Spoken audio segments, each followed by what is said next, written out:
Within a luxurious hall attended by countless nobles, a baby boy was placed upon a table, and before him lay 4 different weapons. Today was an incredibly special day for the little guy because the weapon he chose next would determine the future path he would walk. Under the expectant and curious gazes of the crowd, the toddler slowly moved toward the 4 weapons. However, what no one could have possibly expected was that, as the boy drew near, all 4 weapons simultaneously emitted a brilliant, dazzling light. This caused his parents to turn to each other with looks of confusion. Yet very quickly, everyone had their answer, as this proved the boy before them was a genius, a true super genius capable of following any path. The boy himself understood this perfectly because he carried the memories of his past life, a story that began some time ago. On a certain battlefield, a train of thought echoed. I once thought that someone like me, with talent awakened and blooming, rooted deep in the battlefield, could start a new life. And in that new life, I could create a family, something I had desperately craved, but I was wrong. Now, amidst the desolate scenery, someone's voice rang out in admiration. How tenacious. It's been a long time since anyone made me swing my sword more than 10 times. Are you that famous Rick, the one whose talent blossomed on the battlefield?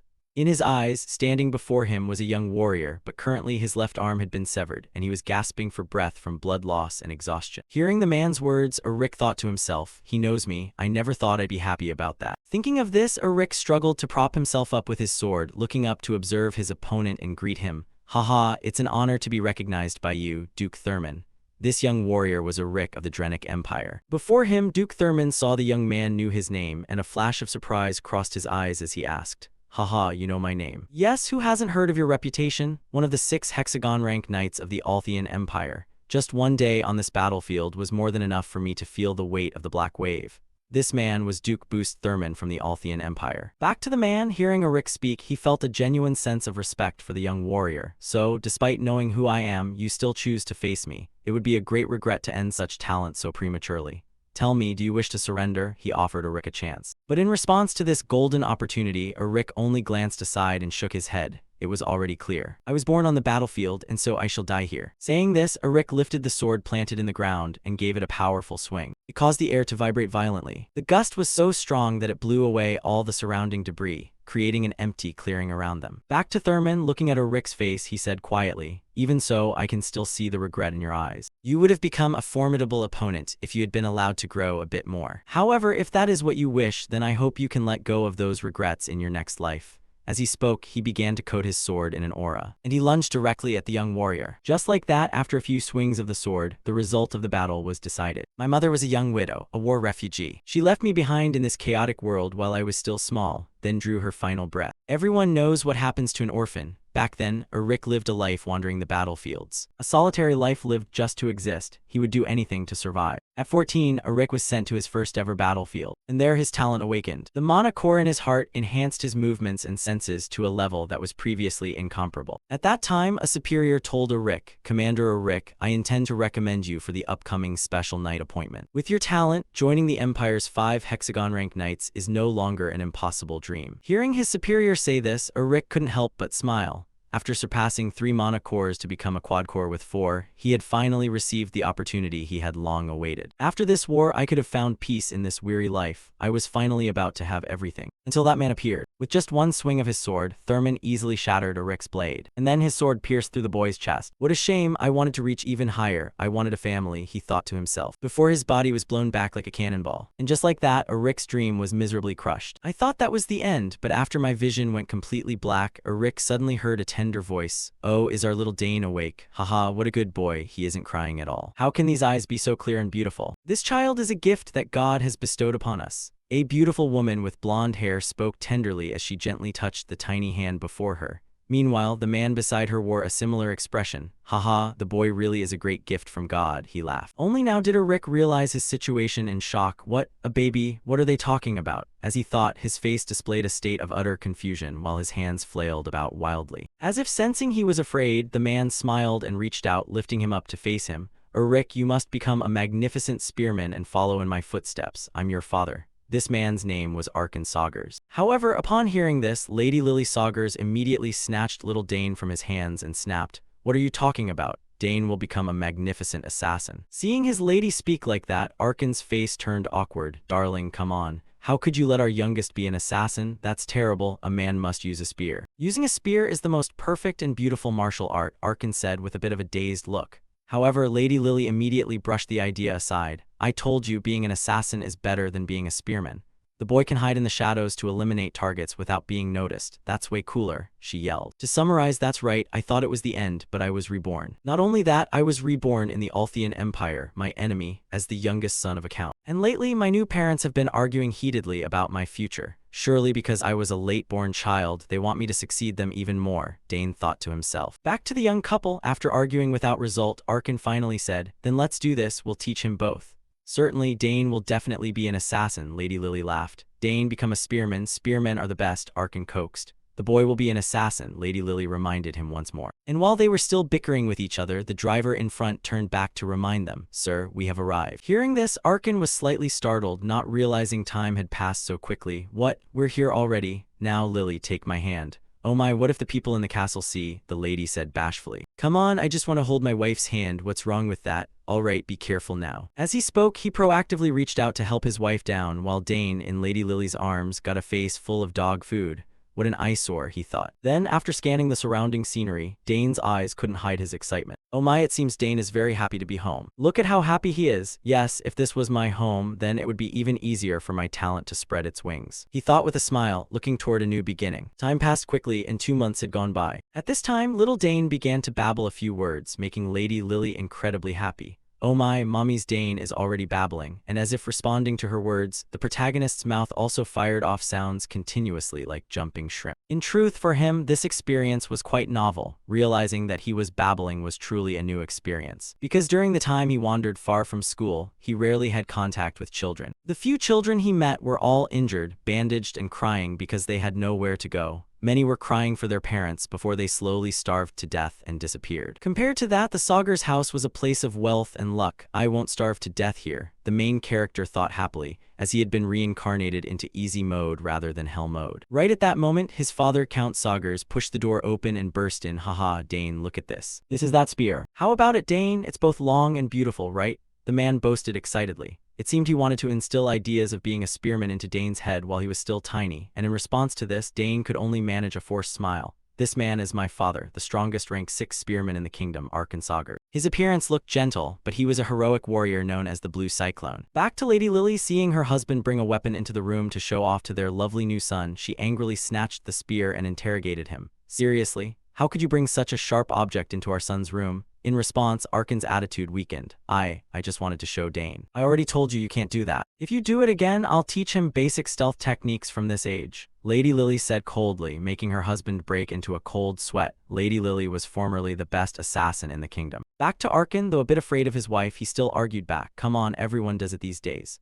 Famous magic families place magic staves right next to their children from birth. You're comparing a spear to a staff? That spear is sharp. Lady Lily shouted, making their son, witnessing this scene, only able to sigh like a little old man, truly a harmonious family. At this point, Dane became aware of his own situation. The reason they were both so concerned about his future was that his 2 older sisters had both chosen paths completely unrelated to either spear techniques or assassination. Time passed quickly, and now Dane was being visited by his 2 older sisters. Look at this, Dane. If you do this, then Tata, your cheeks will puff out. As she spoke, the little girl in the red dress did something that made Dane's cheeks puff out. After she was done, the older sister was incredibly happy. Look at Dane. So cute. Oh my god, my cheeks. Dane screamed in his heart, so angry he clenched both fists but could do nothing. Looking at his sister in the red dress, Dane quickly remembered her identity, Arabella Sagars. Because of her magic talent, Arabella had followed the path of magic from a young age. At 12 years old, she was already a rank 3 mage. Since the highest realm of a mage is rank 9, she was a genius for surpassing the introductory level at this age. Thinking of this, Arabella pinched her little brother's cheek and coaxed him. Dane, do you want to study magic with me later? I'm so bored studying alone every day. Hey, stop poking me, Dane shouted in his heart. Meanwhile, the other sister spoke up. Summoning arts are also good.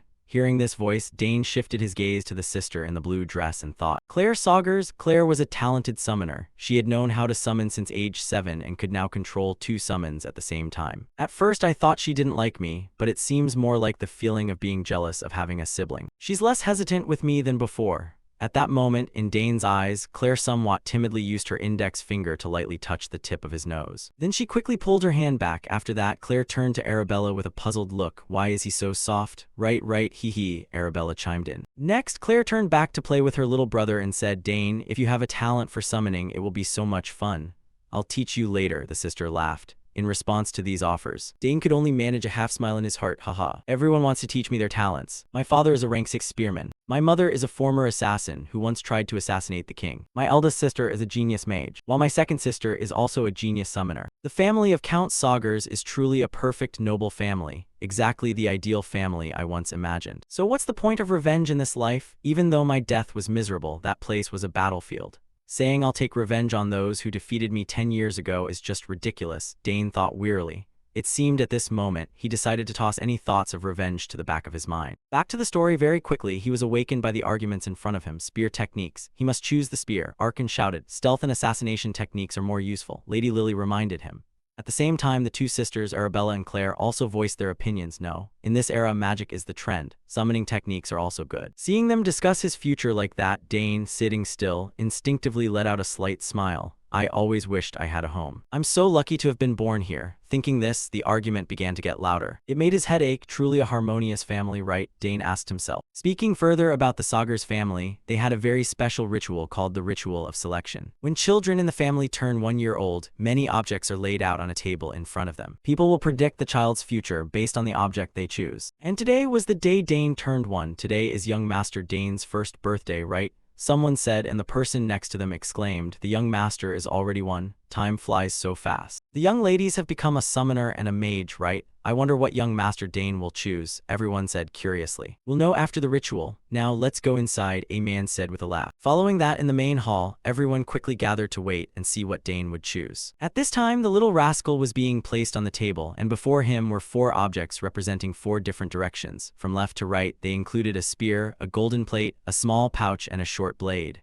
Looking at these items, the distinguished guests around also remarked to each other, oh, the young ladies also brought their items this time. Oh my, so cute, when did they grow up so much? Turning back to Lily, she was currently whispering to Dane, Dane, just choose whatever you like. Hearing his mother say that, the protagonist's eyes showed a bit of thought. Sigh, what should I do? Everyone is probably expecting me to choose their item. On this side, Count Arkan looked at his son and wore a smile as if he held victory in his hand. Little Dane will be attracted to the dragon tail. The dragon tail, it was a spearhead custom made from rare Durkin ore. When mana is channeled into it, it becomes as heavy and sharp as the owner's mana, a mysterious magical spear. This is the spear I've used my whole life. Choose your father's spear, Dane. Meanwhile, Lady Lily had already clasped her hands in prayer. The boy is too handsome to be an assassin, but Dane will still choose the dagger. The dagger Lady Lily placed on the table was called Black Horn. It was made from Ethrin ore, which converges all elements in the world and can contain and combine with many types of poisons. Over here, Arabella was staring at her little brother with a confident smile. Dane will definitely become a great mage. Later, he'll follow me to the academy. The object she placed on the table was a spatial sub-pouch, an item that only mages or those with magic talent can use. Little brother, quickly choose sister's pouch, Arabella shouted in her heart. Meanwhile, Claire was a bit shy. If Dane knows summoning arts, I'll take him flying on the back of a dragon with me. That's my dream, little brother, Claire thought silently. The object this girl placed before him was a summoning seal. A summoner uses this seal to receive a contract beast based on their talent. They can use it to call forth their summoned creature. Back to Dane, with his spirit, he could naturally see and feel his family's expectant gazes, and the more he looked, the more he felt pressured to the point of breaking into a cold sweat. It's over. Why does it feel like I can hear all of their thoughts? Thinking this, the little old man let out a long sigh from the pressure. How troublesome, but it's unavoidable. Which item should I take? Right, I should check everyone's expressions and then choose. Thinking this, he slowly crawled forward, deciding to leave his future to the expressions of others. Seeing him start to move, the group became excited. Oh, the boy is choosing. That's right, Dane, choose what you want. If possible, choose something both long and solid. Arkan shouted, but was immediately interrupted by Lady Lily. No, something short and sharp is more beautiful, son. That pouch is my favorite. Remember I showed it to you. Right, Dane, go summoning with me. Various coaxing sounds began to rise, making our protagonist's head ache. He hadn't even chosen yet and already felt the pressure. Next, as Dane went toward the 4 items, for some reason, all 4 simultaneously emitted a brilliant aura, making his face go blank for a few seconds. Huh, what's going on? Wait a minute. Behind him, the young couple also didn't understand what was happening. What is it? Lady Lily asked. I don't know either, Arkan replied, shaking his head. Over here, the group of guests became even more excited upon seeing this scene. Do you see that? All 4 items are reacting. Oh my, how can that be? It seems the young master is an all-around genius, someone said. Meanwhile, Dane was clearly delighted. Haha, I was already very talented on the battlefield, but this life is truly on another level. Back to Arabella facing this situation, she could only turn to ask her father, "Father, what do we do? This has never happened before, right?" "I can't even believe it," Arkin replied. Next, the young couple looked at each other and reached an agreement. "Then all four of us will teach him together." Hearing this, the two sisters looked at their parents in shock. "Huh, all of us?" In front of them, Dane let out an incredibly happy laugh. Time passed quickly, and 6 years later, at a certain training ground, the sounds of weapons clashing echoed continuously. And currently, Dane was sparring with his father Arkin, looking at his son resisting his attacks. Arkin said with satisfaction, "Well done, Dane. You've completely mastered the techniques I taught you." "Thank you, father," Dane replied quickly. Seeing this, the man patted his head and laughed heartily. "Good, good, that's my son." At the same time, from a distance, a man dressed as a butler arrived carrying a spear and said, "Sir, I have brought it." "Ah, right, just in time," Arkin shouted as if remembering something, while Dane didn't understand what was happening. "Father, what is this?" he asked. "That's right, this is your birthday present. I was going to give it to you at the party, but I wanted to give it to you before your mother does. Here, take it. I've been preparing this for 2 years. This spear was made by a famous craftsman in the capital." "Happy early birthday, Dane," he said, handing the spear to the protagonist. He wore an incredibly happy smile. Seeing his new weapon, the protagonist tossed the spear in his hand aside and hurried to check his birthday gift. "Thank you, father. I will use it well," he promised. And only when he looked closely at the spear in his hand did he feel how wonderful it truly was. "This is magnificent." The black shaft and silver spearhead combined beautifully. "And it's so light," Dane marveled in his heart, while Arkin asked how he felt. "Well, do you like it?" "Yes, I love it," Dane said with a laugh. "That's good. I told them to make it according to your physique, so use it until you're used to it." Hearing his father say that, Dane couldn't stop smiling and kept swinging the spear around, while he was still joyful. Arkin suddenly asked a question. "Dane, do you remember the difference between a spear and a sword?" Hearing the question, the little old man temporarily stopped what he was doing to think for a bit and then answered, "Let's see. The length of a spear helps us prevent the opponent from approaching, and the small surface area enhances attack efficiency." Hearing the answer, Arkin nodded in confirmation. "Exactly. However, when it reaches a certain level, it is harder than using a sword. This is the basic issue with a spear. To attack the opponent, we must maintain a minimum distance. But don't worry, each weapon has its own strengths. Even the sword, considered the perfect weapon, is weak in some cases." "Yes, I remember now," the boy said with a nod. "So since you have a new spear, I'll show you something interesting."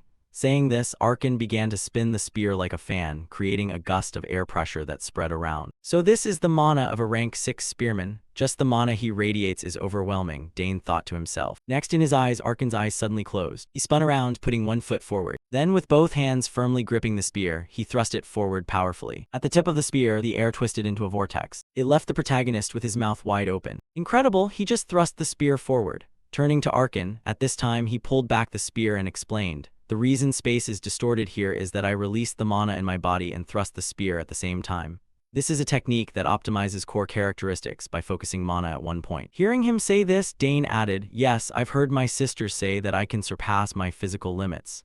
As the number of cores increases, the limit will also expand." Speaking of this, Dane also recalled that in his past life, he once possessed 4 cores. On the opposite side, unaware of Dane's inner thoughts, Arkin bragged, "That's right, you catch on quick. Your father here has 6 mana cores." 6 of them? Dane exclaimed in surprise, but inwardly affirmed to himself that if he hadn't died early in his previous life, he surely would have reached that level too. Turning back to Arkin, the man patted Dane on the shoulder and said, "Why don't you give it a try? Try out your new spear." Hearing that, he immediately replied, "Yes, father."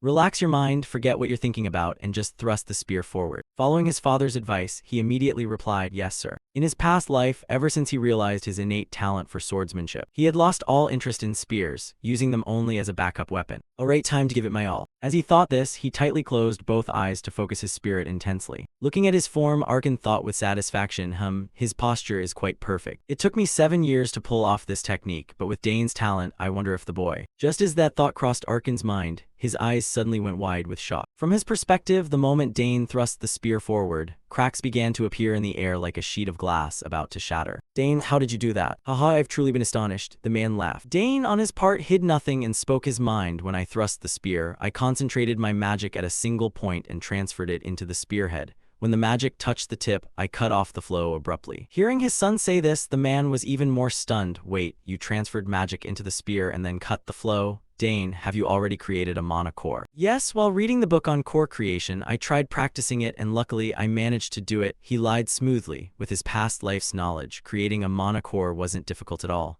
In fact, he had already done it while performing mana breathing. As for Arkin, he believed his son completely, creating a mana core just by reading a book. Truly, our family has given birth to a real genius. Ever since you were little, I felt it, but now I'm absolutely certain. Dane, one day you will become an extraordinary warrior. You'll be even more surprised later on, father, Dane thought with a smirk, while the man felt a slight twinge of worry, wondering if his son would actually end up as a summoner, an assassin, a spearman, or a mage. Time flew by quickly, and it was now the day of Dane Saugers' 7th birthday, the youngest son of the Saugers family. The party was filled with distinguished guests from various noble families. At that moment, the man who had sent Dane to his grave in his past life was also present. Haha, Arkin. Long time no see. Hearing the familiar voice, Arkin turned with a smile and said, Duke Boost, I hope you've been well. Oh, come on, no need for such formalities, just speak normally, the man said with a wave of his hand. Boost Thurman, from the greatest family of the Althian Empire, the head of the Thurman house. Turning back to Arkin, the man hurried over to Boost and whispered, many people are watching us, I'll be casual later. Haha, whatever you want, Boost laughed before asking, by the way, where is that little rascal? Hearing this, Arkin turned to call his prized son, Dane, come over here and greet Duke Boost's son. It's Duke Boost, I didn't expect to meet him again here, Dane mused to himself as he looked at the face of the man who had defeated him in his previous life. Next, as he was brought before Boost, the man nodded and said, so this is the boy, Dane, the son you're always bragging about. In response, Dane greeted him calmly, my name is Dane Saugers, sir.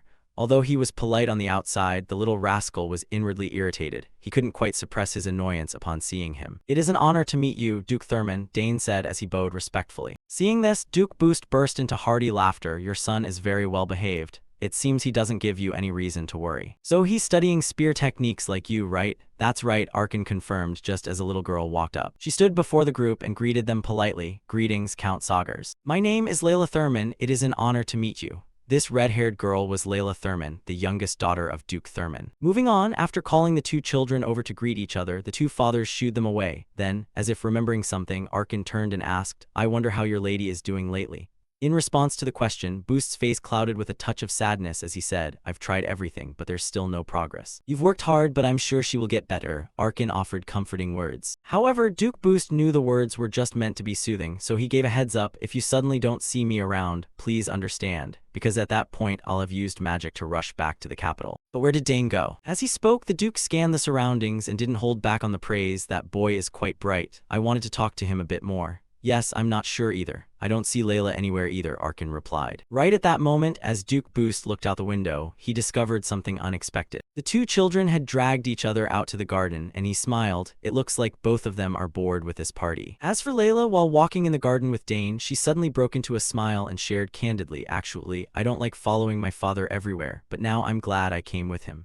She then stared at Dane and thought to herself, under the moonlight, he looks even more handsome. Opposite her, Dane smiled back at those words and said, that's good. Our territory is a very beautiful and peaceful place, he said with a laugh. But his answer seemed to trigger some unpleasant memories for Layla. It seems so indeed. There's always something happening at Thurman. Every day nobles come to see my father, and sometimes even the royal family shows up. Every time that happens, I have to go and greet them. I hate it so much. I'd rather wear simple clothes and practice swordsmanship, Layla said dejectedly. It seemed the constant noble-style greetings were exhausting the spirit of the child, but Dane didn't pay much attention to that. What caught his interest was Layla's preference.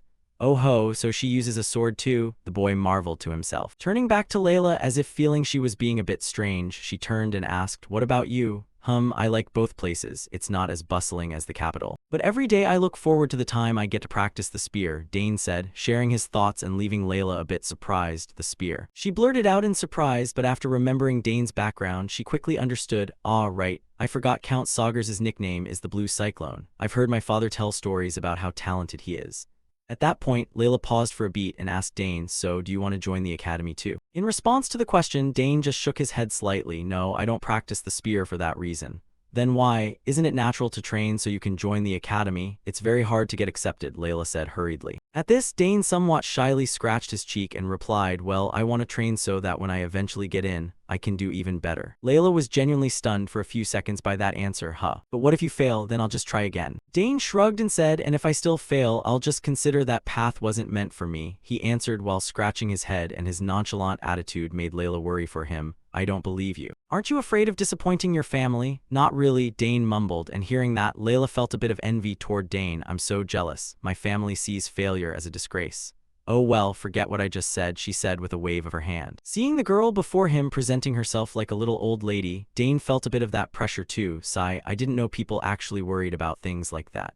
Having thought that, Dane let out a sigh and asked, "Why are you like this? You seem like you'd be very good." Hearing this from Dane, for some reason Layla's eyes sparkled with joy and she hurriedly asked, "Really? Then could you take a look at my swordsmanship and see how it is?" "What, your swordsmanship?" Dane asked back in confusion. "Exactly," Layla said with a laugh, and seeing the girl's expectant look, Dane reluctantly agreed despite himself. "All right then, but only for a little bit." Layla couldn't contain her excitement when Dane agreed and immediately asked, "Great, so where is your training ground? Follow me. A little while shouldn't hurt, right?" the little rascal asked himself. Time passed quickly, and the scene shifted to the training ground where he usually sparred with his father. Once she had a sword in her hand, Layla began to demonstrate her swordsmanship for him. Every sword stroke and powerful thrust began to unfold before Dane's eyes. Even a natural genius like him couldn't help but nod in approval after witnessing it. Wow, her offense and defense are very fluid, and her strikes are perfectly timed. But after a while, her rhythm became a bit chaotic, and Dane stroked his chin, watching with a slightly confused expression. Meanwhile, Layla finished her practice and without even taking a breath to rest, hurried over to ask Dane, "Well, it was great. Truly a sight to behold." "Really?" Layla asked joyfully, and looking at her expectant expression, Dane spoke to himself with a bit of hesitation. Maybe I should tell her." Having made up his mind, Dane spoke up to remind her, "Yes, but starting from the third form, it seems you're taking an extra half step. From what I recall, the other stances are fine, but because you keep taking that extra half step compared to before, your subsequent sword paths are slightly off target." The more Dane spoke, the wider Layla's eyes grew. Eventually, the girl was completely petrified by Dane's words. "Was I too blunt?" Dane asked himself and said awkwardly, "Sorry if I upset you. It's been a long time since I've seen swordsmanship like that."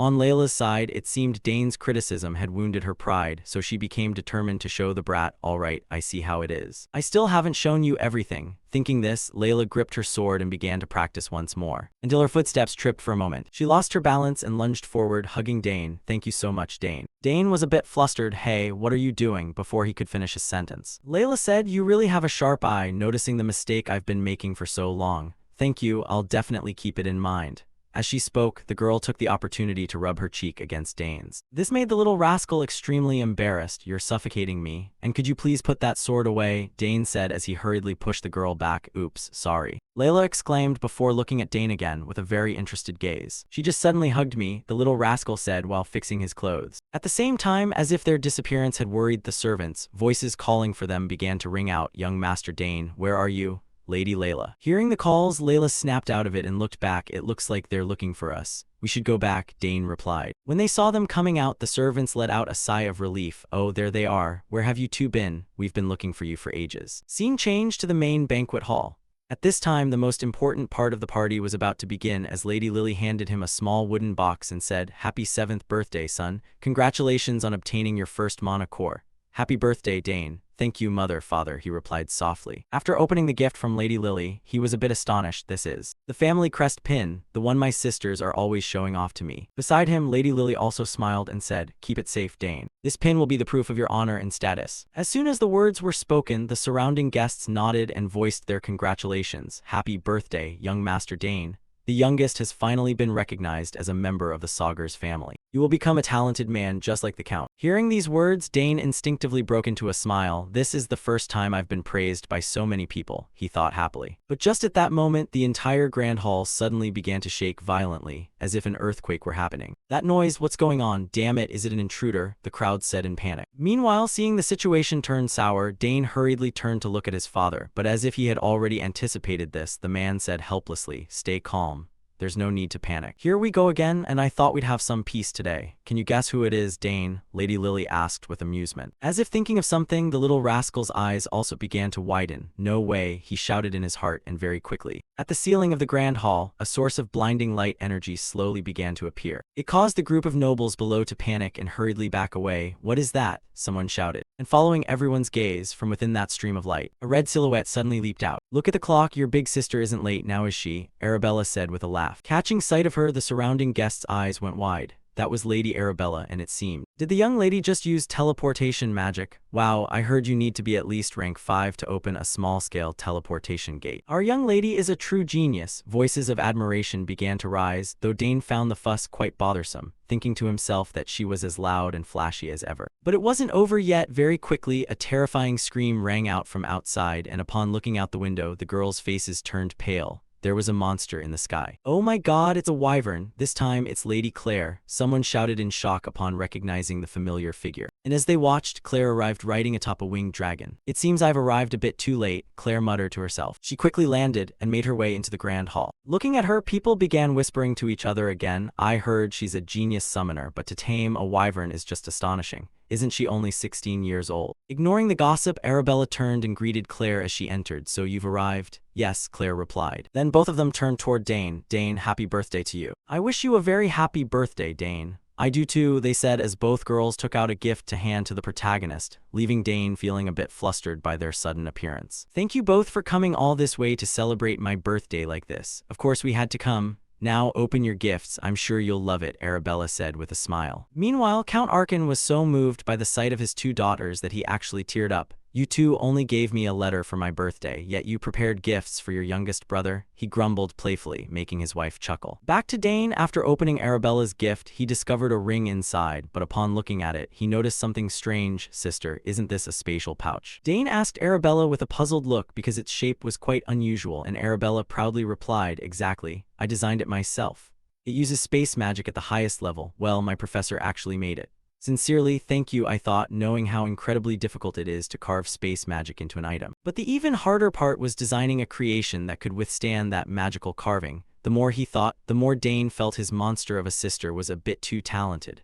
Unaware of his thoughts, Arabella grabbed the ring and suggested, "Give me your hand. Let me put it on for you. Just so you know, I've integrated your genetic code into it, so no one but you can use it. It's a one-of-a-kind item," Arabella added. As for Lady Lily, hearing Arabella's words, she curiously leaned in to inspect it and marveled. "Wow, based on the faint mana waves, that's a top-tier magic stone in there, isn't it?" Arabella took the chance to explain the function further. "If you channel a little mana into the ring, it will create a subspace, so you won't have to go through the trouble of opening and closing a bag anymore." Hearing this, no matter how clueless he might have been, Dane understood exactly how terrifyingly valuable this item was. "Something this valuable. Thank you so much, sister," Dane stammered while looking at the ring on his hand. "It's an item that only the wealthy can use on the battlefield, like noble commanders or high mages. I never thought I'd get to use something like this," Dane mused. However, the surprises weren't over. The moment Dane tried channeling mana into the ring, the space around his hand immediately began to ripple as if a subspace were being born. "Don't tell me. Did you just open a subspace even faster than I did? You really are a genius, Dane." Arabella said in shock, "You're truly amazing. You might already have both a mana core and a mana ring by now." On her side, Claire also handed her gift to Dane and said, "Dane, open my gift too." "Oh yes, thank you," Dane said hurriedly as he opened the gift to see what his sister was so eager about. It turned out that inside was some kind of monster egg. "Huh? Why is this egg?" Dane began as he picked it up to inspect it, but Claire warned him in a panic. "It's not just an ordinary egg, so you have to be careful."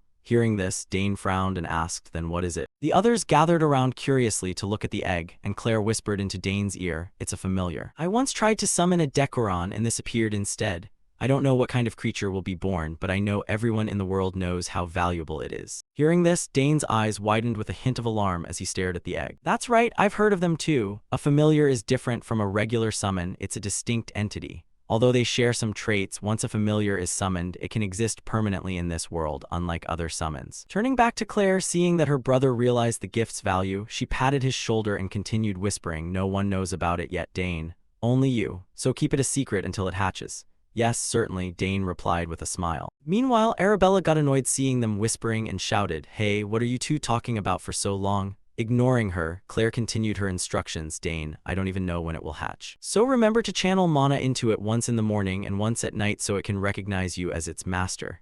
"Yes, I'll definitely do that," Dane confirmed with a nod. "Haha, look at these wonderful gifts. It's so good to have your sisters back, isn't it, Dane?" Lady Lily said with a laugh. "Yes, mother, it really is great," Dane replied. And then Arkin finally cleared his throat to remind them of his presence. "All right, princesses.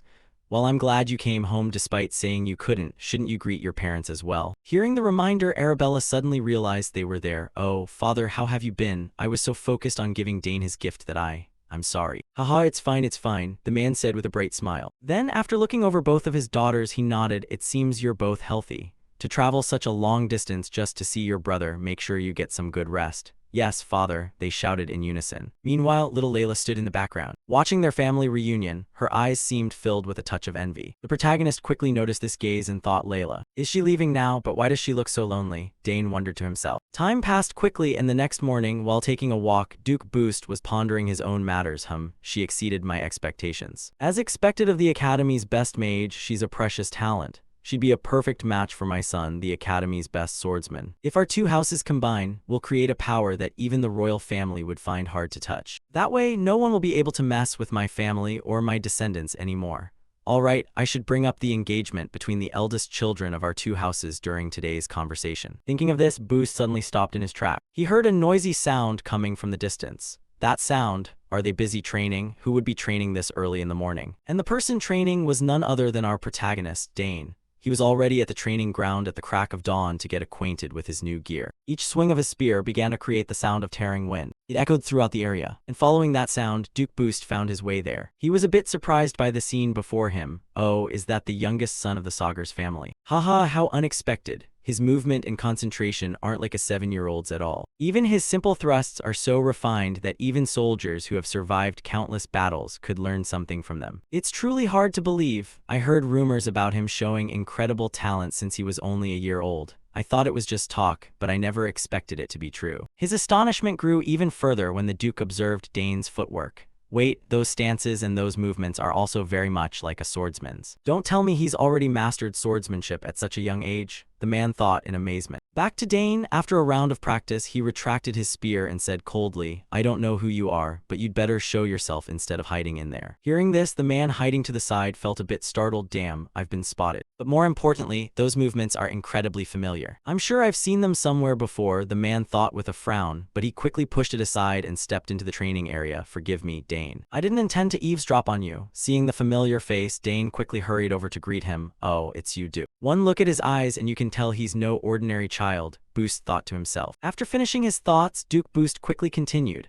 I was so absorbed in watching the beautiful training of the Sagar's family's rising star this early morning that I forgot about you. Please forgive me.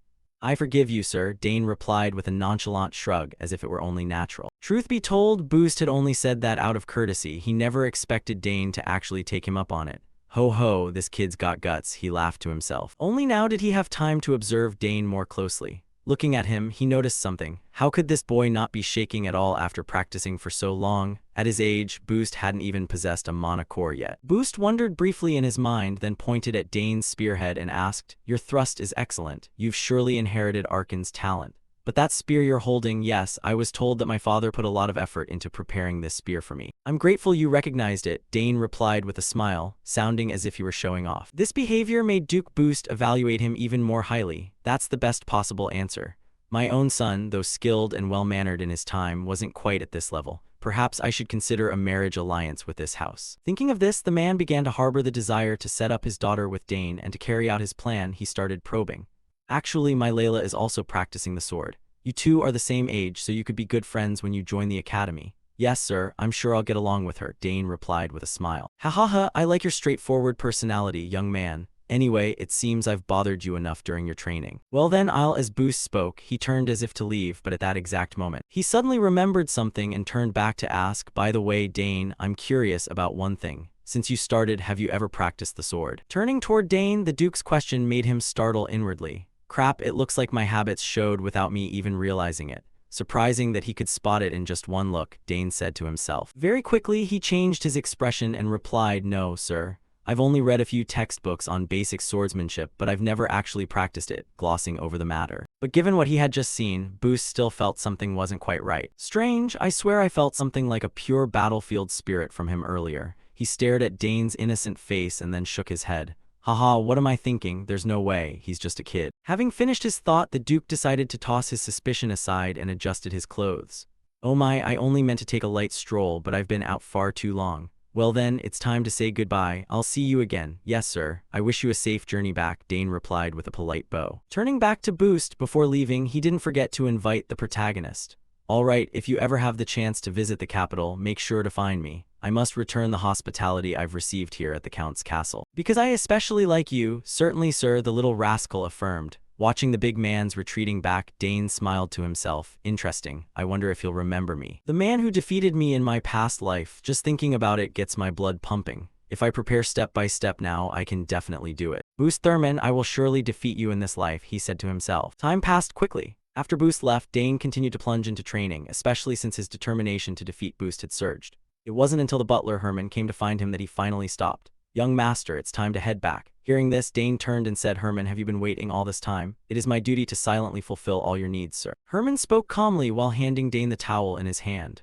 Oh, thanks, Dane replied. Realizing the man could approach him without being noticed, Dane thought that Herman should probably study assassination or stealth, as he clearly had a talent for it. Thinking this, Dane took the towel, wiped the sweat from his face, and asked, how is it? Everyone is quite busy, right?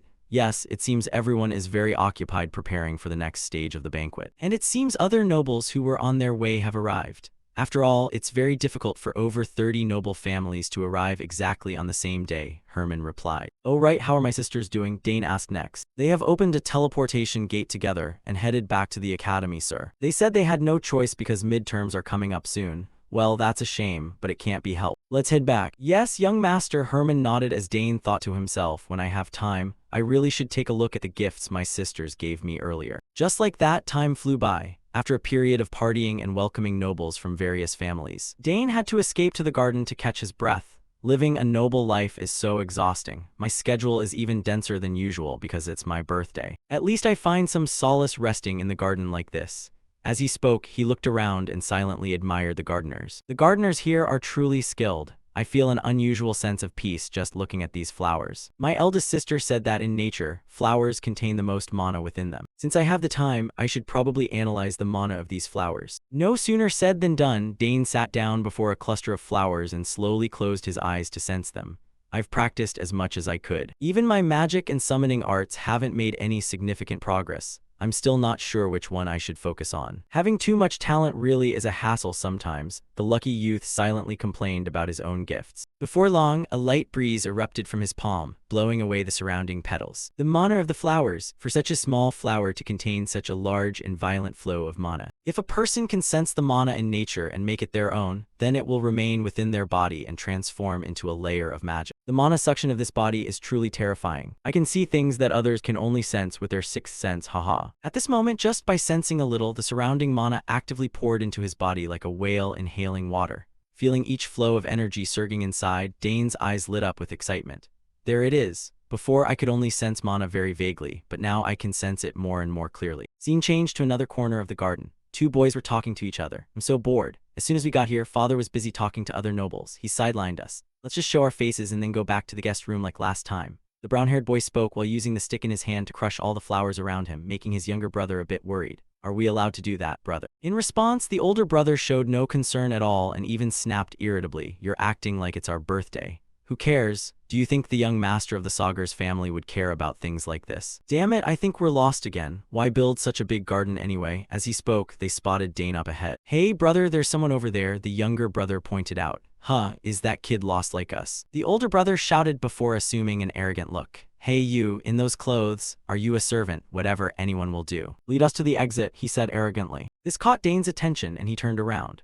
The moment he saw both of them stepping all over the flower beds, Dane rushed over and yelled, you two, get out of there right now. Can't you see what you're stepping on? Seeing Dane's sudden irritation, the older brother asked in confusion, what? Why is this kid suddenly yelling at us just because we stepped on some grass? Instead of answering, Dane began to interrogate them in return. Why are you walking on the flowers instead of the path? You're ruining them. Ha, you're small, but you've got a big mouth. Do you have any idea who I am? The foolish older brother started using his status to threaten Dane. He had no idea that he was actually arguing with the young master of this very house. Naturally, with his background, Dane wasn't intimidated by anyone. I do. You're the crude guy destroying the flower beds, Dane said with a frown. With his arrogant nature, there was no way the fool opposite him could hold back his rage. He immediately lunged forward, grabbing Dane by the collar and yelling, what, crude? Who do you think you're talking to, you servant?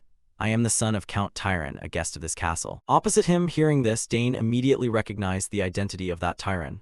Count Tyron. He's the noble I captured after defeating him on the battlefield in my past life. He was a very unpleasant noble. Like father, like son, he thought. He now understood why this brown-haired brat could be so boastful. Unaware of Dane's thoughts, the brown-haired brat continued to act tough. Even in the southern countryside, you must know the Tyron family. We're very famous in the capital. My family can make someone like you disappear without a trace, so watch your mouth. Hearing this, Dane knew that talking to this guy was pointless. He just looked at him with eyes full of contempt. This made the young tyrant even more furious. Are you insane? An ordinary servant like you dares to look at me like that? With that, he raised his fist to strike Dane. But before the boy could even make a move, the protagonist was one step faster. Using his head, he slammed it directly into the young tyrant's nose. This sent him staggering back until he fell. Beside him, the red-haired younger brother ran over in a panic. Brother, are you okay? Back to the young tyrant. At that moment, he suddenly felt his mouth was wet. He reached up to touch it and discovered his nose was bleeding nonstop. You lunatic, what the hell? My nose is bleeding. I'm going to kill you, you bastard. He howled like a rabid dog. Meanwhile, Dane just smirked at those words. You're going to kill me? Do it if you can. Hearing Dane's provocation, Tyrant's blood began to boil. Have you lost your mind? Fine, let's fight to the end. Beside him, the younger brother said worriedly, Brother, worry about your nose first, just stay out of this. The older brother barked and immediately lunged at Dane to teach him a lesson, but at the first punch, the young master lightly stepped back to dodge. You slippery brat, Tyrant hissed. Back to Dane, looking at this guy's sloppy fighting style, he immediately guessed he wasn't a warrior. Looking at his footwork, I'm certain he's not someone who specializes in weapons. In that case, he's either a mage or a summoner, Dane thought to himself. While the brown-haired boy was swinging wildly, he couldn't even touch the hem of Dane's clothes. This kid is too fast, I can't catch him, Tyron panted heavily, exhausted. Back to Dane, while fighting, he was relaxed enough to let his thoughts wander. The magic flow I'm seeing right now. If I can control that magic with my will, can I convert it into physical form? This thought led him to test it immediately. And then, following his own logic, streams of mana began to converge in Dane's palm at a staggering speed. And immediately after, a loud explosion rang out as our protagonist released the energy forward, sending the young tyrant flying back like a sack of rice. He coughed in pain. The hit was strong enough to leave a large crater in the concrete floor. Looking at the scene, Dane felt a bit worried. Oh no, the garden is ruined. Back to Tyron, after taking a painful hit from Dane, he still had enough strength to struggle up. He realized Dane was no ordinary person. Damn it, you can use magic. Who the hell are you? He yelled. Seeing his brother about to explode, the calmer younger brother still tried to advise him. Brother, stop, something bad will happen if this continues. Ignoring his brother's words, the older brother's rage reached a breaking point. Get out of the way, I'm going to finish this bastard. With that, his reason was blinded by anger and he muttered an incantation. Listen to my call, blah blah. Following this sound, the young tyrant's body began to erupt with dark magic that spread around, and with those words, Dane immediately recognized him as a summoner. And just as he suspected, a vortex of energy suddenly appeared behind Tyrant's back. And from within this vortex, a wolf's head poked out and jumped straight out. Seeing his summoned beast appear, Tyrant laughed arrogantly. Haha, how's that? This is Genpu, whom I summoned. I'll show you the consequences of touching Digron Tyrant. Genpu, tear that guy to shreds. Back to Dane, seeing Digron summon such a mediocre wolf, he lost all interest. A mediocre wolf. It can't even compare to Sister Arabella's since she can summon dragons. Back to Digron, at this time he gave the order to his beast. That's right, rip his throat out. Hearing the command, the wolf immediately lunged straight at Dane. But for some reason, when it looked at his face, it seemed the protagonist's aura began to take effect. Immediately after, the wolf suddenly slammed all 4 feet into the ground to break itself. Then its color changed from red to blue, under the bewildered gazes of the two brothers. The wolf even bowed before Dane, leaving Digron unable to believe his eyes. What's going on? How could Genpu? What are you doing? Rip his throat out already. Brother, is it wagging its tail? The younger brother asked. Hey, what did you do? Genpu, Digron yelled, but it had no effect. Back to Dane, he tried reaching out to pet the wolf, making it incredibly happy. Good boy. He muttered a sentence while he himself didn't quite understand why the wolf had changed its attitude so quickly. How did this even happen? Now that I think about it, Sister Arabella's summon was also quite friendly. However, at that time I just thought it was because we share the same blood. Furthermore, in a situation like this, it has nothing to do with that. Perhaps I have a high affinity, but it also means that Bastard's affinity must have hit rock bottom. Back to Digron, at this time he still wouldn't accept the fact that his summoned beast had submitted to Dane. This is impossible. How could a summoned beast betray its master? Hearing him say that, Dane glanced at him and asked, so you want to keep going? This brat, Digron snapped, making his younger brother start to cry in fear. Brother, let it go, we've lost. Shut up, I'll cancel the summoning, Digron yelled, unaware that once a summoner loses their summon, there isn't much else they can do. Naturally, the younger brother seemed to understand this and still tried to dissuade him. Brother, actually I. At this point, the kid began to hesitate, drawing his older brother's attention. Without anyone noticing when it happened, a yellow stain had spread across his pants. "Damn it, how embarrassing," Digron said, wide-eyed. Meanwhile, seeing this, Dane kindly reminded them both, "Listen, the bathroom is on the first floor of the main building." In response to Dane's kindness, Digron quickly grabbed his brother's hand and left, not forgetting to make a promise. "Stay right there, I'll be right back, let's go dinar." And just like that, the two of them ran off, leaving Dane not knowing what to say. Hey, at least unsummon your beast first," he shouted in his heart. Time passed quickly until late afternoon. By this time, Dane had finished experimenting with summoning techniques. Truthfully, it was quite simple. Just as Sister Claire taught me, the connection between that bastard and Genpu was faint. After carefully overwriting it with magic, Genpu has linked with me. Thinking about how I have no natural connection to summoning, yet could summon it just because of high affinity. At the same time, the voice of an adult male suddenly rang out behind Dane. "Is that the kid who bullied you?" "Yes, that's the bastard," Digron said while pointing at Dane. Seeing the boy run back to get his father, Dane could only shake his head.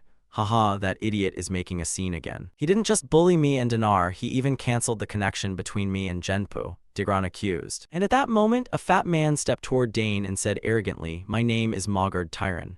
I am the head of the house of Count Tyron, one of the great nobles.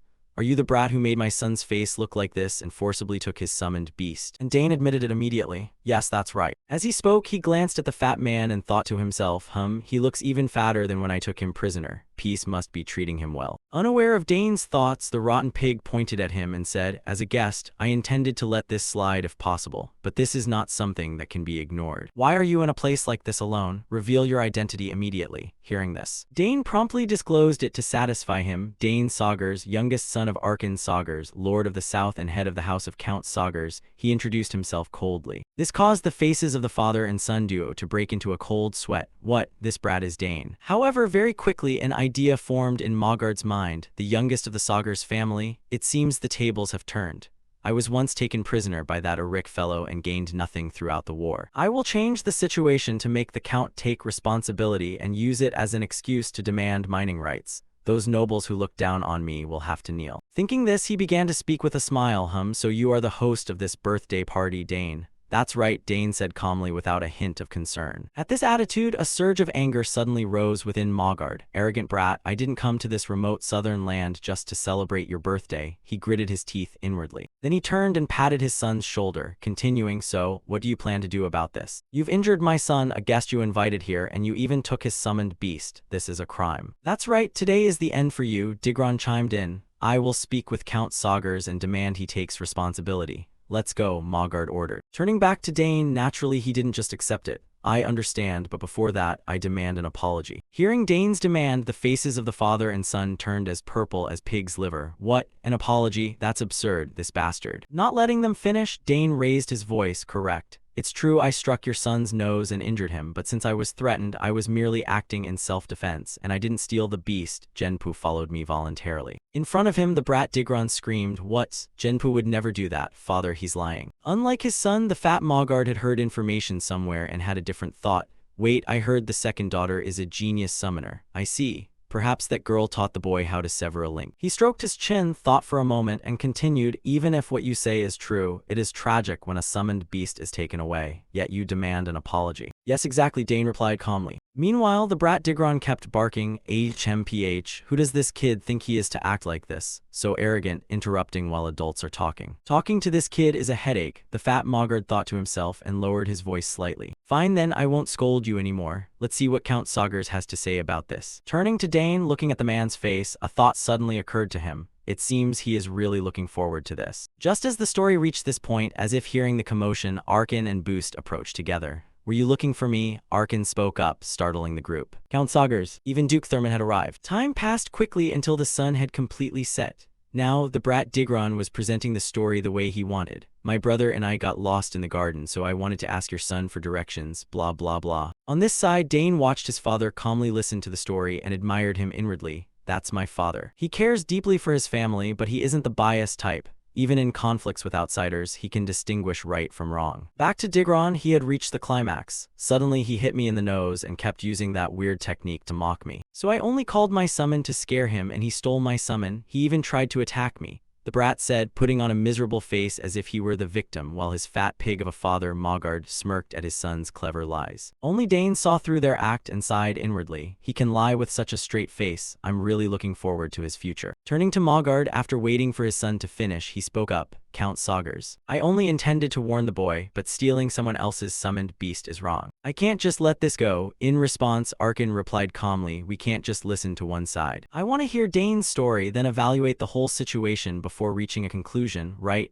If you're worried about my decision, I suggest Duke Thurman provide his perspective, Arkin said, pointing to Thurman beside him. Thurman nodded in agreement with the proposal. If you need me, then let's handle it that way. Seeing Thurman intervene, the faces of Mogard and his son turned pale. Damn it, Thurman's involvement only makes things more complicated. I have a bad feeling about this, he thought worriedly. Meanwhile, Arkin turned to Dane. Dane, explain yourself. Hearing the question, Dane thought for a moment. Well, just explaining how everything happened is enough. Thinking this, he honestly recounted everything. Although it's a bit different from what actually happened, some of what Mogard's son said is true. However, he stepped all over the flower beds we worked so hard to cultivate, and it was he who got angry and grabbed someone else's collar. Liar, since when did, the brat Digron yelled upon hearing Dane's words. Meanwhile, Arkin's face was bulging with veins, but he still had to try to stay calm and said, go on, Dane. Hearing his father, Dane continued, furthermore, I heard very clearly when he summoned Genpu. He ordered it to kill me. And I didn't steal the summon. His beast ran over and saw my kindness. I never stole his summoned beast, Dane stated firmly. At this, Mogard saw the story was completely different and couldn't help but intervene. Nonsense. How can someone who isn't a summoner take over a beast? The brat must have used some secret skill. In response, Dane explained, no, I have an innate empathy with summoned beasts. A beast that isn't close to its master will accept someone like me instead. How humorous, Mogard mocked, while Arkin, not knowing much about summoning, couldn't verify the truth. Is that actually possible? He asked. Yes, exactly, Dane affirmed again. Back to Mogard for his own benefit, even though he was scared to death, he kept arguing, haha, he just doesn't want us to believe it, right? Two completely different stories, if that's the case. Before he could finish, Thurman, in his role as referee, thought for a moment and offered a solution. We should prove it with a summoned beast. Hearing him say this, the faces of Mogard and his son hardened. The Duke is intervening. Turning to Arkin, hearing the suggestion, he patted his son's shoulder and asked, Dane, can you prove it? Yes, father, he replied confidently. At the same time, Mogard turned to look at his son as if to check the situation. However, Digron's face was already as wrinkled as a monkey's bottom. I'm going crazy. What do I do now? I can't summon Genpu anymore. The brat broke into a nervous sweat while Mogard, unaware of this, saw his son failing to act and reminded him again, Digron, what's wrong? Summon it already, father. The thing is, I can't, the boy stammered. Why can't you suddenly summon the thing you summon several times a day? Mogard screamed. Seeing their awkwardness, Dane smirked. I've already severed the connection, so of course he can't summon it.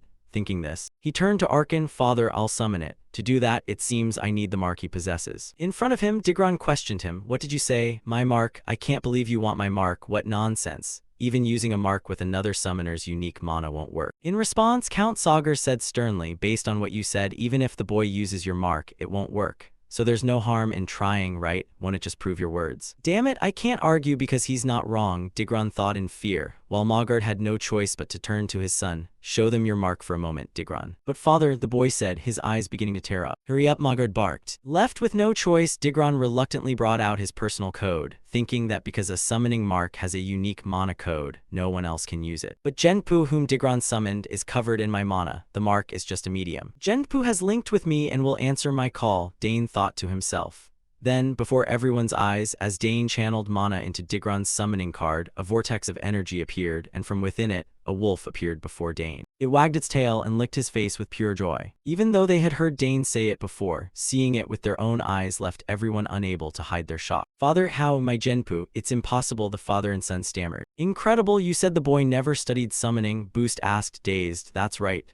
I don't understand how this happened, Arkin replied blankly. Meanwhile, Dane petted Genpu and whispered, sorry for summoning you just for this, but thank you for coming. Damn it, this has turned into a disaster, the fat Mogard shouted in his heart. Back to the story, after Dane unsummoned the beast, Arkin spoke up. What should we do now? We verify the boy's summon. Do you admit it? It seems Dane was right, wasn't he? Hearing this, Mogard could only give a forced laugh. It seems we misunderstood about the summon being stolen. My son had no intention of killing Dane, right, Digron? Yes, I only wanted to scare him a little. I never never had any intention of killing him. See, the boy had no such intention, Mogard said with a laugh, as if wanting to end the conversation there. Facing these words, Dane clenched his fist. Haha, this bastard is just making it up as he goes. Thinking this before Dane knew what to do next, a voice suddenly rang out, catching everyone's attention. That is not how it is. Hearing this sound, everyone turned at once, and they discovered that the person who had just arrived was little Layla. As for Duke Boost, seeing his youngest daughter suddenly appear, he looked a bit flustered.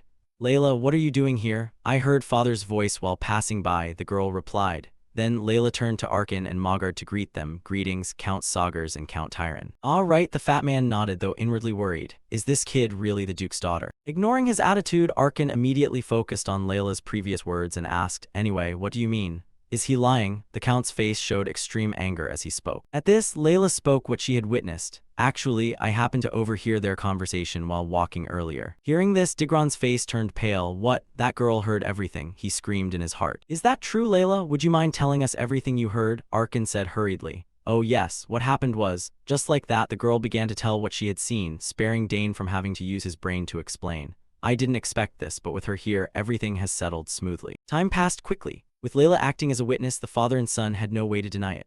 Left with no other choice, the fat pig Mogard turned to his son. Digron, what are you standing there for? Apologize immediately. Only then did the brat Digron accept reality and stammered, I'm sorry, I was wrong. I want you to save that apology for my son, not me, Arkin said coldly. At this, Mogard immediately patted his son's shoulder and said, I understand. I was just about to make him do that. Digron, hurry up. Looking at his expression, it seemed he had absolutely no intention of doing so 3 seconds ago. Back to Digron, he gritted his teeth and walked toward Dane. I'm sorry, Dane. Looking at his annoyed face, it was clear he wasn't sincere at all, and naturally, Dane saw right through it. Bowing his head only because he has no other choice with a third-party witness present, is that really an apology? I really don't want to accept this, but based on my experience, it's more beneficial to appear generous here rather than being stubborn. Thinking of this and weighing the pros and cons, Dane accepted. All right, I accept your apology. Thank you, Digron said happily. Meanwhile, the fat pig Mogard let out a sigh of relief. Phew, that was a close call. To the side, Duke Boost saw Dane easily accept the apology and smiled to himself. I knew he was special. He could have stubbornly refused since the fault clearly lies with the other side. Setting that aside and returning to Arkin, although his son had accepted the apology, the man had no intention of letting the matter slide so easily. You two can stop the argument here.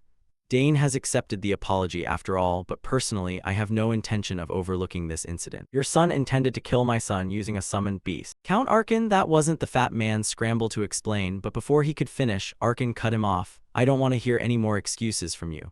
Count Tyron, take your family and leave this castle immediately, Arkin said coldly, causing the fat man's expression to distort. What you mean? I've come all this way without complaint. If I'm kicked out now, everything will be for naught. I must stay in this castle at all costs, he screamed in his heart. He hurriedly reached out to hold Arkin back. Count, please forgive us. I'll do anything you ask just this once. In response, Arkin once again brushed his hand away. He stated flatly, I don't need anything from you. I'll be sending soldiers to your room shortly. Let us go, Duke. Hearing this, Boost only shook his head slightly. He said, let's go, Layla. Turning to Dane, he watched Mogard scolding Digron in the background and thought, serves them right. They were the ones who started it, so they're simply reaping what they sowed. Regardless, I didn't expect my father to be so terrifying when he's angry. Moving on, while they were walking, Duke Boost suddenly asked, but is it really true? You took it down with a single mana bullet. He turned to look at Dane with a curious gaze. Yes, that's exactly what happened, sir, Dane replied with a nod. Even though he had witnessed Dane's talent, the Duke couldn't help but be astonished by his performance, spear mastery, summoning, and now even magic. This is truly incredible.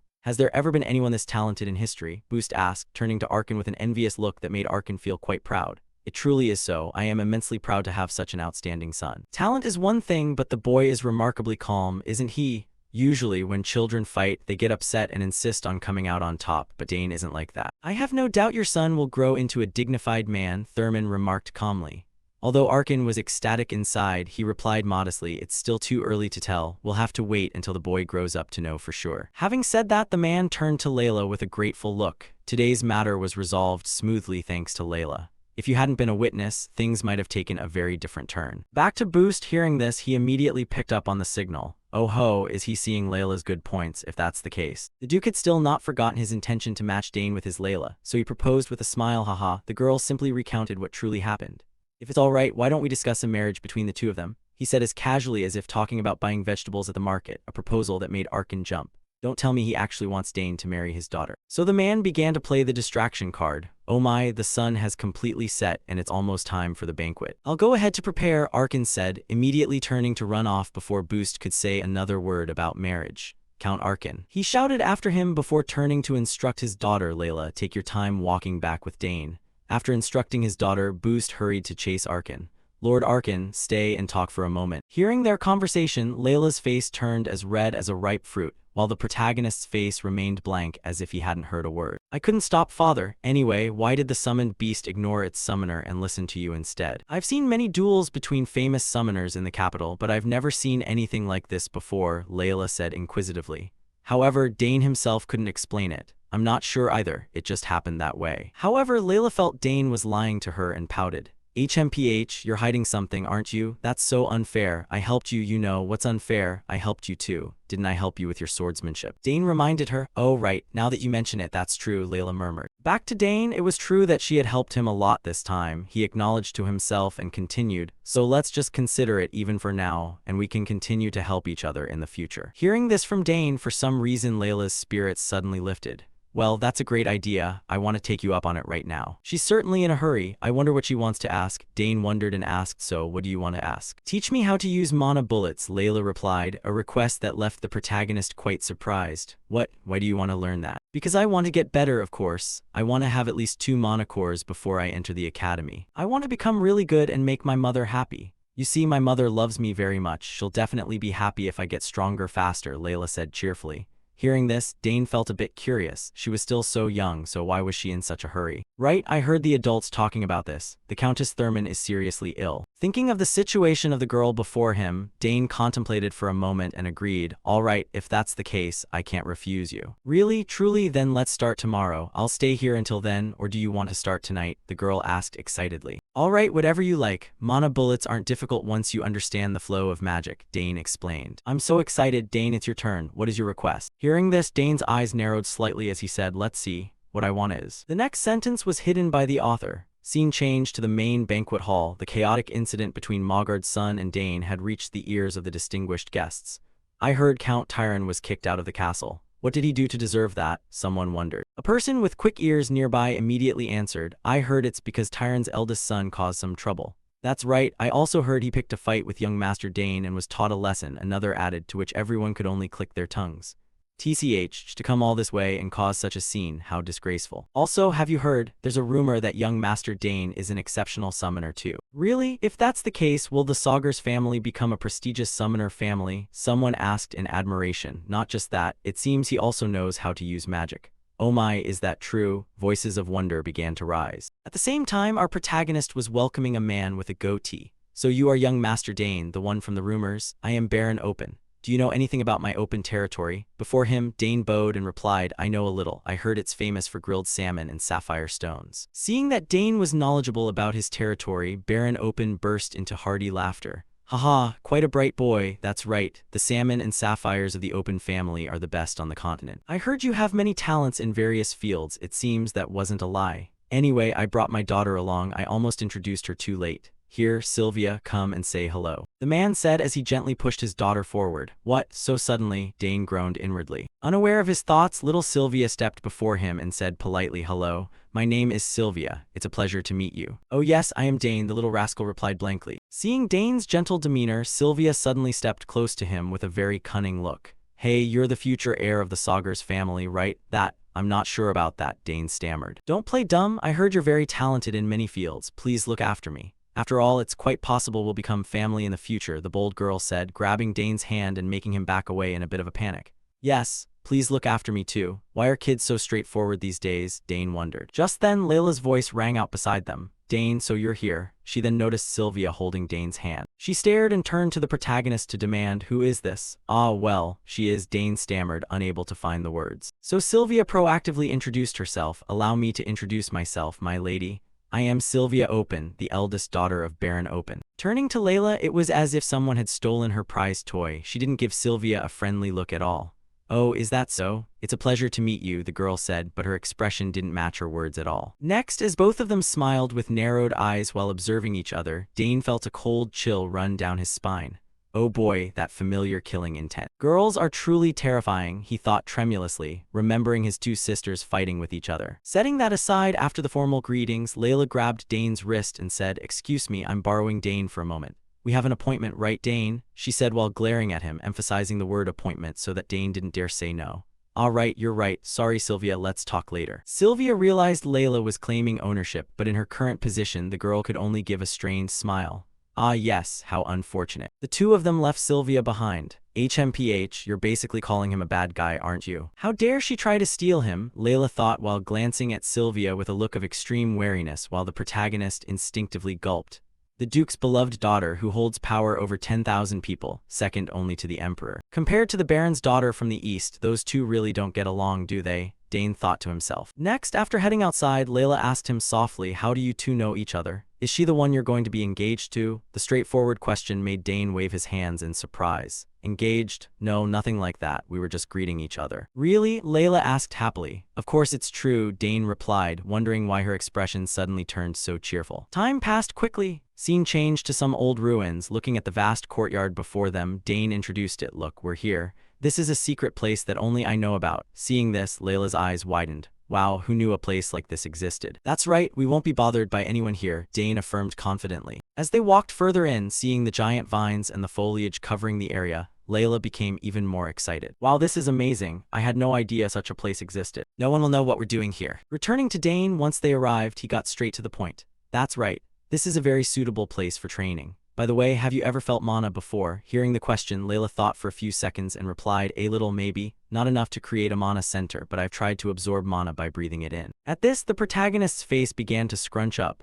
So you haven't reached the eruption stage yet?" He felt a bit puzzled. He had taught himself this on the battlefield and assumed the Duke's house would have taught her. Thinking this, since he had agreed to guide Layla, Dane began to direct her. "Let's start with something simple first. First, you must feel the mana you are absorbing into your body." "Feel it inside my body?" Layla asked in return. Dane nodded in confirmation. "Exactly. If you want to release mana from your body, you must first learn to control the mana inside. The important part is visualization. Close your eyes and imagine the mana swirling inside you. Visualize mana circulating in your body like blood through your veins," Dane explained calmly, but Layla began to break into a sweat. "All right, I'll do as you say," the girl said through gritted teeth, an expression that the protagonist immediately read. I can clearly see she doesn't get it." Thinking this, Dane offered some encouragement. "This is the prerequisite for being able to use mana. It's a very basic step, I know you can do it." Then, following Dane's explanation, Layla closed her eyes tightly to focus her spirit on sensing the mana within her body. After a while, however, the girl opened her eyes and said awkwardly, "Dane, it's not working." Our protagonist wasn't too surprised. "Even if it's basic, it's only your first try. Try to focus it again." Next, Layla tried again, while the two children were helping each other. They didn't know that Arkan had silently followed them to this place. The place he thought wouldn't be discovered actually couldn't escape Arkan's eyes. Looking at his son guiding Layla's training, Arkan's eyes showed amusement. "Oh ho, despite being so young, my son already knows how to teach others. He's really grown up," he muttered. Suddenly, Duke Boost's voice rang out from behind, making Arkan jump. "What are you doing here?" "Good heavens, it's you, Duke," the man whispered upon realizing it was Boost. As if they were of the same mind, Boost laughed and said, "Haha, no need to be so surprised. Is there a couple having a secret late-night date?" "What do you mean, couple? And how did you find this place?" Arkan asked. At this question, Boost wore a smug look. "Did I intrude? Regardless, your stealth is far too sloppy. Your wife was a legendary assassin of the Empire, yet you've learned nothing at all." "I did my best," Arkan complained. He realized that his sneaking around had been spotted by Boost, who had then followed him. Boost offered his friend some advice. "If the master of the estate is seen peeking at others' business, people will talk, old friend."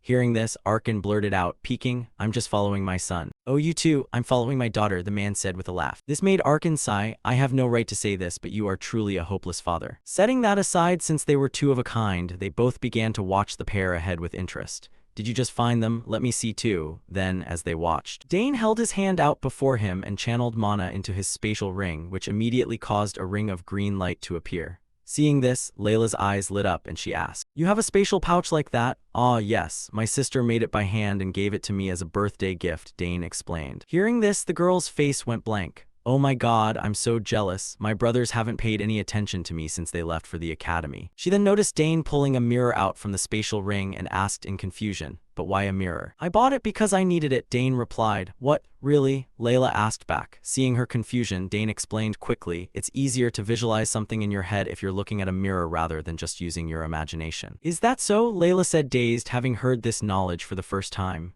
Yes. Now stand in front of the mirror and look at your whole body, Dane said with a nod. Hearing this, Layla moved forward curiously. All right, let me try.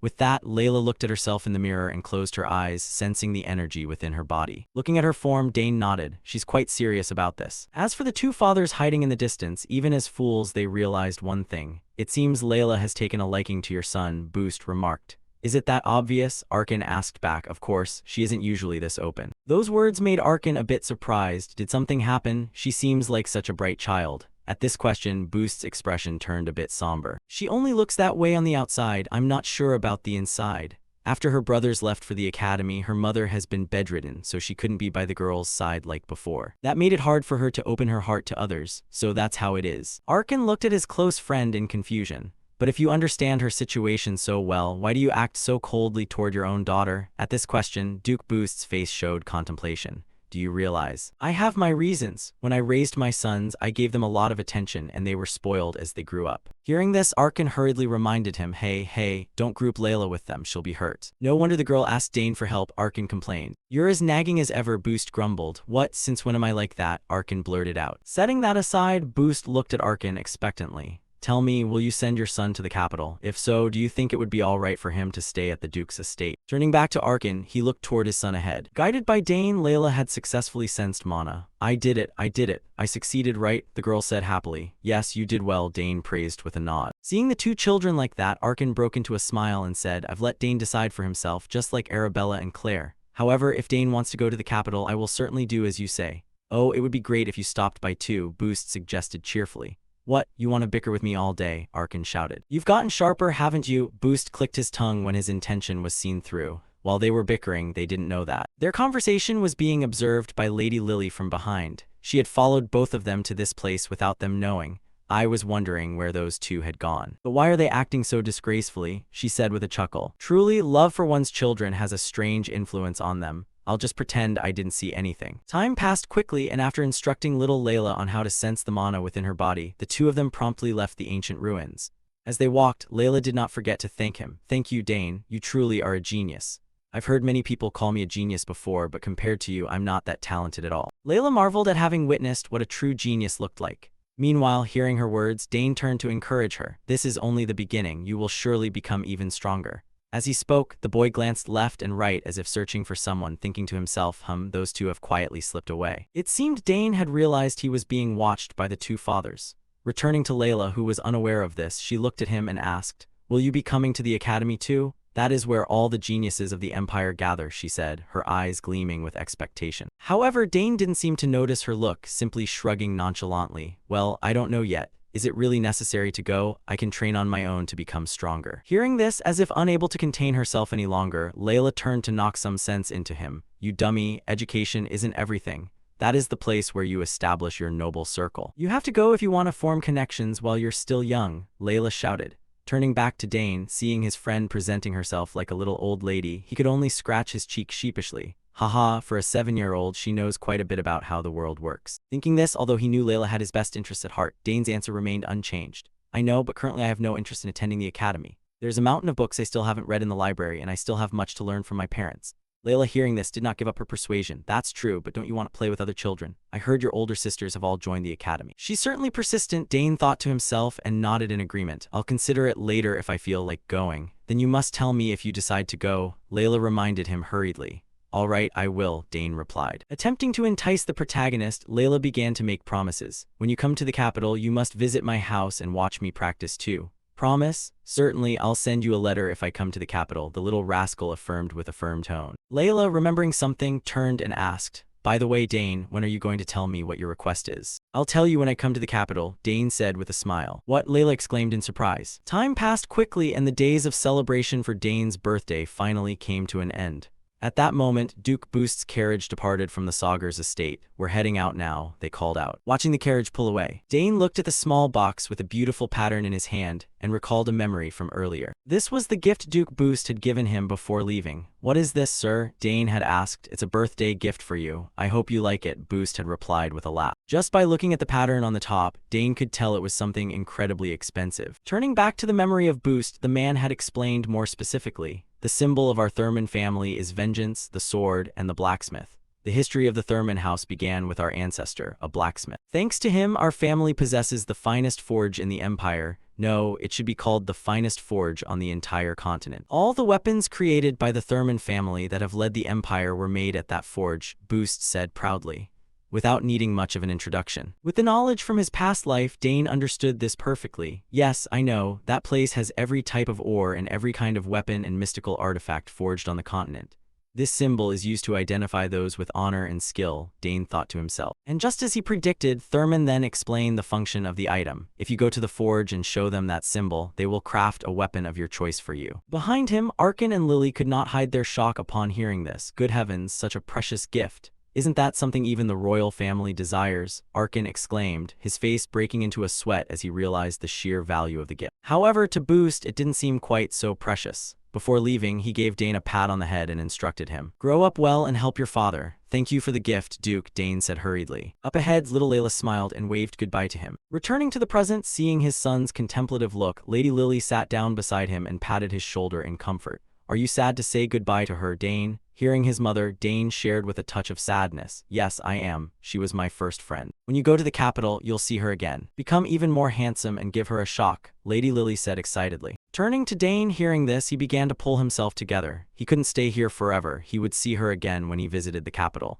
"Stay healthy, Layla," Dane thought to himself. Turning to Duke Boost's position. While sitting in the carriage, a thought suddenly occurred to him. "It's so strange. Every time I look at Dane, it reminds me of that boy. That warrior named Rick. With the talent of a rank 3 warrior at such a young age, if he were still alive, he might have become a rank 6 knight of the Drenix Empire by now." "Dane, I want to see you grow up very soon," the Duke said with a voice full of expectation. Time passed quickly, and a few days later, back at the Saugers estate, Dane finally had time to re-examine the 2 gifts given by his sisters, Arabella and Claire. Looking at the familiar egg before him, Dane muttered, "I feed it mana every morning and night, but it's still too early for it to hatch, huh?" A mysterious familiar egg. Even if someone is not a summoner, if they feed mana to a marked egg to establish themselves as the master before it hatches, they can gain permanent control over a summoned creature that usually could only be used temporarily. Thinking of this, Dane began to stroke his chin in contemplation. "My mana quality clearly needs to be compatible. Perhaps there are many complex conditions that still haven't been met. I've heard there are eggs that never hatch because the conditions are never fulfilled. I hope this egg isn't one of those." Thinking this, the little rascal gently picked up the egg with both hands and channeled his energy into it. In his boredom, he even tried varying the intensity of the power. However, it didn't seem to have much effect.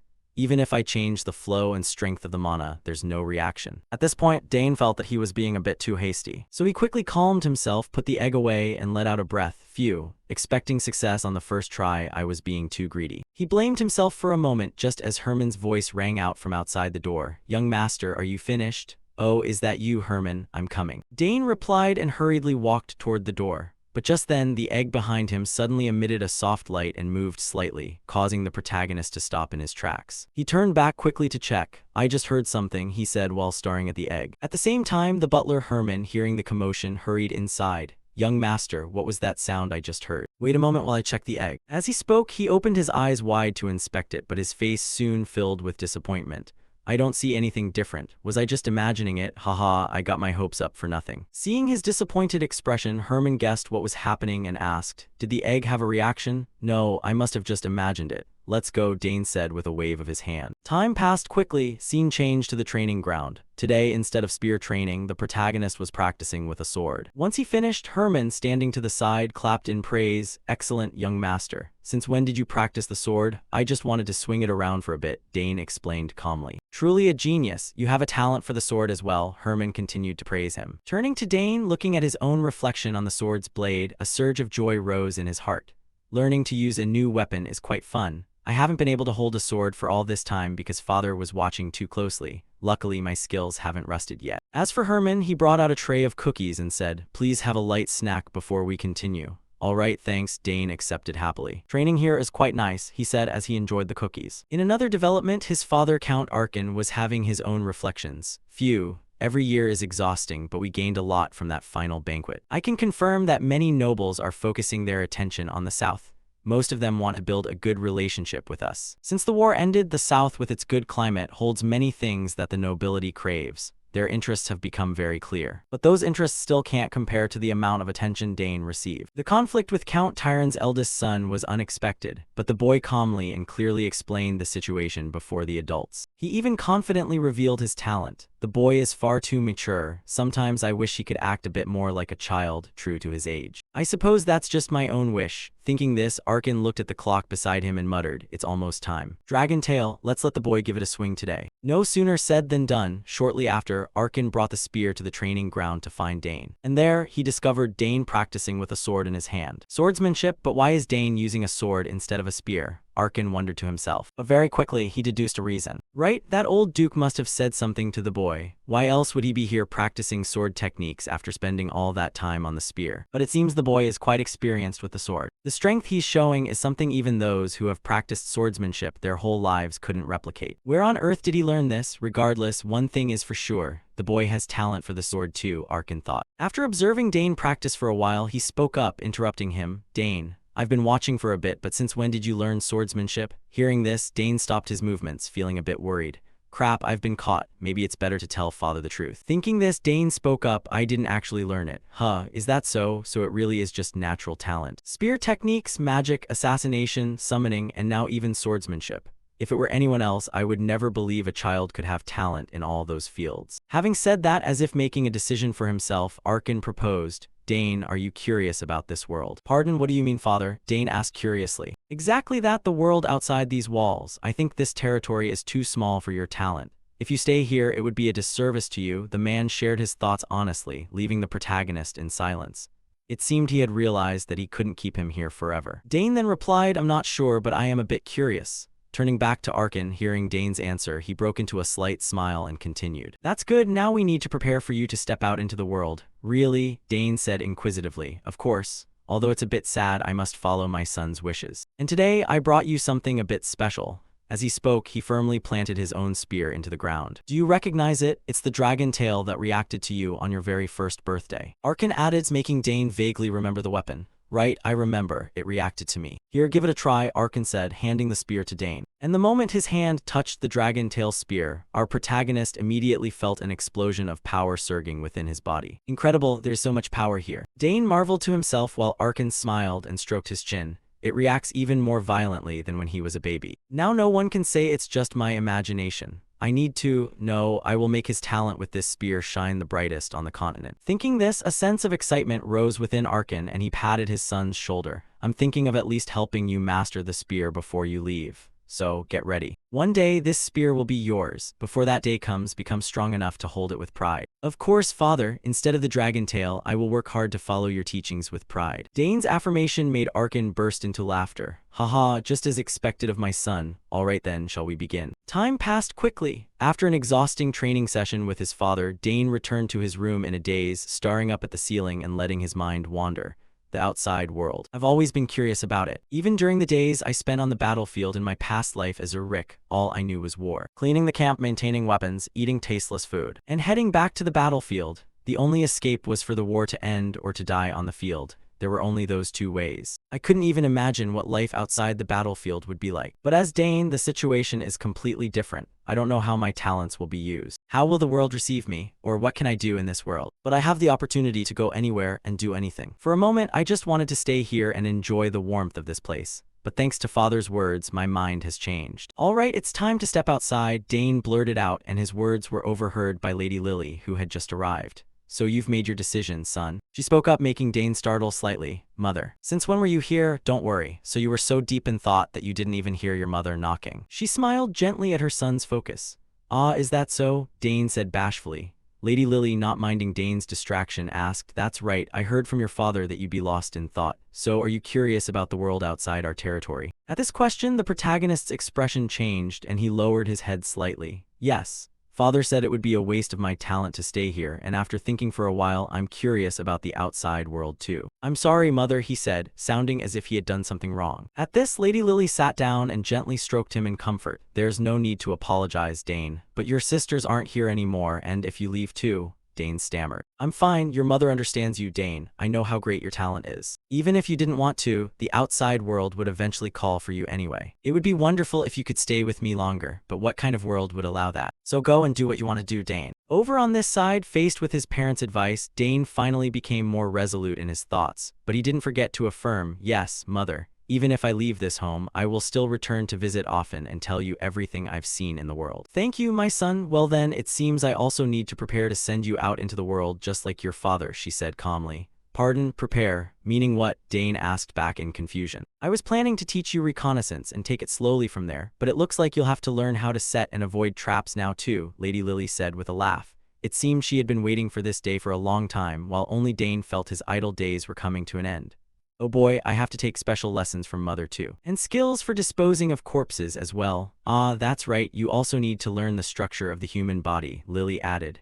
Good heavens, I'll be exhausted before I even step out into the world. Dane groaned inwardly. Regardless, I will teach you a great many things, Lady Lily concluded. Yes, mother, I will do my best. Dane said confidently while thinking to himself that these special lessons from his parents were taught with love, and if he wanted to step out into the world, he had to be thoroughly prepared. The southern region of the Arabella Empire, the Sagar's territory, with its warm climate and abundant natural resources. This place had become a key territory of the Althian Empire to ensure they were not depleted during the Long War. And thanks to the rule of Count Sagars, this land always remained peaceful. After the war ended, the remaining remnants of the rebellion were also captured. Finally, the era of peace that felt as if it would last forever had returned. On a street within the territory, two girls in their 20s were walking together, chatting as they went. Have you heard the rumors? They say young Master Dane stopped by some shops. Really? The person beside her asked. Truly, he came and bought something. I heard the shopkeeper's daughter even fainted that day. Goodness, so the rumors are true. I heard he gets more handsome every day. I wish I could see his face just once. It seems he doesn't have a sweetheart yet, right? The girl in the purple dress said as she began to daydream, making her friend beside her jump. What? Are you crazy? Wake up, he's only 14 years old. The friend shouted when she saw her companion start to drool. It seemed a cradle robber hunter was being born. In response, the gossip hunter shared what she had overheard. From what I've heard, he doesn't look 14 at all. They say he's already as tall as the count. Wow, is it because the countess is also tall? Good genes really make a difference. I'm sure if you saw him, you'd think he was 20. Platinum hair and blue eyes. My heart would stop if I saw him, the girl in purple said, her eyes shining like car headlights, while the girl in the brown dress listened and felt a bit of expectation. Next time he comes, I definitely have to go see. I wonder when he'll come out again. It seems he visits that shop quite often. Ah, right, speaking of which, a forest ranger told me about this, the girl in brown added. Is that so? Then it would be easier to meet the ranger first and then go there. Wait, are you actually serious? The girl in brown exclaimed. Scene changed to the outskirts of the territory, inside a certain pine forest. This is a place overflowing with ancient magic known as the Apocalypse Forest. Here, Dane was carrying out an escape mission assigned by his mother. At this time, Dane was wearing a green cloak and holding a spear, moving cautiously through the forest. He pulled out a piece of cloth, dangling it before him to check the wind direction. The wind is coming from the south. I've seen cherry spiders here before, so I must head west. Having said that, he tucked the cloth away and thought, 3 hours left. I must get out before the sun sets. Thinking this, Dane began to move swiftly, jumping between tree branches. One of the most important things for an assassin is not to be caught by the enemy. Within a set amount of time, Dane had to avoid the nets and traps set by his mother, and escape from this dangerous forest. Back to the story, Dane had just landed in a clearing. He inhaled the air and mana around him, held it for a moment, and then exhaled. After concealing his presence and blending into the scenery, hidden traps placed in unexpected locations would appear just like now. Thin, almost transparent wires were everywhere. It seems that if I just touch one, the trap will activate immediately. This is the most basic yet most dangerous mechanism. Luckily, this type is quite easy to disable, Dane thought as he rolled up his sleeves to deal with the traps immediately. However, since these were traps set by Lady Lily, there was no way he could resolve them so easily. Right then, strange noises began to echo above Dane's head, catching his attention. When he looked up, Dane realized that without him noticing, a group of monsters that looked like giant chipmunks were perched on the trees ahead, staring at him with gluttonous eyes. Then one of them shrieked and lunged straight at Dane. Its cry acted as an alarm signal for the rest of the pack to pounce simultaneously to draw his blood. Looking at the fierce pack of monsters, Dane instinctively backed up a few steps. Crap, a pack of Russells. I didn't expect them to appear here. They're charging him with terrifying speed. I have to deal with them quickly, Dane thought as he reached for the spear beside him to fight back. But then his movements suddenly stopped. Wait, in the process, if I touch the traps, it'll be even more dangerous. No choice then, I have to get out of here for now. Thinking this, Dane gave up on fighting the pack. He immediately grabbed his spear and bolted. While the chipmunks behind him gave chase relentlessly, the foolish monsters collided with numerous thin threads in the air as they moved. This caused the trap set by Lady Lily to trigger instantly. Right as the threads snapped, the walls on both sides of the forest erupted with the sound of tearing wind as sharpened stakes flew out. Before the chipmunks could react, their bodies were riddled with holes like honeycombs. Seeing them in such a pathetic state, Dane stopped for a moment, not knowing whether to be happy or sad. Haha, they fell for the traps. I dealt with them without spending any energy, Dane muttered. Before he discovered, one chipmunk actually survived that rain of stakes, and it was desperately lunging to attack him. Although surprised that the creature was still alive, Dane quickly dodged to the side, avoiding the monster's strike. It's so fast, the protagonist thought to himself. Meanwhile, when the chipmunk saw its attack had failed, it immediately used its forepaws to scratch the ground hard to stop itself. It then opened its mouth to spit out a mist of reddish-brown blood. Although he didn't know what it was, the protagonist grew wary. Whatever it's spitting out must be very dangerous, Dane reminded himself. He then spun the spear in his palm like a fan, blowing the orange mist away. However, being held up by such a petty monster made him a bit irritated. Damn it, I can't keep wasting time here. Thinking this, Dane felt a surge of urgency. If he dallied here, he would fail the mission given by his mother.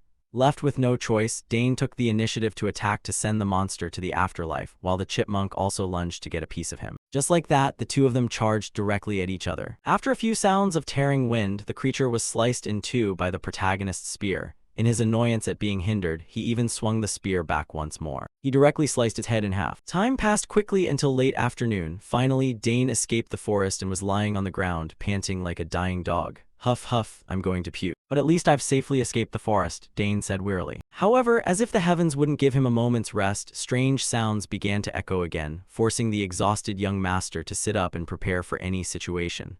Now what? Damn it, when did I let my guard down? Dane gritted his teeth and gripped his weapon. However, the person who arrived was actually Lady Lily. Well done, Dane, 3 hours and 30 minutes in total. You're even faster than I was. Seeing her appear, Dane was a bit surprised. You were watching the whole time, mother, of course. I couldn't let you go alone. Even though I know your talent better than anyone, as a mother, it's different. You did well, I couldn't find a single mistake. Are you hurt anywhere? She said as she gently patted Dane's head. I'm fine, he replied. My goodness, at this rate, you'll be recruited as an assassin, the lady remarked, making Dane offer only a wry smile. Next, Lily pulled the dagger from her sleeve, the one used in the selection ritual when Dane was 1 year old. Here, take this. It seems it suits you better than me now. Looking at the dagger, the protagonist's eyes flashed with surprise. This is Mother's dagger, Blackhorn. Can I really have it? Dane asked. Lady Lily nodded. Of course, I don't use it anymore anyway. Blackhorn was crafted from mystical ethereal ore, the kind that absorbs the elements of all things. If you wish, you can even store every kind of poison in existence within it, Lily introduced.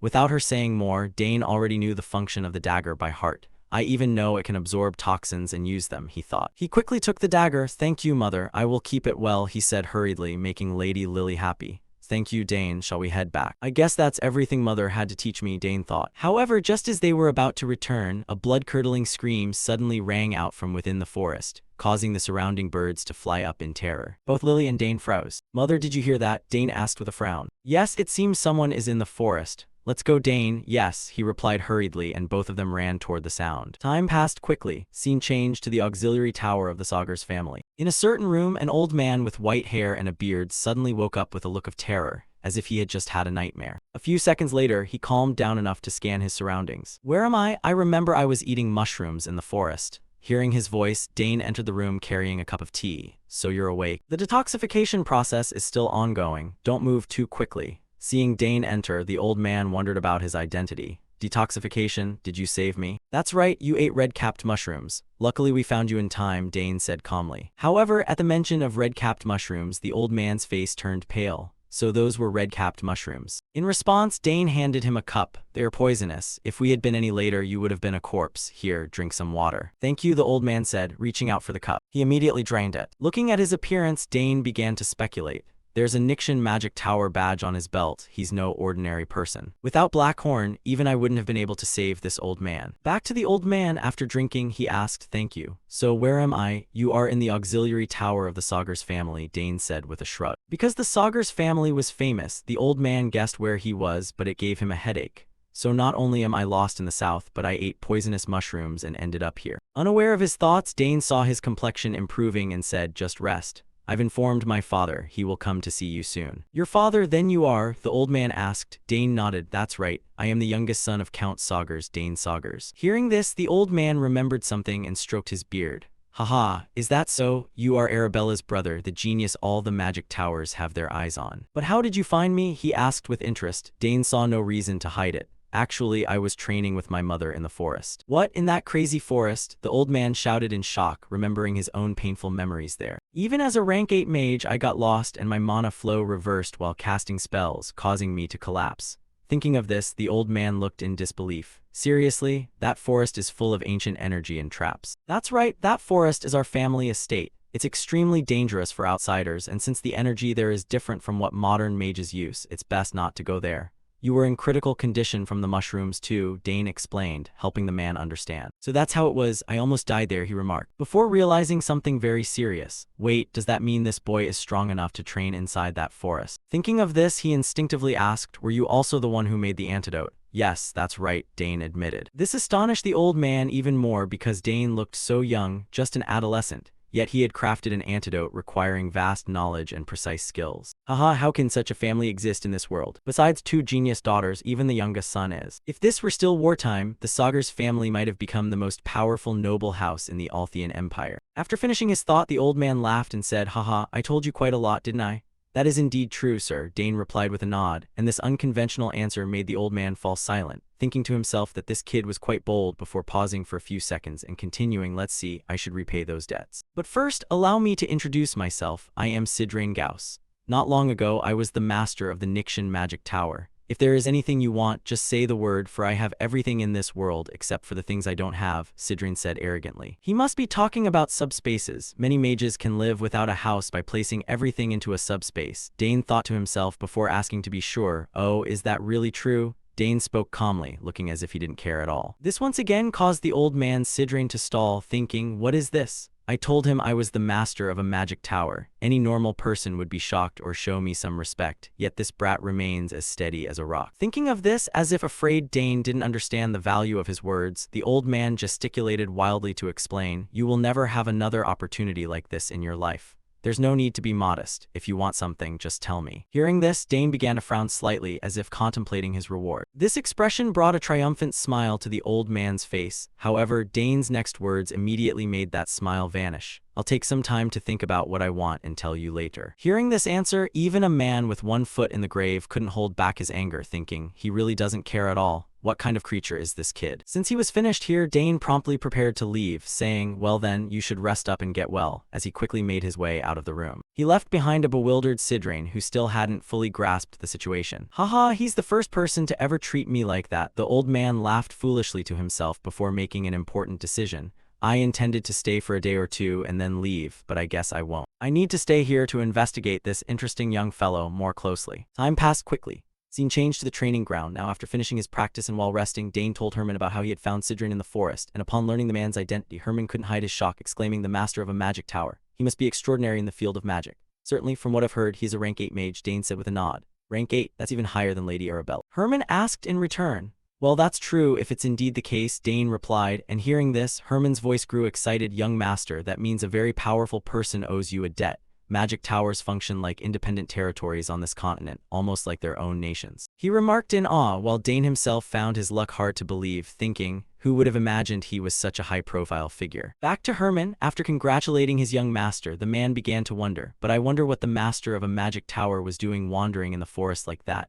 In the distance, Dane spoke his thoughts while practicing his sword that isn't an ordinary forest. Mages consider it a forbidden woods, calling it the Apocalypse Forest. Hearing the name, the butler understood a part of how terrifying it was without further explanation and clicked his tongue. If that place is the Apocalypse Forest, then even mages would face a trial there. It's thanks to you that he survived, young master. Instead of answering, the protagonist looked at the sword in his hand for a moment and spoke up. Herman, bring me a new sword. All the ones I'm using are too short and light. Hearing Dane's complaint, Herman startled and looked back at the swords on the rack, saying, so that's how it is. All of those are damaged swords the Count brought back from the war, no wonder. I will prepare a longsword so you can practice tomorrow. Seeing that he wouldn't get a new sword immediately, Dane accepted it. Thank you. Then I'll finish today's practice with this one. Having said that, he remembered the gift Count Boost had given him years ago, thinking, now that I think about it, I have that too, the insignia Duke Thurman gave me. 7 years have already passed since that day. If I ever have the chance to go to the capital, I must definitely pay him a visit. Next, after completing the day's training, Dane met his father Arkin on the way back to his room.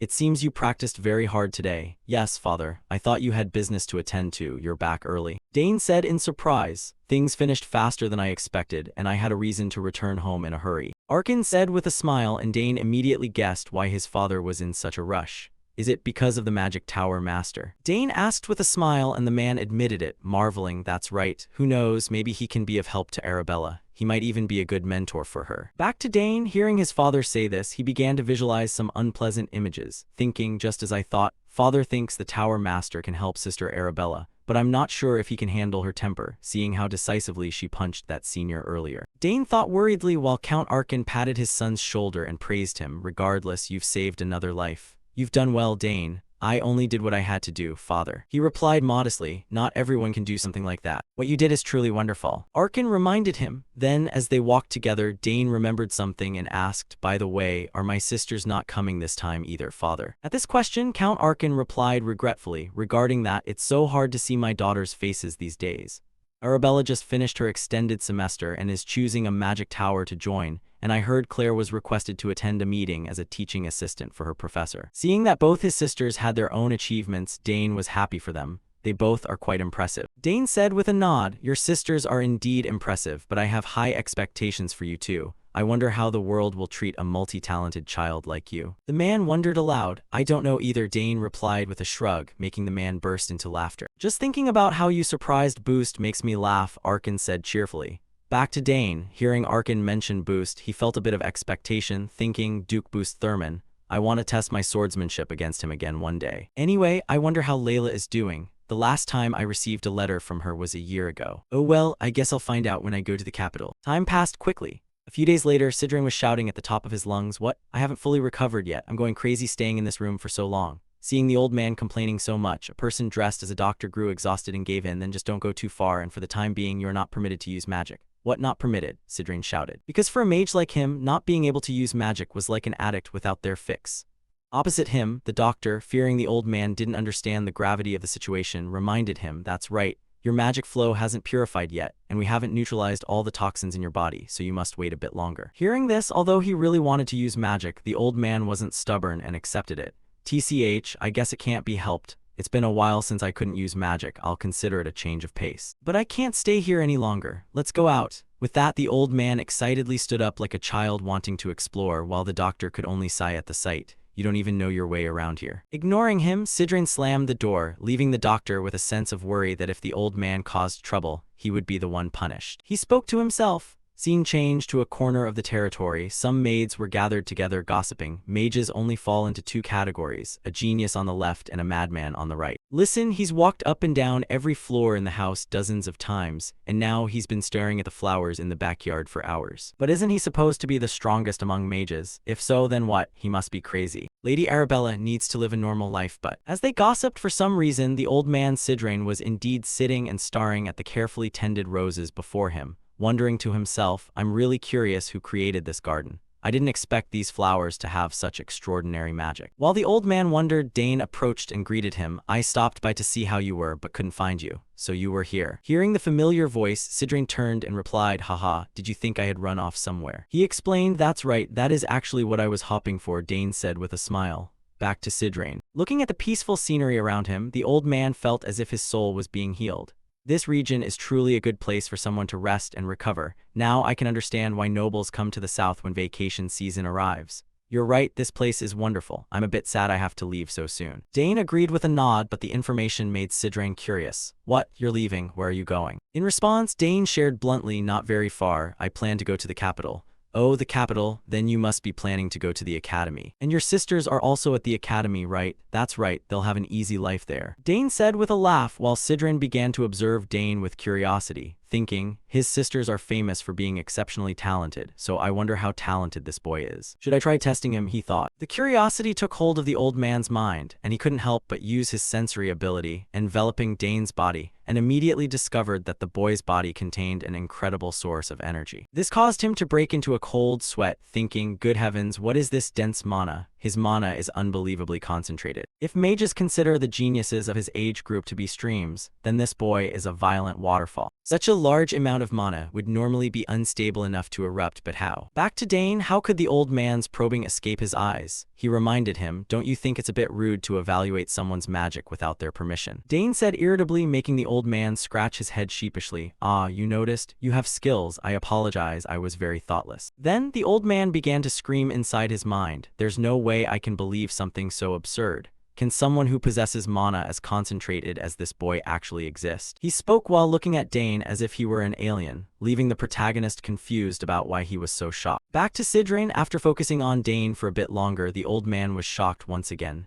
Wait a minute, why don't I see any magic circles? With that density, I should be seeing them. This led the old man to a terrifying deduction. No way, does this kid have 2 mana cores? To verify his theory, he immediately asked Dane, how did you create your mana core? Looking at the man's expression, which looked like a rabid dog about to bite, Dane asked, is there a problem? Of course there is, you have such an insane amount of mana, yet you still want to hold a spear. And you possess a type of magic that only requires a core without needing circles. Do you really want to throw away the greatest talent ever known? The old man shouted. It seemed he couldn't ignore such a terrifying magic talent that refused to study magic properly.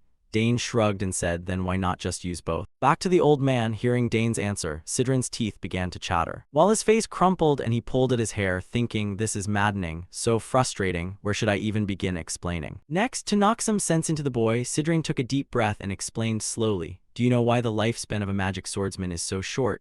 They are powerful because they possess both a mana core and magic circles simultaneously. However, they hinder each other, and when they collide, a problem arises. That is the law of nature. Mana compressed in the core is transferred to the magic circles, and those circles cannot withstand the collision and will explode. The old man spoke with total seriousness, making Dane, though he hadn't experienced it, begin to sweat, thinking, well, I've researched this quite a bit, but is it really impossible? He asked himself inwardly. Back to Sidran, at this point the old man was so angry he wouldn't even look at Dane. TCH, such wasted talent, what a total waste. Seeing the old man's irritation, Herman asked, is it not possible to use magic without circles? In response, the old man thought for a moment and said, it's not impossible, but without the refinement of magic circles, how can you use spells that require pure magic? Furthermore, it's not like no one has had the same thought as you before. However, most of the people I know met with failure. Hearing that he still had a chance, Dane thumped his chest and said, then let me try. I've never tried it before, but it seems feasible. What on earth is this crazy kid saying? Herman thought, gritting his teeth at Dane's words. If I rearrange the magic, Dane muttered, waving his hand in the air. With each movement, he left behind a trail of blue energy containing numerous strange ancient runes. Then he tightly clenched his hand, and immediately, a violent flame suddenly erupted in midair. And by some miracle, it didn't seem to affect the protagonist. Seeing the fire appear, a slight smile broke across his face. Oh, it worked, but it's only a basic rank 1 spell. Opposite him, Sidran's eyes nearly popped out at the unbelievable sight. What? How is this possible? This child has no magic circles, so how can he use magic? Thinking of this, the old man couldn't help but shout, unbelievable. You should only be able to use magic through circle refinement, yet you still. The more he spoke, the more confused Sidran became. Dane simply waved his hand and created a protective barrier. He then voiced his theory. My sister Arabella said my affinity for magic is very high. Perhaps that's the reason. Hearing this, Sidran still found it hard to believe. Even so. Is this what commoners say when they describe inimitable talent, so-called natural-born talent? Sidran thought to himself, feeling for the first time what it was like to be an ordinary person looking at a true genius. Unaware of his thoughts, Dane himself was a bit surprised. It actually worked on the first try, so it is possible to use magic without circles, now I understand. The boy nodded to himself while Sidran's face opposite him was so dazed he could hardly stand. Innate mana affinity, and it's pure mana, thicker than anyone else in the world. Does this person actually exist? He thought. A sense of extreme urgency rose within the old man Sidran. Do you want to be my disciple? He proposed, but Dane didn't seem to have much interest in using magic yet. However, the old man refused to give up and kept rambling in his ear. I'm saying we should talk for a bit. It would be a real shame for you to throw away such incredible talent. Do you even know how to use rank 2 magic? I don't know that code, so I can't, Dane replied awkwardly. His answer made the old man break into a gleeful dance. Ho ho, that's wonderful. If you become my disciple, I'll show you rank 8 magic right now. Without waiting for the old man to finish, Dane rejected him with a cold face. No, thanks, I'm not interested. Seeing himself, a former master of a magic tower and a rank 8 mage, being rejected repeatedly by a mere brat, Sidran's anger finally reached its boiling point. His eyes turned completely white as he gnashed his teeth like a rabid dog in need of a shot. Fortunately, before he could lunge and take a bite out of Dane, Count Arkin's cheerful voice rang out. Haha, I didn't realize you had grown so close to my son. Father. Dane greeted him as his father approached. So son, what were you two discussing? Arkin asked, to which Dane replied irritably, oh, he keeps demanding that I become his disciple, but I refused. A disciple, huh? Arkin spoke while giving Sidran a meaningful look, making the old man turn to Arkin in embarrassment to plead his case since he couldn't convince Dane. Well, Count Arkin, your son possesses the talent of a truly great mage.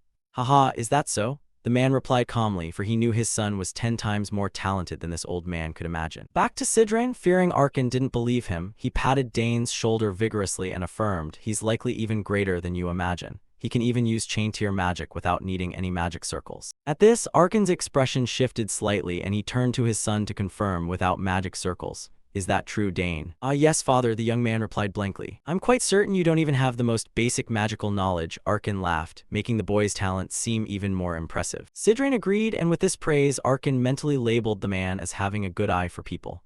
As expected of a former magic tower master, you immediately recognized my son's talent. It's not just talent. Your son is a genius. He could even become a rare magic swordsman. The old tower master suggested with a smile, and immediately an image of Dane in a knight's uniform, raising a sword and declaring the sword is better than the spear, appeared in Count Arkin's mind. Thinking of this, Arkin's face suddenly darkened. A magic swordsman, you say? Arkin's voice was heavy with gravity. When Dane saw this, his internal alarm bells went off. Crap, you shouldn't have said those words in front of my father. Dane shouted in his heart. However, Sidran didn't notice Arkin's grim face and continued smiling. Exactly. A magic swordsman, you're finally interested, aren't you? If he becomes my disciple, I'll take full responsibility. I'll turn him into the strongest magic swordsman in the Empire. At this point, Sidran's voice cut off abruptly as he felt a chilling gaze directed at him. What is this? Why do I feel a shiver down my spine? Sidran wondered, and he quickly got his answer when he saw Arkin's eyes turn white with beastly rage as he roared. He is not allowed to be a magic swordsman. The old man recoiled in fear and asked weakly, but why not?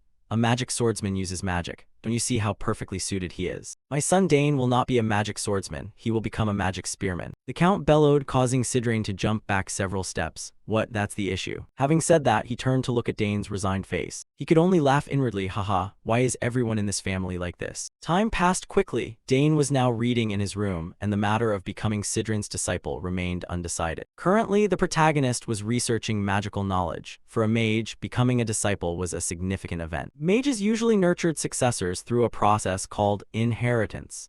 This tradition had existed since ancient times and continued even into the modern era where general magical education was established. Indeed, the master of a magic tower wasn't just looking for an ordinary student, but a successor. Considering that a rank 8 archmage was hovering around him like this, it meant his talent was something truly extraordinary. After hearing so much praise, I also feel something stirring within my body. At this, Dane's eyes suddenly brightened as he recalled a childhood memory.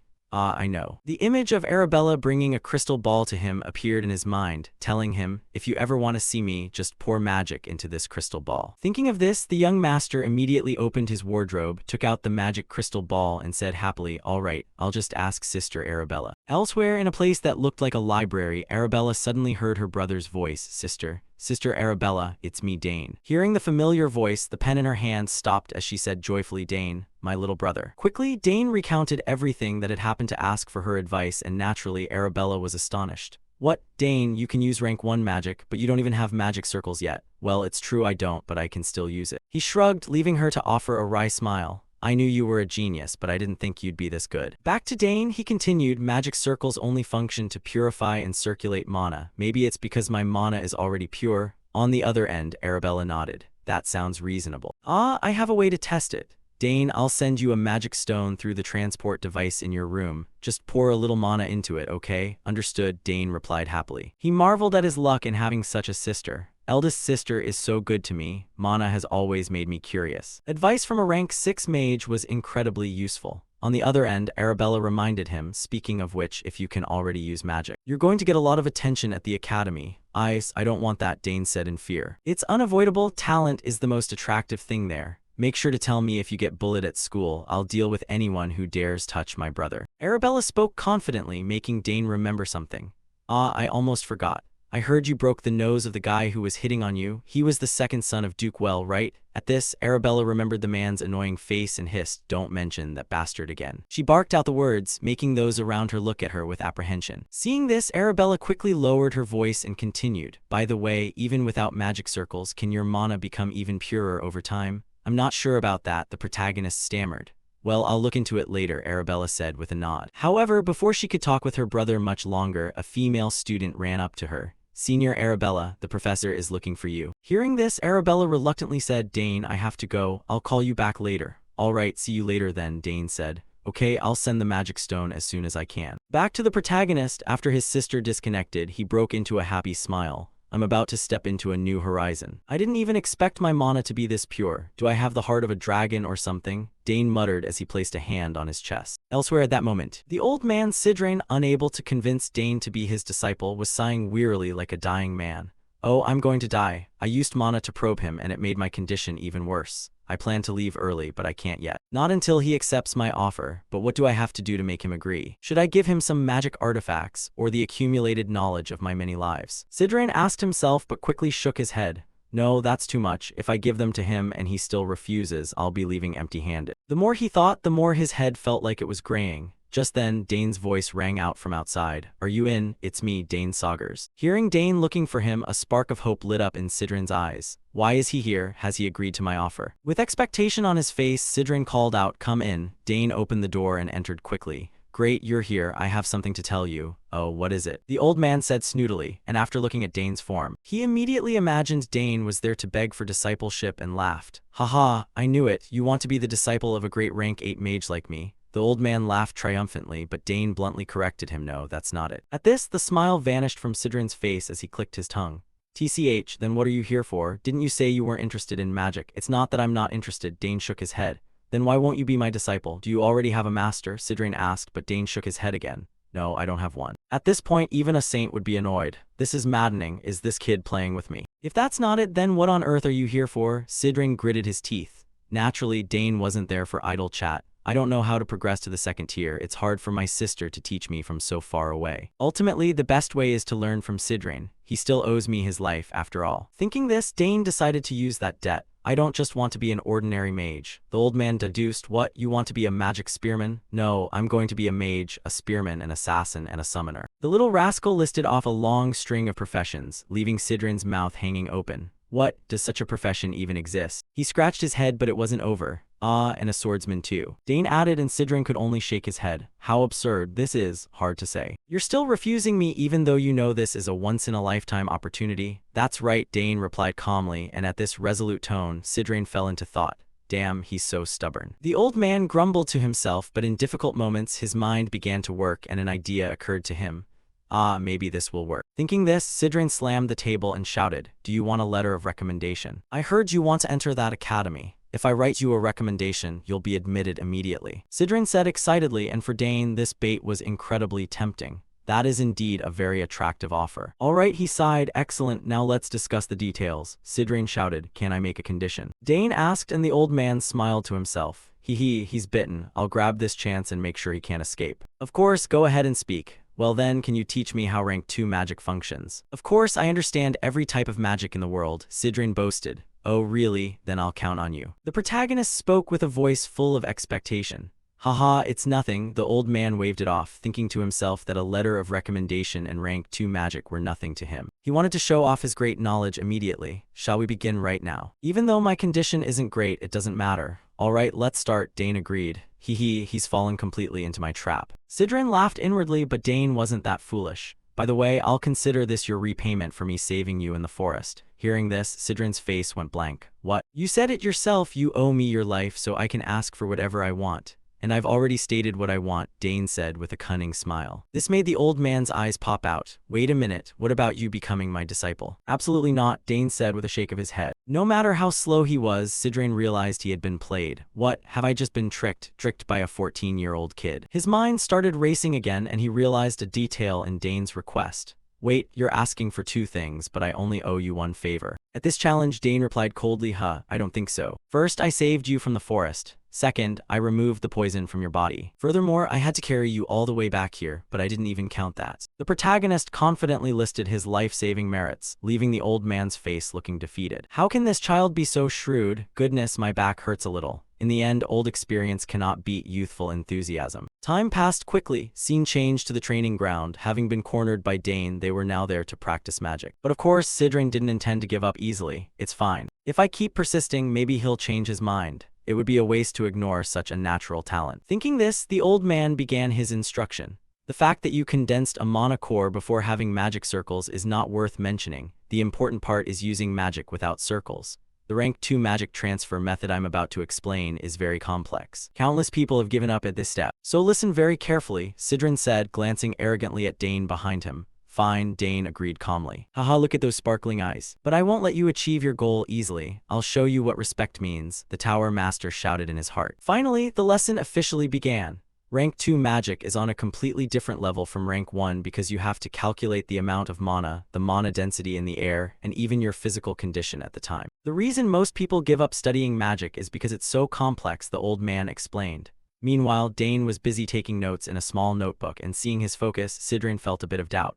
Well, do you understand what I'm saying? You're surely going to have to ask me to explain it in simpler terms. Imagining Dane begging him, the old man smirked and asked, That's the basic idea. Do you understand? In response to those words, Dane nodded confidently. Yes, I understand now. I have much to learn, not only how magic functions, but also the things I don't yet know. Opposite him, Dane's words were completely unexpected for Sidrain, leaving the old man utterly bewildered. What? You actually understood all of that? Then tell me about the laws of how magic operates. Turning back to Dane, upon hearing the question, he continued taking notes while casually replying, The first law is coexistence. Magic power can coexist with the physical world and other sources of mana. Through coexistence, a mage uses their own magic power along with the surrounding mana to cast spells. The second law is preservation. If magic power gathers enough physical elements, then through preservation, it can utilize magic through all different elemental attributes, and so on. As soon as Sidrain heard Dane speak, his entire body froze like a block of wood.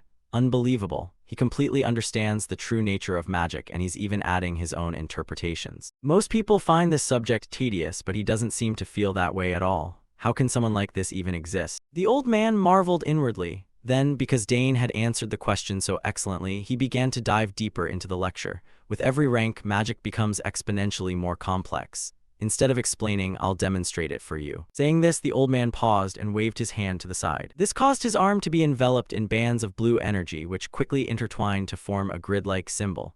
Looking at this symbol, Sidrain turned to Dane and said, For example, this is rank 1 magic, which can be cast using simple laws. However, from rank 2 onward, it's different. Rank 1 simply cannot compare. Having said that, he continued to provide examples, creating larger energy bands with countless complex characters floating around. This is how rank 2 magic functions. The old man spoke calmly. Looking at the magical examples created by Sidrain, Dane felt the level of complexity had indeed risen to a different level. They are tightly bound together in a very intricate way. It feels even harder than the theory, Dane thought with a frown. As for the old man Sidrain, seeing the change in Dane's expression, he laughed. Well, this is the magic that forms rank 2 fire magic, fire arrow. Furthermore, if you want more of them, you need to cast the same spell multiple times. I bet you're quite surprised, aren't you? You've never seen the inner workings of rank 2 magic before. Sidrain thought this to himself and continued aloud. It looks complicated, doesn't it? Most people take at least a year after mastering rank 1 magic before they even start using rank 2. No matter how intelligent you are, you can only understand a part of the magic. The important thing here is the law. If you can't grasp that, nothing else matters. I'll observe you for about a week and then slowly explain the technique to you, Sidrain silently planned. However, he was still slightly underestimating a genius like Dane. Should I give it a try? Dane asked, causing the old man to snap out of his thoughts. Well, it'll be difficult, but go ahead and try. Sidrain said nonchalantly, thinking Dane certainly wouldn't be able to do it. All right then, Dane replied calmly. Next, he imitated Sidrain based on what he had observed, causing his body to be enveloped in countless streams of gentle energy, and very quickly, he successfully executed the grid-like magic. "This is rank 1 magic, right?" Dane asked. Yes, Sidrain nodded. He was also a bit shocked inwardly. Ho ho, he can create lines of a specific length and width. Impressive, so he's already mastered simple rank 1 use. Seeing the old man confirming it, Dane proceeded to use rank 2 magic. "And this is what you just showed me." As he spoke, the energy around Dane suddenly changed, becoming winding and identical to the rank 2 magic Sidrain had just used. At this point, Sidrain didn't know what to say to the sight before him. Is this for real? He copied the workings of rank 2 magic perfectly. He understood it instantly after seeing me do it just once. Thinking this, a sense of curiosity rose within the old man and he asked, "How did you do that?" "While I was watching, I memorized the laws and patterns. When defining the magic in my head, it wasn't that difficult." Dane explained simply. Even though it sounded easy coming from Dane, Sidrain knew exactly how incredibly hard it was, truly beyond imagination. Even a magic genius like me took a while to use rank 2 magic, yet this boy can manifest it without even needing magic circles. He thought in amazement, but the shock wasn't over yet. Immediately after, the protagonist decided to show off a bit more and proposed, "Well then, I'll try using fire arrow as well." "Wait, what?" Sidrain asked back, but Dane didn't have time to repeat himself. He immediately extended his hands to both sides and focused his spirit. Controlling each of his mana sources, he caused them to turn into streaks of light, flying wildly around him. Then from within those streaks of light, 4 fire arrows suddenly appeared in midair. Seeing that his magic was successful, Dane felt a bit of joy. Oh, it seems it worked. Back to Sidrain, looking at the young boy rejoicing because his magic had manifested, he simply found it hard to believe. This is utterly absurd. If I had possessed talent like this, I could have achieved my rank 9 dream by now. Unaware of his thoughts, Dane controlled the arrows to bring them closer to him and asked, "Am I doing this right?" "Ah, yes, very impressive. You learn everything I teach very quickly," the old man said while coughing slightly, while Dane himself felt surprised. "Yes, I'm also amazed I could do it on the first try." As for Sidrain, he was now truly a bit afraid of Dane's terrifying talent. A mage without magic circles, the world will fall into chaos when they see him. I must hide this talent because all sorts of people will try to approach and bother him, especially until he becomes my disciple. I should think about how to write the recommendation letter to the academy, Sidrain told himself and continued. All right, shall we move on to another spell? Yes, Dane replied. Just like that, time passed quickly until evening. While lying in bed, Dane began to remember the moments from that morning. Magic class is more fun than I thought. I need to study both theory and practice thoroughly, but because I can use magic. Thinking back to my past life, I was in a situation where I was forced to give up magic, in a circumstance where I didn't even know when I might lose my life. Taking time to learn magic was a luxury I couldn't afford. To survive, I had to swing a sword. Because magic, up to a certain point, prioritizes theoretical study over practice. It makes me look forward to it more in this life. Combining the theory I learned from my sister with my innate talent, I can show explosive growth with just simple instructions. In being taught by the former master of a magic tower, what magic will I learn tomorrow? Dane wondered to himself. Just like that, time passed, and half a month later, Dane and Sidrain were meeting Arkan to make a proposal. What, you want to make a magic reagent? Arkan exclaimed in surprise. Yes, father. Since there aren't enough ingredients, I'll need to go outside the territory, Dane replied. Trying to make potions already? The man said blankly. Beside him, Tower Master Sidrain affirmed, don't worry about the boy, he's already learned how rank 4 magic works. Turning back to Arkan, although he knew his son was incredibly talented, he was still impressed every time he heard of his achievements. Doesn't it usually take a month just to finish rank 1? Information on magic reagents isn't that easy to come by. Where did you learn that? In response to the question, Dane flashed a bright smile. I learned it while reading magic books in the library. They made me very interested. Hearing him say this, Sidrain also smiled. Haha, truly, a genius is different. I never thought you'd be curious about magic reagents. Most people find them very boring. But for you, even picking out materials is fun. I'm sure of it. Looking at the smiling faces of the two of them, Arkan contemplated for a moment and agreed. All right then. This will become a valuable experience for you. Since you're going out, make sure to check on the territory as well. Yes, Father, Dane replied. Next, the three of them, Dane, Herman, and Sidrain, left the manor and stepped onto the street. As soon as he appeared, it caused a commotion as his identity was recognized by everyone. It's young Master Dane. Young Master, he's carrying snacks. It's the new product. That silver hair looks so beautiful fluttering in the wind today. Voices of greeting to the young master echoed everywhere, and the protagonist didn't act aloof but nodded and smiled back at them.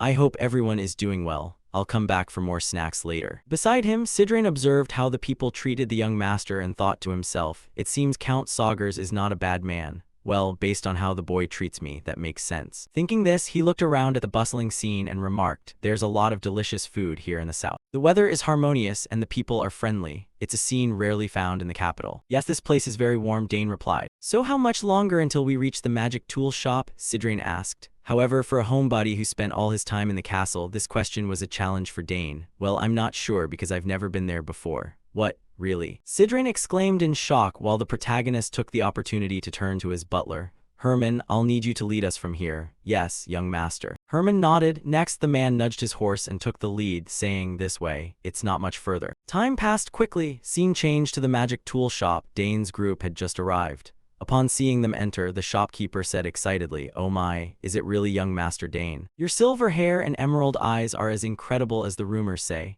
Thank you for welcoming us. How has business been lately? Dane greeted her. Facing the question, the shopkeeper shrugged. The same as ever. Not many people in the territory come to buy magic tools. I only sell to foreigners and those interested in magic. At this point, as if recognizing Sidrain's identity, she said respectfully, I didn't expect to have the honor of meeting the former master of the Nixian Magic Tower, Lord Sidrain, in this place. Hearing the greeting, the old man smiled back while Dane was slightly surprised. She recognized him with just a glance. I guess that makes sense, since not many people become a master of a magic tower in the Empire. Except for this old fellow. Turning back to the shopkeeper, knowing they were there for a reason, she didn't want to waste their time. Please feel free to look around the shop. If you need anything, just call me. With that, she left them to their choices.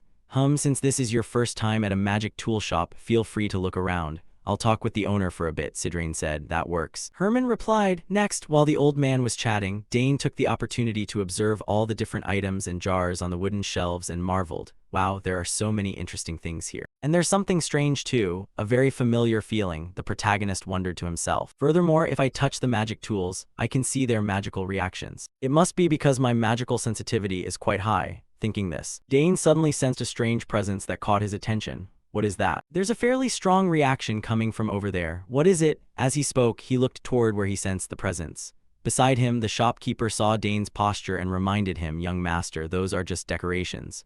Oh, is that so? Dane muttered. Meanwhile, the old mage turned and said, why don't you come over here and look at some potion ingredients? Moon root is also very good. In response, the shopkeeper took the chance to advertise her products. That's a perfect choice. At least 50 types of potions contain moon root. These are hand-grown by me and are of excellent quality. Back to Dane, he was still bothered by the strange sensation he felt. So strange. He muttered to himself before sensing the exact location of the presence and immediately looked behind him. It turned out the entire sensation was coming from a certain stone. That's it. That stone is calling out. Thinking this, he hurriedly ran toward the stone. This made the butler Herman curious. Young master, what is it? Herman, I sense something from this stone. Dane explained. Seeing this, Herman observed the stone and shook his head. What? It just looks like an ordinary decoration. I'm not sure either, but this stone is really strange. As he spoke, he gripped the stone to inspect it, and very quickly he had his answer.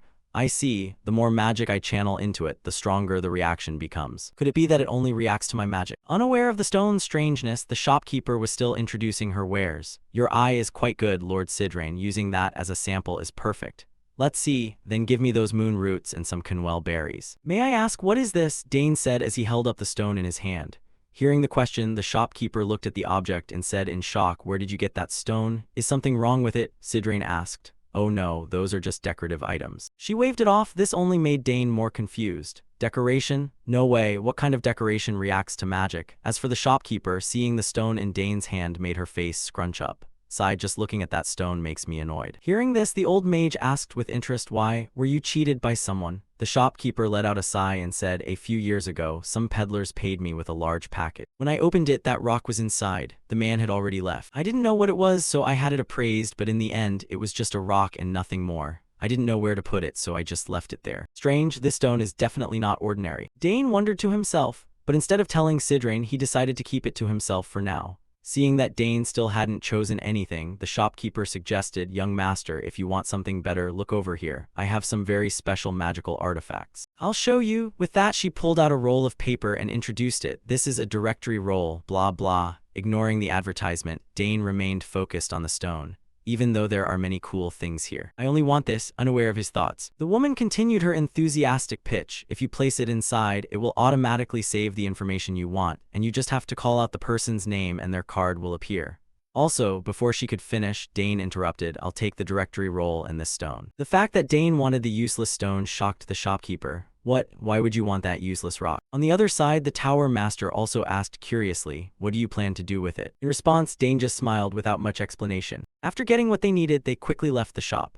While walking, Sidran remarked, I didn't expect you to be interested in decorations or art, or is there something special about that stone? Seeing the old man seeing through him, Dane laughed. Haha, you noticed? Of course, why else would you want to buy such a useless stone? Only then did Dane provide a bit of information. Exactly. I'm certain this stone is more than just an ordinary decoration. It reacts to my magic. Hearing this, Sidran's interest was piqued. Is that so? I'm not sure what it is either, but that makes me curious. There are too many people here. Let's head back to the manor to examine it more closely. That works, Dane said with a nod, and the group urged their horses to return home faster. Time passed until the afternoon. Currently, the two of them were preparing to research the stone. Do you know what it is? Dane asked. Are you underestimating my priceless experimental tools? With these, we'll find out what it is, even if a mage appraised it and said it was nothing special. Dane asked back. Hearing him, the old man looked a bit contemptuous.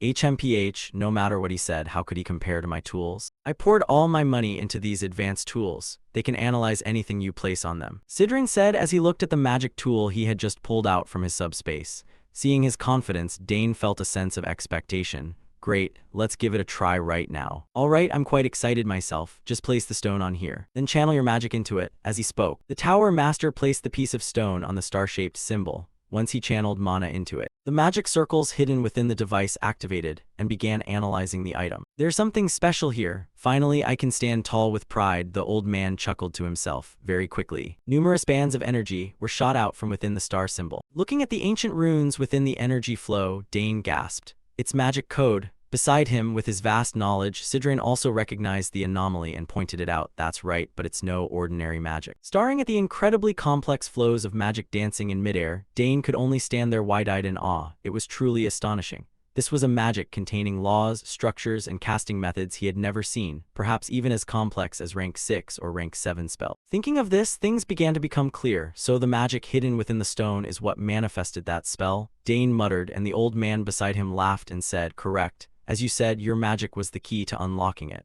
I say that because it only reacted to your magic. Back to Dane, hearing the tower master's words, a sense of curiosity began to rise within him, wondering what it ultimately was. What was this magic hidden inside the stone, and why did it only react to his own magic? The more he thought, the more the protagonist felt his brain getting tangled, while the tower master wanted to try analyzing the magic.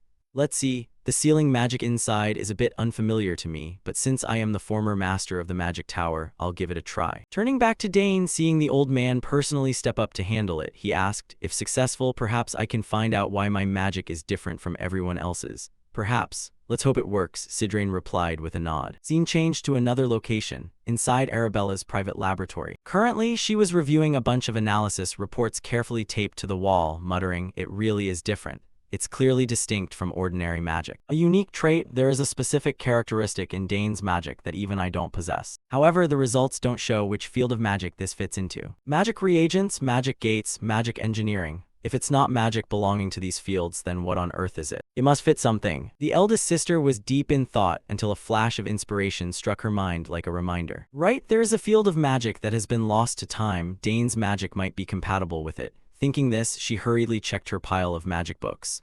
Now, where did I put it? Here it is: alchemy, spiritual divination, necromancy, and even a code for primordial magic. As she spoke, Arabella searched frantically until her hand accidentally knocked a book off the shelf, sending it tumbling to the floor. Is this an ancient magic book? She brushed the dust off the cover, noting that it looked like it hadn't been touched in a very long time. Now that I think about it, there was a magic kingdom that existed long ago. Additionally, there is the magic inherited from Archana. Because it's ancient magic from 2,000 years ago, no one knows how to use it anymore. Thinking of this, Arabella let out a few laughs, mocking herself. Haha, what am I saying? Ancient magic disappeared 2,000 years ago. Dane's magic couldn't possibly be a match for it. After laughing, her face turned pensive again. Oh well, I have nothing to lose, might as well try. No sooner said than done, she began using her magic to operate the typewriter in front of her, and very quickly. The typewriter began spitting out a sheet of paper with the results. Something's starting to appear. Once the machine finished writing, Arabella quickly checked the results. What is it? Alchemy, divination, or please don't let it be necromancy. As she spoke, Arabella's eyes narrowed, and whatever was written on that paper hit her like a bolt of lightning. No way, what on earth is this? She screamed. Back to Dane's group, with his magic power, Sidrin quickly completed the process of breaking the seal. Suddenly, the stone began to shatter into pieces, bringing a look of joy to the old man's face. The seal is broken, there's something inside. Dane narrowed his eyes. You're right, then I'll take it out, Sidrin nodded. From within the stone fragments, the old man pulled out an incredibly ordinary-looking bracelet. A silver bracelet, Dane asked in surprise. The old man rolled his eyes, disappointed that after so much expectation they had only found this scrap metal. It looks like the kind of bracelet anyone could buy at a market. Goodness, I thought there'd be something special inside the material, but I see nothing. Here, it's yours. Since it only reacts to your magic, you should try wearing it, Sidrin said, tossing the bracelet to Dane. Dane caught the bracelet and slowly slid it onto his wrist. And just as they suspected, the moment Dane put it on, the bracelet suddenly emitted a soft blue light. The old man's expression changed instantly. Oh, it's starting to react. Turning to Dane, he noticed the change in the bracelet and said, I see some strange characters here. Sidrin widened his eyes to see the tiny ant-sized symbols. Do you know what these are? Dane asked curiously and very quickly. That's it. These characters are an ancient language that no one in the world can read anymore. The ancient language you're talking about is? Dane asked in confusion. They are characters used by the ancient magic kingdom of Archana, the old man said calmly. The protagonist had heard stories of this ancient kingdom. Archana, I've heard Arabella talk about it since I was a child. She said it was an era where even the smallest item was created from magic. But then one day, that era came to an end. The only things left are a few ruins, legends passed down, and this magic code. Back to Sidrin, knowing Dane was connected to a magic kingdom that had long since vanished, his face filled with excitement. Haha, I knew your magic was special, but I didn't expect it to be linked to the ancient magic kingdom. So that must be why I could move so easily in the forest these past few days. Dane nodded in response. It seems so indeed, as the magic from that forest originates from Archana, the old man remarked, his desire to make Dane his disciple growing even stronger. Turning back to the protagonist, after looking at the bracelet and sensing it for a moment, he shook his head. But I don't see anything else in this bracelet. In response, the former tower master didn't know much either and could only offer some advice. You can figure it out slowly. However, don't tell anyone about this. Yes, I'll do as you say. Dane nodded, and then they both suddenly heard a strange sound like something cracking. What was that noise? They said in unison. Don't tell me that warning sound is a monster attacking, Sidrin said worriedly. This was understandable as he was currently in a weakened state, however. At that exact moment, after checking and sensing his condition, Sidrin discovered that he could use his mana normally again without causing harm to his body. With this, the old man regained his usual confidence. Haha, excellent, my body is almost fully recovered. Time to stretch my legs a bit. Finally, I can repay the favor. The old man grew restless, wanting to smash something to celebrate, and turned to Dane. What are you waiting for? Go get your spear or something. What is that? It makes a sound just like the noise coming from over there. Seeing the old man getting all worked up, Dane explained calmly, that sound has nothing to do with monsters. That sound means my eldest sister is trying to contact me. He spoke while looking at a pendant that was continuously emitting a notification chime, a sight that killed the old man's excitement. What? You should have said so from the start. Haha, there's no way a monster would appear in this area. Now, if you'll excuse me, I need to talk to my sister for a bit. Dane said sheepishly before initiating contact with Arabella. Yes, is something wrong, sister? On the other end, Arabella was a bit annoyed that it took her brother so long to pick up. Dane, why did it take you so long to answer? Sorry, sister. Is there a reason you called? Dane asked. Arabella got straight to the point. While I was analyzing your magic code. She paused for a beat and asked, wait, is someone with you? Instead of answering, Dane guessed something and asked back, don't tell me you've also realized my magic is ancient magic. What? How on earth did you know that? Arabella shouted. After he explained everything, Arabella finally understood. Ah, so that's it. While you and Lord Sidrin were analyzing a stone, you guessed it was from an ancient magic kingdom, and you said the stone only reacts to your magic? Yes, exactly. Dane nodded. Meanwhile, Sidrin gritted his teeth when he heard Arabella also knew about the ancient magic. She realized it just by analyzing the brat's magic. I knew she was a genius, but she's even more talented than I imagined. The old man sighed inwardly. Back to Arabella, once everything was clear, she asked worriedly, does anyone else know about this? No, Dane replied. Good, Dane, listen to me carefully.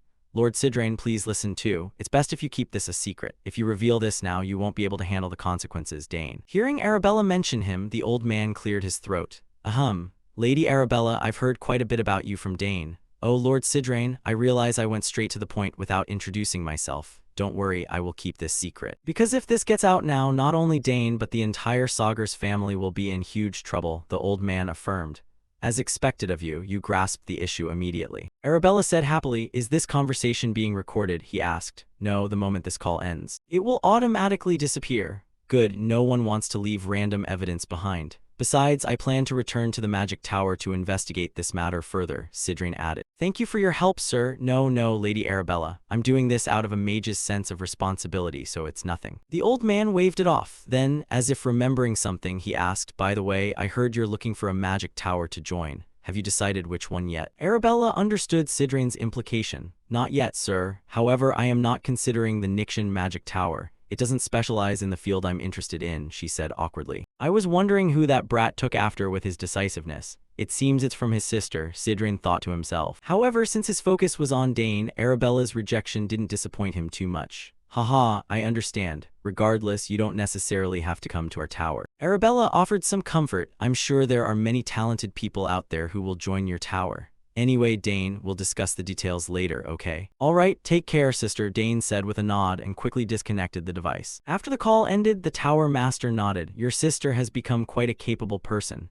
Dane felt a bit of pride, of course. She created this device herself. She said this compact crystal ball is the trend among young mages these days. Sidrin shook his head at the communication item. Yes, impressive. But I don't need such a thing. When someone reaches rank 8, contacting others isn't what they desire. If there's something important, they just find me in person, right? Yes, I understand, Dane said to appease the old man, while secretly suspecting that Sidrin simply had no friends. Setting that aside, Dane quickly recounted the story of his ancient magic to his parents. You say it's ancient magic? That makes me a bit worried, Arkin said. Haha, don't worry, father. Dane smiled. If anyone targets you, I'll make them pay, the man said firmly, while Lady Lily promised, sounds good. I'll make sure anyone who comes for you stays silent in my own way. Seeing his parents so combat-ready, Dane began to break into a sweat for anyone intending to target him. Haha, they're overflowing with killing intent. But with those two protecting me, I have nothing to worry about. He thought to himself. Then Arkin stroked his chin and said, but wait, if that's the case, it means there's ancient magic hidden in our bloodline, doesn't it? Hearing his theory, Lady Lily nodded. That's a good question. We don't know if any of our ancestors had it. I'll check on my side of the family. Hearing them, Dane felt a bit of expectation. If both sides of the family look into this, what will they find? It's not really important, but I'm curious. Pushing the ancient magic matter aside, Lady Lily looked at her son thoughtfully. Regardless, it seems you've reached more than one limit. Dane, if you stay here any longer, it will hinder your growth. You should consider moving to the capital now. Dane looked a bit confused. The capital? That's right, Arkin nodded. You know that you have to be at least 14 to enter the academy. And now you're of age. Actually, I wanted to keep you here for another year or two before sending you off, but it seems there's nothing left for you to learn here. Lady Lily, sensing Dane's worry, gently took his hand and advised, Dane, if that is your choice, you can leave whenever you want. This surprised the protagonist. I didn't think they'd feel that way. Dane, you'll do great. Go and satisfy your talent as you wish, Arkin said with a laugh. Encouraged by his parents, the protagonist no longer hesitated. Yes, I understand what you're saying, father, mother. I will prepare to attend the academy. That's a good choice, Arkin nodded. Good, time to move up to a new level, the protagonist told himself. Time passed quickly. Dane told Sidrin of his intention. Oh, so that is your choice? Yes, but a bit sooner than I expected, Dane remarked. You've made a very good choice. Staying here longer will only limit your talent. That would be a waste. Also, I have some advice for you. Don't reveal too much of your talent immediately. Although the academy welcomes talent, not everyone thinks that way. The old mage spoke with total seriousness, and with the experience of 2 lives, Dane understood this. Right, Sister Arabella told me about this too. She faced situations where people insulted her. Back to Sidrin, well, ordinary kids won't be able to keep up anyway, but the Thurman family is a different story. The old man's nod made Dane think of little Layla. Right, now that I think about it, I told her I'd visit if I came to the capital. She'll be very disappointed if I don't. At the same time, I should think about what weapon to make with the insignia Duke Thurman gave me. He thought to himself. Unaware of the protagonist's thoughts, the old man opposite him stroked his beard and said, let's see, if there are 3 months left until you join the academy, then you should depart from here in 2 months. Hearing this, Dane nodded. That seems reasonable. What about you, sir? Hearing the question, the old man shared his plans. I intend to return to the magic tower. I think I have work that needs to be done. Thanks to you, I no longer feel bored. If there are any clues about ancient magic or anything related to it, I will let you know. Really? If that's possible, I'd be very grateful, Dane said hurriedly. Then the remaining issue is your lessons. Since time is short, we must pick up the pace. Reaching rank 3 is very difficult. Rank 2 is nothing compared to rank 3. Yes, I will study very hard. And I have also prepared a gift for you. A gift? Sidrin's voice held a hint of surprise. Dane took a small wooden box from his subspace, placed it before the man, and nodded. That's right. My sister sent this to me via teleportation magic yesterday. It's a brand new item. Following their gaze, inside the box was a small piece of stone. This is a new, compact crystal ball that isn't on the market yet. Arabella invented this new product. She's fond of me, so when I asked for one, she gave it to me immediately. Opposite him, Sidran looked like he had found a new toy. He quickly picked up the stone, his eyes lighting up. "Oh, quite compact and beautiful. Well, I don't really need this, but I'll be kind enough to accept the gift you prepared for me. I can record my mana into this. Yes, then please use it to contact me." Although he claimed he didn't need it, he looked quite excited. Dane thought to himself and began to guide the old man on how to use the modern device. "Yes, you do it like this. Haha, this thing is truly simple and easy to use," the man said happily, making Dane feel a bit worried. "I hope he doesn't contact me too often." Time passed until evening. The protagonist felt a bit contemplative about the time ahead. The academy. "I need to prepare seriously during the remaining 2 months. My interest is being able to use summoning magic to a certain extent. I'll set a goal to officially join the summoning magic class, receive a summoning seal, and have a chance to participate in the proficiency evaluation exam. Since Sister Claire is a teaching assistant, I'll probably see her often once I enroll." Having said that, Dane looked at the egg placed in the glass case nearby and muttered, "Ah, I forgot to soak my best friend in magic." No sooner said than done. He habitually began to channel his mana into the egg. As he channeled, he thought, "For 7 years straight, I've painstakingly soaked it in magic day and night, yet it still hasn't shown the slightest reaction. However, if the magic I soak it in doesn't go anywhere else and it has absorbed all this energy, then it will surely hatch one day," Dane thought with expectant eyes. Time passed quickly. Scene changed to Arabella. She was currently explaining the academy exams to the protagonist. Yes, one general exam and one specialized exam. On the other end, the protagonist understood a bit but asked for more. "I see. Could you explain in more detail, sister?" "Let's see, the general exam is a type of preliminary screening to categorize candidates. It covers culture, history, and matters related to the empire. For you, you'll surely pass without any issues. Of course, the better you do, the more beneficial it is, as it's counted toward your admission score. The next is the specialized exam. As the name suggests, you choose a major and take a test on it. The content depends on the professor, but I believe you will definitely pass. Besides, you even have a letter of recommendation." Arabella spoke confidently, having no doubts about Dane's ability. "Ah, I understand. You and Sister Claire passed easily too, right?" Dane asked. "That's right. There was no difficulty at all." Arabella shrugged before adding a reminder for her brother. "However, once you choose a major, you must follow that specific major during the specialized exam, unless you want to change majors later on." "Exactly, so you must choose very carefully at the start. I still hope our youngest doesn't choose the magic major." On the other end, Dane, who was practicing his sword, could only give a wry smile. "Haha, you still haven't given up, have you? Alright, I'll think about it." "So if I want to change majors after enrolling, is changing majors the only way?" he asked further. "Normally, yes, unless you graduate and want to start over from the beginning. Of course, you can take classes from other majors. However, usually from the 3rd year onward, advanced specialized classes won't allow students from other majors to participate." Arabella explained slowly, leaving Dane in deep thought for a moment. "So I'll have to choose a single major to follow then." On the other end, as if remembering something, Arabella immediately reminded him. "Ah, right, there's a program called Elective Major for talented people like you, Dane." "There's something like that too. Sounds interesting," Dane exclaimed, but it wasn't easy. Not at all, so Arabella had to warn her brother, but unless they intend to fail on purpose, no one wants to sign up for that. Arabella shook her head. "Why is that?" Dane asked curiously. "Because until now, no one has ever passed that exam." "Oh, I see," the protagonist nodded, but hearing his voice, Arabella stopped in her tracks and asked worriedly, "Don't tell me you're thinking of trying it." "No, no way, sister, Lord Sidrain is here. I'll call you back later." Dane denied it and immediately disconnected.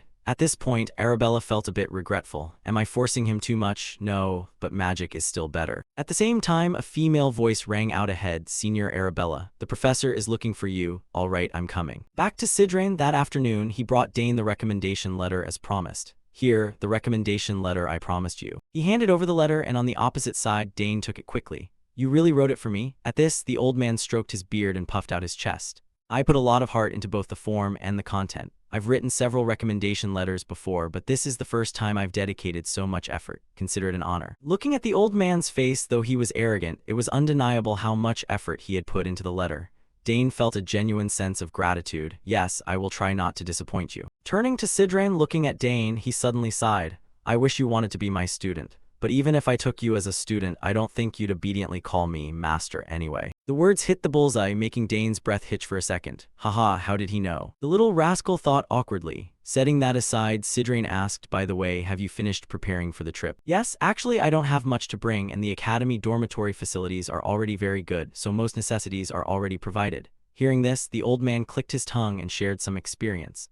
"The facilities are indeed good, but there are some who monopolize them. However, you're not the type to lose to people like that. Right? Haha, hearing him say this, it seemed the academy was a gathering place for wicked nobles. Dane thought with a wry smile, which Sidrain immediately caught. The old man guessed his thoughts and reminded him, don't forget this, it might be a harsh place. If you act dismissively, there are many who will immediately reveal their true nature and bare their fangs. On this side, hearing the reminder, he quickly adjusted his mindset. It's probably not much different from a battlefield. Thinking this, he nodded in confirmation. Yes, I understand. Seeing this, the old man added, contact me if you need anything. And that crystal ball thing is truly useful. I'll put it to good use. Hearing the old man speak as if they were about to part, Dane asked, but why do you sound like you're leaving soon, sir? As soon as the words left his mouth, Sidrain's eyes flashed with surprise. You noticed? I plan to leave tomorrow. Really? Dane said regretfully. Well, I can't stay here forever, can I? Your father offered me the position of magic advisor, but I'll think about that later when I have nothing left to do. You know, I still have many things to finish when I return. I thought I had done everything, but it turns out there are still many missions I need to perform, the old man said as he patted Dane's shoulder. This made Dane think of the ancient magic. Is he talking about ancient magic? Helping him is like helping myself. It's not bad at all. Dane thought to himself, regardless, thank you, little rascal. Yes, thank you for everything during this time, sir. Dane nodded. Indeed, I look forward to seeing how strong you've become when we meet again. Well then, I'm off. Don't come to see me off or I'll be embarrassed. With that, the old mage turned to leave. Yes, please take care, sir, Dane added, feeling a bit of sadness. Since they had been together for a long time, he felt a bit lonely at the man's departure. Time passed quickly, and one day later that month, Arkan and Lily were talking. Lord Sidrain has departed safely. Dane said he'd be leaving today too, right? The man asked. Yes, he said he's finished all his preparations. I heard he's leaving early, so I'm relieved, but I wonder if he'll run into any trouble on the way. Lady Lily was a bit worried about her son's first encounter with society.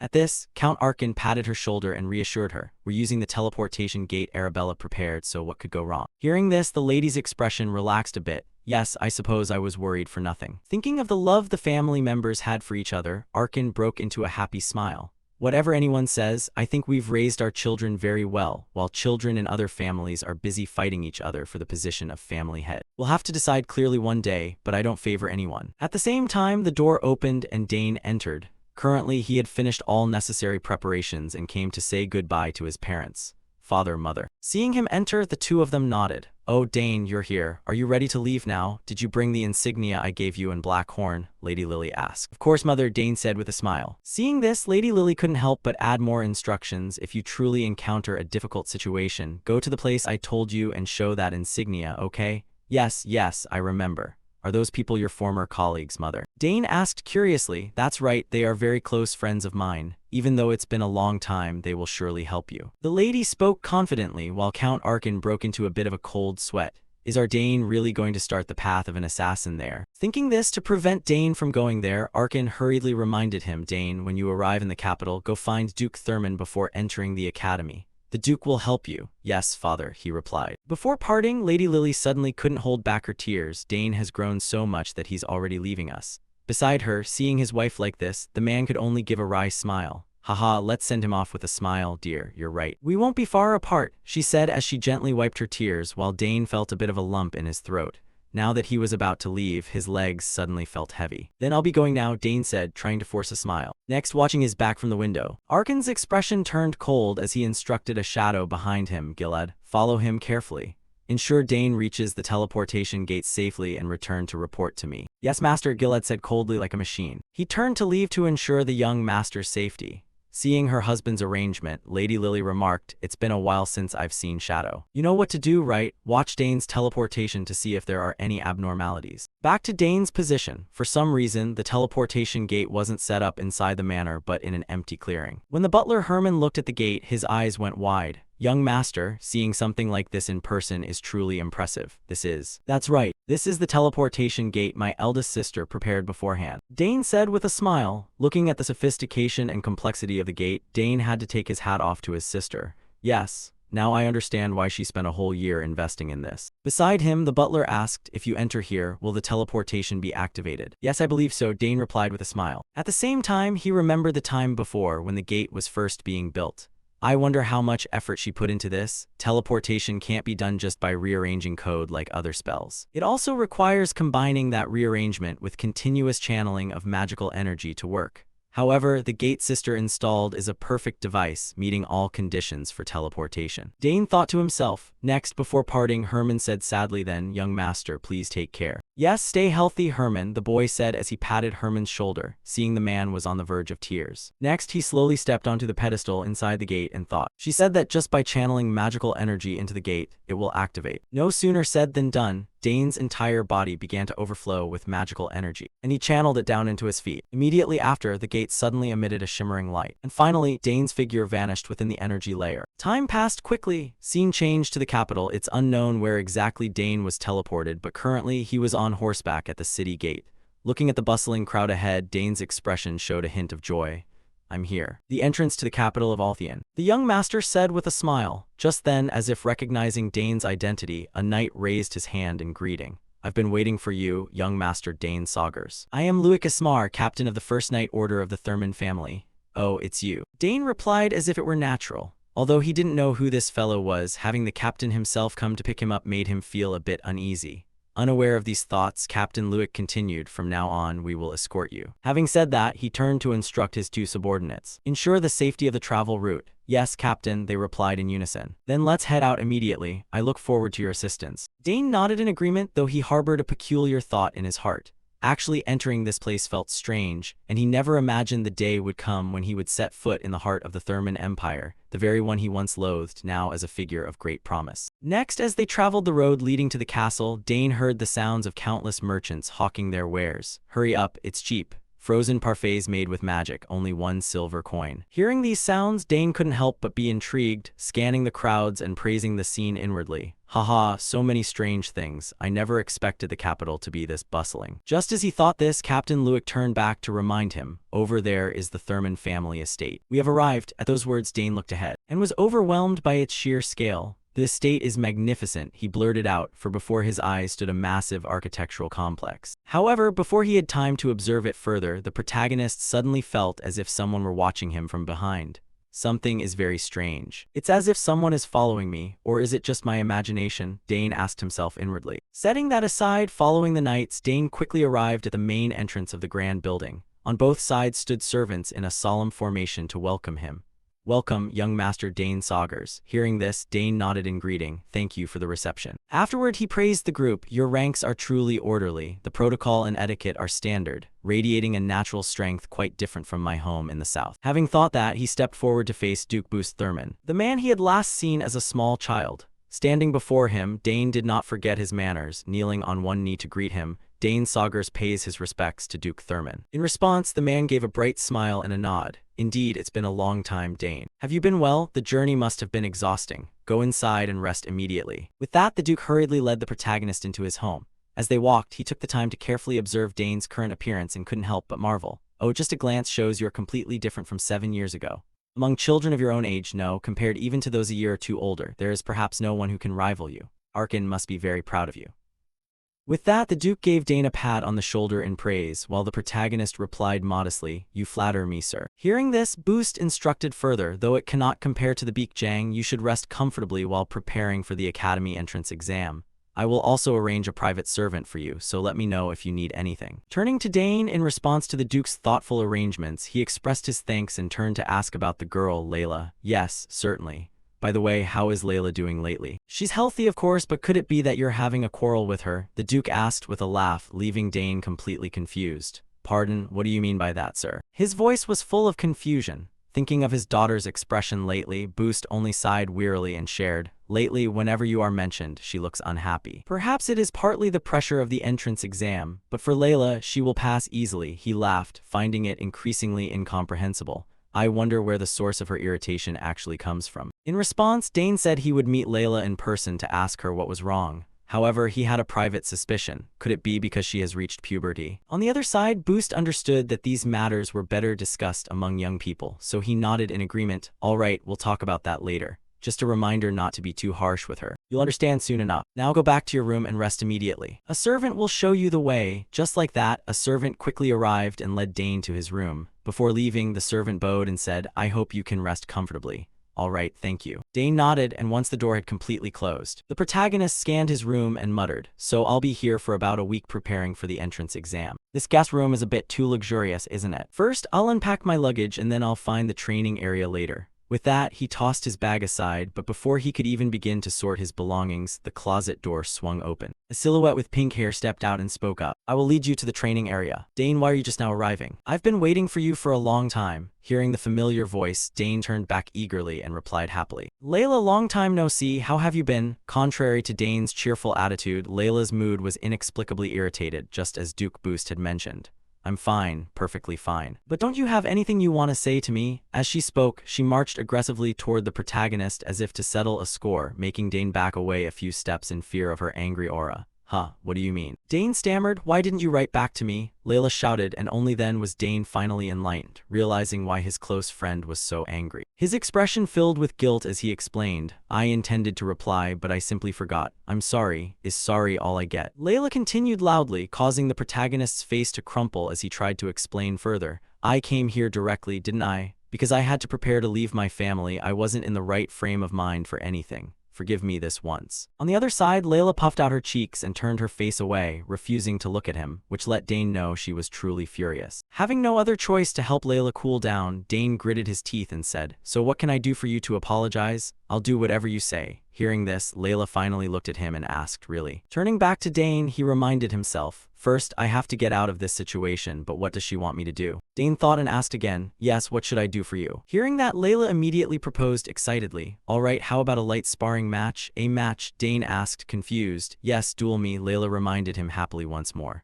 Although puzzled by the request, Dane agreed, all right then, let's try it. Returning to Layla's perspective, looking at the protagonist's confident form, she smirked and said, are you sure you won't regret this? Just so you know, I've become incomparably stronger than before. I'm not the same person you taught to release mana. She shared this happily, leaving Dane quite surprised. Looking at her confidence, it seemed she had indeed grown a lot in 7 years. Thinking of that, Dane remembered something and asked back. Now that I think about it, you mentioned in your letter that you won a certain competition? Layla's eyes sparkled with joy at his recollection. So you actually remembered. I won the Danter Cup organized by the Imperial family. Ah, right, that's the one, the competition for youth under 15 in the Empire, right? Dane asked, and Layla nodded in confirmation. That's right, it's a very high-standard competition. If you had come, you surely would have faced me in the finals. It was a real shame. Hearing this, Dane felt a spark of excitement and replied, well, that regret can be resolved now. Turning back to Layla, she suddenly looked a bit worried. Is it really okay? You still have to take your entrance exam. What if you get hurt? I'll be fine, Dane said with a confident wave of his hand, and seeing that he had agreed. Layla had no further reason to refuse. Fine, it's late today, tomorrow morning as soon as we wake up, let's have our duel. Time passed until the next morning. Scene changed to a spacious courtyard. As promised, Dane and Layla were there preparing to spar. However, when it came to the weapons, Dane hesitated and asked, use practice weapons? Hearing his question, Layla looked surprised. Are you telling me you're still using blunted weapons? In response, Dane shook his head. No, but this is just a light match. Then practice weapons are fine. No matter how skilled a warrior is, they can't handle every situation. What if someone gets hurt during the duel? Dane spoke with total seriousness, making Layla sigh at how deeply he thought about it. Don't worry, the finest healer in the Empire works for my family, Layla explained. What if something happens that a healer can't fix? Dane reminded her again. Faced with this, the swordswoman was left stammering, not knowing how to explain. Seeing this, Dane continued, if you want to hold a bladed weapon, you must have that mindset. Hearing that, Layla complained, it's just one duel, why are you so serious? Fine, we'll use practice weapons. She let out an annoyed sigh and turned to instruct the servants waiting nearby. Bring the practice weapons here for me. Yes, my lady. They replied and hurried off to fetch the weapons. From Dane's perspective, looking at Layla's current appearance, he smiled slightly. Indeed, she had become a proud young woman just as the rumors said. People mentioned she would soon catch up to her two brothers who were active as knights.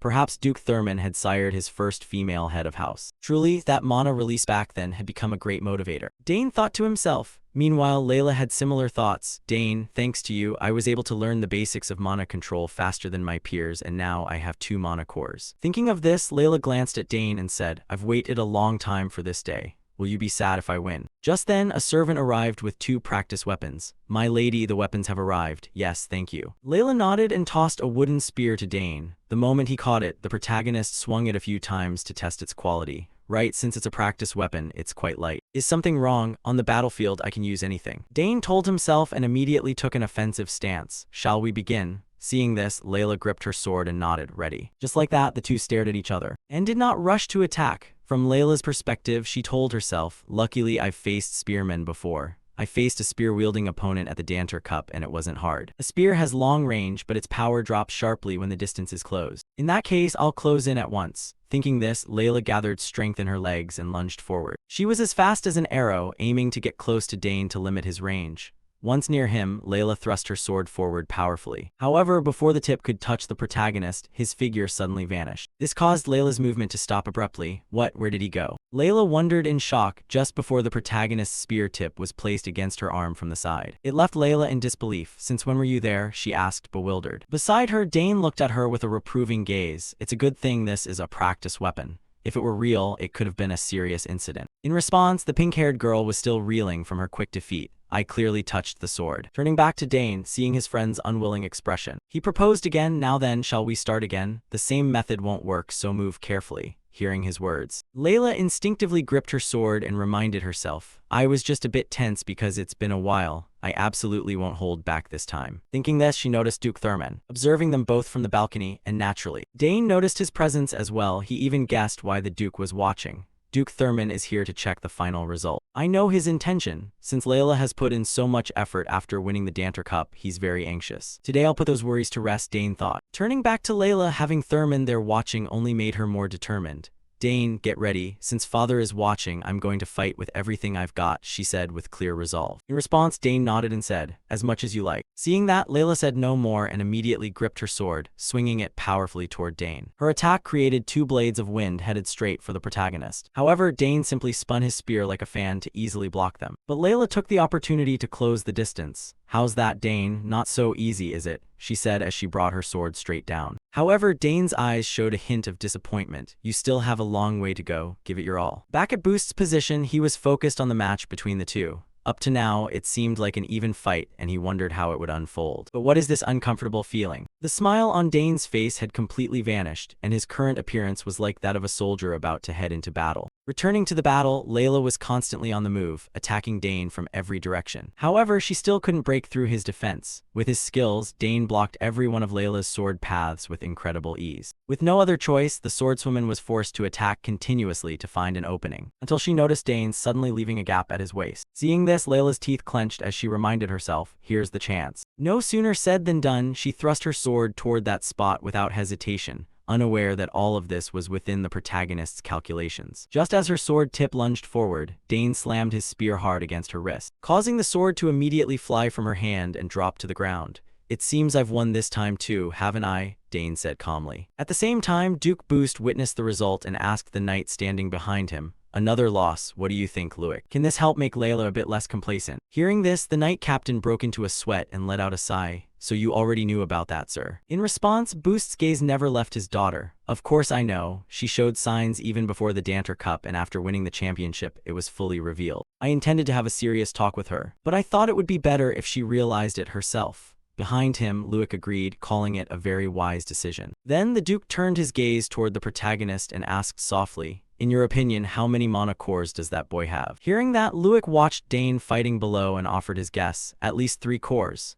This made Boost frown slightly. I think differently. He has at least 2 and at most 3. He murmured, leaving the knight captain curious enough to stroke his chin and ask, why do you think so? To this, Boost looked ahead and explained, look closely. Even though his spear speed is overwhelming Layla, it's not because of raw speed. What Layla lacks experience in is tactical movement. Back at the match, although Layla attacked at close range with the intensity of a storm, not a single strike could trouble Dane, to the point where Layla herself couldn't believe it.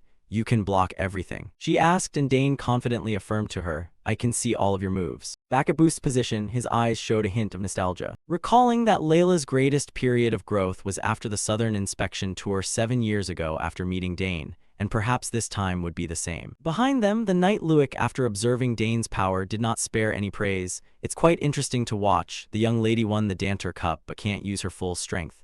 Count Saugers must have trained him very harshly. Hearing this, Duke Boost almost burst out laughing. No, you don't understand Arkin. Strict as he isn't the type to train someone harshly. Unlike me, Dane himself doesn't need harsh training. What do you mean by that, sir? Luik asked in confusion. To this, Boost gave a very simple answer. Overwhelming talent that ordinary people dare not try to surpass. Dane is a genius. Perhaps he didn't participate because he felt no interest in that tournament. Is that so? Luik said in shock, finding it hard to believe. Impossible. He had no interest in the Danter Cup. That's the tournament every boy and girl in the Empire dreams of. Unaware of Luik's thoughts, Duke Boost affirmed that no one at that age could compete with Dane. With that, the man harbored a bit of hope. Layla, I hope you realize your shortcomings in this match. If you cast aside that complacency and focus more on your sword training, you could completely surpass your brothers. Back with Dane and Layla, the battle between them had ended, and once again, victory belonged to the protagonist. In fact, Dane won so easily he didn't even break a sweat, while opposite him, Layla's face was drenched.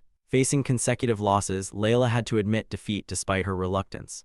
As expected of Dane, I completely can't beat him. He is a talent, but I didn't expect the gap between us to be this large. Layla thought bitterly. Meanwhile, the protagonist retracted his spear and suggested stopping the spar. You're tired, let's stop here. Fine, you won, Layla admitted, making Dane's eyes narrow slightly as he thought. Duke Thurman's wish has been fulfilled. She must have realized by now that she isn't number one.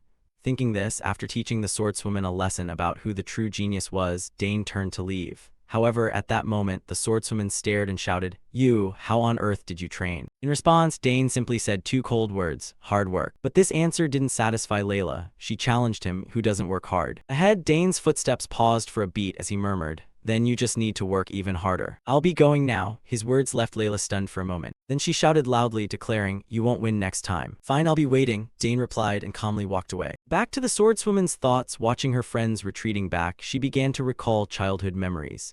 Dane is the only child I admire and at the same time, the person I want to surpass. Just being taught and waiting, I want to witness that I am no longer a little girl. But why does he keep getting further ahead of me? Thinking this, Layla instinctively clenched her palm and murmured in a voice only she could hear, "Just wait, I'll definitely win next time." Time passed quickly and the day of the exam soon arrived, because geniuses from all over the empire poured in to take the entrance exam. If you include their families and retinues, thousands of people gathered in the capital. The number of candidates admitted to the Royal Academy this time was about 6,000. Just paying the exam fee was not enough to qualify for individual application, but 2/3 of them failed the first exam. Currently, after finishing the first preliminary exam, over 2,000 people were preparing for the second specialized exam. Scene changed to an office inside the Royal Academy campus. The professors were currently holding a meeting and a sudden voice rang out, "So 2,000 people passed the first exam? That's a bit more than usual. It seems quite lively." A professor in a purple robe asked the group, "How many will pass this time?"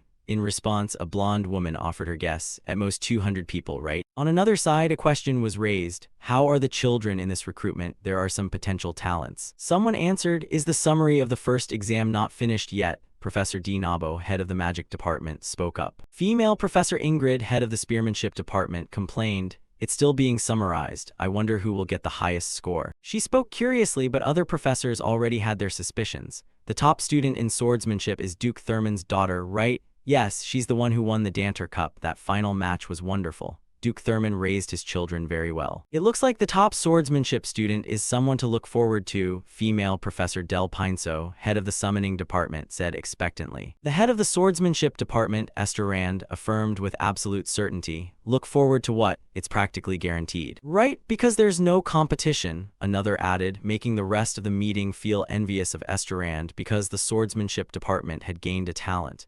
"When will we get a talent like that?" They spoke, and while the group was chatting happily, Professor D. Nabo's eyes were pensive. He pulled a letter out, placed it on the table, and said slowly, "My thoughts are a bit different." Looking at the letter, Professor Ingrid asked curiously, "What is that?" "This is a recommendation letter from Sidrain. It's stamped with the seal of the Narusian Magic Tower and contains mana." At this, Ingrid gasped, "Does that mean Sidrain actually recommended someone? No matter who it is, they can't beat the Danter Cup winner." The head of the swordsmanship department affirmed this in confusion, but his sweaty face proved he wasn't entirely confident in his own words. Around them, the others began to huddle together to discuss. Professor D. Nabo explained further, "Sidrain, who is famous for not taking disciples, sent a recommendation for a 14-year-old at rank 3. "Rank 3? Who on earth is that?" Professor Del Pinso asked hurriedly. D. Nabo didn't keep them waiting. "It's Dane Saugers." The name caused another wave of shock. "The Saugers family again?" That family already has 2 geniuses in the magic and summoning departments, and now even the youngest son is personally recommended by Lord Sidrain. Back with the professors, the news of an outstanding student piqued their curiosity. If it's the Saugers family, he's no ordinary person. 2 of the continent's supreme families applying at once, this will be a major topic. At this, swordsmanship head Esther Rand remembered something and stroked his chin. Wait, isn't that family famous for spearmanship? If the recommendation is from a mage, it seems the Sagar's family is about to become famous for magic now. Professor Ingrid felt deep regret. Oh, and here I thought he'd definitely join the spearmanship department. In response, Dinabo laughed. If he joins my department, he and Arabella will be very powerful. He smirked and thought to himself, after all, at the Royal Academy, magic is essential. At that moment, an assistant suddenly rushed in to announce the results. Sorry for interrupting, but we've finished summarizing the first exam. Hearing this, the group urged her on excitedly. Oh, then let's quickly see the data. A blue screen appeared before them displaying the results. 1,367 for swordsmanship, 227 for magic, and 152 for summoning. Looking at the overwhelming number of swordsmanship students, the people in the room instinctively gulped. 1,367 for swordsmanship, 227 for magic. As expected, the swordsmanship department has a huge difference. Turning to swordsmanship head Esterand, he checked the screen and said happily, oh, as expected, the top name is from the Thurman family. Turning to Professor Dinabo, his eyes narrowed as he checked. Wait, Dane Sagers, I don't see his name. Everyone turned to look at each other. Really? What about Sidran's recommendation? On another side, Ingrid checked her list and shook her head. He's not in my department either. One of the men in the meeting hurriedly asked the assistant, is there a candidate not on the lists? The assistant checked her list in confusion and said hesitantly, about that, there is one candidate for the free major. And out of 2,000 candidates, Dane Sagers achieved the highest score in the first exam. What? Dane Sagers is number one, Esterand shouted. Back with Dane, he was contemplating the recent past. It's already been a month, time really flies. Fighting Layla feels like it was just yesterday. The first exam is already over and I'm waiting for the results. Luckily, the exam wasn't too hard. He thought happily just as the swordswoman Layla ran up to ask about the results. Dane, did you get your results? What rank are you? Dane held out his bracelet and boasted, I'm number one. Of course it's you, how annoying, I missed first place. Layla snapped before asking, how on earth did you study? Mainly from the questions my sister sent me, Dane replied. The pink-haired girl felt a headache. I saw those too, but they were still hard. Especially military science. What does a 14-year-old know about military strategy and management? I thought that was the easiest part. Didn't you find it interesting? Dane asked in surprise, mainly because he had the advantage of learning it in his past life. Layla looked at him like he was an alien. What? Are you even human? Not just military science, but art, music, and even the history of the Drenic Empire. While Dane smirked arrogantly, that is my specialty. He remembered his past life. There were many things he had unconsciously gained while rolling around on the battlefield. Setting that aside, Layla asked, by the way, where are you taking the second round of exams? There are 3 locations, right? Dane replied, thinking to himself. As soon as she heard this, Layla guessed the major Dane intended to test for and was utterly astonished. 3 locations. Are you actually planning to apply for the polymath major? Be honest, besides the spearmanship and summoning departments, what else is there? She asked with a sideways glance. However, Dane just smiled to himself with interest and didn't reveal a thing. I'll let you know eventually. Why on earth would you choose the polymath major? No matter how much I think about it, I can't understand it, Layla continued to shout. However, Dane replied that it was simply because he wanted to study that major, which made Layla's scalp go numb as she reminded him that major has an extremely low acceptance rate. In response, Dane explained his goal for choosing that difficult field of study. I heard that if you study polymathy, you can attend any class you want. You don't even have to choose a major until graduation. All subjects can be studied under the same specialized professors. Without letting Dane finish his introduction, Layla was already well aware of this. Who doesn't know that? Isn't it just because you don't want to study with me that you're intentionally signing up for that major? She questioned loudly. How could that be the case? Dane replied, shaking his head. So you actually think you can pass in that field? What do you think you can do besides spearmanship and summoning? Tell me. Layla growled like an angry lioness, leaving Dane a bit flustered, unsure if he should truly display his full range of talents to her or not. Time passed quickly. Scene changed to a meeting of the 3 professors. Dinabo, Ingrid, and Dell, they were huddling together to discuss Dane's exam.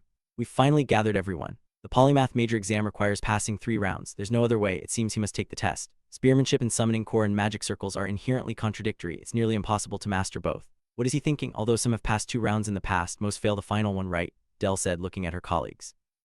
Professor Dinabo nodded in agreement. Exactly. It's best to choose between spearmanship or summoning. Why not just register for one? Hearing this, the 2 female professors sighed. The polymath major was established 200 years ago, but almost no one has passed it, because back then, it wasn't as difficult as it is now. Hundreds of years ago was different from the present. The academy desperately needed talent. That was the era of conquest, so every bit of talent had to be utilized. If someone had talent, they were trained immediately. It's not like that anymore, so standards have become increasingly higher. Candidates must be the absolute best. At this, Professor Ingrid sighed curiously. If that's the case, why even keep this major around? No one registers and no one passes. Why not just get rid of it already? Explaining this, Professor D. Nabo shook his head slightly. It's because of the symbolism. It's a symbol reserved only for the most outstanding talents of the empire. Professor Dell agreed with this explanation. That's true. Symbolism is important, even if the major has faded into just a name. Meanwhile, Professor Dinabo brought out some documents and noted, I've looked it up and found only 2 people have passed in the last 100 years.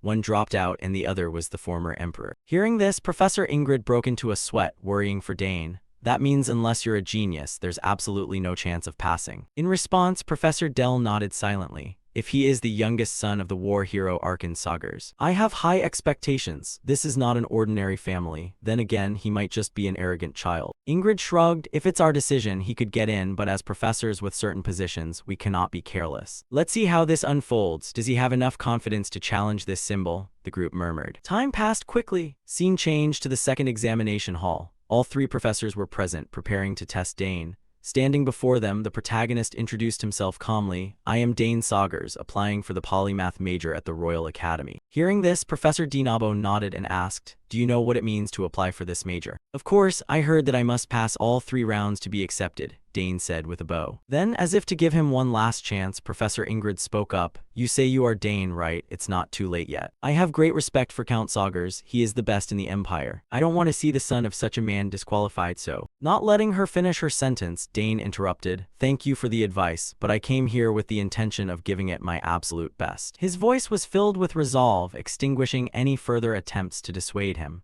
Right, if he were someone who gave up easily just from a few words, he wouldn't have signed up for this major in the first place. Thinking this, Professor D. Nabo began to outline the rules. Very well, if that's the case, there's no other way. The exam will consist of 3 different rounds depending on the specialties you've chosen. If you fail any round, you will be disqualified immediately. To these words, which even an ox could understand, let alone Dane, he replied, I understand, and nodded. Hearing that, Professor D. Nabo turned to Professor Dell and continued, Good. As decided previously, we will start with the first round, the summoning exam. Hearing this, the purple-haired professor rose calmly from her seat and walked toward Dane. From the protagonist's perspective, he had heard of her. Professor Delphinus of the summoning department is known as the highest-ranking summoner in the Althian Empire. I heard she once set a record for maintaining 3 rank 2 or higher summons simultaneously, he thought. Meanwhile, Professor Delphinus didn't want to waste time and went straight to the point. The examination method for the summoning department is quite simple. Satisfy me through any method related to summoning. Hearing her requirement, the protagonist didn't look too surprised.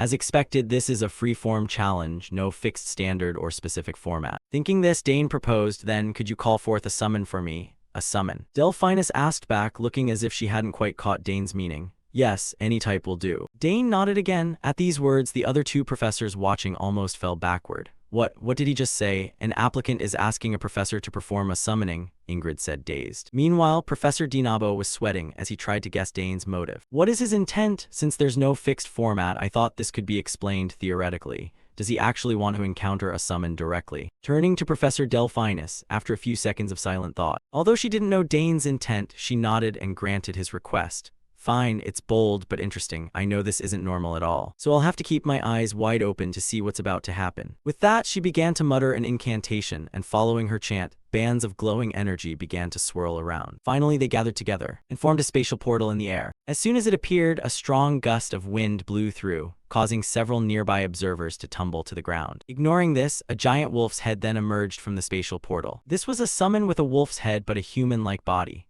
As soon as it appeared, it let out a massive roar, sending sound waves rippling through the surroundings. This was the frenzied summon Edorak. Turning to Dane, looking at the terrifying summon before him, he wasn't afraid. In fact, he looked quite intrigued.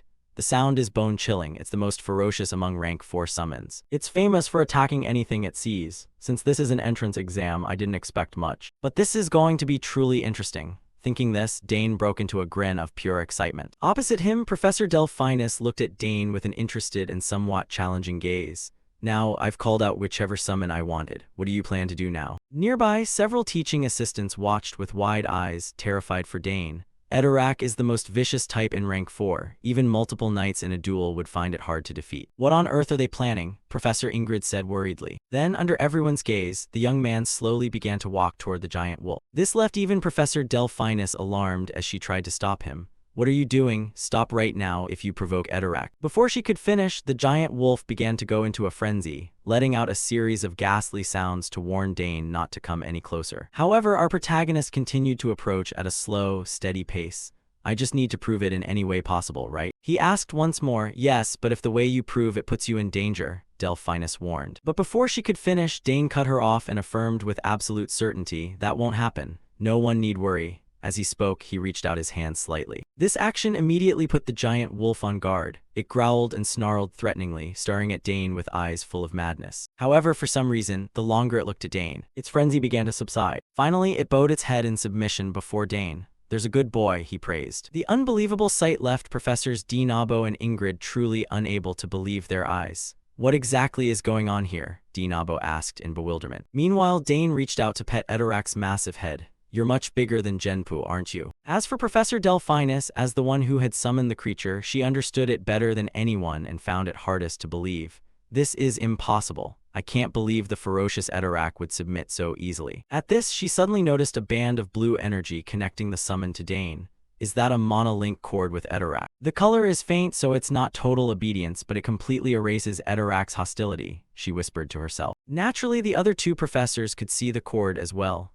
Haha, even seeing it with my own eyes, I can't believe it. Is that innate empathy? Truly wonderful, they both marveled. Meanwhile, Delphinus began to analyze how the protagonist could have done it. Could it be that he approached Edorak and quickly analyzed the monolink, then created a similar one and connected it to himself? Since there's no set method, this might be the most suitable way to tame it. This ability far surpasses mine, and I was always praised by my master. With talent like this, the future is indeed something to look forward to. Thinking this, she stepped forward and acknowledged the test results. Dane Saugers, your ability has been fully verified. Powerful courage, calm judgment, and solid basic skills. Without a doubt, you have passed the test. Beside her, Professors Dinabo and Ingrid agreed. Time passed until evening. Dane was telling Layla about the results of his test, making her jump in surprise. It was over in just 30 minutes, then you really are the top student. Hearing this, Dane asked curiously, what's wrong? I heard you were also the top student in swordsmanship.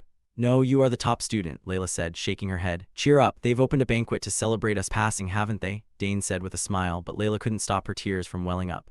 I don't feel like eating. You eat a lot, okay? With that, she could only weep inwardly. Sigh, I can't believe it. I didn't expect there to be such a huge difference. It feels like an irresistible force, a natural disaster, that's what it feels like. Thinking this, she wandered off aimlessly. Seeing her slumped form, Dane wanted to offer some comfort. However, before he could call out, Duke Boost stopped him. She wants to be alone. Let her be. Don't worry too much. Layla will get through it. Having said that, the man paused and asked the protagonist, by the way, have you contacted your father yet? The Count must be very proud. Of course, Dane had already done so without needing a reminder. Yes, everyone is very happy, he said with a nod. Hearing this, the Duke looked at the guests around the banquet and continued, if it's the polymath major, it's well-deserved. Everyone here is surprised. Now that the exam is over, just rest well and prepare for enrollment.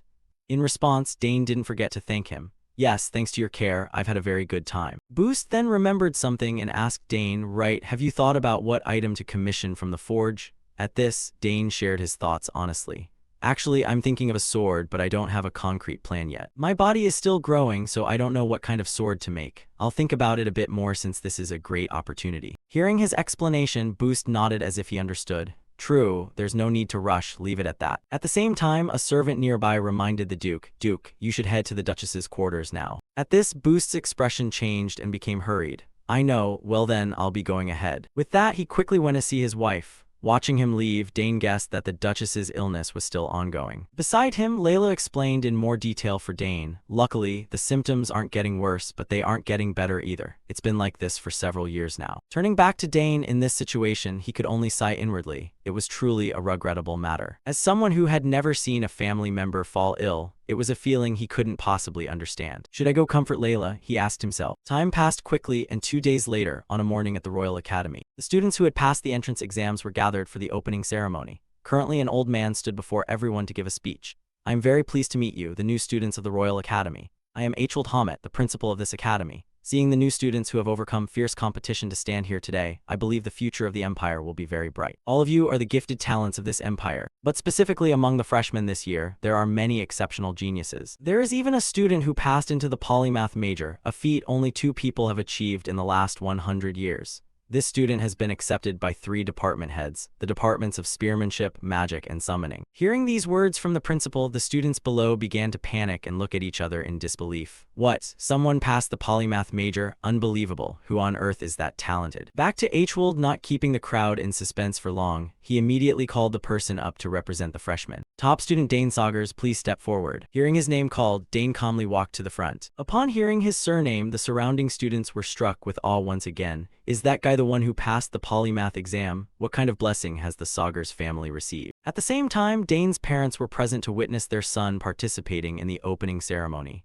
Do you see Dane over there? The boy has truly grown up. He looks quite dashing, doesn't he? And in first place, no less. You have raised your son wonderfully, Boost praised Arkin with a smile, making Arkin grin broadly as he replied modestly, it's nothing compared to you. Hearing this, Boost's face showed a hint of irritation as he complained about his 2 sons. I had to raise 2 sons and neither of them turned out right. The youngest enrolled without anyone knowing, the eldest was kicked out, and the middle one just ran away from home. Meanwhile, you have 2 daughters. I'm truly jealous, but at least you still have Layla, Arkin replied with a strained smile. At that, Boost looked at his daughter with a bit of regret, wishing his wife could have been there to see this. Scene changed to Professor Delphinus. She was currently talking to Dane's sister, Claire. You've been close to your summon since you were little, haven't you? Yes, Professor, Claire nodded, confirming the professor's suspicions. Indeed, it seems that harmony has existed since birth. Having said that, she looked at Dane as if staring at a monster, a child without any summoning seal who had surpassed every other summoner. Ignoring her, Claire voiced a doubt of her own. Professor, if Dane's level of harmony is so high, is it possible he might summon creatures that cross the horizon?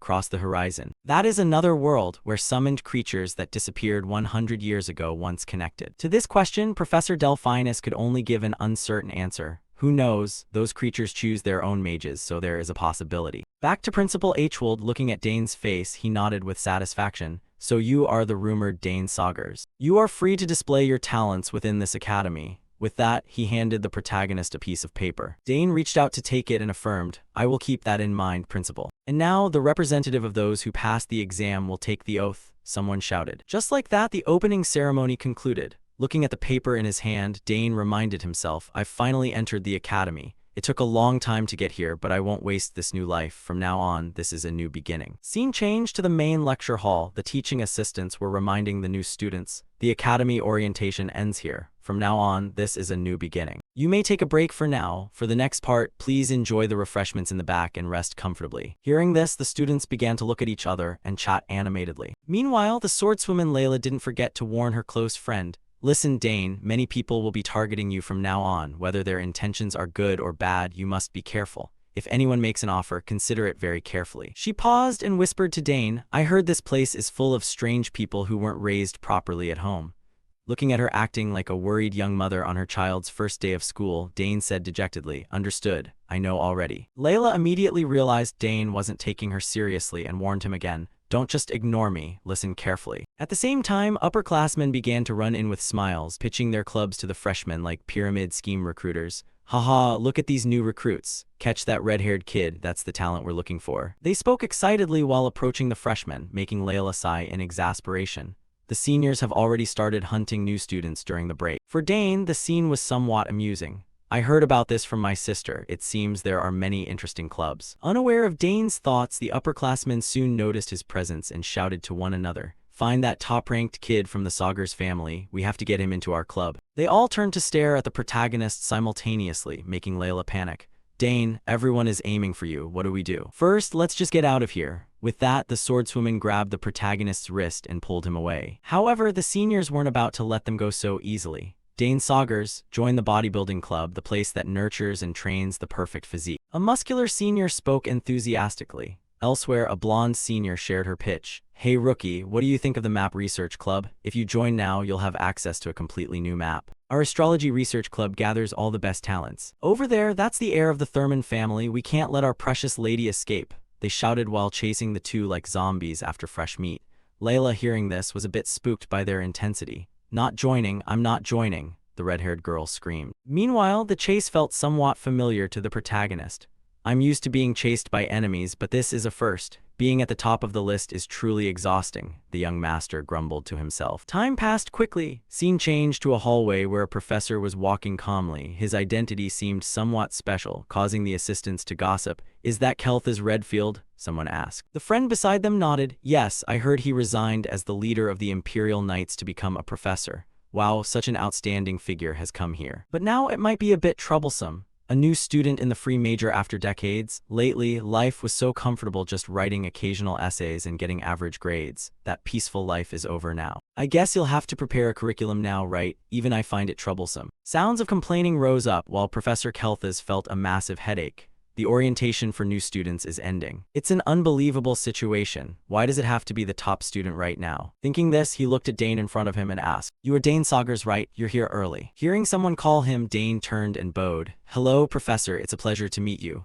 All right, come in. He replied and quickly invited Dane into his office. Afterward, Kelthas cursed his bad luck. I worked so hard to reach this position. I came here to rest, not to teach students. Even as a mentor, I'm already sick and tired of dealing with knights. Thinking this, he turned to Dane and asked with interest, Why did you apply for the free major? Because I want to do everything I desire, Dane replied. Have you ever thought about switching to the special major? Kelthas suggested. No, sir, Dane shook his head. At this answer, Kelthas's face scrunched up. If that's the case, then I have no choice but to mentor him. Is there really no other way? If he didn't take the swordsmanship exam, it means he lacks confidence. With that thought, as if a plan had formed, Kelthas continued. Do you know anything about swordsmanship? I don't mean to offend, but since you're in the free major and I'm your professor, you need a certain level of skill with the sword. From Dane's perspective, he immediately smelled something fishy. Suddenly he's talking about swordsmanship. I don't feel like he's welcoming me at all. Dane thought with a frown and replied, It's not that I'm uninterested in swordsmanship. Hearing this, Kelthas immediately stood up and proposed, Very well, shall we test you right now? Sure, Dane accepted casually, making Kelthas unable to hide his joy, thinking, Good, I've got him, as he said excitedly. Then let's move to my training ground. In saying this, Kelthas had a motive. Since he had the right to evaluate students, he planned to use Dane's supposedly clumsy swordsmanship as a valid excuse to fail him and kick him out. Next, scene changed to the training room. Kelthas reminded Dane, There are many swords here, so choose whichever one you like. Yes, Professor. He nodded and scanned the practice swords nearby. However, seeing the disorganized state of the swords and the trash scattered on the floor, Dane was disappointed. Is the training ground really in a place like this? Even if there are no polymath students, this is a bit severe. Oh well, I'll just pick one that fits. Thinking this, Dane picked up a sword. Is that one enough? Kelthas asked. Yes, this one is sufficient, Dane affirmed. Hearing this, Kelthas began to explain the rules. If you can land even a single strike on me with that sword, you pass. It won't be hard as I will only move within 2 paces, he said confidently. Unaware that he was standing before a master of the blade, Dane replied calmly, I understand. Goods, then let us begin, Kelthas said coldly. He thought for a moment. He accepted my condition so calmly. Is he that confident? He wondered. Next, Dane gripped the sword and lunged forward to attack. First, he aimed the sword at Kelthas's waist. However, the man dodged easily, though the strike made Kelthas surprised. Oh, that was fast. Is that how he got into the free major? He thought. Before he knew it, the sword in Dane's hand was thrusting toward him as fast as a machine. This made the professor startle, and forced him to use his own sword to parry Dane's blade back. Having done so, he gulped in worry. That was a close call. An unusual sword style. Is he some kind of sword idiot? Furthermore, that boy fights like a soldier on a battlefield, not like someone from a noble or knightly background. Kelthas thought with a frown. But before he could analyze further, Dane attacked again. The protagonist's body moved constantly, launching lightning-fast strikes from all directions. This forced the professor to work incredibly hard to block them all. The more they fought, the more difficult he found it. I can't believe it. I'm rank 6, yet I have to focus this much. Am I really fighting a 14-year-old? He doesn't even need a handicap, but this style looks so familiar, Kelthas told himself. At this moment, he began to recall a memory from the past, from his time on the battlefield, witnessing an enemy soldier with incredibly powerful swordsmanship. It was astonishing to think the Drenic Empire had someone that brave. But that person didn't have any medals or knightly banners. Who on earth was he? Returning to the present while Kelthas was distracted by his memories, Dane seized the opportunity and launched a strike at his flank. Of course, Dane stopped the blade the moment it touched the professor's body, marking the end of the test. Looking at Dane's sword against his body, Kelthas cursed at himself. Good heavens, why did I let my mind wander like that? Seeing that he had won, Dane broke into a satisfied smile. He retracted his sword. Professor, I believe I've met the requirements. Hearing this, Kelthas had to grit his teeth and admit, you passed. Having said that, he looked at Dane with a very wary gaze. This kid is a genius, a special kind of genius. Even with a handicap, he didn't fall behind me, a rank 6. Now I understand why he wasn't excited about the swordsmanship exam. Thinking of this and knowing Dane possessed such immense talent in swordsmanship, Kelthas couldn't suppress his curiosity and asked, "With strength like this, why didn't you apply to the swordsmanship department?" "Because I thought it would make my family sad," Dane replied, words that made Kelthas startle slightly. However, remembering Dane's background, he quickly understood the reason. Dane's father was a master of the spear, and his two sisters were masters of magic and summoning, so perhaps he chose all three just to meet his family's expectations. It's not that he lacked confidence in his sword skills, I completely misjudged him. Turning back to Dane, unaware of the professor's inner thoughts, the boy asked, "Professor, have you finished the verification?" His voice snapped Kelthas out of his reverie, and the man nodded hurriedly. "Ah, yes, all right, you may go. I'll send you the notification soon." "Thank you, Professor," Dane said with a bow, and quickly left the room. Watching his retreating back, Kelthas could only lament his bad luck for the second time. What a failure! The department heads who acted as judges probably felt the same way. All my plans to kick him out so I could live comfortably have vanished into thin air. Next, Dane reunited with his sister Claire outside on the campus, and she was somewhat surprised that Dane had finished the test so easily. "Did you really pass the exam already?" "That's strange. Professor Kelthas isn't someone who lets students pass easily. That professor only attends regular meetings once a year, but this time the principal called for him. He absolutely hates troublesome tasks." Hearing this, Dane felt it was a bit hard to accept and complained. He truly is someone who likes living according to his own whims. "Yes, that's why I was so surprised. But fortunately, nothing happened, Dane," Claire said with a smile, making Dane feel a bit amused. His second sister didn't praise him because he was her Dane, but she felt relieved that he was safe. "That's one of the reasons I like my second sister." Just then, Arabella ran up from a distance and shouted, "Oh, Dane, I was wondering where you were." "So you're with Claire, you passed the test, didn't you?" she asked with a bright smile. Seeing the three Sagar siblings gathered together, the surrounding people began to whisper excitedly, "Look, the Sagar siblings are together. I thought Arabella and Claire were amazing enough on their own, but now the youngest is even better than his sisters. Just what kind of family is that?" Next, Dane followed a guide to the dormitory area. As they walked, the guide introduced himself. "My name is Max Howe, in charge of all dormitory operations. The dorms are divided into 3 areas based on entrance scores. The highest rank is called Danher 1, named after the first emperor. Student Dane, as the top student of the polymath major, you'll be staying in this area. The dining hall, training grounds, and library are all standard, and there are even lounges and magic projection room. Additionally, there are secret facilities. It may not happen, but depending on your grades, there are cases where you might have to leave this area. Arabella and Claire stayed here until graduation too." With that, he pulled out a key and continued explaining, "Here, this is the entry key for Student Dane. We will provide you with 2 as backups, so please report to me if you lose them. Be careful from now on, there are many strange students here. They aren't bad people, but unexpected things happen sometimes. Alright, go check your room and report to the logistics office if you need anything." After speaking, Max left immediately while Dane let out a long breath. "Phew, should I go see the room now?" Thinking this, he quickly walked around to explore and admitted, "It's quite high-end, but why is it so quiet? Something is very strange. I don't sense a single human breath, as if everyone has evaporated. Just what is going on here?" Dane wondered with a frown. Intensely curious about the situation, Dane closed his eyes and focused on diffusing the energy within his body into the surroundings. "Let's try spreading out my sensory aura," he thought. Then Dane's energy flows began to slowly spread around, reaching every corner of the dormitory area, and images began to manifest slowly in the protagonist's mind. The smell of grease drifted past his nose, followed by the faint sound of gears clicking. "It's a trap." Seeing this, Dane guessed what was happening and offered a small smile. "So that's it. Is this a hazing ritual?" Dane murmured. Just as he predicted, in a certain spot in the dorm, a group of students was watching him through a simulated screen. Seeing Dane standing still, the red-haired student said curiously, "Why did he stop moving? Does he really have that good of an intuition?" Beside him, a blue-haired student complained, "Hey Arnold, do you think he's already spotted the trap?" In response, the young man named Arnold smiled, adjusted his glasses, and affirmed with absolute certainty, "That's absolutely impossible. My Julard family has been the finest family of hunters for hundreds of years, so I am very confident in my traps." This handsome student was the eldest son of Baron Julard, Arnold Julard, a third-year student in the marksmanship department. One of the students in the group was a bit worried and asked if it was dangerous, and naturally, Arnold wasn't foolish enough to do anything like that. "Of course, I removed everything that could cause injury. It's only enough to make him a laughingstock." Seeing there was no danger to life, the group began to grow excited, waiting to see Dane embarrassed. "Hee, this first ritual is quite something to look forward to. That kid is going to look pathetic when he gets here," Arnold said mockingly. Then a worried voice asked, "Is this really okay? That's the Sagar's family." "So what? We all went through a memorable ritual, haha." "Just wait and see, he'll probably be scared to death," Arnold replied without a hint of fear. After all, for large families, the pranks of these children weren't serious enough to involve the adults. Unlike Arnold's confident posture, a girl in the group frowned and reminded him, "Have you forgotten he's the top student of the polymath major? This time might be different. His sisters are both geniuses, and if he passed the polymath exam, he might be even more of a genius than them."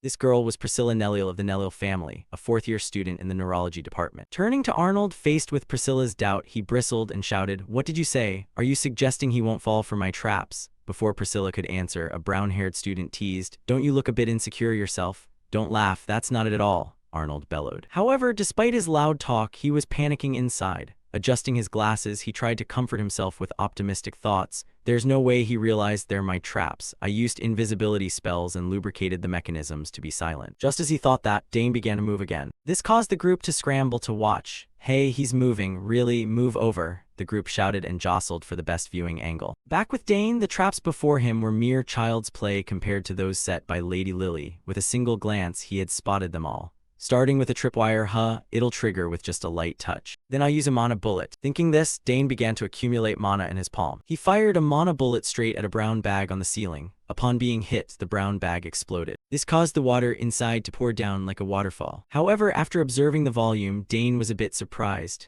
"Less water than I thought," he told himself. There was one thing Dane didn't predict. Immediately after, a stone tile on the floor suddenly opened, and from within, a plume of brown smoke billowed out. The stench was so foul it almost made Dane faint on the spot. "Good heavens, what is this smell? Truly childish," Dane said irritably. Back at the position of Arnold's group, as much as they had looked forward to the protagonist being embarrassed, they were now growing equally irritated. All this frustration was directed at Arnold, the one who had confidently declared his traps would succeed.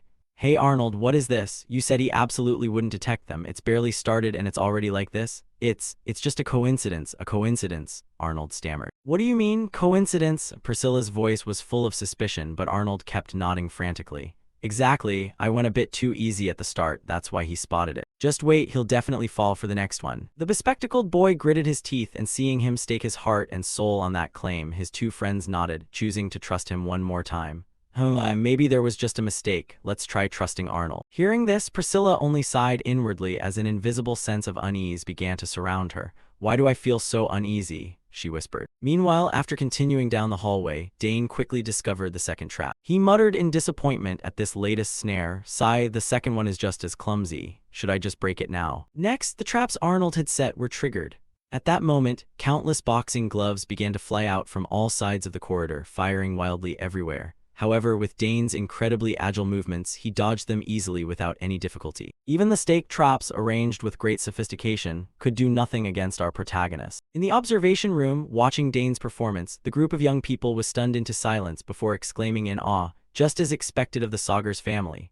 Behind them, Arnold's face had turned pale upon seeing the traps he had spent so much effort on become useless against someone like the protagonist. Even his two friends in front lost all faith in him. "It's like Dane knows exactly where everything is. Arnold worked so hard to hide them, yet they're being spotted this easily," they both remarked. However, Arnold felt too humiliated to give up yet. "Damn it, it's too early to quit. There's no way he dodges the final trap." He gritted his teeth, making Priscilla stop and ask, "What is the final trap?" In response, the bespectacled boy didn't explain clearly but offered a meaningful smile. "Hee, you'll see." Just like that, they soon saw the final trap Arnold had prepared. Before the protagonist, a massive red dragon appeared, and not just that, but behind it stood another equally large goat-headed monster. From Dane's perspective, seeing these massive monsters suddenly appear, he deduced, "Are they summoned beasts? It seems they've prepared some quite strong ones." Dane praised them before realizing something was off. "Wait a minute, something isn't right." As he spoke, Dane narrowed his eyes to observe, and very quickly, he discovered that the images of these monsters were slightly distorted and blurry, not quite realistic. "These are just illusions, all bark and no bite. No wonder they look suspiciously strong. An ordinary student would have run away. But I don't need to avoid them at all. I just need to disrupt the mana flow and they'll vanish." Thinking this, Dane began to focus energy into the palm of his hand. Meanwhile, in the observation room, the students were stunned when Dane didn't run. "What? This guy isn't running. In fact, he looks quite relaxed. Wait, what is he doing? Is he accumulating mana?" someone cried out. These words were like a thunderclap to Arnold. His face began to drip with sweat from anxiety. Did he realize their illusions in a heartbeat? Impossible, how could that be? The more he thought, the more the worry showed on Arnold's face. Looking at his expression, Priscilla sighed. "It's all over," she whispered. Back at Dane's position, once he had accumulated enough energy, he released it toward the illusions of the monsters. Immediately, those illusions were shattered in an instant, as if they had never existed. Afterward, Dane smirked and said, "What nonsense. Let's see where the designer of these things is hiding." Scene changed to Arnold's group. For some reason, they suddenly ran out of the room with looks of utter panic. That's an Edorak, run. Why is that thing here? Arnold, damn it, do something, the black-haired boy shouted. However, Arnold was scared out of his wits. How could he have the strength to fight the giant wolf chasing them? "I don't know, what on earth is that?" Arnold screamed. "Wasn't this what you prepared?" the red-haired boy asked hurriedly. Then the giant wolf suddenly opened its mouth and let out a massive howl, making the red-haired boy scream in terror. At the same time, Dane's voice rang out nearby. "So this is where you were hiding." Hearing the familiar voice, Arnold's group seemed to have found a savior. They immediately turned to ask for help. "Freshman, if this is your doing, can you handle it? We'll apologize, please just get rid of that thing." Back to Dane, having felt he had scared these seniors enough, he canceled the summoning of the wolf, causing it to vanish into a spatial portal. Only when it had completely disappeared could the group finally breathe a sigh of relief. Next, the long-haired boy straightened his clothes and awkwardly spoke to Dane. It seems the induction ritual was a failure. Welcome, rookie. I am Droyan Valentine, a fifth-year student in the alchemy department and the sole heir of the Marquis Valentine family. Quite a good physique and handsome too, with sisters that beautiful, it's understandable, right? He said as he held out his hand. Dane reached out and shook the man's hand. "Ah yes, it's a pleasure to meet you," Dane said while thinking to himself. What on earth is this guy talking about? Unaware of Dane's thoughts, Droyan continued to praise him. "You're quite good at avoiding traps, so you're in the free major. I guess that's why the ritual failed." Arnold is quite disappointed. He's the heir of the famous Juillard Hunter family and the one behind all these traps. Droyan's enthusiastic advertising made Arnold incredibly embarrassed. "Damn it, why bring me into this?" he shouted. "So he's the one who designed the traps," Dane thought with a smile. Next, Droyan requested, "Hey, everyone come over and say hello." All right, the group replied and stepped forward. Droyan pointed at Priscilla and introduced her. "This is Priscilla, a fourth-year student in the Holy Magic department. It's best not to mess with her. For someone who wants to be a priest, she's actually." Before Droyan could finish, Priscilla guessed what he was going to say and swiped the dried fish young man aside. "Kind and beautiful, right? Nice to meet you. I am Priscilla Nellil, the abandoned child of my family. Joining the Holy Magic department means I can't even dream of marriage anymore." Dane replied with a nod. Yes, I look forward to working with you." They shook hands, but immediately Priscilla's eyes went as wide as an ox's as she felt the terrifying energy within Dane. "What is this? Why is your mana so dense? Is this really the mana level of someone our age? Unbelievable. It's impossible." Behind her, Droyan didn't quite understand why she was overreacting. "Is it that important?" he asked. "I suppose so," the red-haired boy replied. Meanwhile, Arnold was a bit annoyed. They're overreacting over a bit of dense mana. Ignoring him, the red-haired student stepped forward. "Nice to meet you, Dane. I am Skal Hespro, a second-year student in the martial arts department. I'm not like those muscle-obsessed freaks, so don't misunderstand. Muscles are important, but martial arts aren't just about what everyone sees. If you're interested, just say the word and I'll teach you real martial arts," Skal promised. Next, Dane looked at the final person, Arnold, who was arrogantly looking away as if he didn't care about the introductions. This uncooperative attitude made the group complain. "Hey Arnold, what are you doing? It's your turn. Don't tell me you're upset because your traps were all broken." "Is it really over something that small? How petty," the group chided, making veins bulge on Arnold's face. Left with no choice, he reluctantly turned to greet Dane, though the only thing he said was his name. "Arnold Juillard," that was all he uttered. Luckily, Dane didn't mind and remained cheerful despite the other's irritation. "I am Dane Saugers, it's a pleasure to meet you." The boy was clearly annoyed about his traps. "Should I praise them?" Dane wondered and offered a few compliments. "Those were very good traps. You seem to understand mechanisms and triggers well, but the paint made them easy to spot. Why don't you try mixing silver F3 and black D6 in a 4:6 ratio instead of using black F6? At this brightness level, it would be harder to notice." Aside from that, it was a trap anyone would fall for. Beside them, the group was dazed by Dane's talent as he gave Arnold advice on improving traps.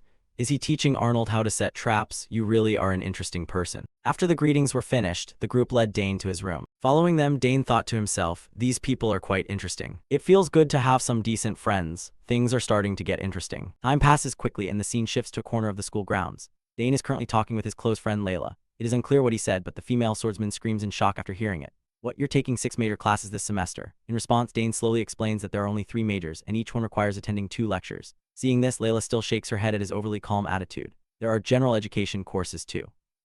What are you going to do? You won't have any time to sleep. Usually, freshmen only have 4 sessions, which means, let's see, maybe you could skip the first class. Back with Dane, after listening to her, he gives Layla a slightly judgmental look. Can you even say something like that? That's exactly why military science was added as 2 general education sessions. You're so cold, I'm terrified of military science. In my first semester, my grades dropped so much because of that class. Layla complains, and Dane has to agree. Fair enough, it really is the hardest subject, Dane mutters to himself. Next, Layla checks the time and speaks up. You really have the aura of a top student. See you later in the swordsmanship major. I have to go to my general education lecture now. Seeing this, Dane asks out of curiosity, which general education class is it? Oh, it's understanding cosmetics and skin, Layla says with a face full of excitement. While Dane can only chuckle to himself upon hearing that. Haha, girls will be girls. Thinking this, he nods in response. Got it, see you later then. Time quickly passes and the scene shifts to the military science classroom. Our protagonist Dane is already there.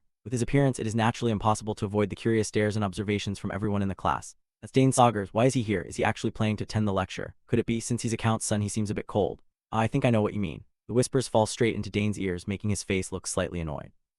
I can hear everything, he groans internally. Then opens his book, thinking about the military science general education course. Based on what he read yesterday, there was content he already knew, but there was also information that was completely contrary to reality. Makes sense. If theory and reality were always in sync, no country would ever lose a war.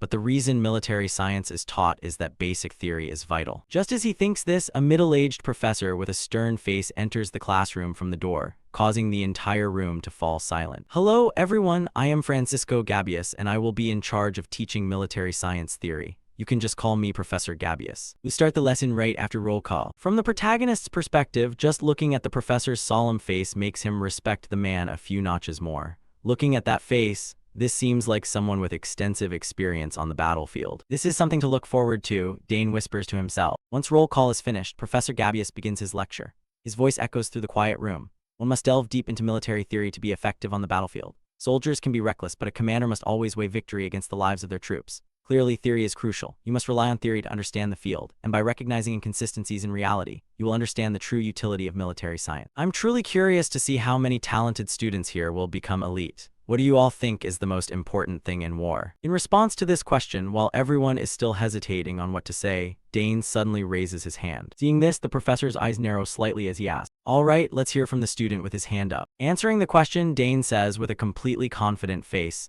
"The most important principle is logistics." Hearing this, a look of admiration appears in Gabius's eyes. He nods and continues, "Correct answer. Triumph, victory, innovation, all of these can only be achieved when logistics are guaranteed." Interesting, someone got it right at the very beginning. He says with amusement before turning to ask Dane one more question. Then, do you know the 3 most important factors in logistics? Solving this question, Dane answers, first is strict military management. Logistics from the center to the front lines isn't just a physical distance, the entire system is extended. If even one person is ambitious in the wrong way, corruption easily occurs. This results in a lack of supplies. As he says these words, Dane is drawing entirely from his own battlefield experience. He isn't making things up, he truly understands the issue. Most supply problems are caused by improper people at the intermediate stages, even if the shipment was initially sent safely. Exactly. Next is Gabius prompts. And this time, Dane is able to answer very quickly. It's the standardization of supplies. If the quantity and weight of supplied goods are standardized, mass production becomes possible. This greatly aids in rapid supply, and frontline units will maintain their strategy without losses. Hearing these words from him, the group of students in the class look at each other with wide eyes and whisper, "What is he talking about? This isn't in the book." Not just them, even Professor Gabius cannot hide the shock on his face. Then he presents the final point. This time is also the correct answer. Finally, Dane responds, "It's local production." The longer war drags on, the more the above 2 points will be ignored, and the quality of supplies will drop. That requires soldiers on the battlefield to find ways to be self-sufficient at a minimum level. Although the quantity and quality might be quite low, it provides enough emergency food for critical moments. Dane says with a slight smile, "These are all things I've witnessed and felt with my own eyes on the battlefield," he thinks to himself. Meanwhile, the room has become pin-drop silent. At the protagonist's words, they begin to gape in awe, unable to say a word. Finally, Professor Gabius cannot help but praise him loudly. "That was an outstanding answer. What year are you in?" "I'm a freshman, sir," Dane replies. That answer causes a look of confusion to cross Gabius's face. Sweat begins to form on his forehead as he asks again, "What, you're only a freshman? How does a kid who just enrolled know all of this?" He asks more specifically about what Dane just said: strict military management, standardization of supplies, and finally local production for self-sufficiency. Those answers are practical experiences that soldiers and officers have had to go through on the battlefield. How could someone without battlefield experience like you know this? On the opposite side, Dane's face is a bit pensive. Of course, he can't say he experienced this directly, so after about 2 seconds he makes up a story. "My father often told me these things." "Your father? Then what is your name?" Gabius asks curiously. "It's Dane Saugers, sir," the protagonist answers with a proud face. After hearing his family name, Gabius is completely convinced. The Saugers family. "So you're the son of the Blue Whirlwind." "That explains it. If you're from the Saugers family, you must be the student who passed the liberal arts major. No wonder your level is different from the other freshmen." Thinking this, and with no more doubts in his heart, he raises his voice to the whole class. "Haha, so you all heard that clearly, right? Completing the military theory portion that we will study involves exactly what student Dane Saugers just answered. Applying theory to fit real situations based on textbook theory. This is the ultimate goal that military science aims for. Let's move on to the next part." Having said that, he looks at Dane with a face full of anticipation.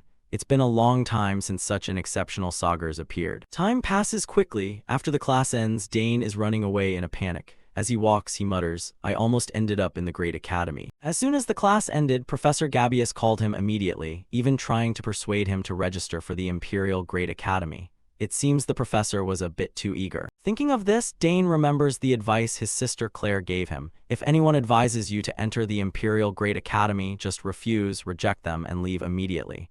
His second sister's advice really helped him. But it seems the professor won't give up that easily. Well, his current task is that he hasn't adapted to the Academy's map yet because it's too huge. The meeting place with Lily is at the central fountain square. While thinking, Dane strains his eyes to look at the map in front of him. Very quickly, he finds his objective. Oh, there it is. "Crossing the Mist Garden is the fastest way," he mutters. The Mist Garden is a place where even if the sky is cloudy, visibility is as limited as if there were fog, making it very easy to get lost and wander around inside. It is also a vast garden covered in thick mist, causing everyone to avoid it. Furthermore, there are rumors about ghosts appearing at night. But this place doesn't seem like what my eldest sister said. The weather is good, so I've already arrived. Just as he finishes speaking, as if to contradict Dane, he suddenly hears a blood-curdling scream from behind him. "Help, is anyone there? Anyone, please help me." Hearing this pathetic sound, Dane turns his head toward the source with a curious look. Is someone there? The sound is coming from inside. His mother had told him that if someone is in danger, he must help them immediately. There is still enough time until the next literature class, so he can save them and get out. Dane reminds himself internally and begins to move quickly toward where he heard the sound. Then not long after, Dane successfully rescues an anonymous male student. After being saved, the guy chirps his thanks.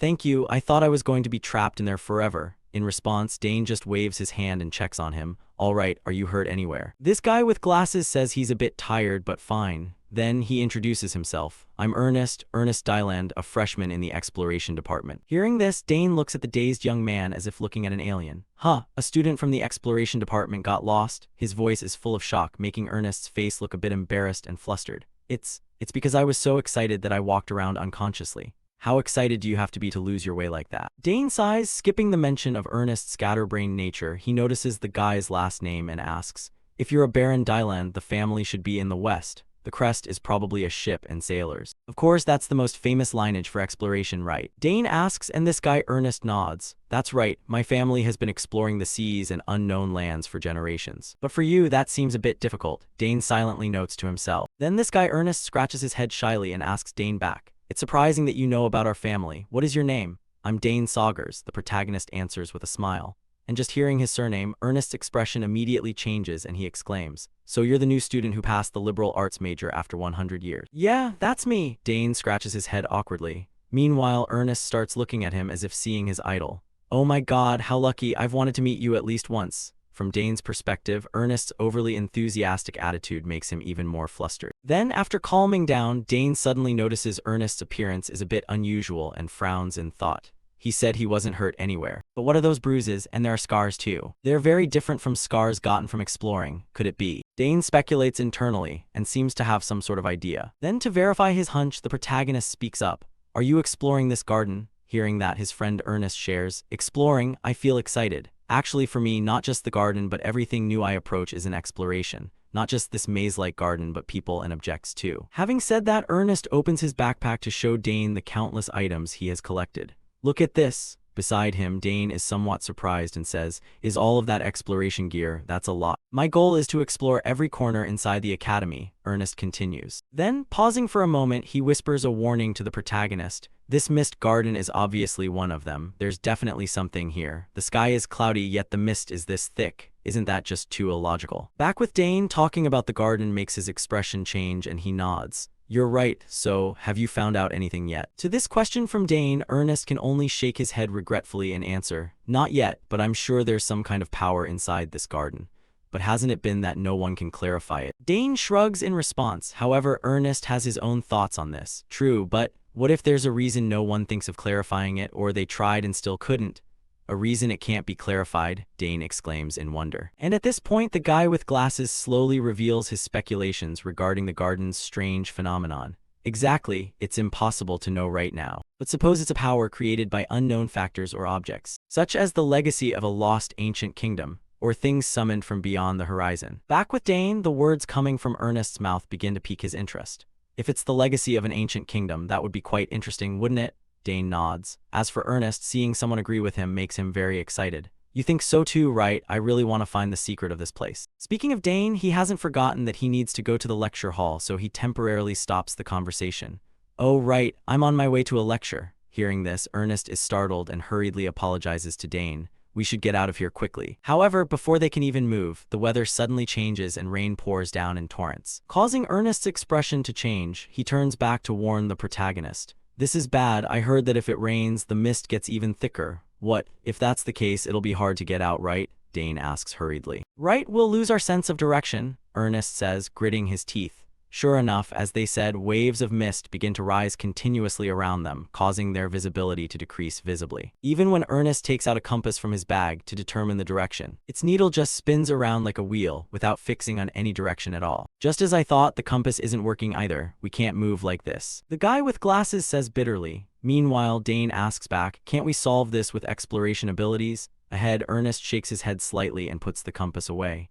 "There's another path here, but the mist is too thick to reach it. There's some unknown power affecting this place." Hearing this, Dane's face begins to break into a cold sweat as he mutters, "An unknown power, damn it. Have we fallen into a trap?" Unaware of the thoughts in Dane's heart, Ernest turns back and says, "My body feels heavier. What should we do now? I'm sorry, Dane, this is all because of me." Seeing the four-eyed guy so worried, Dane spoke up to reassure him. "Don't sweat it, we should just wait it out, see how things go, and then figure out our next move." Then for some reason, our protagonist suddenly felt something completely different from what Ernest was experiencing. "This mist, it feels kind of familiar. Am I just imagining things? What's going on? I don't feel weakened at all. On the contrary, I feel like I'm strangely gaining more power. Could this be?" Back to Ernest's perspective, he was now so worried he was on the verge of tears. Wiping them away, he blurted out, "This is bad. If this keeps up, Dane is going to be in serious danger." Just as he finished speaking, a brilliant flash of light suddenly appeared beside him, making the guy stop crying. He turned to look and discovered that, for some unknown reason, an intense wave of energy was radiating from Dane's body, so powerful that it pushed Ernest backward. "What the hell, this mana is insane," he shrieked. As the mana surged, the mist surrounding the protagonist was blown away. The mist, is it clearing out from Dane as the center? "Dane, what on earth is happening?" Ernest asked hurriedly. In response, Dane's face grew more confident. "Ernest, let's move. I think I know the way out." "For real? How do you know?" Ernest's jaw dropped in shock. However, Dane didn't explain much. In his head, he thought that maybe he could uncover the secrets of this place. Just like that, the two began to move quickly. Walking behind Dane, Ernest still couldn't suppress his natural curiosity. What is going on? This is the mysterious fog that so many mages couldn't even begin to explore, yet Dane is walking right through it like it's nothing. Plus, the mist vanishes wherever he goes, and the path becomes crystal clear. "This guy is seriously a miracle worker," Ernest exclaimed in admiration. Soon, the protagonist's pace quickened. He reminded Ernest, "We're almost there." "Really? You found the way?" the bespectacled guy said excitedly. However, the place Dane led him to was completely different. This was the center of the mist garden. Ernest let out a gasp of shock as he looked at the fountain in front of them. Back to Dane, seeing Ernest so stunned, he figured the guy knew something and asked, "What's up? Is there something special about this thing?" Ernest's response was a look of even greater shock. "Of course, most students come to the mist garden specifically for this," he said, and then suddenly Ernest's eyes lit up as if he realized something. "Wait, you don't know the legend of this place?" As for Dane, he really didn't know a damn thing about this school, so he could only shake his head.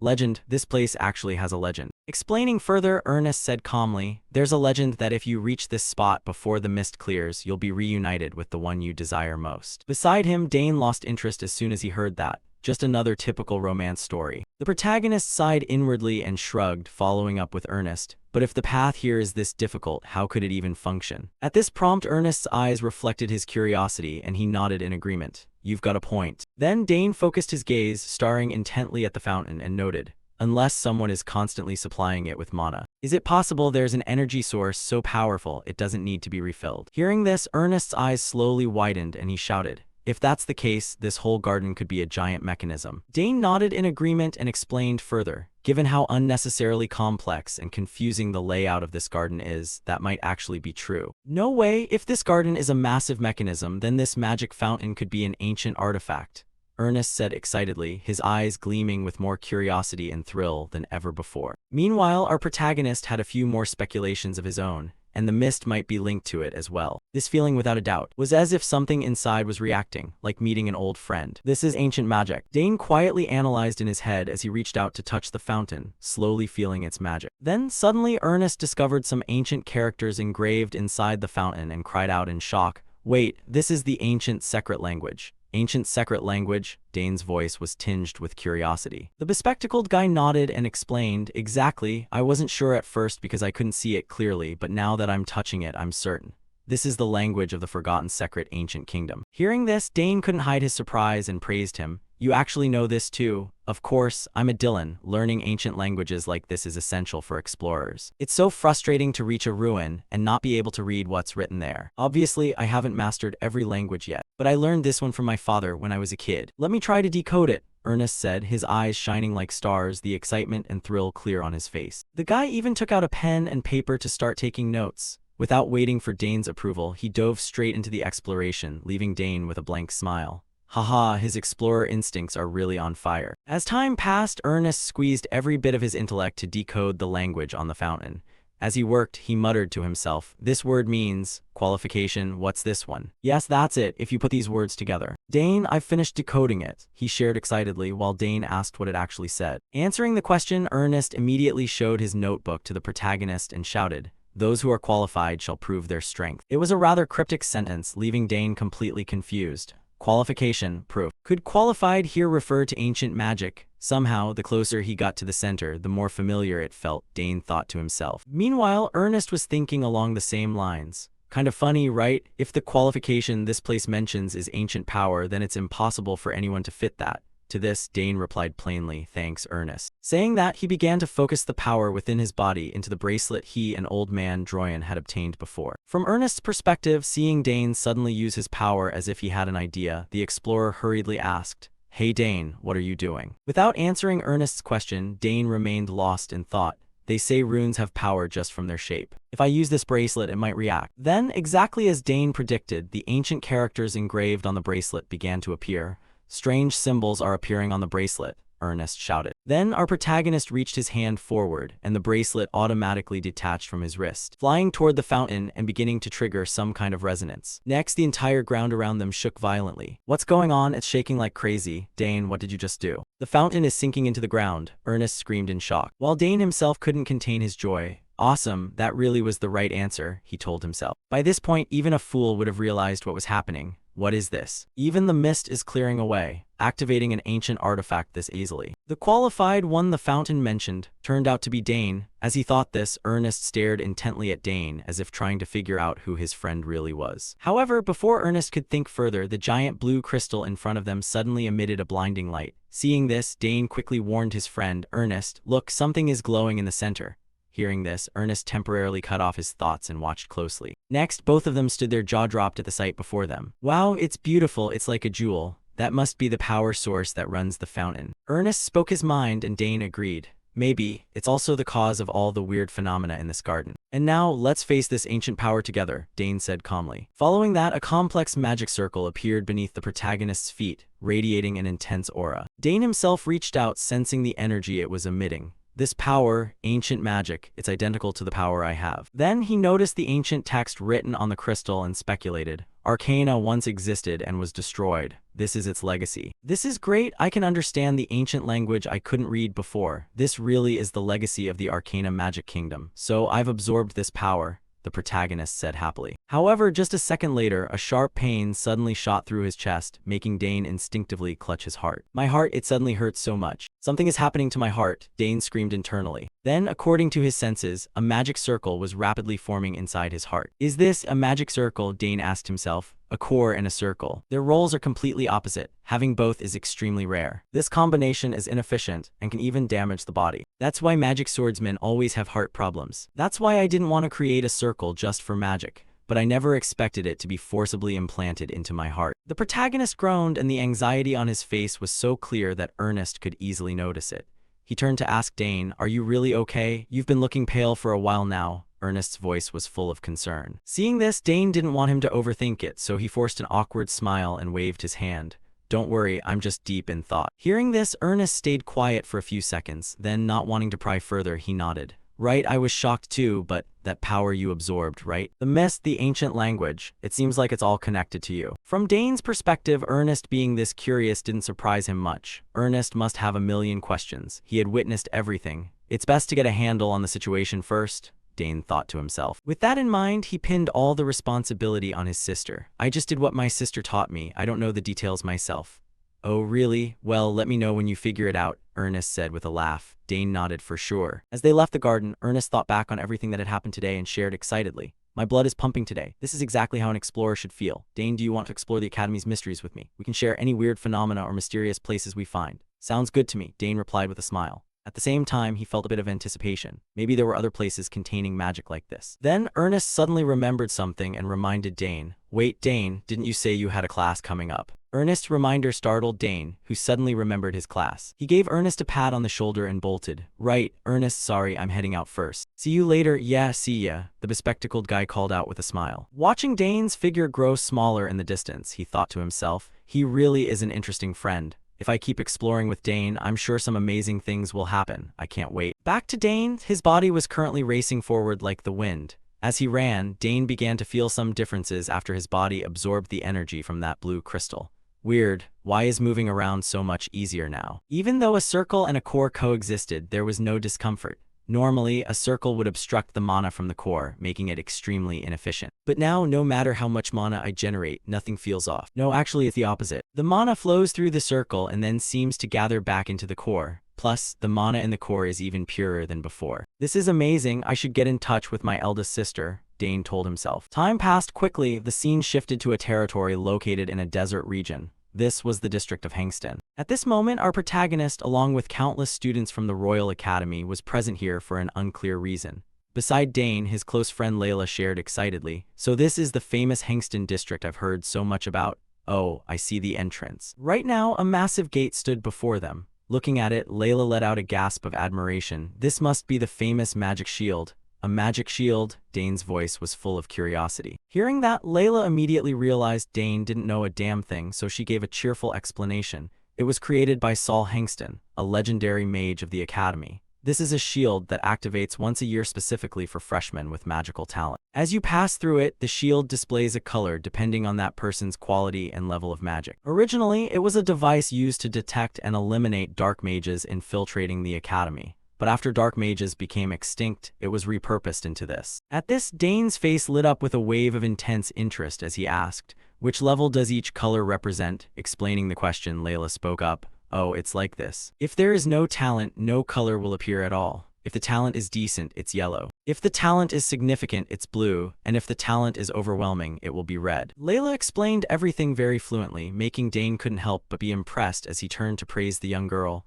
"You've really studied a lot." Hearing that, Layla gave a small wink and said proudly, "I want to know everything about the Academy." Then she also reminded Dane of one thing. "By the way, all of your sisters got red. So Dane, I'm going in first, okay?" After saying that, the female swordsman slowly stepped through the gate, and it was not very surprising when the gate's color turned red, proving she was an overwhelming genius. "It's red," Layla said happily. "That's truly impressive." Dane nodded in recognition. "Hee, at least I'm this good." Layla raised her hand to show off her achievement. Next, Dane couldn't help but want to check where his talent level stood. Then I'll give it a try too. With that, he also slowly approached the gate. Even before stepping inside, Dane had a bit of a hunch. I'll probably get red too. Since I've absorbed ancient magic, I might even be stronger than usual. That was what he thought. However, the result provided by the gate was completely different. The color displayed on the gate wasn't red, blue, or yellow, but green. Looking at this beam of light, both of their faces became confused. Green, what's going on? There is no level that is green. Layla turned to Dane with wide eyes. Yeah, really, the male protagonist replied awkwardly. He himself didn't understand why this was happening either. Time passed quickly and the scene shifted to a lecture hall. At this moment, the freshmen were buzzing about the appearance of a stranger. Did you see his badge? He's a student from the finance department. What is someone who only works with money doing in the magic department? Someone asked. However, the person next to them shook their head and said, how should I know? The magic department's classes are always very popular. He's probably just here for the orientation and then he'll leave. At this time, standing before the group of students was a tall, blonde guy with a face full of arrogance. Seeing this, an orange-haired student stepped up to ask, Senior Arthur, why are you here? In response, Arthur shared straightforwardly, I stopped by because I have something to pass on after class. But hasn't he arrived yet? I'm talking about the interdepartmental student Dane Saugers. The person speaking was Arthur Diamet, the fifth-year representative of the magic department. In front of him, the freshmen were puzzled. He said he would join this class, but I haven't seen him anywhere.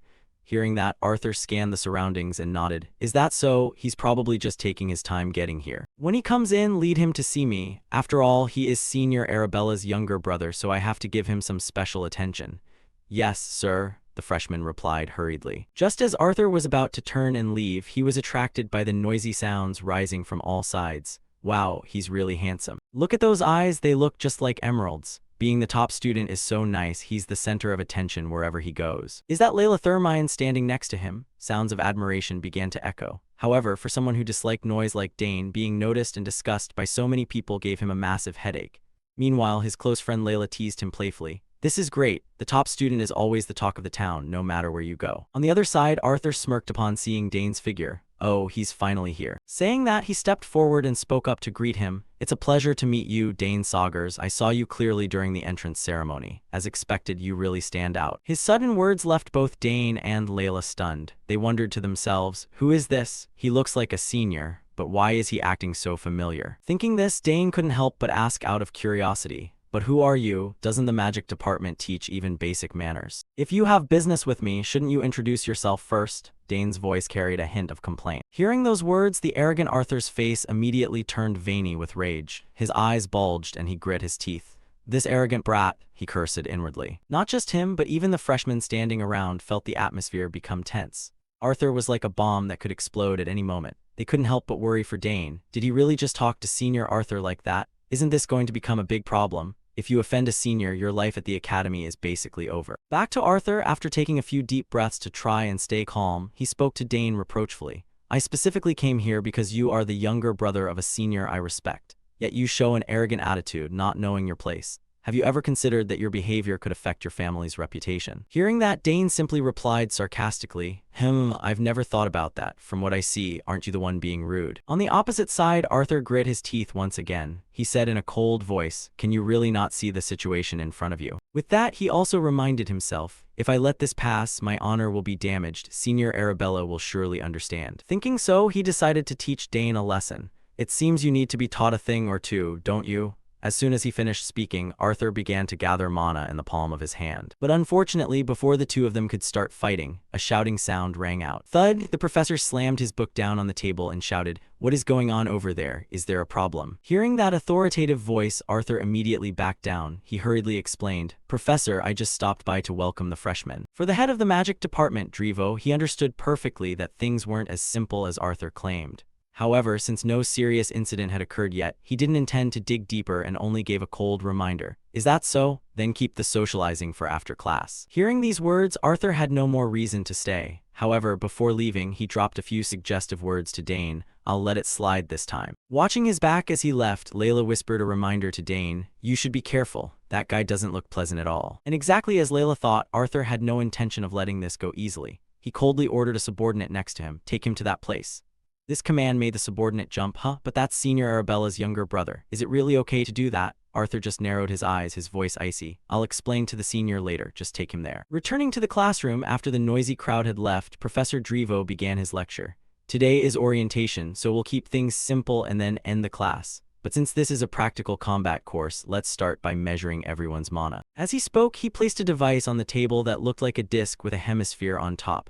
On the opposite side, the group of students stared at the mana measuring device, chatting excitedly. Wow, is that a mana measuring device? I've seen it before. Back to Professor Drivo, he didn't keep the students waiting long and quickly instructed. If you place your hand on the device and channel your mana like this, you can see the number of your mana circles. As he spoke, he demonstrated directly, placing his hand on the device and beginning to channel his mana into it. Immediately after, several magic circles appeared behind him. Looking at the number of circles, the students couldn't suppress their shock and shouted, "Wow, 8 circles, as expected of a professor's level." Ignoring the students' cheering, Drivo continued to explain. Of course, even at the same level, the color will become darker if the skill level is higher. But there are also cases where mana circles do not appear. That doesn't mean there's no talent, so don't worry. That's right, it's normal for some people to have not formed mana circles yet, the students called out in response. Drivo nodded and continued, "That's why we can't rely solely on circle checks for evaluation. Since you are taking this class, you must at least know basic magic. We will use this magic orb to measure mana more accurately. Use the basic magic telekinesis to control the orb to demonstrate your mana control ability. Just like this." As he spoke, he controlled numerous orbs to fly all over the place. Seeing that scene, the whole class stared in amazement. That's incredible. The magic characters are perfectly formed. He can move the orbs using only telekinesis. No need to make a fuss, Layla complained under her breath. Over here, Professor Drivo continued the introduction. Even basic magic has differences in power and accuracy depending on the user. To move the orb, you must channel mana into it. With your current level, controlling up to 3 orbs is already quite good. Hearing that, the female swordsman Layla glanced at Dane and asked curiously, "I wonder if Dane can control more?" In response, Dane just gave a slight nod. At this time, Professor Drivo glanced at Arthur and suggested, "Arthur, you're only auditing, but could you demonstrate for your juniors?" Hearing these words, the arrogant Arthur, who was looking for a chance to show off in front of Dane, thought to himself, "I'll make this kid understand the gap between us." Thinking so, Arthur replied immediately, "Yes, Professor, I understand." Not just him, but even Dane felt a bit of interest. Now I'll see where that arrogance comes from, Dane thought to himself. Immediately after, Arthur quickly stepped up to the podium and channeled mana into the measuring device. Instantly, 4 magic circles appeared behind his back. Seeing this, the freshmen couldn't help but scream like they were going crazy. As expected of senior Arthur, he has achieved 4 circles, and the color is extremely dark too. Not to mention the freshmen, whose level was just like novices. Even Professor Drivo nodded with satisfaction. "It seems you've improved even further." Hearing that, Arthur replied with a smug face, "It's all thanks to your guidance, Professor." Next, Drivo turned to the class. Normally, reaching 4 mana circles is something that happens only after graduation, but your senior has achieved it while still in school. This is truly overwhelming talent. You should all learn from him. Who knows, maybe his advice will help you develop further. These words from the professor caused a stir in the class. Meanwhile, Arthur took the opportunity to glance at Dane with a mocking look. "It's too early to be surprised, Dane Saugers. I'll show you the difference between us." With that, he began to control the blue orbs, making them fly around the classroom at extreme speed. Seeing that scene, the freshman stared jaw-dropped. He's controlling the orbs perfectly. No way, exactly how many orbs is that? But in reality, to do this, Arthur was so exhausted that the back of his shirt was soaked with sweat. Despite that, he still tried to act calm, turned to stare at Dane and laughed provocatively. "I've pushed my power to the limits. How's that, kid?" On the opposite side, seeing that Arthur had gone full throttle just to show off, the freshman didn't hold back on the praise. "Incredible. Everyone, let's give him a round of applause." As expected of senior Arthur, which magic tower will he join later? Curious voices began to rise. Over here, Professor Drivo, seeing that Arthur had done a good job demonstrating, let him leave.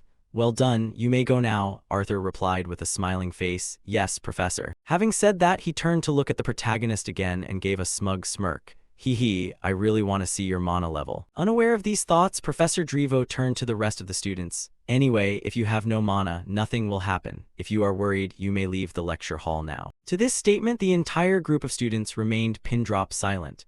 No one answered or left because, after all, how could someone not possess mana and still get into this royal academy? Seeing this, the head of the magic department also nodded and continued. "No one? Very well, then let's begin. Step up in order, starting from the first row." Just like that, the group of students began to buzz, waiting for their turn to be checked. As for Layla, having witnessed this many times, she could only sigh and explain. "This is called orientation, but in reality, it's just a way to expose everyone's abilities in front of the whole class." Beside her, Dane heard that and fell pensive for a second or two, then nodded in agreement. "You're right. That's exactly what the academy is aiming for. Next, the students took turns going to the mana measuring device to check. Some students possessed one magic circle, while others felt nothing at all. As for the magic orb control test, they did even worse. Most couldn't control it for long before the orb fell. Back to the arrogant Arthur, he stood on the side, observing until now, then spoke up in contempt. What a complete mess. At the same time, the blonde girl next to him hurriedly reminded, "Hey, it's that guy's turn now." Hearing that, Arthur turned his attention as it was now Dane's turn to check.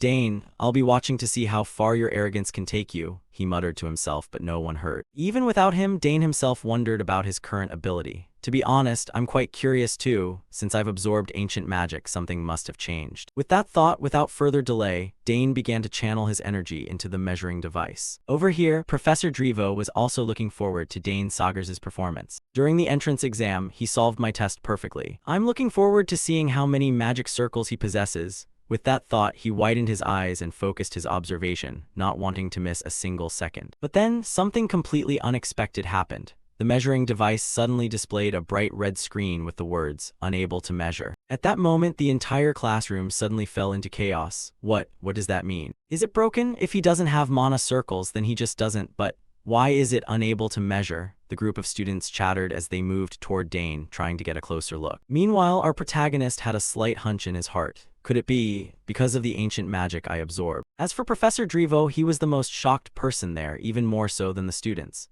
He knew exactly what this measuring device was capable of. Furthermore, he had never witnessed such a case before. This machine had 100% accuracy. It could filter out anyone intentionally faking their rank. But now, it said it was unable to measure. I've never seen anything like this before. At this point, unable to find a logical explanation, he could only offer a defensive excuse. It must be overloaded. At least, let's finish Dane's orb test first. Hearing this, Dane nodded and agreed. "Yes, Professor." In front of him, the arrogant Arthur smirked upon hearing that Dane's case was due to an overloaded machine. "Ha, I knew it. No surprises there, rookie." Ignoring those mocking words, Dane slowly walked toward the magic orbs. He felt a bit of regret in his heart. So it really couldn't be measured? That's a shame. But let's try this. I wonder if this will work properly. With that thought, he began to focus his mind, channeling energy into the magic orbs and making them float in the air. However, what shocked everyone even more was that he wasn't controlling just one or two orbs, but every single magic orb placed on the table. This sight caused the entire group of students in the class to stare wide-eyed in horror. Someone screamed in shock. He lifted all the orbs. No way, the highest record ever achieved was only 5 orbs. Not just the freshmen, even the upperclassmen found it hard to believe their eyes. Every single orb. Is that guy out of his mind? The black-haired guy standing next to Arthur blurted out in amazement. Meanwhile, the arrogant Arthur's face completely froze. How is this even possible? He muttered to himself, unable to believe it. Beside him, Layla looked at Dane with a blank expression. He's doing it again. I'm not even surprised anymore. But I never thought he could lift all of them. He's even more incredible than I imagined.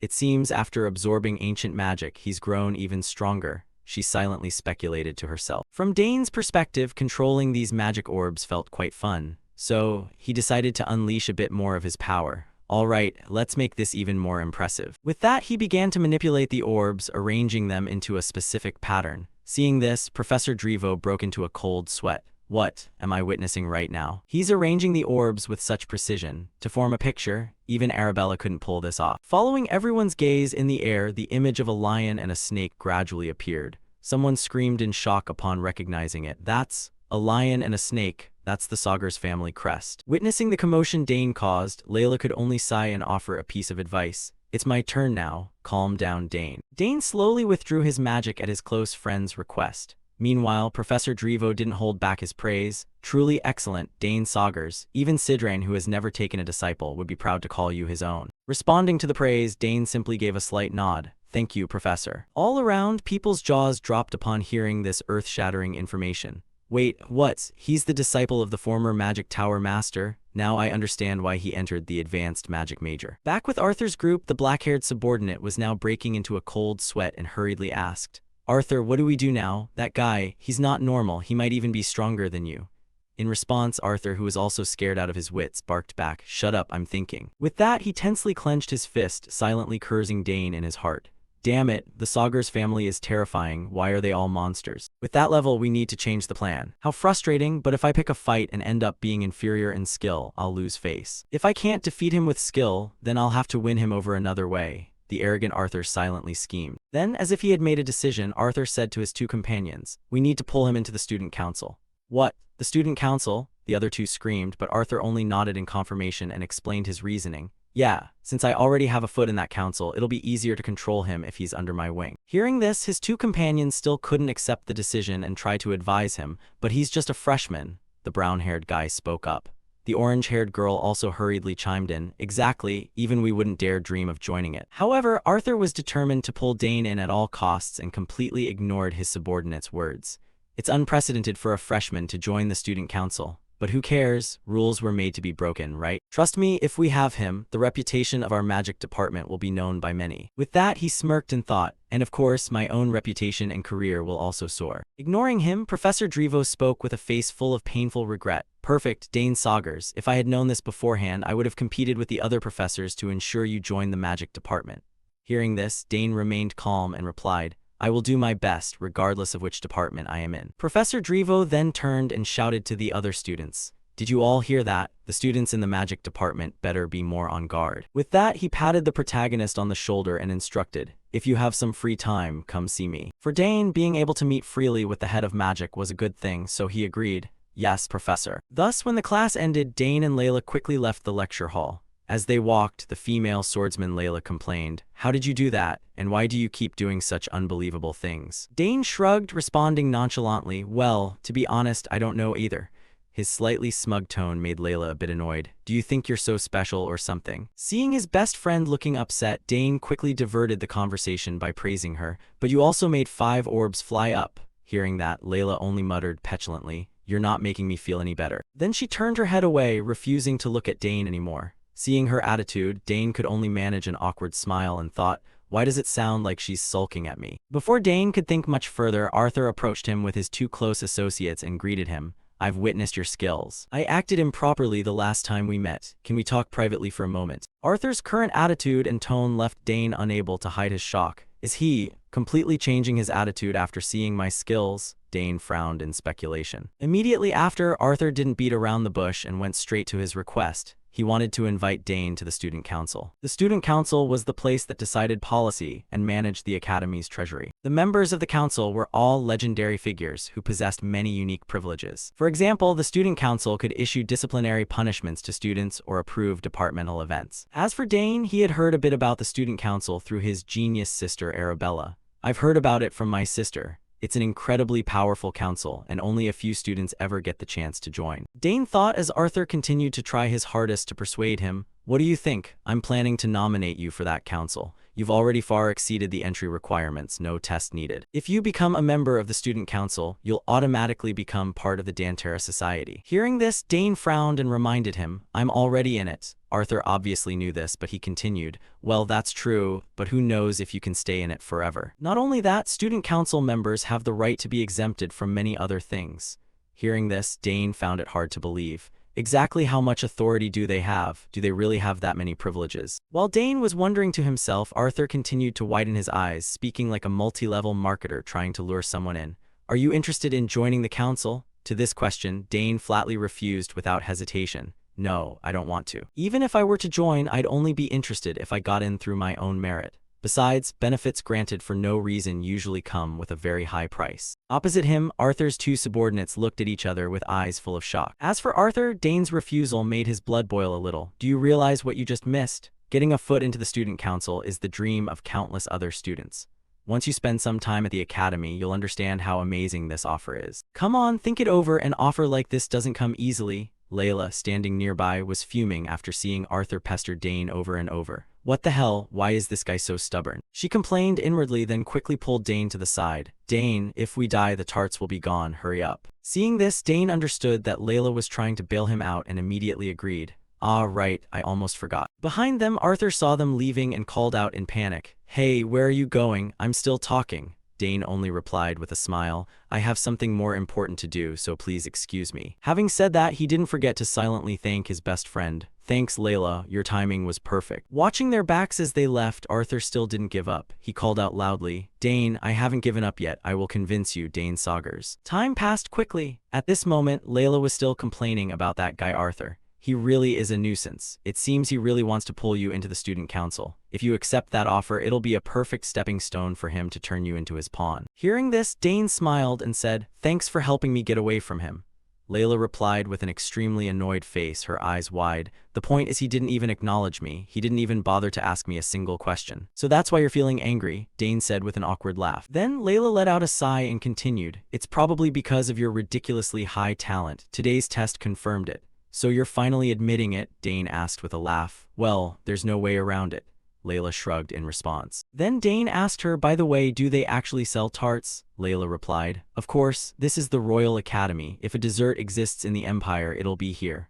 Just like that, the two of them went off to buy tarts. In another development, Professor Drevo and Arthur were having a conversation. The professor asked, "Did you see Dane's talent?" "Yes, he's truly magnificent." Arthur nodded in admission. The professor burst out laughing. "Haha, compared to Arabella, he might even have the upper hand." The professor's comment left Arthur shocked, and he asked back, "Is he really at that level?" Answering this, a slight smile appeared on Drevo's face. He tilted his head slightly and said, "Magic is indeed a vague field, hard to determine. But when talking about innate magical talent, it's not impossible." Beside him, Arthur was stunned by those words. "My God, do you mean his talent has surpassed even the senior I admire?" he asked himself. Back with Professor Drevo, he seemed to notice that Arthur had some friction with Dane and advised, "About that, Arthur, just turn a blind eye to Dane. Take good care of him so he can enter the magic class." At the professor's words, Arthur's hand instinctively clenched his thigh. He thought irritably, "Everyone is like that. They're all overwhelmed by his talent." Next, despite his jealousy, Arthur shared his thoughts. "Actually, I met him after class to suggest he join the student council, but he refused." Hearing this information, the head of magic was also taken aback. What? Could he have heard something from Arabella? His talent is too great for us to lose. Thus, both of them fell into a dejected silence. However, as if thinking of something, Arthur inquired about the recommendation letter from before. Before he could finish his sentence, the professor replied with a smile, it seems things didn't go very smoothly. But don't be too hasty. You still have 2 years left, don't you? Someone like you will surely be recommended by the Magic Tower before graduation." Back to Arthur's perspective, he had a bright smile on the outside, but inside he was silently cursing the professor. "Damn it, he said the same thing last year. Do you think I don't know your true intention? If I take a spot in the Magic Tower now, it means losing a student you can play around with, doesn't it? You're blocking me, aren't you? I heard you were the one who cut the 2 spots in the Magic Tower I wanted to apply for in my 3rd year." With that thought, since he couldn't do anything about the professor anyway, Arthur had to continue. "Fine, then I'll try to convince Dane."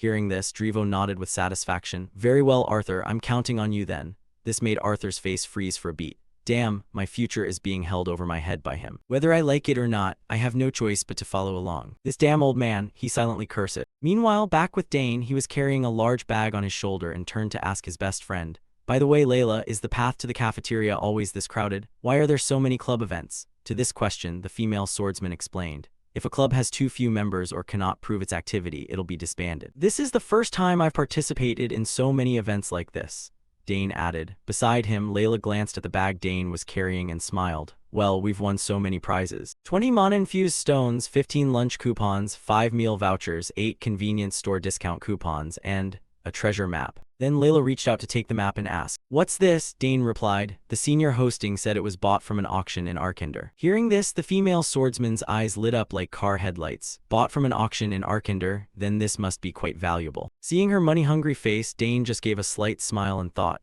"Yeah, my father once said." The Arkinder auction house specializes in collecting rare and beautiful items from all over the empire. The best appraisers in the country appraise everything and ensure only masterpieces are put up for sale. In front of him, Layla pointed at the seal of the scroll and shouted, "This is still intact." "Is it a treasure map of the academy?" Dane speculated, and Layla nodded in agreement. "I've heard that this academy has many mysterious and secret places." With that, she threw the map back to Dane. Looking at it, he instinctively had a thought. Ernest will be thrilled to see this. The scene shifts to the main hall, a place primarily used for hosting general education lectures. And at this moment, our protagonist is standing outside the building. Gazing at the massive architecture before him, Dane couldn't help but marvel. So this is where the history of the empire is taught. "Before coming here, I was tutored by the head butler, so I already know most of the material. That's a relief," Dane thought to himself. At the same time, his exploration-loving friend Ernest called out to him from behind, "Hey Dane, we meet again."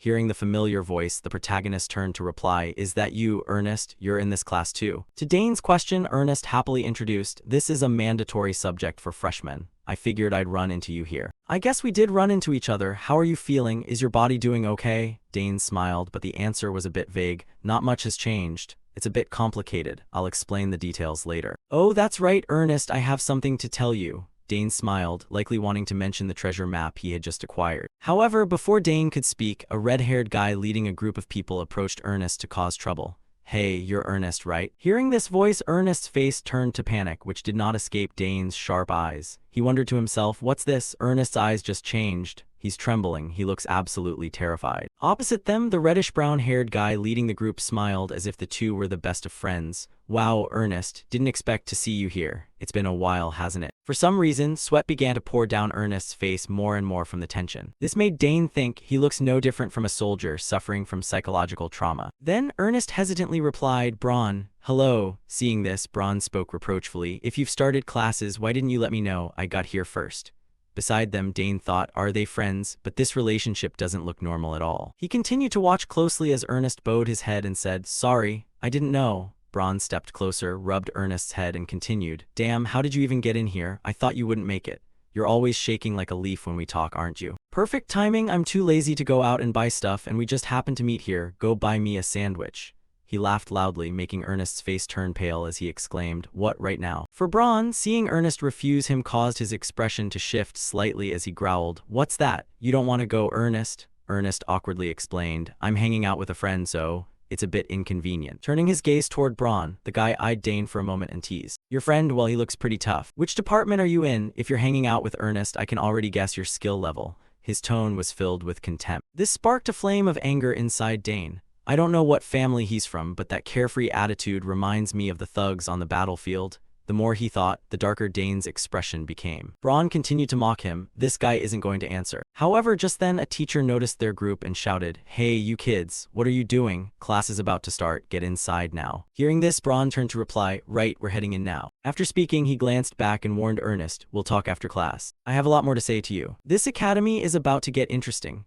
With that, the red-haired guy led his pack of hounds into the classroom, leaving Ernest behind, still shaking uncontrollably with fear. Seeing his trembling arms, Dane went over and asked, Ernest, are you okay? Who are those guys? It looks like you know them. Hearing this, Ernest tried to steady his breathing and explained, they're from another family. Back home, they used to bully me. I knew they were studying at this academy, but this place is huge and has so many departments. I thought I wouldn't see them again. I'm sorry for dragging you into this. Ernest's tone was full of guilt, giving Dane pause, but then he followed up, I'm fine, let's just go to class. He looks so pale, just how much have they been tormenting you? Thinking this, to reassure Ernest a bit, Dane comforted him, don't worry too much, I'll stay with you.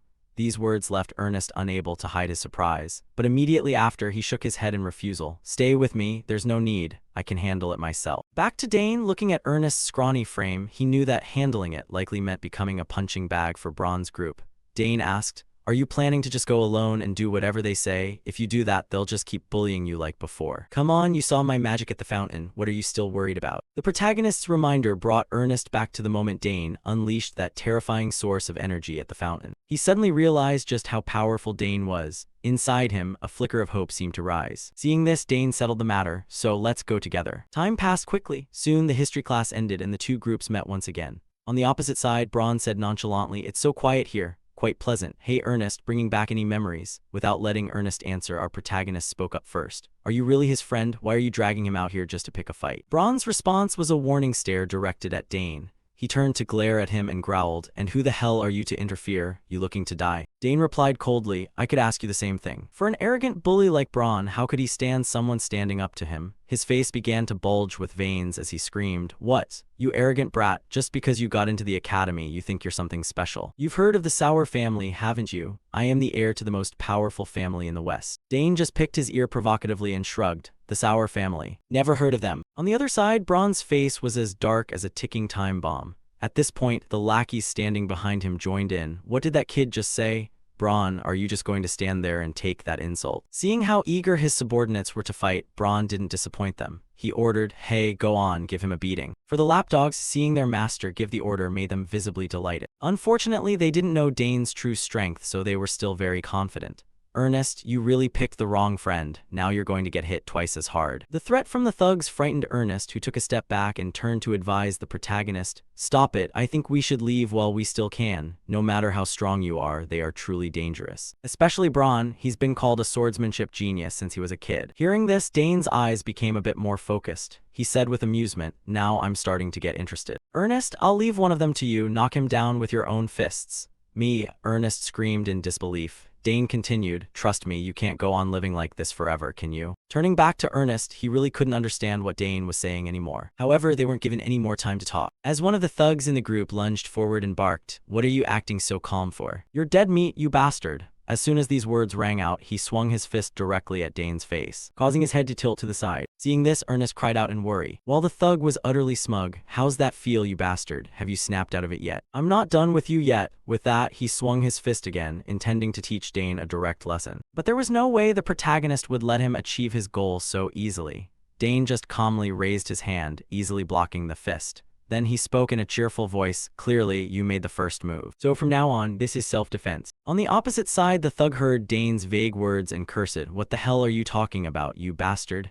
As he spoke, he swung his fist forward. However, with Dane's close combat prowess, the thug's fist looked as slow as a crawling turtle in his eyes. Instantly, Dane ducked to dodge the attack. Then he curled his fist and launched a punch straight into the thug's waist, causing the man's eyes to bulge out in pain. His large frame stumbled from the agony, losing his momentum and falling forward. Seeing this, Dane seized the opportunity, quickly moving to the side before using his leg to kick the thug straight in the heel, causing him to lose his balance and tumble to the ground. However, right at that moment, a brown-haired man from the group of thugs lunged forward, throwing a punch. But once again, Dane dodged the strike with utter simplicity. He even took advantage of the moment before the brown-haired man could regain his guard, immediately landing a punch straight to his chin followed by a powerful shoulder barge. As a result, the man's body flew backward like a torn sack, nearly colliding with another member of the group. Nevertheless, Dane's onslaught was far from over. He had no intention of giving these thugs a chance to fight back. Immediately, Dane used his magic, creating orbs of energy and firing them straight at the remaining two men, sending them flying backward and knocking them unconscious on the spot. It might sound like a long explanation, but in reality, the entire battle took place in just a matter of seconds. After taking down the thugs, even Dane was a bit surprised. Hugh, why did I suddenly get so much stronger? Is it because of the ancient magic? Nearby, Ernest and Braun were frozen in place, their eyes wide with shock as they watched Dane win so effortlessly. What the hell? What on earth is happening? They muttered in a daze. Meanwhile, a hint of hesitation flickered in Arthur's eyes. However, he didn't forget to curse his subordinates. Damn it, you useless idiots. In front, the lackeys began to wake up, coughing as they said, Braun, this guy isn't normal. But before they could finish their sentence, Braun barked like a rabid dog. Shut up, you look pathetic, getting taken down that easily.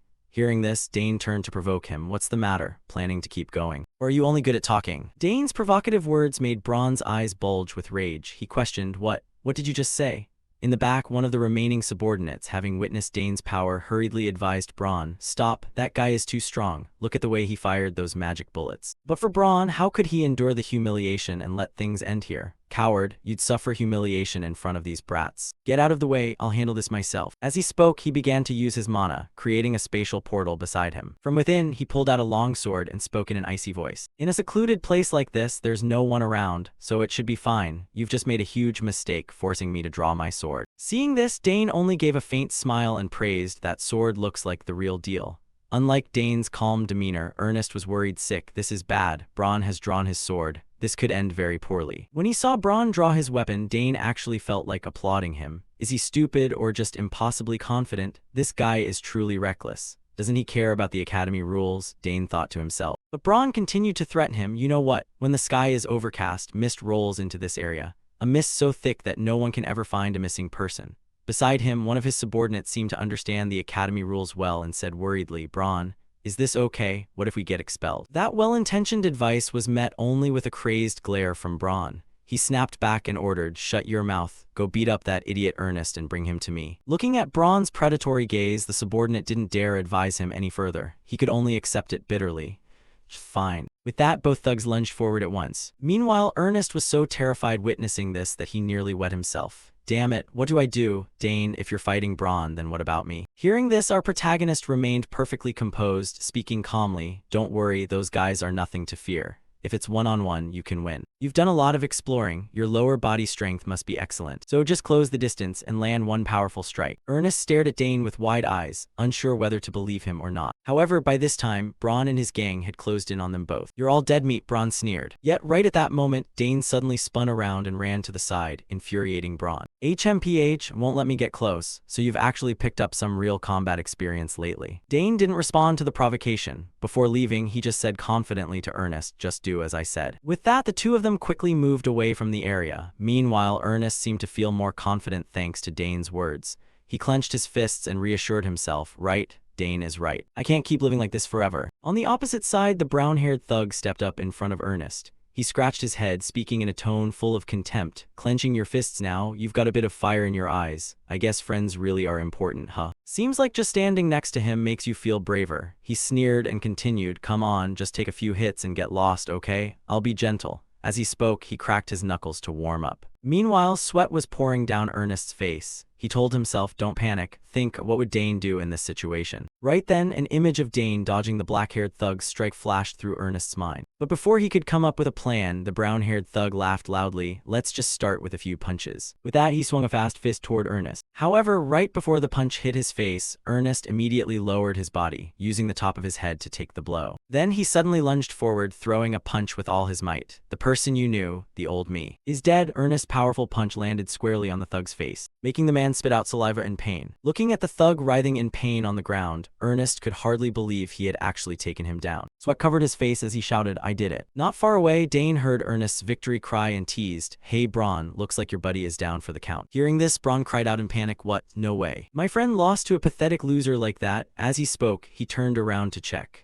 All he saw was his companion lying on the ground like a dead dog. While he was busy observing his comrade, Dane glanced at two brooms leaning nearby and whispered, oh, looks like I've found something interesting. Next, Dane calmly picked up a broom. He broke off the brush head, leaving only the handle, wielding it like a spear. This made Braun feel insulted, and he roared, you think you can fight me with just that thing? In response, Dane said with a smile, this is more than enough. This nonchalant remark from the protagonist made Braun's face turn dark with rage. He screamed, you arrogant brat, I'm going to crush you today. I won't kill you, so don't worry too much. I'll just leave a small scar on your face, so every time you look in the mirror, you'll remember to fear me. With those words, he lunged toward Dane, swinging his sword repeatedly.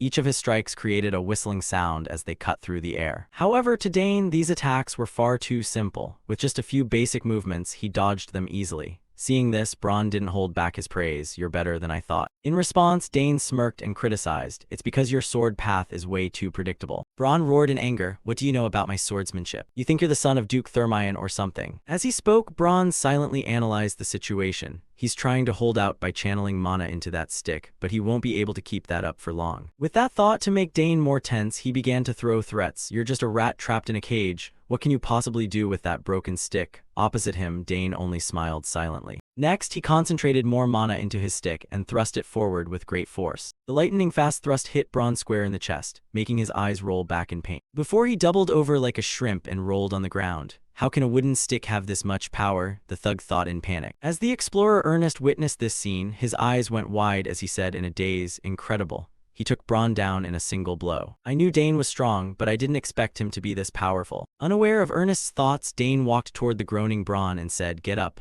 Once you draw your sword, you have to fight to the end. My father once said, once you draw a weapon outside of a fair duel, it means you're ready to accept all consequences.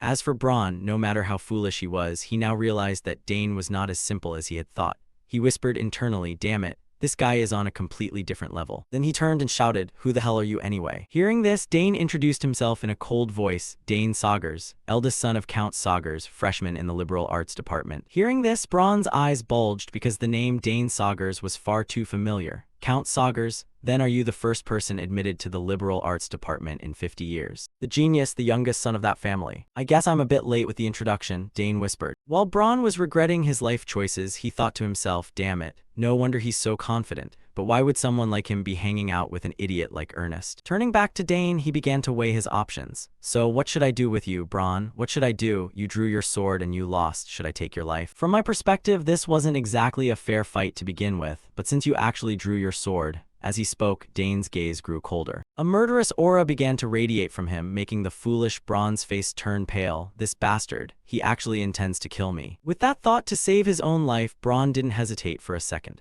He scrambled up and knelt before Dane to beg for mercy. "I'm sorry. I'm truly, deeply sorry. I had no idea you were from the Sagar's family. I swear I'll never do anything this stupid again." Before he could finish, Dane shook his head and cut him off. "It seems you still don't understand. You're apologizing to the wrong person." As he spoke, Dane pointed toward Ernest, who was watching. And it seemed that only when faced with mortal danger did Braun's tiny brain start working. He immediately turned, grabbed Ernest's arm and begged, "I'm so sorry, Ernest. I truly regret it. I sincerely apologize for everything I've done to you, so please, please forgive me." He spoke while crying pathetically. Looking at this wretched sight, memories began to flood Ernest's heart. Braun, the person I used to be so terrified of, is now kneeling on the ground like a pitiable wreck. Beside him, Dane stepped up and advised, "Hey, Ernest, let's wrap this up. Whether you want to hit him until you're satisfied or just accept his apology and move on, do whatever you want." Hearing this, Ernest's lips pressed together firmly. He began to fall into hesitation. Meanwhile, Braun knew that Ernest's next words would decide his fate.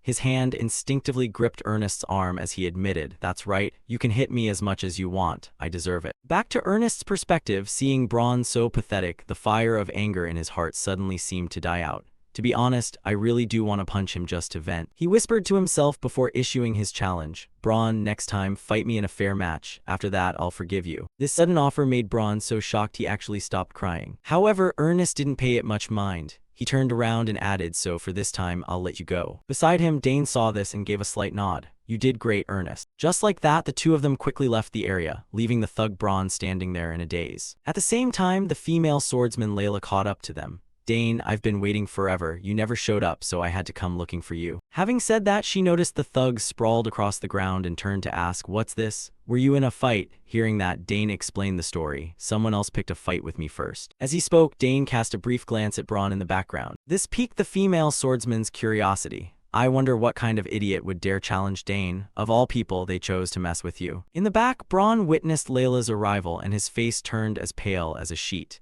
He recognized her identity instantly. "Is that Layla? Is the daughter of Duke Thermion really here?" Ignoring the spectator, Dane asked nonchalantly. "He claimed to be in the same swordsmanship department as you. Do you know him?" In response, the female swordsman put her hands on her hips and shook her head.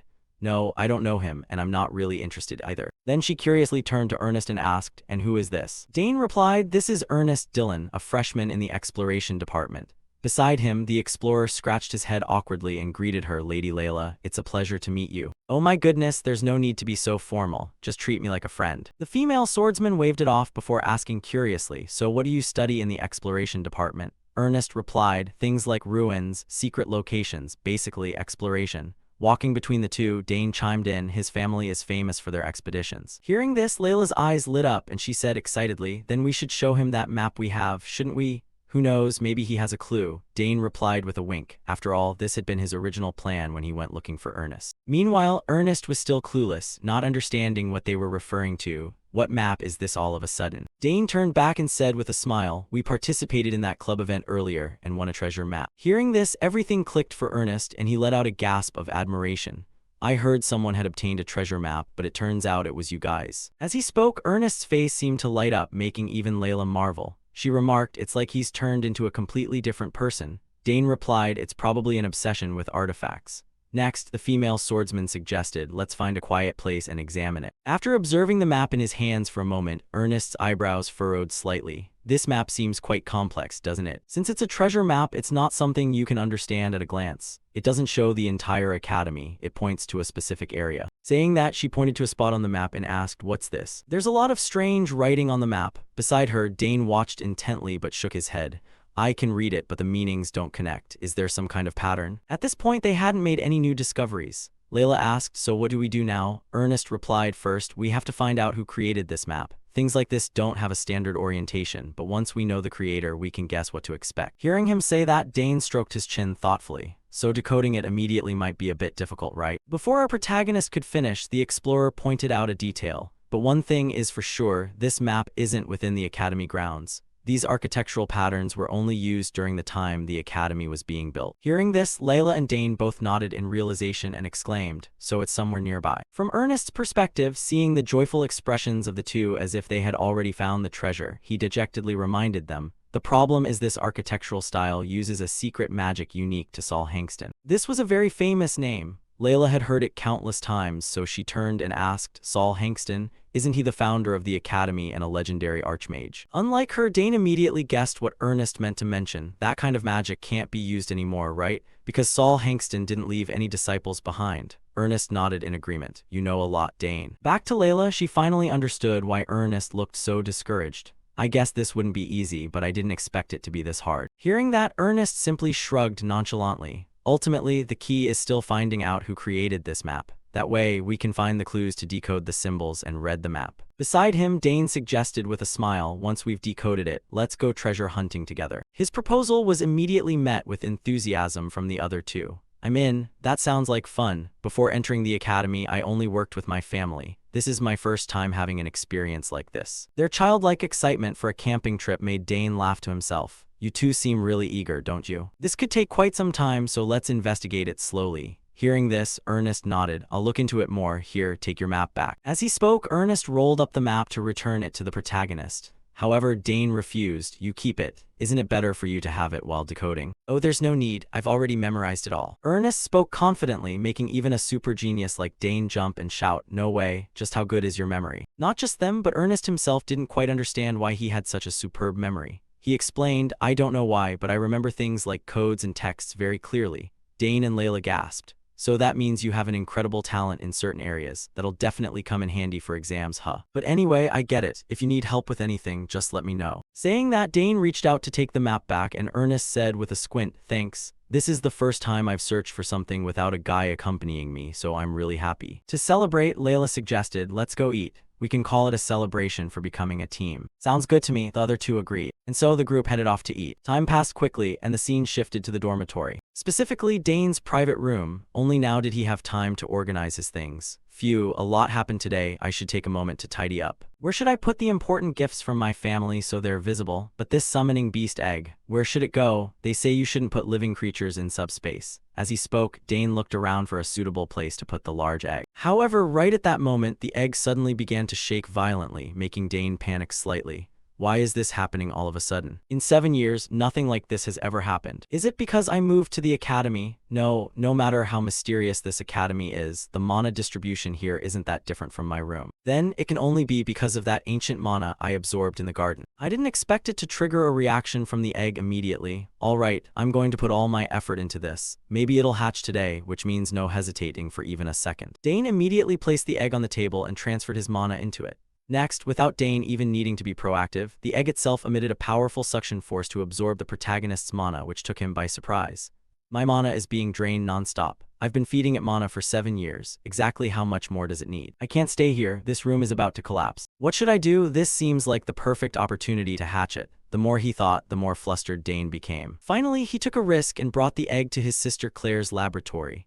Meanwhile, when Claire saw her brother arrive with an egg radiating constant energy, her eyes went wide. It's reacting so violently, what on earth is going on? In response, Dane explained, it's still shaking like crazy. I'm not even transferring mana anymore. Back to Claire, she suddenly remembered something and reminded him, Dane, isn't it time for dormitory roll call? Missing it won't be good for you. As for Dane, he had naturally prepared for this, so he chuckled. I've got a way to handle it, don't you worry. The scene shifted to the student dormitory. Just as Claire had mentioned, a tall guy accompanied by 2 friends walked quickly down the dormitory hallway, shouting loudly. I am Albert, the dormitory council president. I will now conduct roll call at the Dantera Hall. Inside the rooms, the students saw someone coming to check and rushed outside for roll call. Dormitory roll calls throughout the Imperial Academy are performed according to a set standard. Over here, Arnold looked around and said worriedly, but why haven't Priscilla and Dane come out yet? Do they even know there's a roll call? If you're late for the monthly roll call, you lose 1 disciplinary point. If you're absent, you lose 2.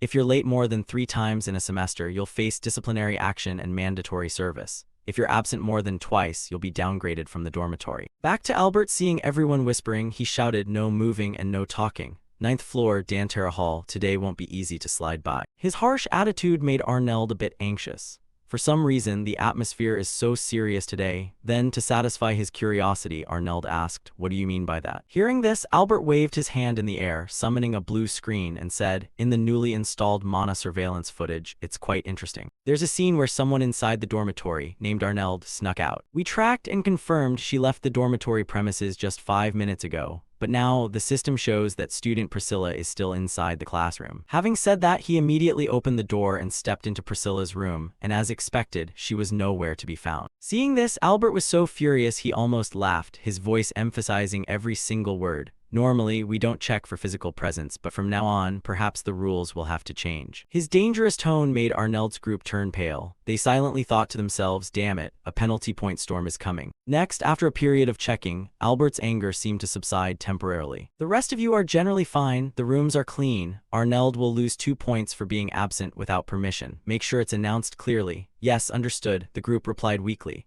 Albert continued, now for the last one, Dane Saugers, he's a freshman, right? But he's not present, don't tell me he missed his very first roll call. Explaining for the question, the friend Droyan stood up to cover for Dane. No way, he's definitely in his room. He was busy unpacking just a moment ago. Without letting him explain further, Albert waved him off. Enough, I'll just go check and then we'll know. With that, he quickly stepped into Dane's room and sure enough, saw him fumbling with something. This surprised Albert a bit. Dane Saugers, you were in your room. Didn't you know there's a roll call happening? Hearing this, Dane scratched his head awkwardly and replied, oh, I'm sorry. I was so busy unpacking I didn't notice. His smiling face prevented Albert from getting any angrier, so he simply nodded.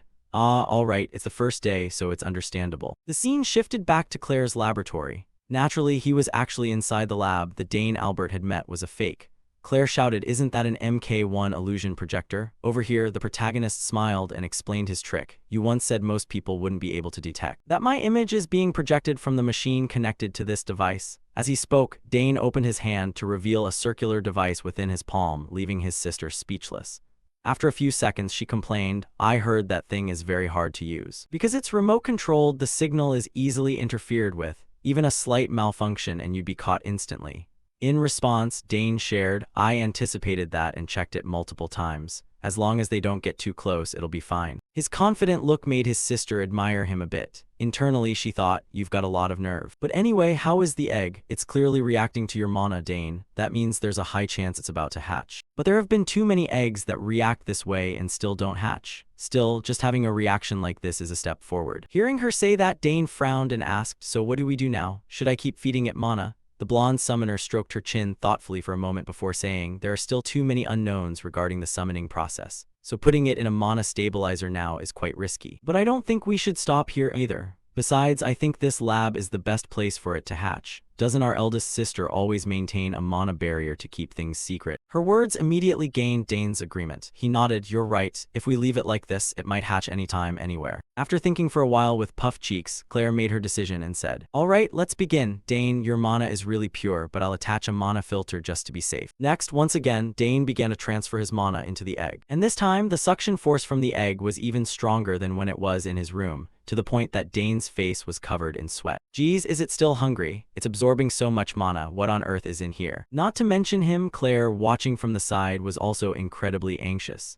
She thought to herself, this is a contract beast egg. Anyone with money can buy one, but hatching it is another story. The hatching conditions are still a mystery. All we know is that the mana of the razor must match the mana frequency of the beast inside, regardless of what it is. Just how high is this kid's talent? I knew he was good, but seeing it with my own eyes still leaves me speechless. Just as she finished that thought, cracks suddenly appeared on the surface of the egg. Seeing this, Dane cried out in joy, sis, did you see that? In response, Claire's voice was a bit hurried. All right, it looks like it's about to hatch, just a little bit more. Good, let's see what kind of creature this is. Then, under their expectant gazes, the egg began to emit an intense light, finally resulting in a small explosion, blowing the eggshell fragments far away. Due to the shockwave, Dane was blown backward, while Claire had to cover her face and take several steps back. Seeing that, Claire hurriedly ran over to check on her younger brother. Hey, are you okay? In response, Dane let out a huff and shook his head. I'm fine, just a bit dizzy, that's all. But sis, look over there. As he spoke, Dane pointed forward to where the egg had once been, where a small, light purple dragon was now standing, observing them with an innocent expression. Is that a dragon? Claire shrieked, before she saw the dragon start continuously puffing out fire in all directions. Oh my god, it already knows how to breathe fire. Dane shouted immediately, but without letting him say another word, Claire quickly pushed him forward and explained, don't just stand there dazed, get closer. There have been cases where a summoned beast recognizes the first person it sees as its master. Dane, that's your contract, beast, so hurry up. Following his sister's advice, Dane slowly approached the little dragon and muttered, up close, it's actually pretty cute. Hello there, little guy. My name is Dane, he said as he reached his hand out toward it. Next, Claire's joyful voice echoed throughout the room, you've connected with it, Dane. Hearing that, the protagonist replied happily, you're right, this thing is so cute. As he spoke, Dane gently reached out to cradle the small dragon. Meanwhile, Claire ran over excitedly to ask, "How did you do that so easily? Let me see." Then, after observing the purple dragon closely for a moment, Claire's eyes suddenly went wide as she cried out, It looks like a creature summoned from the other side." Hearing that, Dane hurriedly asked back, "Are you serious?" Claire nodded with a firm tone. "Yes, only a few chosen summoning geniuses can do that. Even I can only summon a fragment of a soul. I never thought our youngest brother could summon something like this. This is a big deal, Dane." Seeing his sister's serious expression, our protagonist suddenly felt a bit worried and asked, "So you mean it's not a familiar summoned creature?" Over here, Claire began to explain, "I know all the creatures that can normally be summoned, even larvae, but I don't know any summoned creature with characteristics like this little guy. The closest thing would be a dragon, but it's clearly different in the details." Regarding her observation, Dane could only smile. It doesn't seem all that special, so no one knows what this thing actually is. In response, the blonde girl could only say, "We'll have to figure it out from now on. The problem is there are no records mentioning such a creature." Dane suddenly speculated, "Is this a new species? Why did this thing come to me? Does it have something to do with ancient magic?" Unaware of the thoughts in his head, the summoner Claire began to observe the mess in her room and reminded him, "That's right. Remember to keep the eggshells carefully. Some species that hatch from eggs eat the shells for nutrients." "I get it, so what should I do from now on?" Dane asked, and Claire quickly gave him a series of instructions. First, approach with caution. Try to record everything, what it likes and dislikes, how long it sleeps, whether it shows aggression, how much it grows each day, things like that, blah blah. The more Dane heard, the more his brain felt scrambled. He whispered to himself, "That's a lot, but it's definitely worth it. I don't know exactly what it's thinking, but I'm starting to feel like I have to protect this little one." Over here, Claire saw Dane's pensive face and seemed to sense his thoughts, so she said, "Are you planning to keep it with you now? People might freak out if they find out. Why not leave it here in the lab?" Hearing that, Dane shook his head. "Maybe, but we can't hide it forever." The protagonist's words made things difficult for Claire, as she didn't know what would be most appropriate.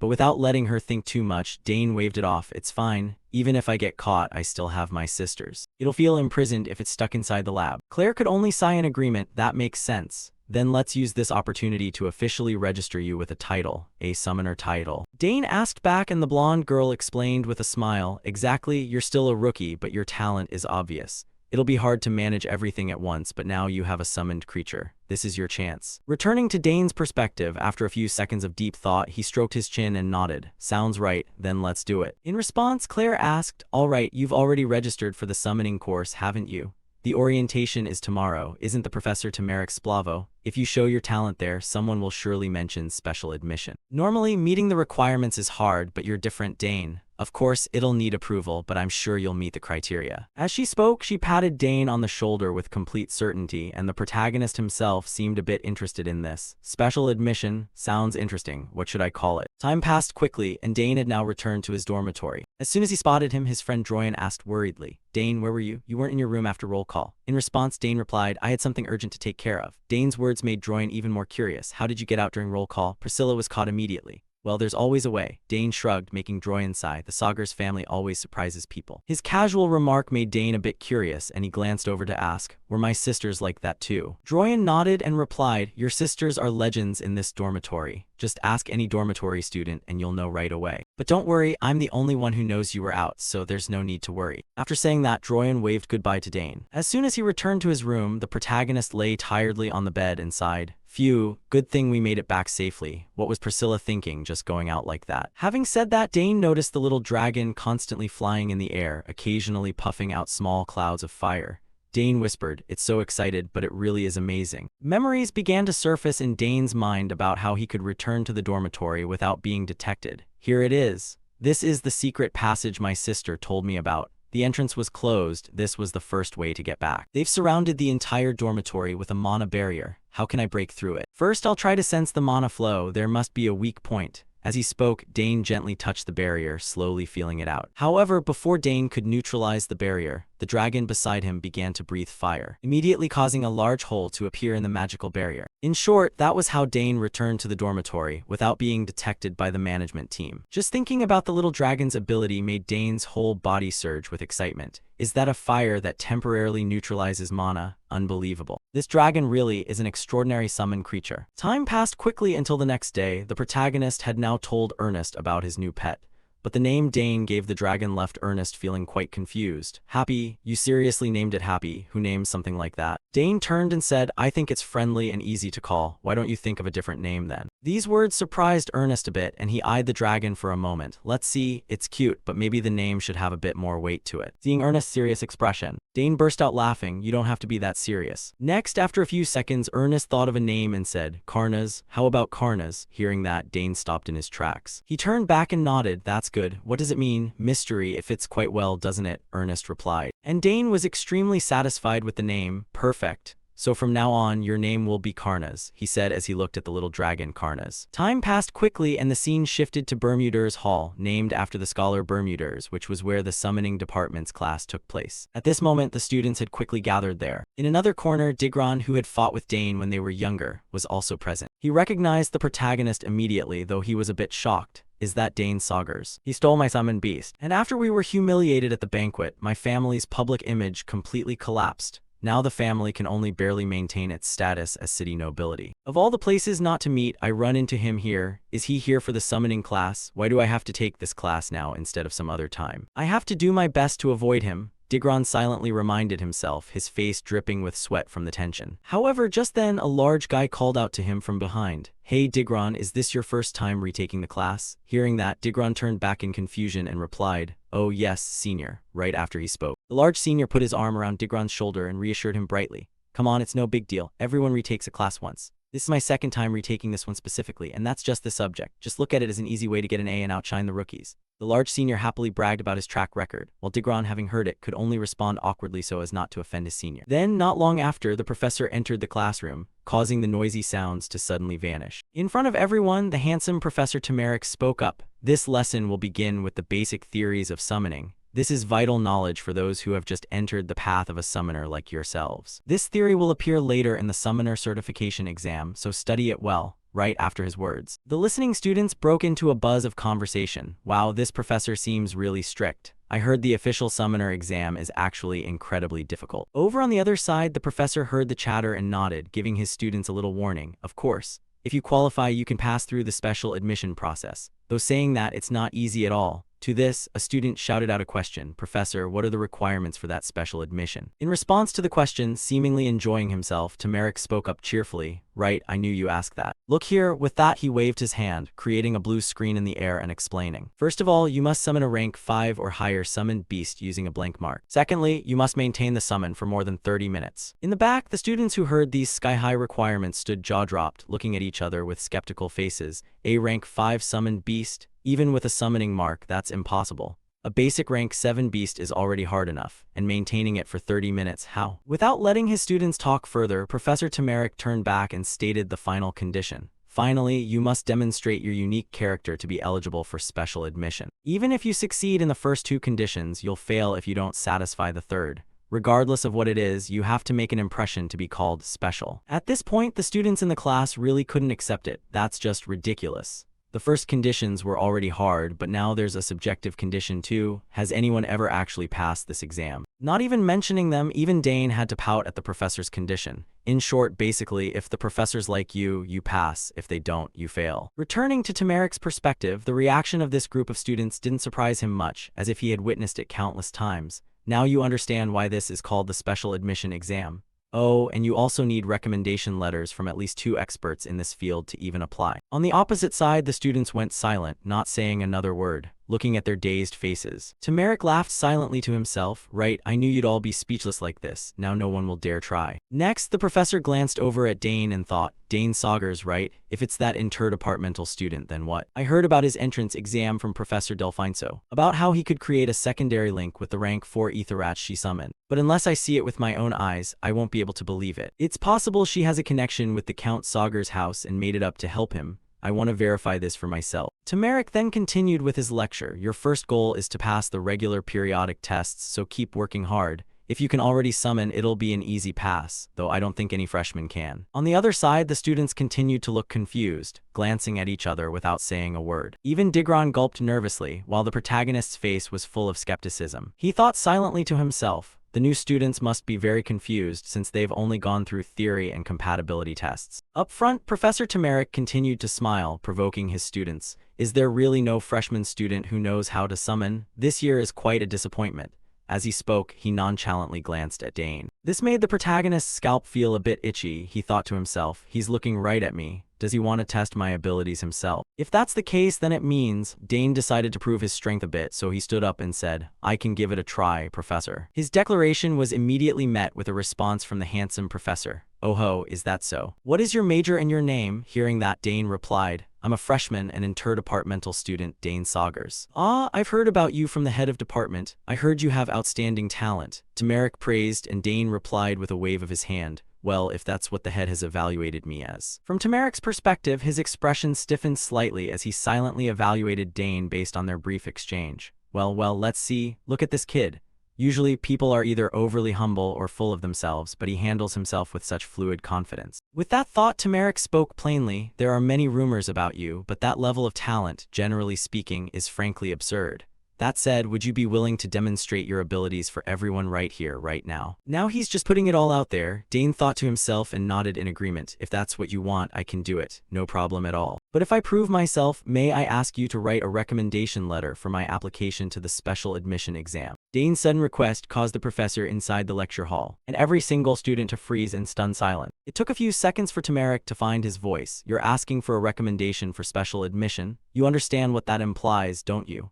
As for Dane, he had just heard Turmeric explain the requirements, so how could he forget? He affirmed, it means I have to show talent that is sufficiently superior right here. Turmeric narrowed his eyes and asked, and if you can't? Dane shook his head. I haven't even considered that possibility. Immediately after those words, veins began to bulge on Turmeric's face, but he struggled to remain composed, thinking to himself, this is beyond mere confidence. Even Claire Saugers, his sister, was never this bold. Thinking that he might as well teach the kid in front of him a lesson, Turmeric readily agreed. Fine, come up here then. If you truly meet the criteria, I'd be more than happy to write that recommendation. But talking is the easy part. Not just the professor, but the rest of the students in the class began to buzz like a house on fire. What is he thinking? He's not even a summoning major. Then again, he is Claire's brother. What exactly is wrong with the Saugers family? Ignoring the students' chatter, Turmeric issued his final warning. But if you fail, you'll have to accept the consequences. Whatever those may be, do you still want to try? After a few seconds of thought, Dane agreed. Yes, I'll do it. At this point, Turmeric didn't bother with further advice. He challenged him with interest. Very well, come down here. As luck would have it, I have a summoning mark ready right here. Just like that, Dane began to step quickly toward the podium, thinking to himself, I didn't originally intend to do this in the very first class, but whatever. Might as well take everything I can get. With that thought, Dane reached out and took the blank white card in front of him, slowly channeling his energy into the card and whispering, respond to my call. As soon as the words left his lips, a magic circle began to form in the air, and from within it, a massive wolf leapt out. A dangerous aura radiated from it, and with just a single glance, it made the students tremble like lambs facing a predator. My god, it's real. Isn't that a rank 5 summoned beast? How can he do that with a blank mark? In another corner, Digron immediately recognized the wolf as the very summoned Dane had taken from him earlier. That's my Genfu. Unaware of those thoughts, Dane turned confidently to the professor. Professor, I have successfully summoned Genfu. Over here, Turmeric was still frozen by the scene before him, sweat pouring down his face as he screamed internally. How did this kid do it with just a blank mark? Is he forming a formal contract? Or is it something else? But even so, he only managed the summon. There's no way he can maintain it for 30 minutes. Thinking of that, Turmeric calmed down slightly and said, truly impressive, just as the stories go, but the second condition isn't so easily cleared.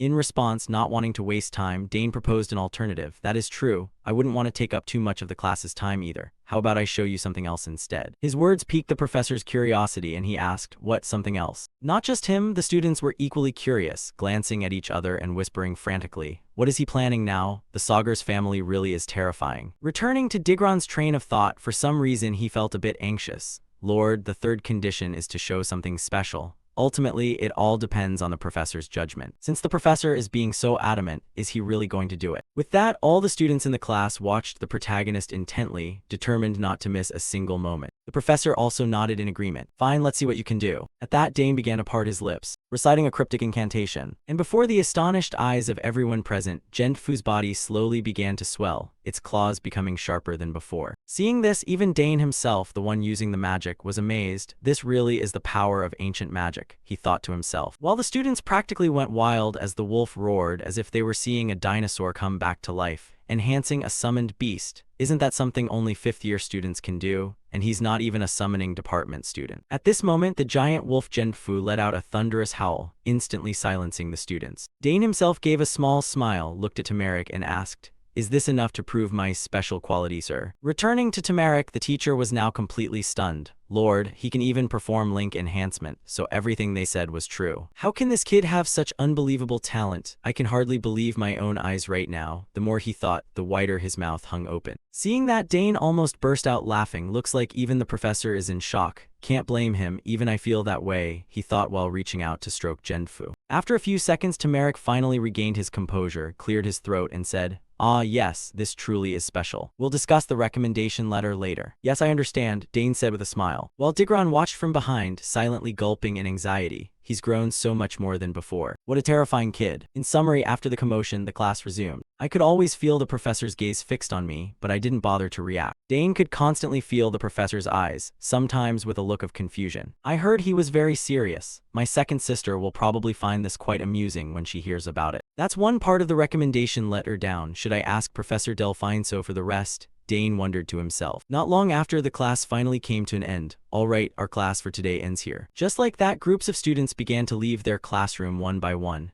But as they were walking, a voice suddenly rang out, Dane Saugers. Hearing someone call his name, the protagonist turned back, saw the somewhat familiar red hair, and asked with a frown, "Ah, you're Digron Turin, right? You were Genfu's former master, so you're studying at this academy too?" Hearing that, Digron said sheepishly, "You still remember me?" "Yes, I have to retake the course after failing." Seeing his embarrassed demeanor, Dane was a bit curious. Didn't he come here for revenge or something? Why is he talking so strangely politely? Unaware of the protagonist's thoughts, Digron scratched his cheek awkwardly and said, "Actually, I saw you earlier and intended to just ignore you. It's been a long time, but I still think that back then, I really did you wrong." Looking at this, Dane gave a slight smile and nodded. "That was years ago, don't worry about it, I'm fine." Hearing that, Digron asked happily, "Really? So I can continue studying here? I won't cause any trouble or get in your way." At this point, Dane seemed to guess something. "Oh, you thought I was going to report you so you'd be expelled or something?" Dane thought to himself, then stepped forward to pat Digron on the shoulder and reassured him, "No, don't worry, everything is fine." These words made Digron overjoyed, and he said excitedly, "Thank you, Dane. If there's anything you need help with, just say the word." At the same time, a bulge suddenly appeared on the back of Dane's shirt, then slowly moved inside his shirt. This led Dane to realize, it seems Karnas has woken up and is starting to act up. Could he be hungry? Thinking of that, Dane turned and asked, "That's right, you're in the summoning department, aren't you? Perfect timing. I need to get some items from the shop.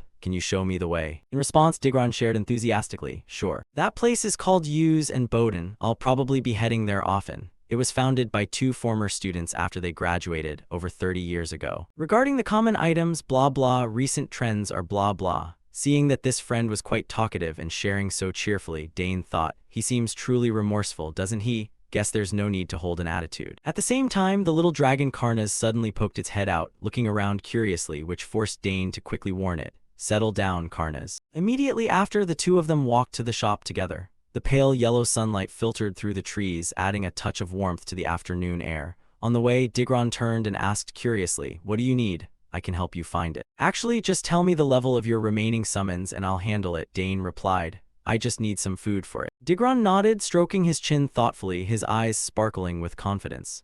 "Oh, that's right up my alley. I used to be in charge of compatibility training, so this is a piece of cake. By the way, what species is your summon?" Dane hesitated for a moment and then replied, Yeah, it's a wyvern." In his mind, he thought, well, Karnas does look a bit like a wyvern. Their diets are probably similar. Hearing the answer, Digron suddenly shouted, his voice full of excitement, "A wyvern, a rank 3 summon, that big." Seeing Digron looking agitated, Dane quickly gestured for him to be quiet, lowering his voice. "Yeah, but it's still small, so remember to keep it a secret." At the same time, Karnas inside his black jacket began to squirm, making small noises. Dane told himself, if this gets out, I'll definitely know who the culprit is, none other than Digron. Digron was still enthusiastic, continuing, "A wyvern, then soft food is best. Even though they're small, wyverns have huge appetites. They'll start eating meat in about a week." Dane nodded slightly, thinking to himself, he really is an expert, but then how did this guy fail his exams? When they reached the shop, the atmosphere was bustling, the shelves packed with magical items shimmering with a mysterious light. Digron scanned the aisles and quickly picked up 2 small bags of food, then turned to Dane with a smug smile. Here it is, this one is made from 17 different ingredients. And this is a soft mix to be blended with milk. You should take both. Dane took them and smiled brightly, his voice full of gratitude. Thanks a lot. Thanks to you, I got everything. Otherwise, I wouldn't have known what to do. Seeing Dane being so polite, Digron narrowed his eyes, nodded, and replied, Is that all you need? Do you need anything else? Dane shook his head. That's enough for now. Digron suggested excitedly, Since you're here, have a look around. There's a ton of useful stuff here. Hearing that, Dane nodded. Fine, let's take one more lap around. The two strolled leisurely around the shop, which displayed countless magical items, from glowing garments to vibrant support potions, and even shimmering magic staves. Suddenly, Dane stopped, his eyes lighting up as he saw a magnificent magic staff in front of him. He spoke up, his voice full of interest. Oh, this looks pretty cool, doesn't it? But right then, a warning voice rang out from beside him. Wait, this isn't something a beginner can use. You haven't even mastered summoning yet and you're already looking for a weapon. Watch out or you'll get hit by a curse. Step back. Near the staff was a neatly posted warning sign. Do not touch randomly, especially beginners. We are not responsible for any consequences. Digron nodded as a reminder. He's right, Dane. This staff is usually only for 4th-year students. Just by touching it, your mana will be drained dry. But Dane didn't seem to care. He thought to himself, come on, what's the big deal? The more it's forbidden, the more I want to try. Ignoring all the warnings, Dane reached out to grab the scepter. The shopkeeper screamed in panic, Hey, rookie student, don't touch that, it's dangerous. But before the words were even out, Dane had already gripped the staff tightly. The orb at the head of the staff suddenly emitted a mysterious light, as brilliant as a precious gem. Dane smiled with satisfaction, thinking to himself, it's craving mana. Immediately, he channeled mana into the staff, feeling the power surge within. The shopkeeper's eyes widened as he stammered, what the hell just happened? Did the staff absorb enough mana and stabilize? He thought to himself, even with enough mana, almost no one can control it. Dane simply smiled calmly, this isn't too bad, is it? Digron, standing beside him, couldn't hide his shock. Dane, I knew you were good, but you really are the top of the line. The shopkeeper approached, hands on his hips, exasperated. Are you really a first-year student? I've never seen anyone like this. Dane replied with a slight smile. I'm Dane Saugers, the younger brother of Senior Claire. Hearing that name, the shopkeeper was momentarily startled, his tone changing completely. Oh, the top student of the interdepartmental major? Even Claire couldn't hold this staff in her first year. I underestimated you. If you had said so sooner, I would have given better advice. Dane gave a forced laugh, thinking to himself, his attitude changed faster than a flipping pancake. The shopkeeper continued, Are you planning to buy this staff? Dane shook his head and placed the staff back in its spot. Aw no. Why not? You know how to use it. Why don't you buy it? It looks complicated, and it can't handle that much mana. The shopkeeper was surprised. This is more than enough for 5th or 6th-year students.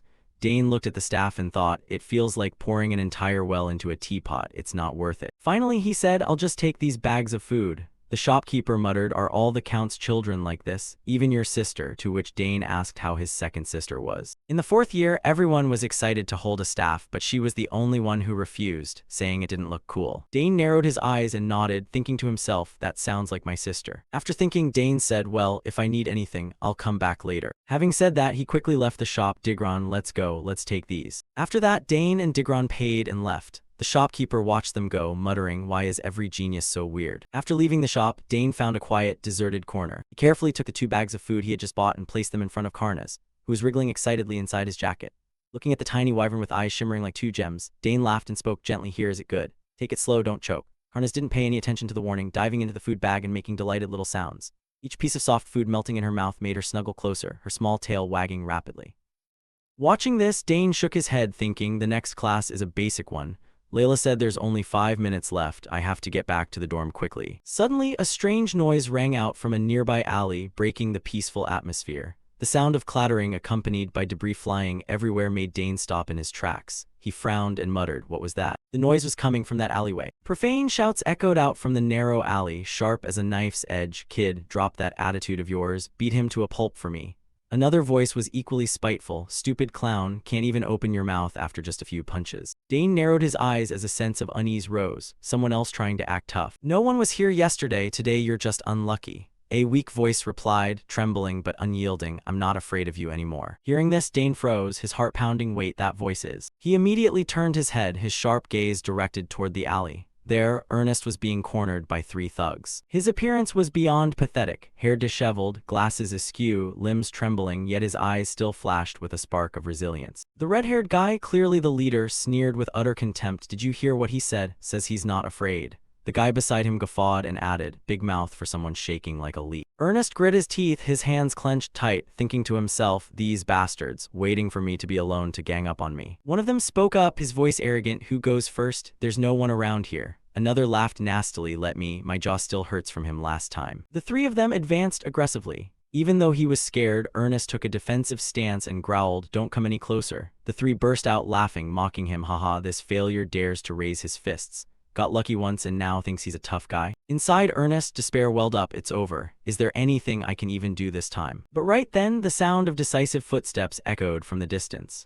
A calm voice tinged with sarcasm spoke up, drawing the attention of the whole group. "Is it you guys again?" The blonde-haired guy turned around. His eyes went wide when he recognized the person who had just appeared. He shouted, his voice a bit panicked, "Dane Saugers." Dane didn't pay any mind to their shock. He walked over casually with a faint smile and waved at Ernest, "Hey there." Seeing Dane was like finding a lifebuoy for Ernest. His eyes lit up, his voice trembling with emotion. "Dane." As Dane appeared, the bullies began to buzz with chatter. "What's this? You said no one would come," one complained grumpily. Another replied, "Why do you still care about that? Get your weapons out." Dane glanced at them, muttering to himself, "This is going to be a nuisance." He looked around thinking, "There's no one else here, right? Fine then, I'll give you a taste of pain." Immediately, a surge of mana flowed from Dane's body, making the bullies flinch in fear. In the blink of an eye, countless spearheads appeared in the air, pointing directly at them. Seeing this, one of them screamed, "What the hell is that? He knows magic too." The guy with the buzz cut spoke up tremulously, "Isn't the Saugers family famous for spear techniques?" The red-haired guy roared in anger, "You idiot. Did you forget? That sister of his is Arabella Saugers." Beside them, Ernest also let out a cry of surprise.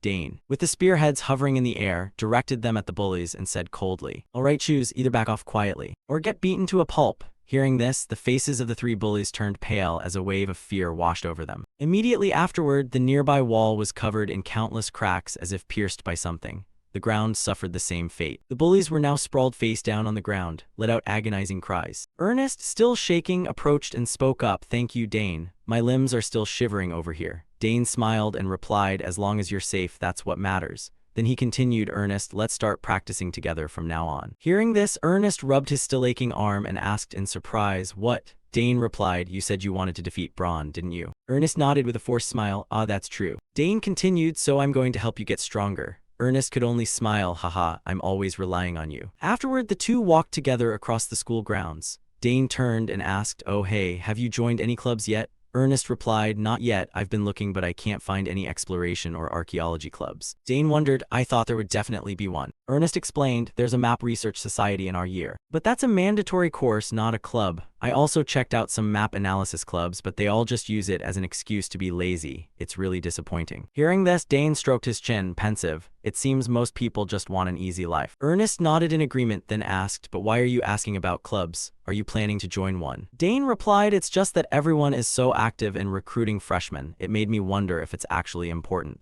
Ernest explained, "They say you have to choose carefully. Once you join, you can't change for 2 years." Dane gave a wry smile. "The rules are stricter than I thought. If you choose wrong, you waste 2 whole years." At this point, the school grounds were filled with recruitment signs from various clubs, a gourmet dessert society, a book discussion club. Suddenly, Dane stopped walking, turned around and said, "How about we start our own club?" Ernest was surprised. What kind of club?" Dane replied, "A club where we can do anything." Ernest was still puzzled. "What do you mean?" Dane explained, "What I mean is, we can practice together, explore ruins, and in our free time just hang out and eat. Do whatever we want, no rules. What do you think of this idea?" Ernest's eyes sparkled. He hurriedly agreed, "I'm in. Going with you will definitely be fun." But before he could enjoy the thought, he suddenly asked, "Wait, would a club like this even be approved?" Dane replied confidently, "Don't worry, just leave it to me." Ernest nodded, "If you say so, I believe it really will work. But why did you suddenly think of this?" Dane laughed, "Because those club invitations are so annoying. I have to refuse every time. There aren't any clubs that interest me, so I'll just start my own." Ernest asked further, "If I join, will I get to learn more spear or sword techniques?" Dane smiled, "Of course, that's a given. Who knows, you might even discover a hidden talent."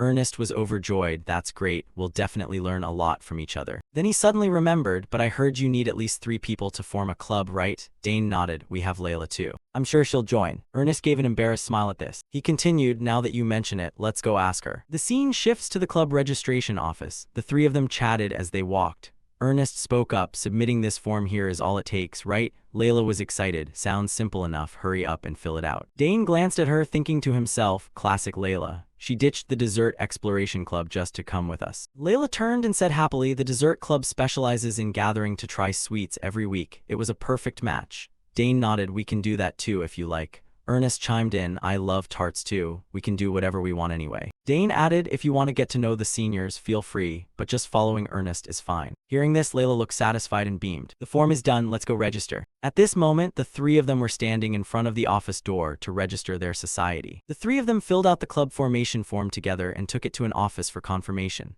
Suddenly, Layla shouted, what? The rules have changed. A blonde girl pushed up her glasses and explained, yeah, there are currently over 3,000 clubs at the academy, most of which are inactive and hard to manage. So starting this year, forming a club requires approval, not just a report. Dane's expression tightened slightly as he asked, what do we have to do for approval? Layla sighed, good lord, talk about bad luck. The blonde girl continued, you must have a recommendation letter from an official professor. Do you need me to give you a template? Dane nodded, give me the template for now. Internally, he thought, things have been a hassle from the very start. Afterward, the three left the room.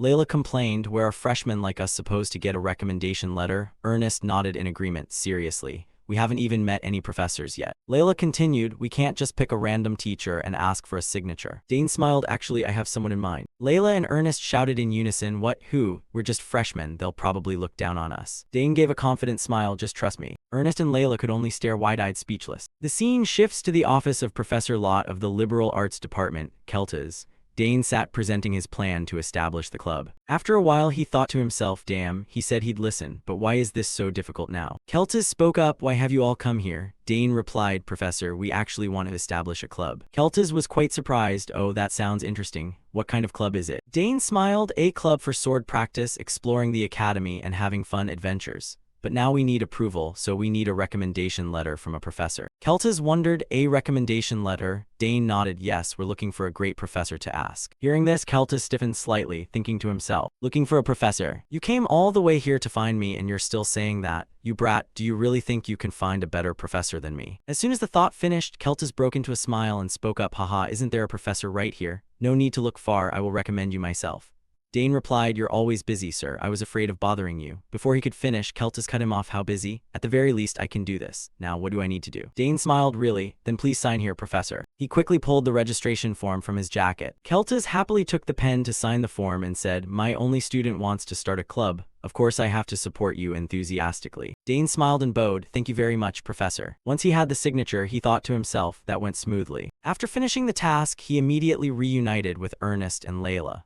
Layla cheered, unbelievable, we got the recommendation letter that fast. Are you close with the professor? Ernest chimed in, we couldn't even get a word in. Holding the recommendation letter in his hand, Dane laughed. I pretended to ask about swordsmanship and luckily won his favor. Ernest nodded, anyway, I'm glad we succeeded. Layla thumped her chest excitedly, so now we can actually establish the club. Dane nodded, now we just need to submit the application. Thinking about the prospect of the club being formed, Ernest was overjoyed. I'm so excited, this is going to be great. Layla marveled, I thought this would be really hard, but Dane made it look like a piece of cake. Dane pulled out a blank piece of paper and said, now we need a name to register. What name should we choose? Naming turned out to be a long story. Ernest said, the name has to represent our image. This is an important issue. Layla nodded, I don't want a name that's too childish or meaningless. The two scratched their heads and muttered, what should the name be? Looking at the two of them, Dane gave a slight smile and thought, they're really serious about this. Suddenly, he felt something moving on his person. Glancing down, Dane muttered, Karna's waking up now. The little dragon moving all over him made Dane restless. He whispered, not now, Karna's. Ernest spoke up, Dane, have you thought of a name yet? Dane replied, anything is fine with me.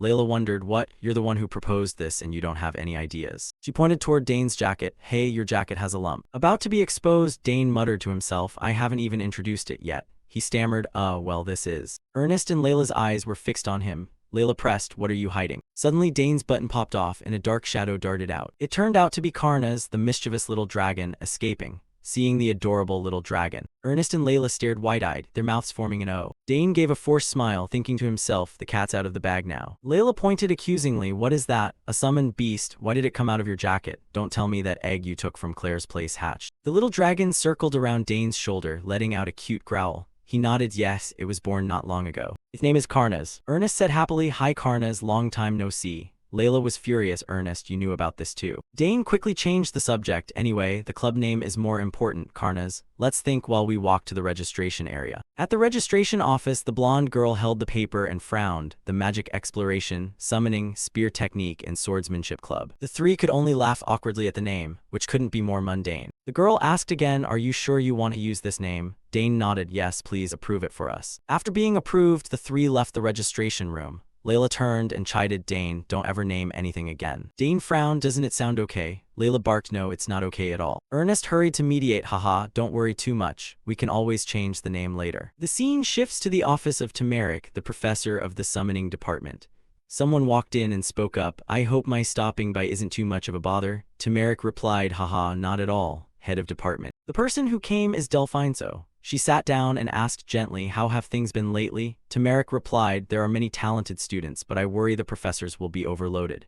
She emphasized particularly, I've heard rumors of one student who stands out significantly. Turmeric stammered, ah yes, that is true. He thought to himself, did word of what happened in class spread that fast? Delphinso held her teacup and continued, I heard your class had something interesting happen. I won't interfere with your class, I'm just curious. Turmeric replied immediately, no, of course there's no problem. You are the head of department, after all, this is only natural. He put down the teacup and continued, there is a very notable student, even more excellent than expected. It was quite a surprise. Delphinso smiled, it must be Dane Saugers. I personally accepted his enrollment. She continued, I heard you promised to write a recommendation letter for him, right? Turmeric nodded, yes, that's correct.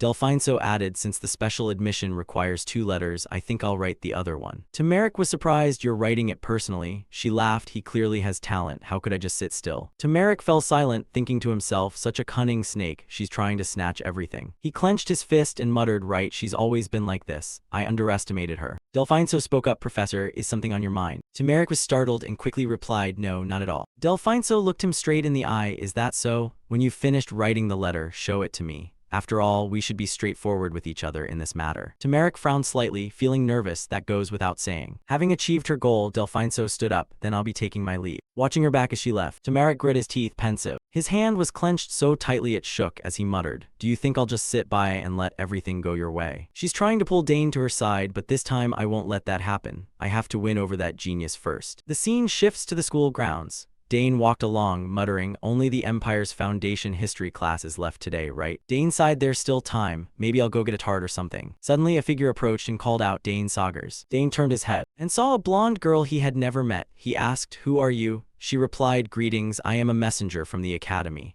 Professor Delphinso, the head of the summoning department, has summoned you. She smiled, making Dane wonder as he muttered, wasn't it supposed to be Professor Turmeric? He asked further, for what reason does the head of department want to see me? The blonde girl replied she only mentioned the recommendation letter. She requested that you come immediately. Shall we go now? Dane nodded, ah, the recommendation letter. But in his heart he muttered, summon this suddenly. Something isn't right. The Imperial Academy, the cradle of the Empire's brightest talents, where the flame of academic passion always burns bright, is renowned for its cutthroat competition that exceeds all expectations. Especially the power struggles among the professors. A department's influence determines the budget, equipment, and facilities they receive. Here, the 3 largest departments, swordsmanship, magic, and summoning, are always allocated the highest budgets. A professor's reputation and evaluation fluctuate accordingly, directly impacting their core responsibilities. At the office of the head of the summoning department, Delphinso gazed out the window and muttered, I can't stay stuck in 3rd place forever. I can't keep losing to those guys. She pondered, if that boy joins our department, we could easily overtake the magic department. The problem is Professor Keltis from the interdepartmental major. However, his sister Claire is studying here, so it'll be hard for him to refuse.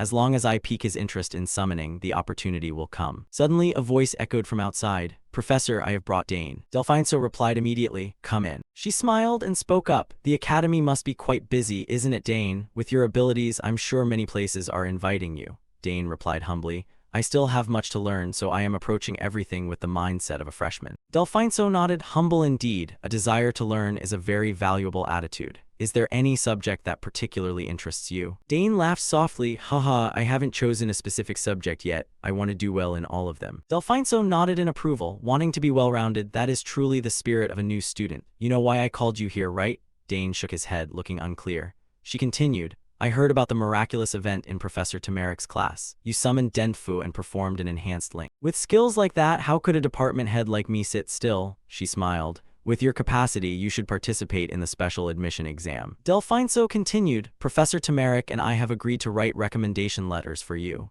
Dane gradually understood the reason and replied, Thank you for evaluating me so highly. Writing a recommendation for a student outside the summoning department is a first for me, but your talent is rare. Writing a recommendation for a student outside the summoning department is a first for me, but your talent is rare. Dane wondered, summoning? She nodded and said truthfully, Someone qualified for the special exam doesn't need more lessons, but for that very reason, I want to personally tutor you. Dane mused to himself, if the department head is personally making this offer, the summoning department must be quite short on talent. She continued, Oh, that's right, have you joined any clubs yet? If you're interested, there are many great clubs within the summoning department. He replied, I thank you, Professor, but regarding clubs, I have already established one with a few friends. Delphine was startled. What, already established? The new regulations are quite strict. Dane smiled, Yes, it wasn't easy, but fortunately Professor Keltas wrote a recommendation for us. Hearing this, Delphine's eyes widened. She muttered, That annoying Keltas. He never attends faculty meetings, always lazy. Yet he beat me to the punch. She clenched her fist, irritated. He dares to ruin my plan to lead the boy into my summoning club. She calmed down and continued, Well, congratulations on your club. When you're free, stop by my labs. There are many interesting things there.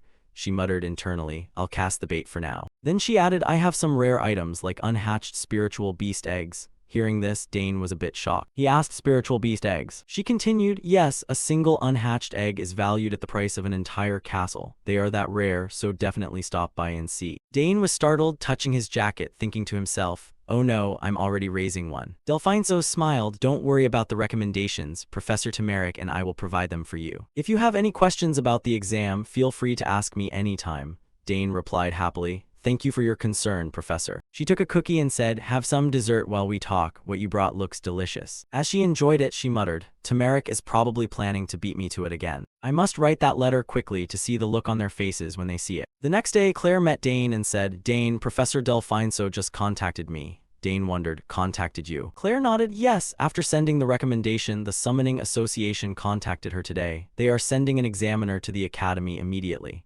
Dane was startled. They're coming that fast, he muttered. Too fast. They clearly want to recruit me. Claire's eyes went wide. Professor Delphine really likes you. What did you do to make someone so difficult notice you like that? Dane laughed it off. I don't know, maybe just because I'm a top student. Claire continued, Anyway, you're about to be called for the exam. Back in my day, we had to summon 3 spiritual beasts at once, maintain them, and perform an enhanced link. Dane shouted, 3 at once, this is getting serious. He muttered, Claire passed the special exam when she was only 16. Claire went on, Yeah, but no one knows what this exam will be like. They don't announce it beforehand. With Professor Delphine's recommendation, you're qualified, but there's internal infighting within the Summoning Association. Dane asked, Internal infighting? Claire explained, You probably don't know. Professor Delphine has refused the association's requests many times, so they don't like her. They won't let her gain an advantage easily. Dane pondered, meaning the exam might be harder because of that, right? Claire nodded, It's possible. But I'm not too worried about you. If you get hurt because of adult squabbles, I'd feel terrible. Dane smiled. Don't worry, sis, that won't happen. He thought to himself, I have no intention of getting caught in those traps. 2 days later, the Summoning Association's inspection team arrived at the academy, led by Chairman Elgard Poten.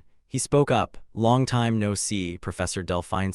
She replied, I hope you've been well. Elgard nodded, Yes, so just how good is this student you've recommended? Delphine remained calm. My apologies, Chairman, but his talent is so outstanding I couldn't ignore it. Elgard continued, Then you should have taken a seat on the board when we offered it. Everything would have been handled quickly.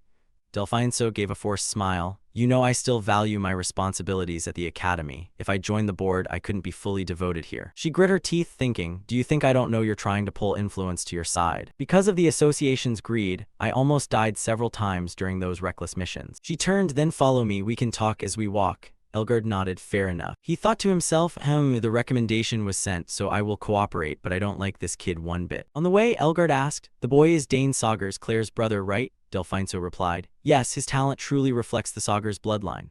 Elgard continued, I heard he summoned a rank 5 Dentfu, performed an enhanced link, and even managed multiple simultaneous links during the interdepartmental exam. Delphine nodded, That is correct. He turned to her, Such ability is truly extraordinary. It's caused a stir in the association.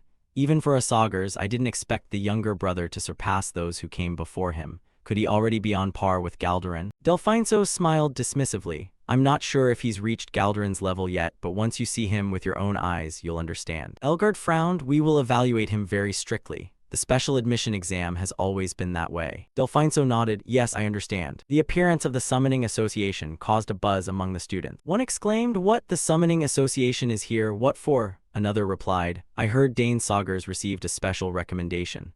Another student chimed in, the freshman who caused a shock in Professor Tamarik's class, he even did the beast enhancement. One roared irritably, incredible, is there anything summoning related he's not good at? After a while, Delfinso and Elgard arrived at the summoning department. She said cheerfully, all right, this is where the exam will take place. Elgard glanced at the summoning department emblem and muttered, very well, let's go inside. At the testing area, light filtered through the door slats, illuminating the entire room. Dane stood in the center of the yard and spoke up. I am the youngest son of Count Saugers, Lord of the Southern Region and head of the Saugers family. My name is Dane Saugers. It is a pleasure to meet you. As he finished, a confident smile played on his lips. Seeing this, Elgard thought to himself, impressive indeed. It's hard to believe he's only 14 with such presence. Now I see why they were in such a hurry to send the recommendation. Elgard stroked his chin and spoke, I am Elgard Poten, chairman of the Summoner Association. I have heard much about you. You have been praised quite a bit. However, this test will not be easy. Seeing this, Dane showed no fear and replied immediately, yes, I am prepared. He thought to himself, he's pretending to be friendly, but there's nothing pleasant about this. Elgard turned to his assistants behind him and spoke, no need for more talk, start immediately. Everyone prepare. The two behind him replied, yes, sir. Delfinso narrowed her eyes in the back and said, I wonder what kind of challenge the chairman has prepared for us. Looking at Delfinso, Elgard spoke, whether you pass or fail will be entirely up to me, Elgard Pote. If you object, you can withdraw from the exam now. Dane replied instantly, I agree. He continued, during the exam any form of cheating is strictly forbidden. If the exam is judged unfair, the results will be cancelled and your summoner status may be revoked. Bear that in mind. Dane replied calmly, yes, I understand. Elgard continued, good, then I shall wait to see what your special quality is. Immediately after, he raised his hand high and shouted, the test begins. The officials surrounded him. A summoning magic circle appeared in front of each person. It drew in all surrounding energy to reinforce the magic circles. Seeing this, Dane muttered, this is. Suddenly, sounds began to emit from the magic circles. Immediately after, a massive source of energy enveloped the testing grounds. Both Dane and Delfinso narrowed their eyes. Delfinso thought, they've activated the magic circles, this means. Immediately after, the surrounding mana gathered toward Elgard. He opened his eyes wide and spoke, respond to me. With those words, a massive torrent of mana surged from his magic circle. Then, a huge, ferocious creature appeared, with a head that looked like a lion. Seeing the massive amount of mana pouring out, Dane thought, just as I expected, the chairman's mana is terrifying. I didn't think the test would be on this scale. His eyes went wide. Looking at the creature before him, he wondered, thinking, this thing is much more dangerous than normal. Lightning bolts containing a massive amount of mana appeared around it, giving anyone facing it a sense of extreme danger. Seeing the monster appear, Delfinso shrieked in shock, impossible. A rank 3 summon, that's Antares. Antares clenched its fists, looked up to the sky and let out a massive roar, causing all its surrounding mana to burst forth, creating a thick shroud of dust at the exam site. Bracing himself against the immense pressure, Dane muttered to himself, now I understand why my sister was so worried about me. Gazing at the summoned beast before him, Elgard crossed his arms slightly and spoke, since you are a genius, this level should be appropriate for your rank, shouldn't it? He narrowed his eyes slightly and continued, you may use any weapon you deem necessary. Your mission is to subdue Antares by any means. Looking at the ferocious summoned beast standing before Dane, Elgard added,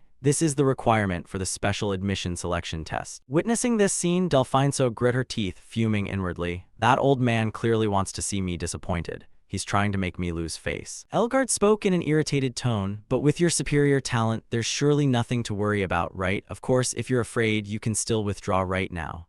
Dane replied immediately without flinching, no, I will perform the test as planned. Seeing this, Elgard gave a slight smile. Very well, I will give you a little time to prepare. Immediately after, Dane reached into the subspace before him, fumbling for something. He muttered to himself, good, I have the perfect thing for a situation like this. Right after that, he pulled something out and muttered, the spear sister Claire gave me for my 7th birthday. Now I finally have an occasion to use it. Looking toward the beast in front of him, Dane whispered, it's big, so there are bound to be plenty of openings. I'll attack quickly and then retreat. Seeing this, Elgard narrowed his eyes. He's using a spear, truly the Saugers bloodline. Immediately after, his gaze shifted toward a corner of the testing area, where Tamarik's group and a few students were arriving to watch Dane's test. Witnessing the scene, Tamarik's jaw dropped as he stammered out, what the hell is this? Making him fight a rank 3 creature, isn't that going way too far? Hearing the familiar voice, Delfinso glanced back and spoke, it seems Professor Tamarik has arrived as well. He'll likely object to this. Elgard, unconcerned, replied, it's fine, he's already prepared, let's begin. Immediately after, his expression darkened slightly and he thrust his hand forward, shouting, "Antares, destroy the enemy before you." As soon as he finished speaking, Antares began to gnash its teeth with a rasping sound, its eyes glowing a fierce red. It immediately used its strength to lunge powerfully toward Dane. Dane remained calm, waiting for the monster to draw near. He muttered, "All right, come at me." As it closed in, the monster accelerated instantly, bolting toward Dane. But immediately, using his expert spear techniques, he parried the monster's attacks. Right after that, he darted behind the creature. By now, Dane's expression was no longer calm as it had been before. He began to take this matter seriously. His elusive movements left the surrounding onlookers stunned. Countless voices rang out in surprise. Good lord, what kind of movement was that just now? Ignoring these comments, Dane quickly regained his defensive stance. He couldn't help but flash a confident smile, thinking to himself, "It seems the special training is starting to pay off." On the opposite side, the monster didn't seem particularly affected by its wounds. Consequently, it continued its maddened charge to attack Dane. As soon as it closed in, it swung its massive hand, slamming it directly toward the protagonist, causing the ground to shatter into a crater-like shape. It was terrifying. Fortunately, Dane dodged to the side just in time. Had he not, he would have been smashed into mincemeat. Seeing its prey escape, Antares' eyes flashed with a red light filled with fury. Next, it lunged forward to close the gap and unleashed a non-stop barrage of punches, forcing Dane to leap backward repeatedly. With every punch from the massive monster, it left a large, bowl-shaped crater in the ground. Dane himself had to praise Antares' power in his mind. Wow, no wonder it's rank 3, that size and moving at this speed. On the opposite side, it seemed Antares was gradually getting smarter. It realized that closing in on Dane wouldn't be easy. So at that moment, a brilliant golden flame suddenly erupted from its body. Then it thrust its hands forward, releasing a scorching pillar of fire. Seeing this, Professor Delphinso couldn't contain her worry and screamed, "He's taken a direct hit." Beside her, the old man Elgard stroked his beard and nodded, feeling smug and satisfied. Even with enhanced strength, facing Antares head-on is complete madness. It seems the end of this test was predictable after all. That was what he thought. However, Dane began to prove him wrong. Inside the flames, Dane's spear spun incessantly, creating a powerful gust of wind that dispersed the surrounding fire. Nevertheless, Dane was a bit startled by the previous attack. That was a close call. Almost had me there. All right, it's time to end this. Immediately after, he unleashed his mana to enhance his physical strength and lunged forward to attack. However, Antares also reacted with incredible agility. Before Dane could even land his attack, it clenched its fist and struck forward, tearing up the ground until it was unrecognizable. Unfortunately for the beast, an attack that doesn't hit Dane is useless. At that moment, he circled to the side, aiming for the massive creature's waist. Thinking to himself, for the finishing blow, I'll use what my father once showed me. Concentrate mana into the tip of the spear to create an explosion, a single-point blast.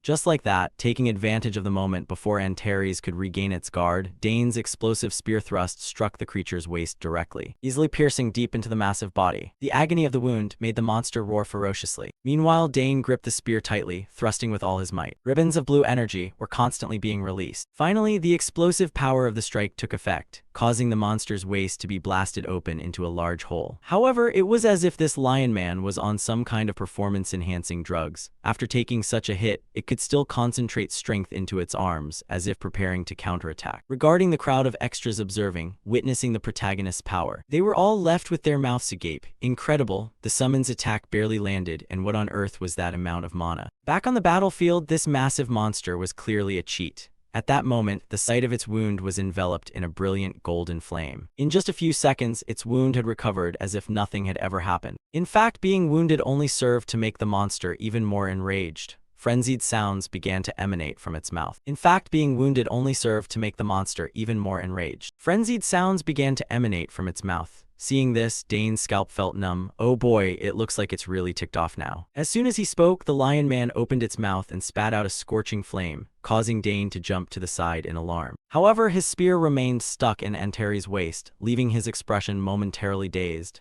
Damn it, my spear. Keltas came rushing in from outside, sweat beading on his forehead, his mouth non-stop swearing.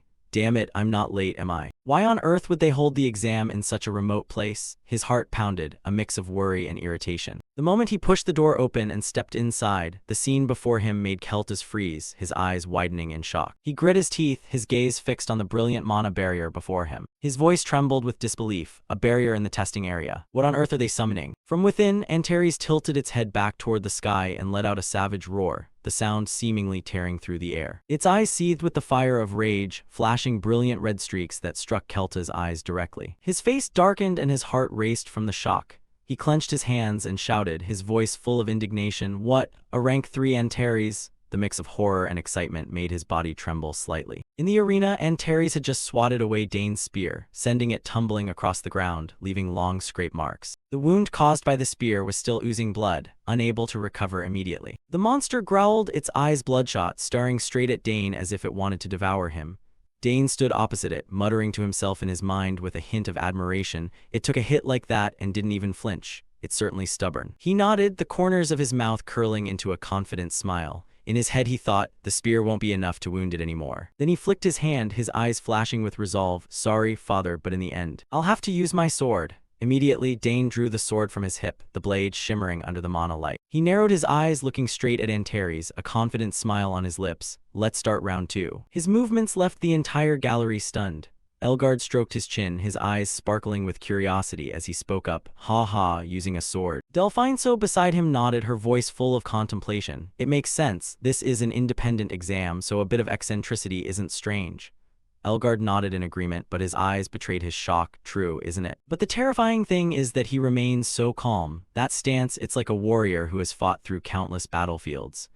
On the gallery, the crowd of students whispered, their hearts racing with excitement. Keltis stood behind them, narrowing his eyes to observe, a surge of pride mixed with curiosity in his heart. He spoke with a tone of certainty. "Now we will truly see what he is capable of." In the arena, Antares charged straight at Dane, its eyes ferocious, its fists clenched to form a massive ring of fire that radiated a scorching heat. But Dane didn't flinch. He stood his ground, calmly receiving each of the monster's consecutive strikes. The skills of a true swordsman were clearly revealed in his superior agility and speed. After a few exchanges of techniques, Dane backed away, a thought flashing through his mind. He muttered, his voice full of admiration, "Not bad. After a few weeks of fighting, it has switched from power to speed, reacting precisely to each of my moves." Antares was relentless, continuing its frantic attack, but he was not one to be easily subdued. He maintained a state of calm, swinging his sword to parry every strike. The moment he found an opening, Dane swung his sword, striking a powerful blow against Antares' arm. However, the attack caused no damage. He muttered with a hint of surprise, "Both arms are covered in fire. It's hard to pierce through with sword aura." Antares accelerated even further. Punches rained down like a storm. Dane was flooded with thoughts, telling himself, "I want to crush it with ancient magic, but there are too many eyes watching here, so I'll have to use this method instead." From the gallery, Delphinso was terrified, her face turning pale. She turned to Elgard and said with a trembling voice, "Chairman, this is too dangerous.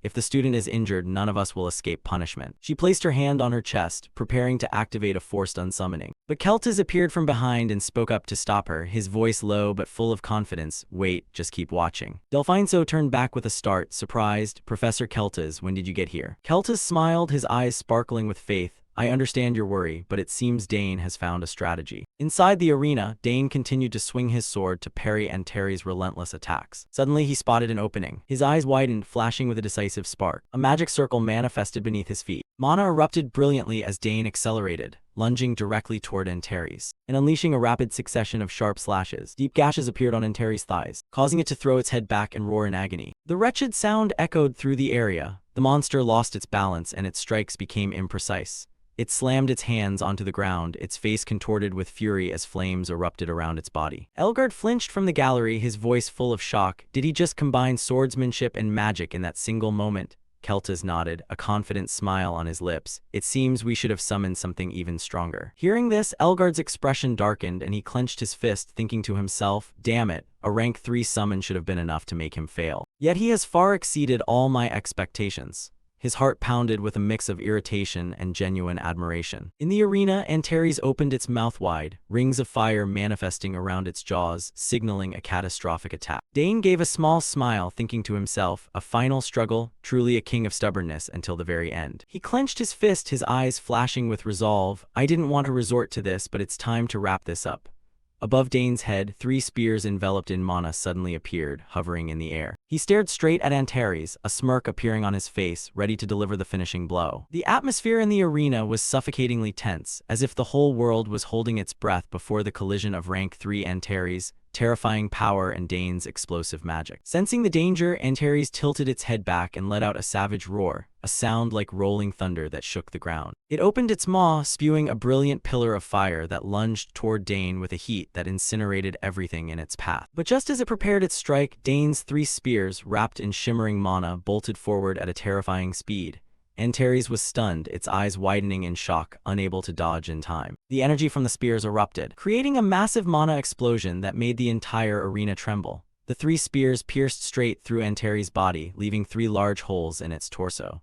The monster was sent flying backward like a kite with a broken string, its mouth screaming in agony as the wretched sound echoed throughout the space. Dane stood in the center of the arena, his gaze sharp and cold, his lips curling into a satisfied smile. His heart beat steadily, but he was filled with the thrill of victory. He maintained an incredible composure like a seasoned warrior. In the gallery, Delphine turned to Elgard, her face pale and her voice full of worry. "Chairman, this exam was a bit excessive." Keltas, standing behind them, narrowed his eyes and spoke with a challenging tone. "Excessive? Why do you say that?" Delphine, her eyes flashing with anger, explained. "No matter how talented he is, forcing a freshman to subdue a rank 3 summon, do you really think that's reasonable?" Sensing the tension, Elgard gave a strained laugh, trying to soothe her. "Ha ha, but the result turned out fine, didn't it?"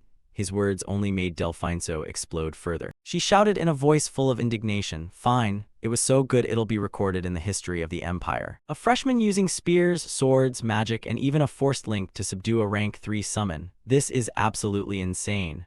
The crowd in the gallery fell silent, their hearts racing at her emotional words. After the battle, Dane calmly stored his weapons in subspace, his demeanor as composed as if he had never faced such a terrifying monster. Elgard and Keltas looked at each other, frowning, their hearts filled with shock. They thought to themselves, that finishing blow was truly earth-shaking. Suddenly, Dane stepped closer to Antares, reaching out his hand to everyone's astonishment.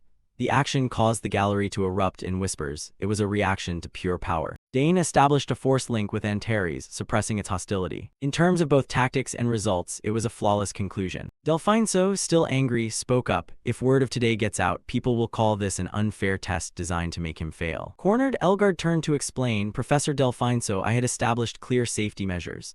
But the answer did not appease her. She stood up abruptly, her voice full of reproach. "And yet you sat still while he confronted it head-on." Elgard stammered, trying to find an excuse that was. But before he could finish, Delphine glared at him, her voice firm. "As a professor, I cannot turn a blind eye to this, Chairman." Elgard grit his teeth, thinking to himself with utter frustration, "Damn it, how did it end up like this? The whole plan has gone down the drain." Keltas stood in the back, closing his eyes in quiet contemplation. He muttered with a hint of admiration, "I knew he was a genius, but to this extent." From the very start, he seemed more like a veteran knight than a freshman. The gazes of Keltas and Delphine turned toward Dane, flashing with determination. "I absolutely must take him as my disciple." After the test concluded, Elgard stepped forward, his voice echoing, "The test is over. For Dane, who has passed this special admission exam, we officially grant the title of Summoner along with this badge. May you continue to develop your talent as a Summoner of the Empire. Please accept this." Dane accepted the badge and bowed in thanks, his eyes shimmering with pride. He looked at the gold badge before him, engraved with strange runes, and muttered,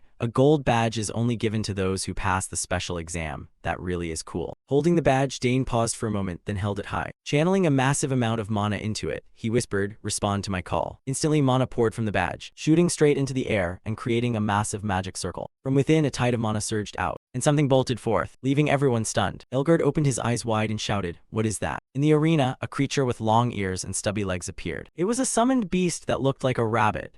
The information displayed, Alterma, rank 4 summoned beast, enhancement type, with the ability to significantly boost the physical stats of its summoner. Looking at the little rabbit, Dane smiled, his voice full of interest. "It's got great quality, doesn't it? And it's cute too." He stepped closer and said gently, "It's good to see you again, Alterma." The atmosphere suddenly stilled as everyone stood frozen, speechless at the unexpectedly adorable sight. Delphine turned to Keltas, who was also frozen in place, and thought, "It seems everyone is stunned." She glanced at Dane, her heart full of contemplation. With this many witnesses, the entire academy is definitely going to be in an uproar. Just as predicted, the school grounds were buzzing with students' chatter. One person shouted, "Is he really the one who passed that special exam?" Another replied in shock, "What exactly is with the Sagar's family? With this performance, he's even surpassed his sisters." At that moment, Dane, Ernest, and Layla were walking across the grounds. Countless eyes were fixed on them. Ernest turned to Layla, his voice full of bewilderment. "Layla, I can't wrap my head around this. Can this really happen?" Layla crossed her arms and replied nonchalantly, her eyes sparkling with confidence. "Don't try to understand, just accept it and you'll get used to it.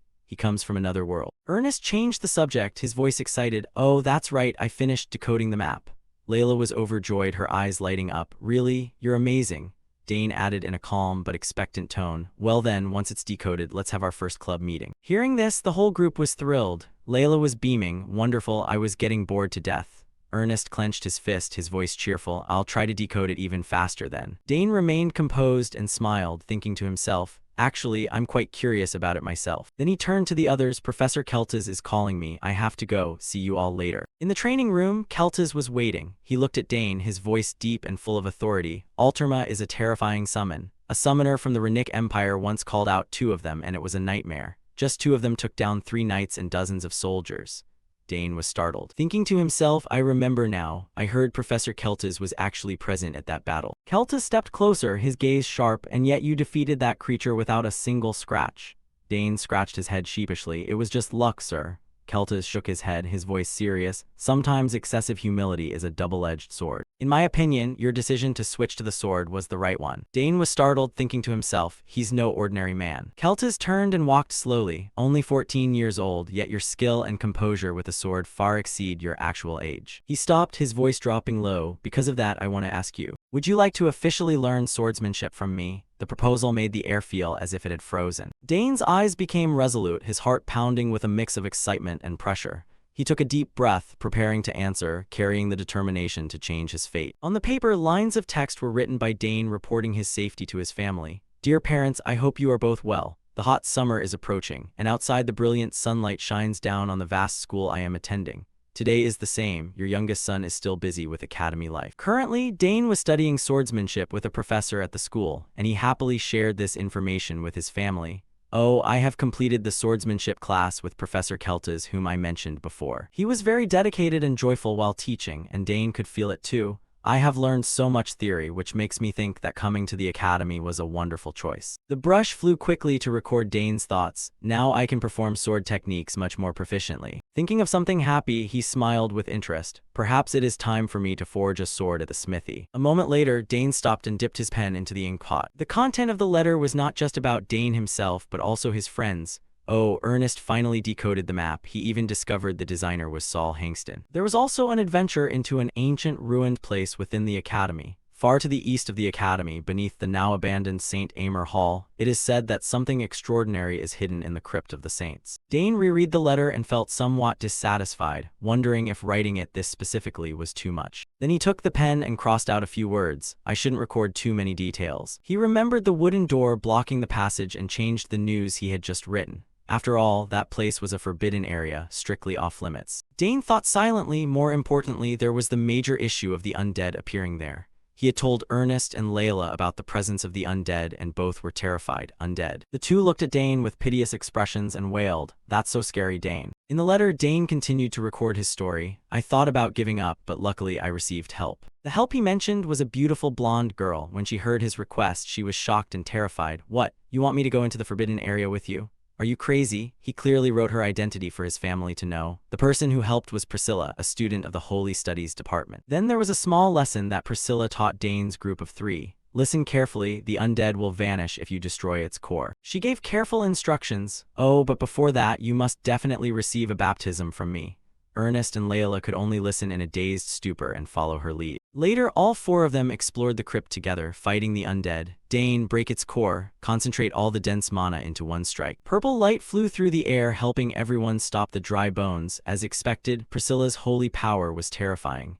Thanks to her baptism, they could handle the undead easily. Layla skillfully held her sword and slashed through all obstacles. Not to mention, Layla's swordsmanship had also improved by leaps and bounds. Ernest and Priscilla stood back to back to keep each other safe. On the other side, Dane bravely faced the undead horde alone. The battle raged fiercely. An arm of one of the undead was sent flying high into the air. Finally, Dane's group reached their destination, an ancient architectural site now covered in green moss. After surviving the night, they reached the underground crypt, and finally, they found the treasure. Layla followed behind and asked skeptically, "Is it really from 300 years ago?" Dane pointed ahead and answered firmly, "Yes, the treasure is right here. The treasure the Emperor once desperately craved but could neither open nor take." When they found the treasure, both he and Priscilla smiled happily. Ernest and Layla couldn't help but beam with joy. What they found was a large red gem, a treasure glowing with a brilliant, magnificent red light. Dane had to use both hands just to hold the gem. Everyone was overjoyed seeing it in his hands. Our club's first achievement brought immense happiness. The 4 of them couldn't hide their satisfaction and bliss after this trip. They stood in the middle of the crypt laughing heartily. Everyone was so excited they couldn't even sleep. Dane wrote everything down candidly on paper, and thanks to that, the whole academy was in an uproar. He also reluctantly recorded his decision. I think I should stay quiet for a while, as clear light shone into the neat and tidy room. At this point, Dane stopped to reflect for a moment. Then he still chose to tell his family the origin and history of the treasure, while regarding the true nature of the gem. Everyone will be shocked to know it was originally an ancient mana core, right? And perhaps I don't need to mention that the gem gave me an additional mana circle. Finally, he stopped writing and whispered to himself, yes, I will tell them directly when I have the chance. Dane leaned back in his chair and told himself, until then, I'll just rely on my sister. Right then, the voices of his friends echoed from outside. Dane, what are you doing? We have to go now, there's not enough time to clean the club room. He quickly grabbed his bag and shouted back, all right, I'm coming. Before that, he added one more sentence at the end of the letter. Oh, and after that day, Priscilla also joined the club. Dane opened the door and walked out. Waiting for him were the familiar figures of Ernest and the others. He happily declared in the letter that now the club has 4 members. Ernest glanced at Dane and urged, Dane, hurry up. Priscilla teased with a fake frown, how dare you keep your senior waiting? Layla joined in the joking, that's right, we're busy too. Seeing this, Dane scratched his head and smiled as he explained, sorry, I had some tidying up to do, let's go. He wrote in the letter helplessly, but they keep complaining that the club name sounds silly. The sound of their chatter echoed through the hallway. I'll handle all the heavy lifting today then. Of course, who else among us can do the heavy work but you? Dane stepped closer to the 3 of them, then they looked at each other and laughed happily. From then on, a group of 4 was formed, so we decided to call it Naman for short. The sky was clear and beautiful. The whole school became bright under the brilliant sunlight. In the room, a long piece of paper was covered with lines of text. In the magic department, there is a famously difficult exam, an exam that lasts for 24 hours, requiring one to endure a full day without food or sleep. The surrounding desks were empty, the space so quiet one could hear a pin drop. As long as you don't bring another person, all types of open book materials are allowed. This is an exam notorious for its severity. Dinabo stood with his hands behind his back in front of the window, marveling that Dane had passed so easily. He calmly analyzed, he completely grasped my intention. Not only is he good at problem solving, but his ability to analyze the environment surrounding the problem is extraordinary. Dinabo folded his arms with a complex expression. I feel sorry for the other students, but this is the first time I have craved a student from another department this much. Suddenly he turned to inquire, so, how is the task I assigned going? Arthur heard this and looked at him in silence. Then he reported hesitantly, he keeps refusing the invitation to join the student council. If he joined, he wouldn't just have a title, he could even reach a pivotal position, deciding the academy's policies in the future. Hearing that, Dinabo turned back to look at the scenery, saying in a calm tone, so that's how it is. Even when I sent a 5th-year student like you, it was still unsuccessful. Dane's figure appeared in his mind. He thought with frustrated unwillingness, damn it, truly an unpredictable child. He lacks the vanity or arrogance common at this age. Every prediction was completely wrong. Dinabo looked stern and upright on the outside, but internally he had stubbornly made up his mind. But he cannot escape my grasp. Thinking of the future prospect, he smiled with pleasure. His mind was resolute not to give up. I will definitely hold on to him tightly. As in the distant mountains, the tall cliffs acted like walls blocking the way. In the room filled with books, Arabella's laboratory, a voice asked with concern, is Arthur from the student council still following you? Dane replied helplessly, yeah, it's a bit annoying. Arabella put her hands on her hips and complained irritably, that professor still hasn't changed, it was the same in my time. Seeing this, he scratched his head and asked curiously, he did that to you too? She admitted immediately, yeah. Arabella grumbled unhappily, he even said he'd make me the president of some student society. Dane commented in surprise, student society president, that sounds impressive. She immediately retorted, that professor loves to lure talented children to turn them into his henchmen. She also revealed other secret information to him. Those with ability but humble backgrounds and unclear career paths are easily trapped. Hearing that, he immediately remembered Arthur's close relationship with Dinabo, so that's why Arthur keeps following Professor Dinabo. Dane smirked and inquired, then my refusal was correct, wasn't it? Arabella looked at him and affirmed firmly, of course, that professor is very dangerous. Not only is he capable, but he's a master at pulling people to his side. If you get caught, you'll become a puppet obediently following his orders, so you must be careful. Not feeling at ease, she also warned carefully, no matter what he offers, refuse it immediately. Dane listened with patience and replied, I understand, sis, I'll be careful. Suddenly the door burst open. Arabella cried out in defensive surprise, what's that? Someone holding a glowing blue orb held it high calling for help. Dane, so you're here. Look, I found something incredible. The newcomers were Dane's three friends. Layla led the way, hurriedly requesting, Ernest brought this back from the forbidden area. Can you take a look at it for me? But hearing her words, Arabella asked in shocked disbelief, what? The forbidden area? Did you kids actually go into the forbidden area? The three of them didn't feel like anything was wrong. On the contrary, they smiled brightly with pride. Seeing this, Dane helplessly covered his face, not daring to look. I clearly told them to stay quiet for a while. Sorry, sis. Dane approached Ernest and asked anxiously, Ernest, how? Surely after the visit to the St. Amer temple, the guards have tightened up. He smiled reassuringly. Don't worry, Dane. As an explorer, I must overcome such challenges. Hearing that, he looked at Ernest and inquired hesitantly, well, that is your specialty, but isn't it still too dangerous? He folded his arms and replied with a determined tone, I understand your concern, Dane, but my explorer's blood is boiling. I can't sit still. Seeing this, Dane felt relieved and thought, since going to the St. Amer temple, Ernest has become much more proactive. He thought of the presence of the man in the black cloak at Amer and felt Ernest's reaction was only natural. It made sense. Saul Hangston, the only person said to have reached the Nine-Chain Realm after the fall of the magic kingdom of Arachna, a place created by such a genius would make any explorer's eyes light up. On the other side, Layla was desperately pleading with Arabella, Senior, please look over this. She grumbled helplessly, you kids truly do nothing but cause trouble. Dane glanced at the three of them and asked curiously, so what is Layla holding? He looked at the orb faintly glowing in Layla's hand and speculated, did you shove something into the mana wave detector? Hearing that, Ernest rubbed his nose and recounted hesitantly.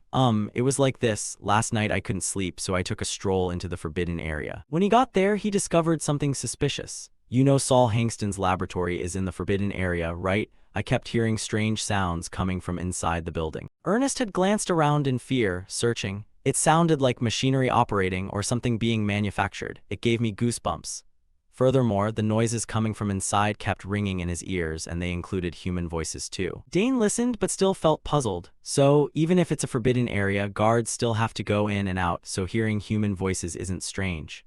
Ernest rubbed his head and retorted firmly, it wasn't just the guards, I'm sure. His gaze became sharp and full of suspicion, and the most suspicious part is, he recounted that the blue orb suddenly lit up then. The mana wave detector I left running as a backup detected mana. Dane blurted out in shocked disbelief, what? Impossible. After Saul Hangston's death, all the items in the lab were moved to the memorial hall, so there couldn't be anything in the lab emitting mana waves. At that moment, the blue orb helped Ernest realize the hidden secret of that place. He followed up cautiously, exactly, which means. After that, Ernest had escaped the forbidden area in a panic. He recalled the gloomy setting of the building and affirmed solemnly, inside Saul Hangston's laboratory, there is definitely something unknown. Dane was also made serious and suspicious by his attitude. Mana waves, huh? A moment later, in Arabella's room, she announced solemnly, Ernest, you guessed right, there really is something in there. Ernest asked back in shock, really, Senior Arabella? She put a paper on the desk and said, yes, and it's not ordinary. Here, look at the data I've analyzed. Priscilla and Layla leaned down to examine the information inside. Following them, Dane also picked up the paper and read it carefully. The paper was covered in text and continuous oscillation curves. These oscillations are very similar to the samples you collected. Ernest, of course, not all of them match if you exclude the vague samples. Hearing that, Dane looked at Arabella and asked calmly, what is the conclusion? She smiled smugly and declared that there is definitely something massive in that building. Ernest's group stared wide-eyed in horror and repeated in unison, something massive. Arabella looked down at the blue orb on the table and inquired, yes, this type of oscillation usually comes from an object containing a terrifying amount of mana. You said you struggled to capture the oscillation, right? She looked at the three of them and explained confidently, I think it means something has blocked the waves from leaking out. Ernest heard this and stood there blankly, speechless. Arabella ignored his reaction and continued to explain,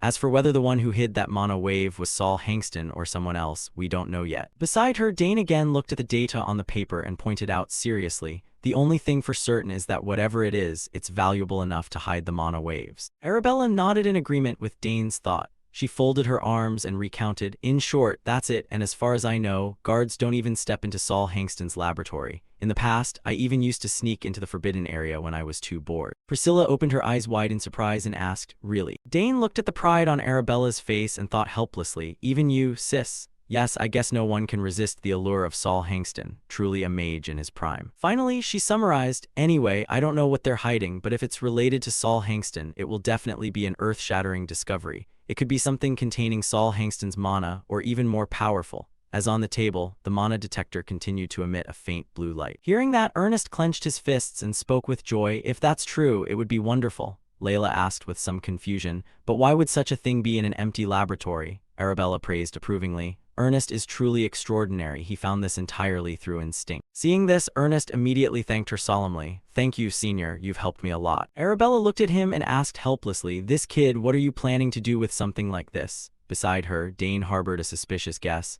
but there's a high chance it's not a real monocore. The previous exploration of the crypt by the four of them showed there was nothing suspicious inside. He had paid close attention throughout the journey to sense his surroundings, so he could confirm that, if it were a real core, I would have recognized it the moment I entered the forbidden area. Dane frowned and thought silently. In that case, he looked at the light coming from the orb and let himself be immersed in thought. What on earth is in there? Opposite him, Ernest's inquiry woke him from his train of thought. Dane, what should we do now? I told you to be careful for a while, but isn't this wave worth investigating? Layla also joined in to persuade him. Yeah, even if you don't go, Ernest will definitely go at any cost. He replied firmly. Exactly. Dane looked at the three of them and pointed out the disadvantage. We might be able to avoid surveillance somehow, but no one knows what could appear in the lab. Are you all truly confident? Layla held up 2 fingers and replied smugly, of course, our club is very strong. Ernest affirmed confidently. That's right, and besides, Karnaz is with us.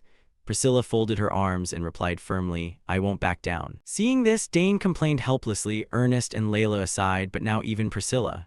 Arabella was also at a loss for words. At this rate, we really can't stop them. Immediately after, she pulled out a scroll and instructed, fine, if you won't listen, at least take this with you. Dane asked suspiciously, what is this? Arabella introduced it with a serious expression. This is a magic rune scroll. You know how to use it, right? Then, she pointed at the scroll and explained how to use it to the 4 of them. If you face any danger, don't hesitate, tear it immediately. It will instantly teleport you back here. Forced teleportation will cause a slight shock to your body and mana, but it's better than dying, right? Layla wasn't intimidated at all, but instead asked with joyful excitement to confirm, are you really giving us 3 of these precious scrolls?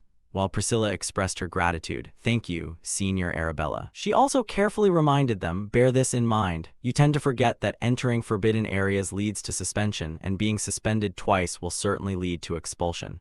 Do you understand? The 3 of them responded with a timid and cautious, yes. Dane smiled and reassured her, don't worry, sis, nothing will happen, but Arabella wasn't quite convinced. Don't just give me empty words. Finally, she could only watch the 4 of them helplessly as she let them explore the area. Her instructions echoed in the room. All right, then return safely and tell me what you discover, okay? Then the space returned to a silence as if no one had ever been inside. A while later, the 4 of them gathered in one place and opened the map to examine it. Ernest explained the plan in detail to the other 3. Here is the infiltration route. The entrance is from here. There will be a blind spot in the line of sight when moving toward this building. We will take advantage of that gap to enter.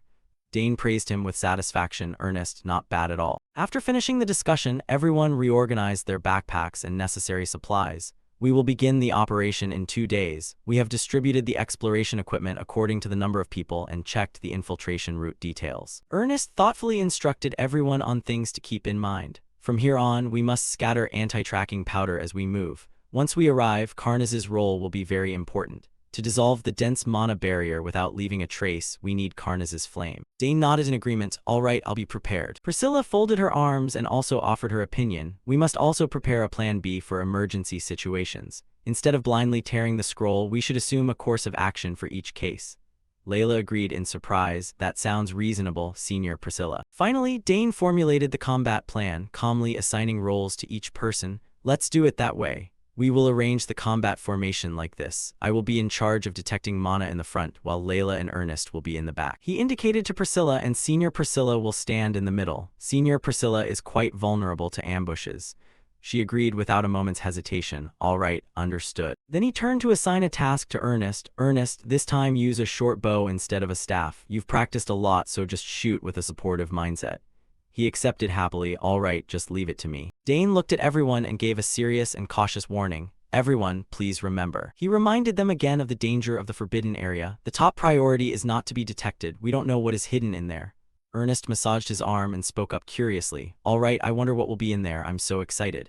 Layla, on the other hand, prayed fearfully. I just hope it's not ghosts. Seeing that the 3 of them were in good spirits, Dane spoke up to confirm. Is everyone ready? Facing him were 3 faces without a hint of fear, only excitement. In that case, Dane signaled in a loud, positive voice, Romantic Club, let's go cause some trouble. On the high walls of the building, the soldiers stood guard with a stern exterior, but the sound of their gossip echoed around. This is so annoying. If it's like this every day, I'll die. Just a bit longer. There are 20 minutes left until the shift change. What kind of fool would dare sneak into the forbidden area like this? Just wait until they get caught. After the words ended, the space sank back into silence, the flickering firelight illuminating the figures of the guards. In a corner of the forest, Layla blurted out in surprise, "Why are there so many guards?" While Ernest guessed in a low voice, "I heard they doubled the sentries recently. Turns out it's true. It's probably because of us." Hearing that, she inquired anxiously, "Now what should we do, Ernest?" In the darkness, the four figures groped about quietly. Then they quickly ran in one direction according to Ernest's guidance. "Everyone is tired at this hour. There will be a gap.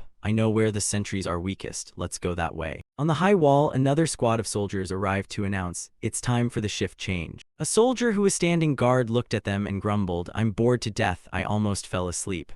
Another guard asked suspiciously, "Why are you so late?" Behind the shift-changing squad, Dane's group of four darted past. The soldier, unaware of anything, was still complaining. Everyone had already dispersed. As the last person jumped to clear the wall, the whole group safely avoided the guards. But because of the momentum of that jump, a guard turned around to investigate. Seeing this, the soldier standing nearby asked in wonder, "What's the matter?" That guard rubbed his head and inquired, "Did you hear anything?" The soldier replied with little concern, "Ah, it was probably just the wind."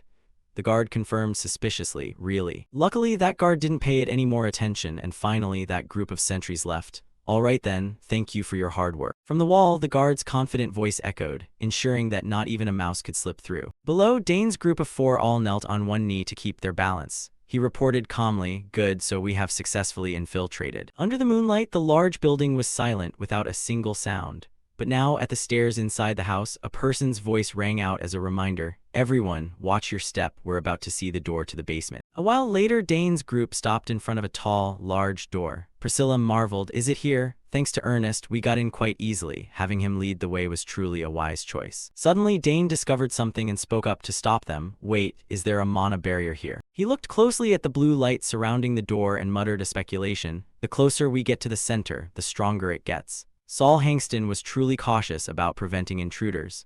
Analyzing to this point, he countered his own words, "No, it's not like that." Dane went closer, touched the magic circle, and evaluated this barrier. It doesn't carry the feel of Saul Hangston's mana. He seriously observed the barrier layer and concluded, "It's completely different." Layla heard this and asked in confusion, "Really? How can you tell?" Dane explained nonchalantly, "Saul Hangston lived a long time ago. This barrier looks new." Ernest stroked his chin and exposed it in disbelief, "Which means someone entered here before us and set up a new barrier to hide whatever is inside." Dane affirmed solemnly, "Correct." He looked toward the door and speculated cautiously, "There might be something very dangerous hidden in there." Priscilla inquired in confusion, "So now what do we do? Go back?" Layla looked at her and firmly objected, "We've come all this way, how can we go back? Perhaps an academy official came in, set up the defense, and then left." Ernest looked at the three and solemnly stated his thought, "I think otherwise. No, this looks more like the work of an outside intruder. If the Academy discovered a new relic of Saul Hangston, they would have no reason to keep it the secret." Hearing that, Layla spoke up irritably, "So besides us, there's someone else aiming for this treasure, my treasure?"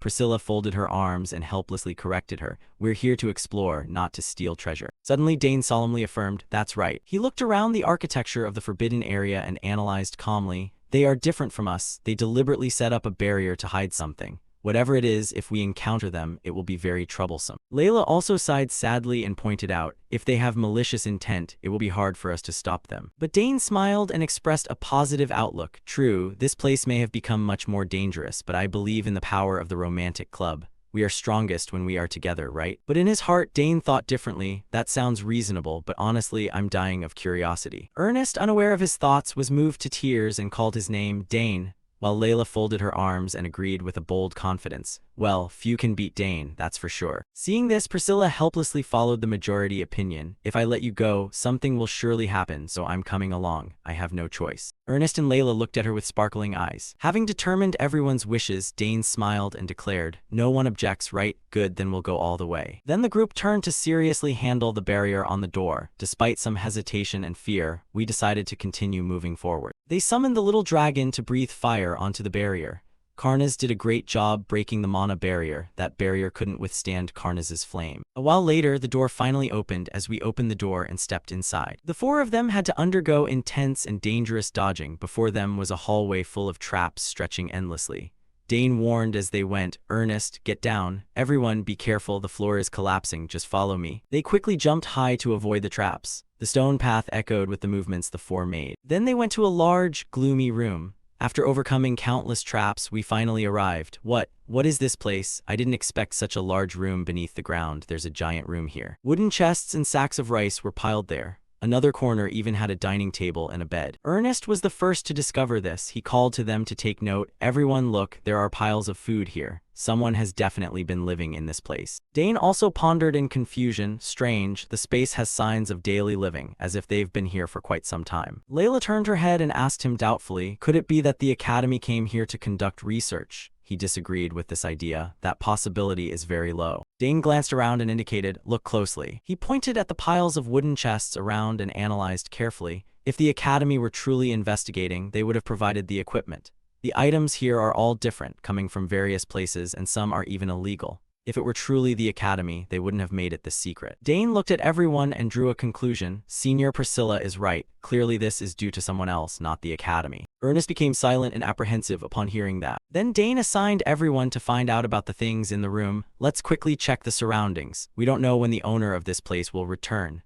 This place was lightless and gloomy, making one feel afraid. Following his words, Layla searched the wooden chest. Priscilla examined the walls. Meanwhile, Dane knelt to observe the ground. Suddenly, his hand felt something suspicious on the ground. What's this? Beneath this room, I sense a massive flow of mana. Suddenly, Ernest called out, drawing his attention. Dane, come here and look. Dane stood up and inquired, did you find something? He reported, there's a staircase going down behind this wall. He didn't expect the answer to appear so quickly. We can personally verify the mana source sensed from the ground. The gloomy staircase led down to another basement level beneath the ground. Even though torches were hung on both sides of the walls, they couldn't illuminate the space here. Suddenly, a strange purple light radiated from the end of the staircase. The four of them followed the path to a room containing a massive blue crystal. The group was shocked and filled with disbelief upon seeing this sight. Unbelievable, I've never seen such a large mana stone. This thing was hidden deep underground. Dane looked up at the mana stone, thoughts racing through his mind. No doubt about it, this is Saul Hangston's aura. It's radiating an overwhelming mana. Then he looked down at the complex formation beneath his feet and confirmed, there are also formations engraved around it. Dane examined the mana stone emitting mana in the center of the room and speculated with a heavy heart, what exactly do they plan to do with this thing? Who, and for what purpose? Suddenly, Ernest, standing behind, cried out in panic. Oh no, everyone, someone is coming this way. He looked at everyone in a panic. Priscilla and Layla turned to look back at the sound, only to hear Ernest's terrified warning. The sentry devices we placed around are signaling an alarm. Dane immediately tightened his expression and heightened his vigilance. Outside the building, a group of people in black cloaks approached stealthily. One who seemed to be the leader ordered, hurry up, and the other three replied respectfully, understood, Captain. That group quickly broke into the house, their clear target being to run in one direction, focusing only on taking the mana from the essence of Saul Hangston inside. The captain declared fanatically as he ran, glory shall belong to us. The subordinates replied with respect, yes, their voices echoing in the quiet space of the stairs. A while later, they reached the final level of the building and opened the door to enter. The captain led the group into the room. When he arrived before the mana stone, he reported, we have entered safely. Then he turned to order his subordinates, you, go clean the room. If anything unusual happens, you must report it immediately. The subordinates listened respectfully, yes. One of them observed the stairs and sighed, finally, we can rest for a bit. The guy beside him inquired, we have to stay here for the next 2 months? And the bald man nodded in confirmation, maybe even longer, at least the food is sufficient so that won't be a problem. That man finished speaking and then stepped onto the stairs. Unexpectedly, a mechanism suddenly expanded on the wall of the staircase. From there, dozens of swords quickly shot straight toward both of them. The bald man widened his eyes in horror at the dangerous weapons getting closer by the second. In the next instant, both men were blown back, letting out wretched cries. They rolled down the stairs and fell back into the room. The captain heard the commotion and hurriedly went out to inquire, what's going on? No one replied to him, only the sound of the door closing echoed. Then an unusual purple gas flowed in and filled the room. One subordinate who inhaled it trembled and asked in discomfort, what gas is this? While the one beside him stammered in horror, gas. Immediately he turned his head around and shouted in fear, Captain, this is. The captain arched his back and issued a stern command, back off. He struggled to cover his mouth and nose, his voice strained as he warned, this is a trap. A while later, Dane's group of 4 tied the cloaked men tightly together and searched their belongings.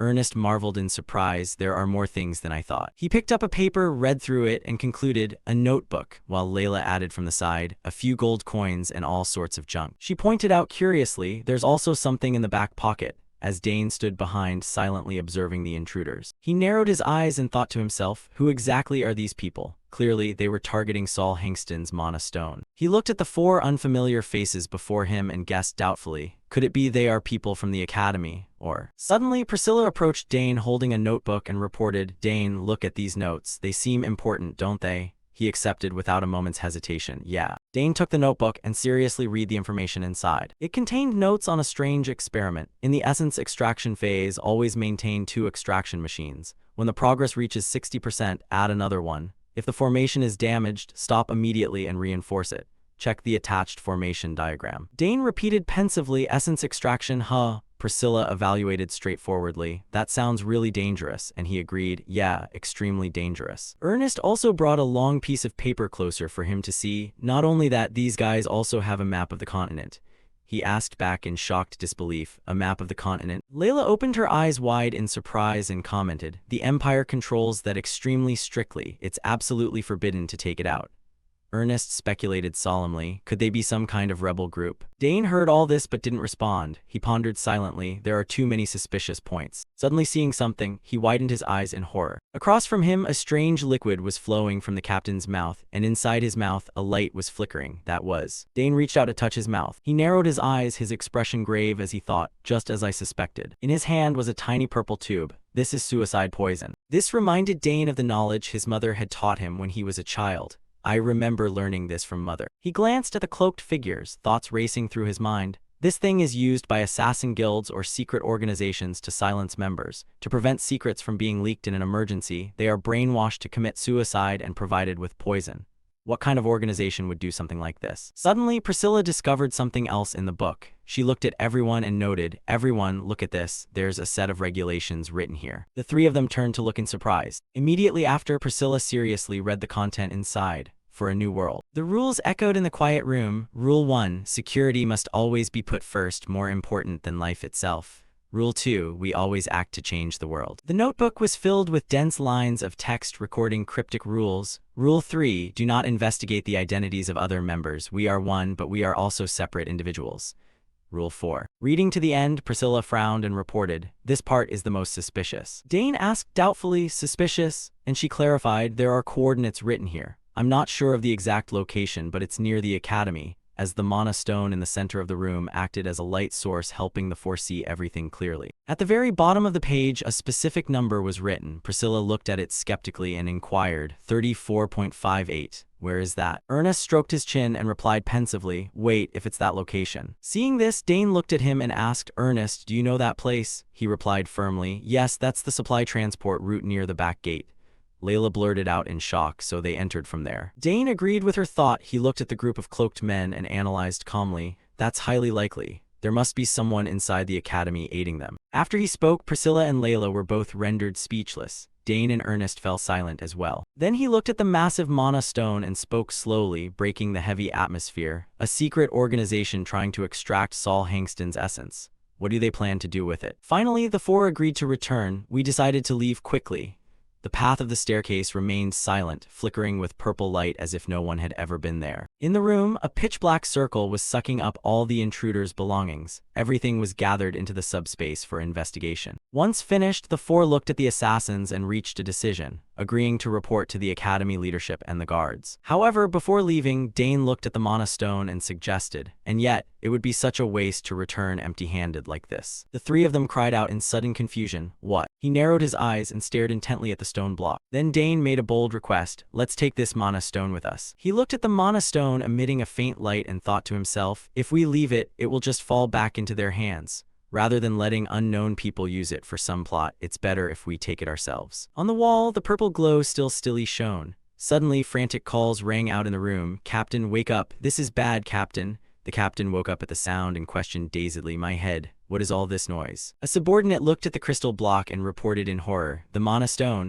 stone is empty." The captain looked at him in disbelief and shouted, What nonsense are you talking about?" 2 other subordinates also looked at the now ordinary blue stone and, realizing the man spoke the truth, cursed angrily, "Damn it, the ones who set the trap must have done this." The captain widened his eyes, unwilling to believe it. Impossible. Suddenly, a squad of guards entered from outside. The lead guard barked at them defensively, "Stay right there." The guard threatened crossly, "Who dares to trespass upon this sacred academy? We won't let any of you leave." One assassin blurted out in panic, "How did the guards get here? while the guard immediately commanded, "Apprehend them, don't let a single one escape." The captain grit his teeth and cursed silently, damn it all." Immediately after, the group of guards charged with weapons to attack the assassins. Seeing the situation, he speculated resentfully, "Has the organization abandoned us?" His gaze drifted up to the sturdy gray fortress walls standing out against the brilliant emerald sky and dazzling sunlight. He couldn't help but cry out, "This is madness." A person slowly stepped out from the city gate, a sharp gaze scanning the area. That person sighed, "After decades of peace, is this forbidden zone causing trouble again?" The young blonde captain shouted with a furious face, "Have the intruders confessed anything?" The bald subordinate under him put his hand to his chin, thought for a moment, and replied, "Report, not a word. Perhaps we need stronger measures." In his mind was the image of the three just captured and tied. Three faces with three different expressions: anger, helplessness, and dejection, all maintaining a stubborn silence. The captain pointed toward the captives and ordered decisively, "Then beat them until they snap out of it.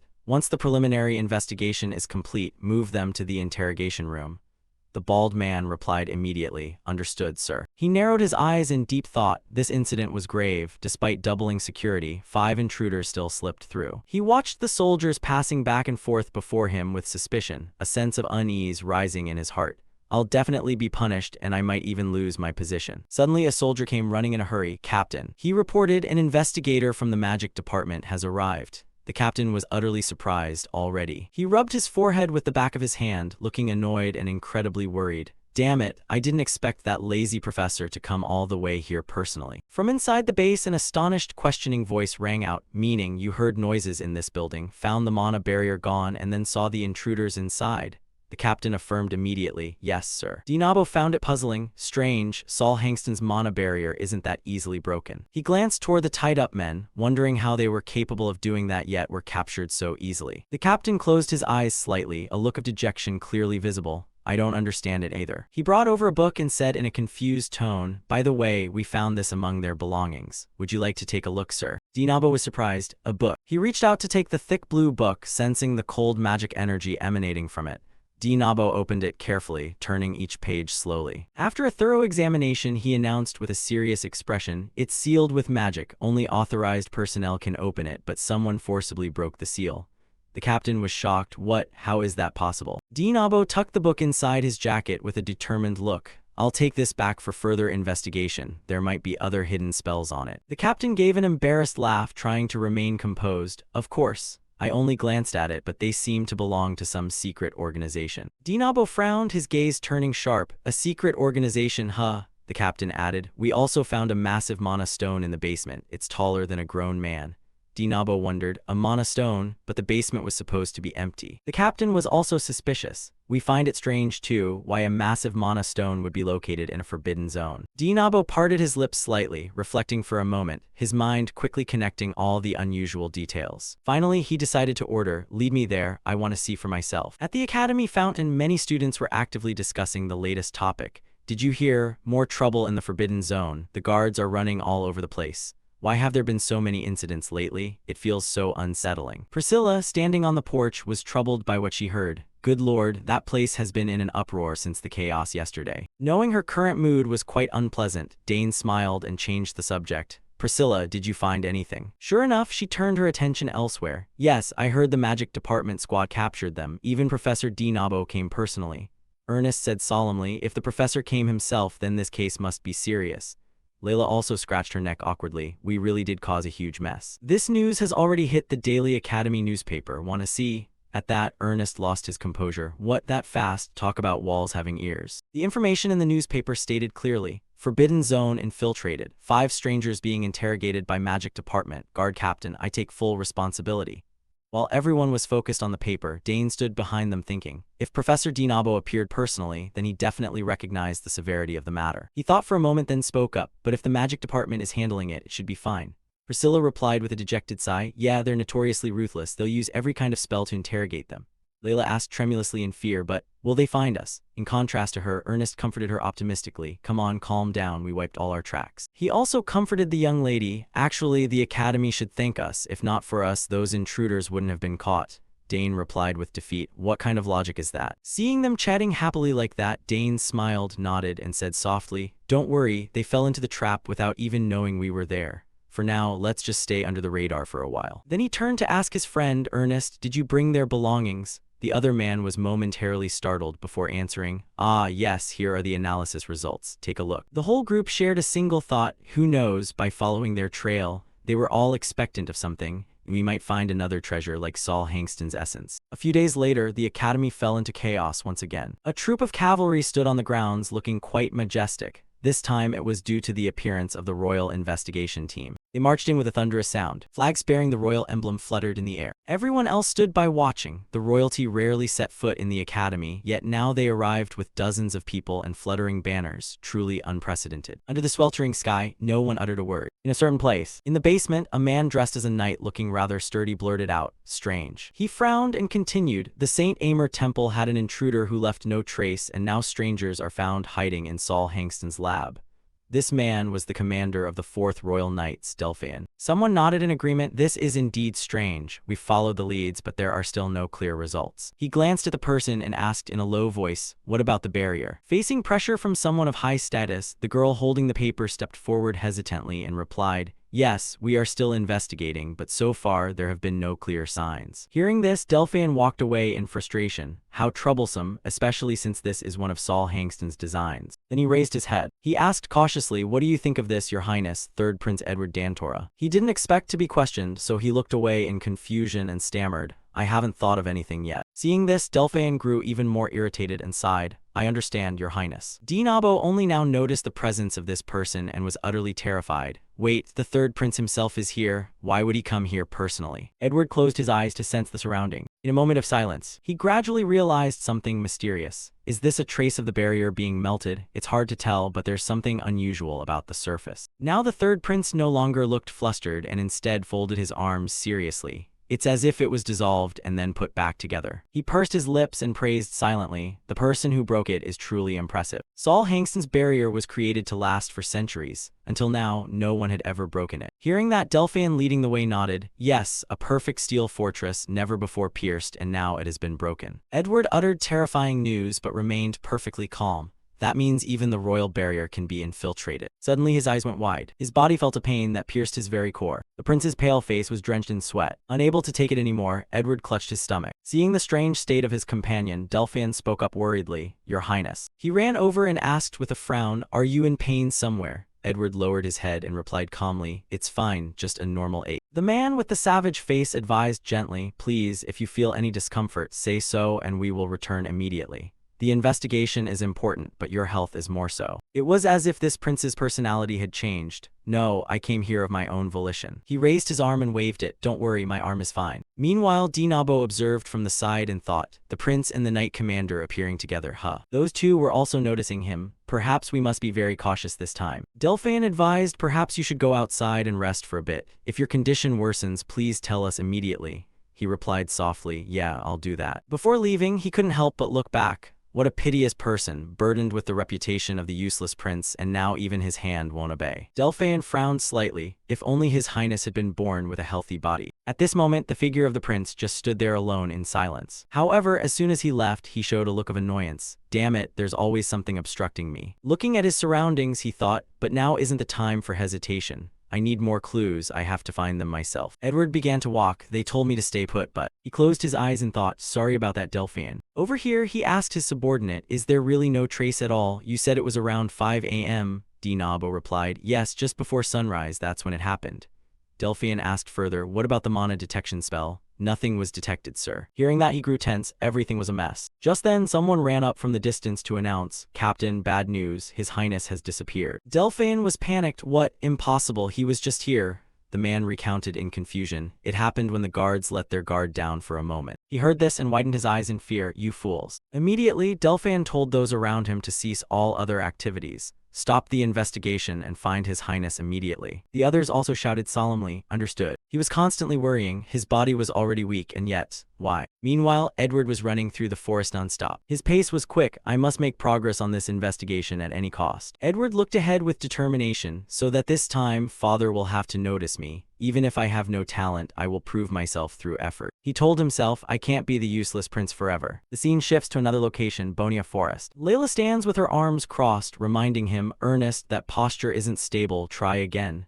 Hearing this, he asks in confusion, like this? She immediately praises him, that's better. Dane, standing nearby, gives a slight smile upon seeing this. It seems he's starting to get used to the training here, and Layla has been helping him a lot too. At this moment, his hand reaches out to activate his mana. Circles begin to form around Dane. Thanks to this, I can focus more on controlling my mana. He looks at his hand and smiles with joy. Now I've completed 2 mana circles and even succeeded in overlapping a 4-tier code structure. Suddenly, Dane's eyes turn blue as he looks straight toward them. Ancient magic is truly incredible, but every time I focus on a 4-tier spell, I can see it more clearly. First, he looks toward Ernest, seeing the flow of mana moving within the human body. Next, Dane looks toward Layla. It's extraordinary. I wonder what I'll be able to see next time. Just then, a small cyclone begins to swirl in the air. Both of them look up in surprise at the same time. Ernest is shocked. Wind. And Layla asks in confusion, Dane, what spell is that? Dane replies with a smile, wind bomb, a compressed air projectile. He stares in amazement. That's incredible. I've never seen such a large mana explosion. And Layla marvels. It must be because it's a 4-tier code spell. The power is terrifying. He looks at the winds currently blowing past. Dane reaches out his hand to control it. Then I'll just throw it lightly. At this moment, the wind begins to rise gently, no longer as fast as before. It glides between the tree trunks, weaving through them softly. Suddenly, from afar, someone collides with it and lets out a wretched cry. The 3 friends are startled and wonder, is someone over there? The tree branches there are instantly broken and sent flying into the air. A moment later, the dust gradually settles and the tree trunks roll across the ground. All 3 of them stare in stunned silence toward that direction and then quickly run over. Layla asks Dane worriedly, Dane, you heard that too, right? Someone is there. He quickly replies, yes, I heard it clearly. While Dane thinks worriedly to himself, damn it, I thought we were the only ones here. The 3 of them tell each other, go check it out, be careful, what if they're injured? The time shifts back to a few minutes ago. Edward had arrived at the forest where they were practicing, so there really is a forest this large within the academy grounds. He looks around and can't help but marvel. The students here must be so happy, studying and laughing with friends. I'm truly jealous. Edward's mood is a bit sad. If I hadn't been born a prince, would I have been able to attend the academy like them? He smiles with a slight hope for the future. Just thinking about it makes my heart beat faster. Immediately after, Edward wakes up and reminds himself, no, I'm daydreaming again. Focus on finding the intruder's tracks. From somewhere far off, he hears a strange sound and approaches curiously. What's that sound? Then Edward stops at an empty patch of land to observe for a moment. Is there someone in the forest? In the air, something seems to be lunging forward at the same time. That place is exactly where Dane's group of 3 is practicing. Edward observes the scene curiously. Are students practicing? They seem to be about my age and quite skilled. Layla over here is turning to ask Dane, Dane, can you look at my sword draw again? This movement feels a bit stiff. He walks over and offers a suggestion, measure your footsteps. After spinning, retreat your back foot half a step, and hearing that, she adjusts herself, saying, understood, I'll try again. Just like that, Edward observes them practicing from a distance. Here we go. He stares intently at where they are standing and is startled. She just said, Dane. Wait, Dane Saugers. Edward immediately remembers Dane's identity. The freshman who has the whole academy buzzing. It really is him. This is famous news everyone knows. Dane Saugers, a name even the royal family knows, admitted to the research department, excelling in 4 different fields. At this point, his mood sinks, and I can't even handle a small task, yet I'm still observing his movements over there. Edward's emotions are somewhat envious, and he, the one called a genius among geniuses, is still practicing this diligently. In his heart, he begins to wish, if I could also enter the academy, maybe I would have met friends, learned things, and laughed like them. Right at that moment, something like a gust of wind suddenly lunges forward. Edward is terrified and can't dodge in time. Something is flying this way. Just like that, it uses Edward and lunges straight toward where he is hiding. A loud noise rings out, and the tree trunks there are shattered into many pieces by the shock. It also simultaneously affects Edward, who is hiding behind those tree trunks. He is sent flying into the air with a dazed expression. Then comes the wretched cry that Dane's group heard. In the forest behind the academy, Ernest asked worriedly, are you okay? And Dane was also flustered, saying, sorry, I thought no one was here. Suddenly he cried out, wait, that uniform. It looks like the uniform of the Royal Investigation Team. Layla screamed in surprise, wait, are you a member of the Royal Investigation Team?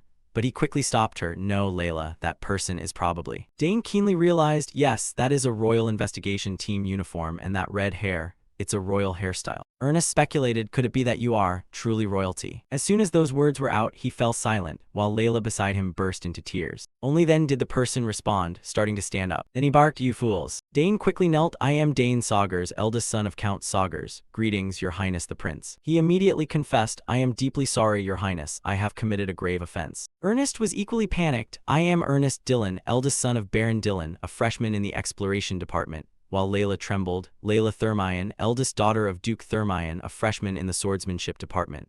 Please forgive our insolence, your highness. The prince burst out laughing. It's all right, I'm not hurt at all, just a bit startled. He acknowledged, more importantly, it's a pleasure to meet you like this, Dane Saugers. I have heard much of your reputation. Besides that, the prince mentioned, the Dillon house is famous for exploration. You will surely become a great explorer yourself. And as for the daughter of House Thermion, you are the winner of the Dainter Cup, aren't you? I watched the final that year.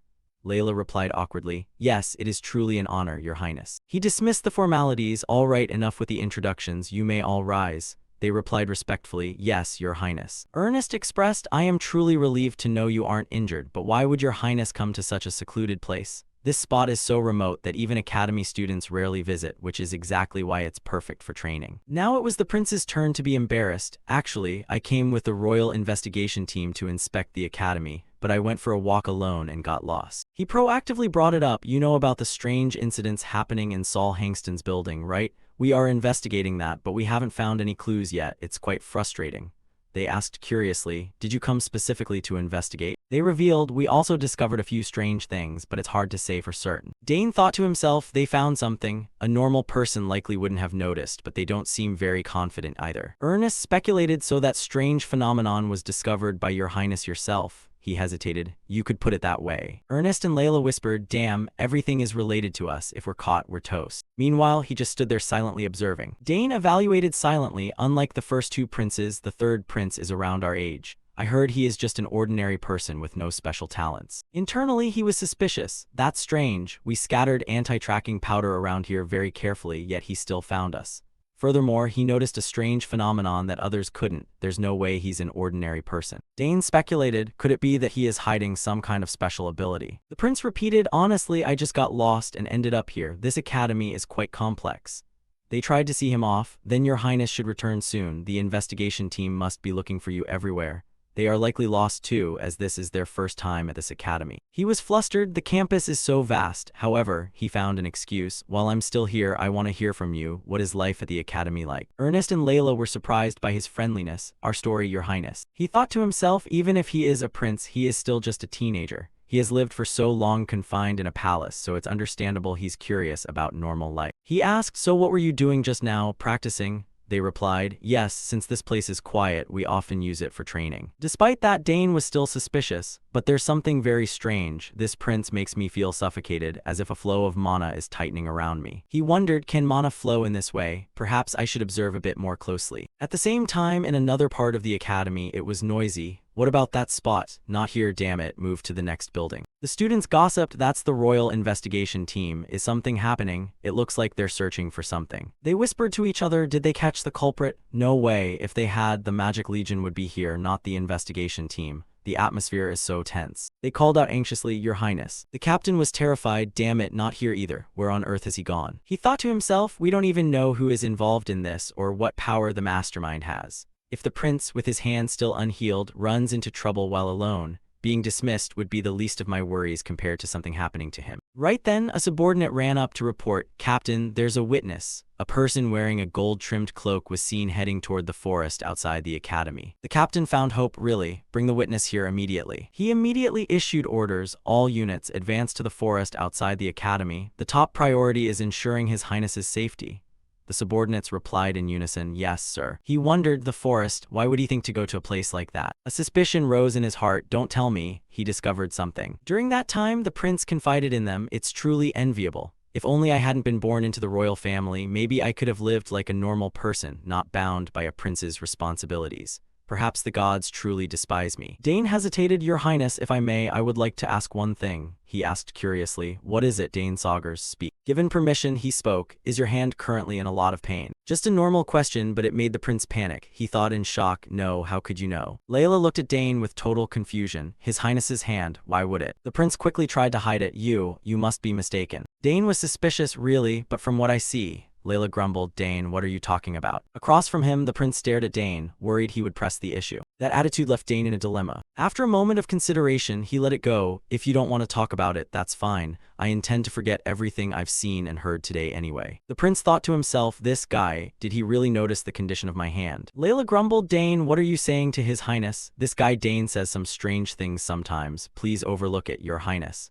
but the prince spoke up to confirm, no, he's right. He and Layla froze, both thinking, what, really? A silence fell over them. A moment later, he confessed honestly, my right hand is no different from a crippled hand. Dane Saugers, how did you realize that? Dane was also silent, not knowing how to answer yet.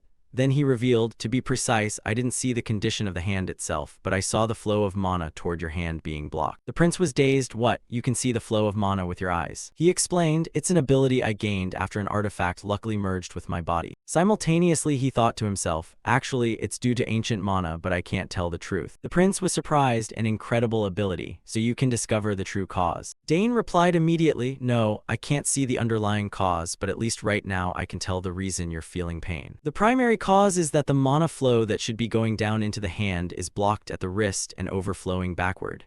He sensed a hand that mana couldn't reach, and as a result, it is gradually dying. Dane stepped closer, Your Highness. Simultaneously, he probed, may I ask what happened? Upon hearing Dane's question, Edward's mood darkened slightly. A moment later, he spoke in a low voice. It began when I was about a year old. As he recounted, he reminisced about the past. From when Edward was in his cradle, there was no problem at birth, but at some point it became like this. I only managed to hold eating utensils when I was 7. At first, when he finally held a spoon, his hand shook incessantly. And I only held a pen and wrote after I was 10. To write, Edward had to put in much more effort than others. But there are the most important things that no matter how hard I tried, I couldn't master. I couldn't learn swordsmanship, writing, or anything a prince should learn. Magic was even more impossible. Just by touching them, his hand would shake uncontrollably. This has been the greatest sorrow and struggle of my life. As he spoke, his eyes flashed with a sense of loss and disappointment. Edward turned his face away slightly, not daring to look directly at Dane's group, his voice cold and self-mocking. I have lived like this until now, a shameful prince who doesn't dare let others know. Hearing his entire story, Dane felt some sympathy and thought silently, so he's had this problem since he was very young. That's why he isn't as famous as the other princes. In contrast to him, Layla and Ernest were in a mess after hearing this, clutching their heads in fear. Layla stammered to Edward, but Your Highness, is it okay for us to hear that story? And Ernest added tremulously, you're telling such a huge secret. Edward's expression was calm as he shook his head, saying nonchalantly but firmly, it's fine, I think you will keep the secret. Then he added, furthermore, my mood is very good today. Although every royal physician and mage has tried, they found no cause, but finally I have found it. As soon as Edward finished, Dane suddenly asked a seemingly random question. Do you trust me? Edward gave a slight nod, saying half-jokingly, I do. Why would someone from the Saugers' house lie to me? If so, they'd have to be a great swindler to dare trick a prince. Hearing him say that, Dane grimaced slightly and thought helplessly, what kind of joke is that? At this moment, Edward held out his hand again, his voice dejected and tinged with self-mockery as he said, as you see, the strength is gradually leaving my hand. I know that sooner or later this hand will be worse than useless. But then he quickly regained his resolve and asked Dane expectantly and hurriedly, so then, can you cure it? Dane's face was expressionless, and he didn't immediately reply. Ernest and Layla were tense, silent, and not daring to breathe loudly, glancing from Edward to Dane. Dane pursed his thin lips. A second later, he spoke plainly, I'm sorry, Your Highness, I am not a physician. Hearing him say that, Edward's eyes widened and he was stunned for a moment. Then he closed his eyes tightly and let out a discouraged sigh. Surely this isn't an easy matter. Suddenly, Dane spoke up again, making a serious proposal. But if Your Highness wishes, I can try, making Edward immediately open his eyes wide and freeze. Dane still looked at him with a bright smile. Deep in the mountains and forests, a loud shout rang out, saying excitedly, really? Then do it immediately. Edward scratched his head, grinning broadly, promising, if you can cure my hand, I will do anything. Dane asked in bewilderment, truly. Then he lowered his eyes slightly and spoke seriously of his plan. If that is your wish, I will attempt to change the mana flow. However, if it fails, you could die. Hearing this, Edward flinched in terror, involuntarily shouting in disbelief, what? Dane continued, if this attempt goes wrong and harms Your Highness, I will surely be executed for attempting to assassinate a member of the royal family. According to his words, Edward vaguely imagined the scene of Dane, Layla, and Ernest being tied up and taken away by royal soldiers. Despite knowing the dire consequences, Dane continued firmly, but I have many years left to live and many things I want to do. So then, if I succeed in curing your hand. At this point, he suddenly stopped, frowning slightly with a difficult expression. He looked straight at the dazed Edward and asked directly, how will you repay me? Ernest couldn't believe he would ask Edward such a question so bluntly. His face paled slightly. Layla was equally shocked, reflexively covering her agape mouth. Edward finally spoke, asking Dane, you want to strike a deal with me now? Dane answered honestly, I don't accept vague risks. However, if an attractively large reward is presented, that's a different story. he said, making no effort to hide his ambition and admitting it frankly. Edward was frozen for 5 seconds by his bluntness. In the quiet depths of the forest, his voice echoed. A few seconds later, he spoke half-jokingly. "A deal with me? You're the first person to ever propose that." Dane replied blandly, "I only see princes granting favors to seek patronage." Edward lowered his voice and gave a firm assessment of him. "You're different from them, Dane Saugers." He curled his lips into a slight smile and offered a word of praise. "Very good." Then, looking directly into Dane's cold face, he bargained generously. "Dane Saugers, if you can cure my hand, I will grant any request you make," he said, breaking into a calm laugh. Dane didn't expect him to agree so easily and asked skeptically, "Is that so, Your Highness?" Edward held out his hand and remarked nonchalantly, "Yeah, my hand will lose its function soon anyway. At worst, failure just brings that day a bit sooner." Then he approached Dane, patted his arm, and made a commitment. "So just try. Even if you fail, I will at least leave a will stating you are innocent." Dane stiffened, not knowing whether to laugh or cry, while Layla gave a helpless, hollow laugh and Ernest closed his eyes, let out a heavy sigh. Edward's other hand remained placed on Dane's arm. Finally, Dane uttered a brief agreement, "I'll try." Edward expressed his sincere gratitude. "Good, thank you." Having said that, he placed his hand over his left chest as a gesture. Despite his bold proposal, Dane couldn't help but feel anxious, thinking to himself, "This could be the biggest event of my life. If it succeeds, it's a massive victory. If it fails, it's a disaster." Then he quickly regained his composure and told himself with determination, "In that case, I must succeed at any cost." After thinking, Dane told Edward, "First of all, Your Highness, sit down and make yourself comfortable." He complied, responding briefly, "All right." Edward sat down on a stone ledge, thinking to himself, "I've practiced controlling mana flow since I was a child, so I'm very confident." Dane, Ernest, and Layla all stared at him tensely. Edward tilted his head and closed his eyes, relaxing as he thought, "Furthermore, I have ancient mana within me." Dane stepped forward, knelt, and took his hand. He felt the joints of the hand. Closing his eyes slightly, he announced in a low voice, "I'm starting now." Edward quickly drifted into a dazed, semi-conscious state. Dane began transferring mana to him, a faint blue light enveloping Edward's hand. Dane closed his eyes, trying to focus with all his might. The light grew increasingly bright. At the same time, in another part of the deep forest, people called out to one another, "How is it on your end? There's a vertical cliff and we can't move." A soldier came running in a hurry, urgently reporting to Delphian, "Captain, there are many forks in the path ahead."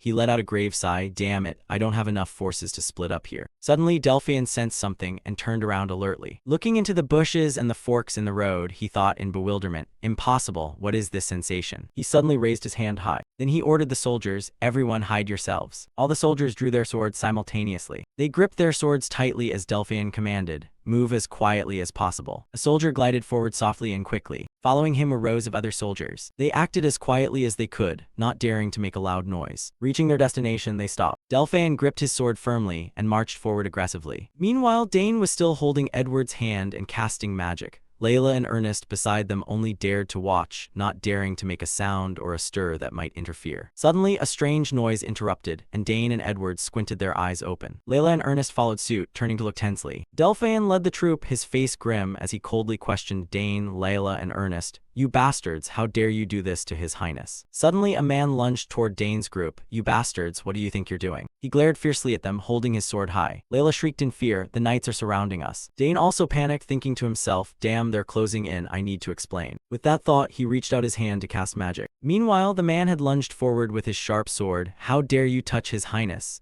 Dane also lunged forward quickly. "He's too fast." Watching the descending blade, he couldn't help but think, "At this rate, I'm going to be defeated." Just then, the red-haired prince suddenly appeared and stood between the two. "Stop, Delphian." Delphian's eyes widened and he blurted out, "Your Highness." Edward fixed his gaze steadily on him. A moment later, Delphian stood facing him and asked worriedly, "Your Highness, are you all right? Do you know how worried we were?" Edward replied calmly, "Don't worry, I'm fine." He nodded a few times and then asked, "How did Your Highness get so deep into this area and who are they?" He replied that he had just wandered while investigating and got lost, and as for them, I'll explain on the way back. After he spoke, Edward looked down at his right arm. "The feeling in my hand has changed. There must be progress." Then he looked toward Dane with a grateful gaze. "I'm leaving now. Thank you, Dane Saugers." Dane smiled back. "I only did what I could, Your Highness. It was my honor." Not long after, on the way back through the mountains and forests, "So he is the son of Count Saugers."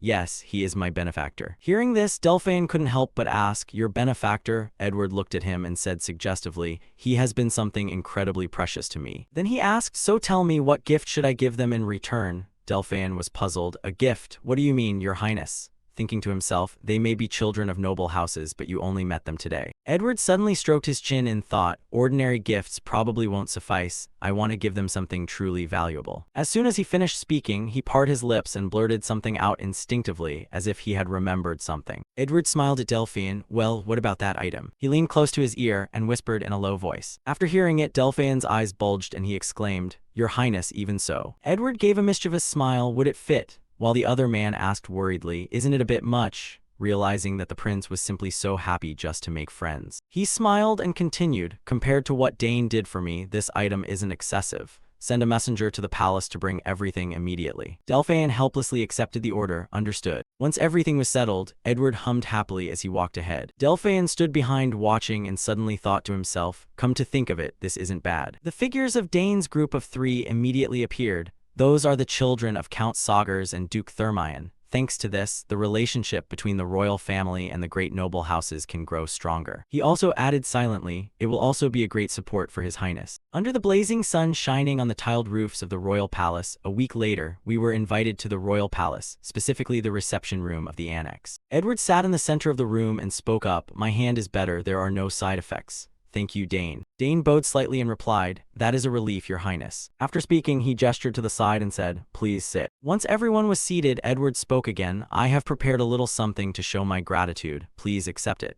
This is everything I believe you deserve. The 3 in Dane's group saw the item and cried out in unison, Your Highness, this is. Inside the small box placed on the table lay an exquisite badge. Yes, a royal token. Edward explained with a smile, It's very simple to use. If you run into trouble, present this token and the matter will be resolved. Ernest, still in shock, looked up and asked again, We can really accept this? Of course. Dane spoke to him comfortably, Thank you very much, Your Highness. Edward added, Enough with the formalities, enjoy yourselves today. The 3 sitting to his left spoke in unison, Yes. A moment later, a table of beautiful food was spread out before them. Layla happily nibbled on a piece of cake. Meeting the prince that day was truly an unexpected stroke of luck. Beside her, Ernest was also enjoying a sandwich. However, the identity of the intruders remains a mystery. Dane chewed his food slowly. None of us suspected anyone, and the strange incident gradually sank into silence. Edward sat in the head seat, happily enjoying the delicious food. The sky outside the window was still as blue as when they first arrived. Then, after some time, midterms arrived. At the academy, a joyful voice rang out, Finally, the exams are over. Dane looked at Layla and asked, Layla, how did it go? She waved her hand and replied, The major exam wasn't too hard and the general subjects should be fine too. Priscilla gripped her paper and screamed in frustration. As for me, I wish the world would just burn. How could the exam be so hard even though I memorized the whole Bible? Seeing her like that, Dane could only smile awkwardly and think, Turns out the Holy Studies department isn't easy either. Ernest then spoke up, Anyway, it's done, and Dane beside him quickly followed up, We're free, hang in there, everyone, we have a few days off.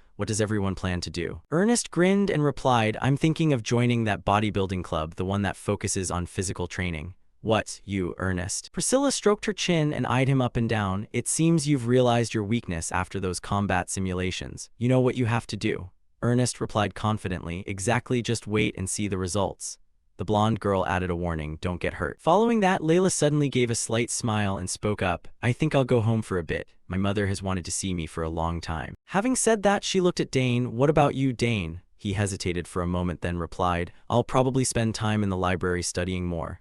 Studying after exams. Dane lowered his eyes and continued, Actually, there's nothing else to do. Oh, wait. An image of him as a child facing the Duke suddenly appeared. Layla's words reminded me. At that time, little Dane was staring intently at the gift in his hand. When I was 7, the Duke gave me a gift, the crest of the Thermion smithy. He thought to himself, I'm planning to make a new sword, so maybe I'll stop by that smithy.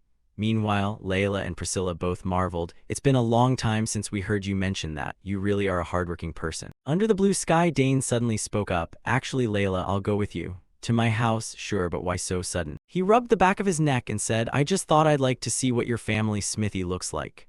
Layla turned her head and muttered, You're the only person in the world who could call that just seeing. Then Ernest suddenly asked, Can I come to the Thermion smithy? That would definitely be an amazing experience. Among the crowded rooftops, a cheerful voice rang out, You want to go too? Sure, the more the merrier. A while later, on the path leading to Layla's home, the Duke Thermion family estate, Ernest said, I'm so nervous, to which Layla replied, Just don't touch anything and it'll be fine, understand? And Ernest assured her, Of course, I'll only look. Layla suddenly turned her head and spoke with a tone of regret. It would be more fun if Senior Priscilla could have come along. but Ernest noted, "The top students of the holy department don't get breaks, you know," and Dane looked at her and replied, "Yeah, it's a shame. I heard she was summoned to the temple." Then Ernest suddenly became curious. "Layla, how long does it take from here to the Termian territory?" And Layla quickly answered, "Less than an hour by carriage," at which Ernest marveled, "That close? I live all the way in the west. It takes nearly a month on horseback to get here." The three stopped simultaneously in the middle of the road to chat. "Then it must have been quite a struggle for you when you enrolled," and Ernest suddenly turned to Dane. "What about you, Dane?"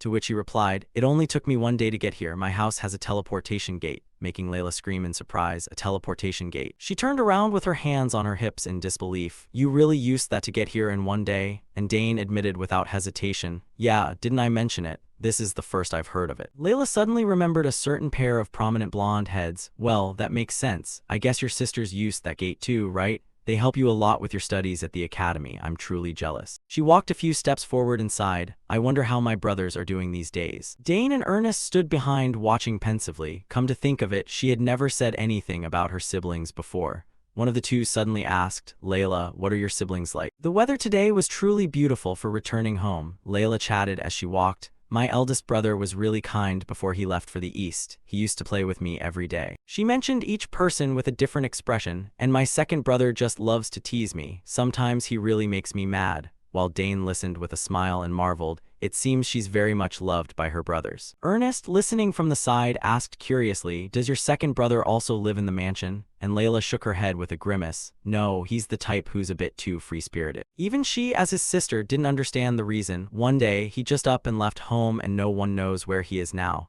He said he was going out to train or something, but I don't really believe it." That answer was truly hard to believe for a normal person. "Left home, huh?" Layla's brow furrowed, her voice dropping a bit. "Since becoming a knight, he still lives away from home. I really don't understand why he does that." Ernest chimed in with an admiring gasp. "So he's a young knight? Your family is full of extraordinary people." And she didn't really deny it. "My eldest brother is just hardworking, but my second brother is hard to predict." Dane looked at the pink-haired girl with a pensive expression. Disputes between siblings are common in aristocratic families. He realized clearly that this didn't seem to be the case in their family, but obviously the Termian family didn't seem like the rigid type. Perhaps there's a deeper story behind it. Soon enough, they arrived at their destination while chatting. Three knights suddenly walked up to them, and the one in the middle spoke up, "Miss, so you're here," and Layla recognized him, Sir Asmar. He gave a friendly smile and bowed respectfully. "It's been a long time. I hope you've been well. I came immediately when I heard you were returning." The large gate of the Termian family stood wide open in welcome. "Come in, everyone," and the young daughter of the house immediately ran up. "Father,"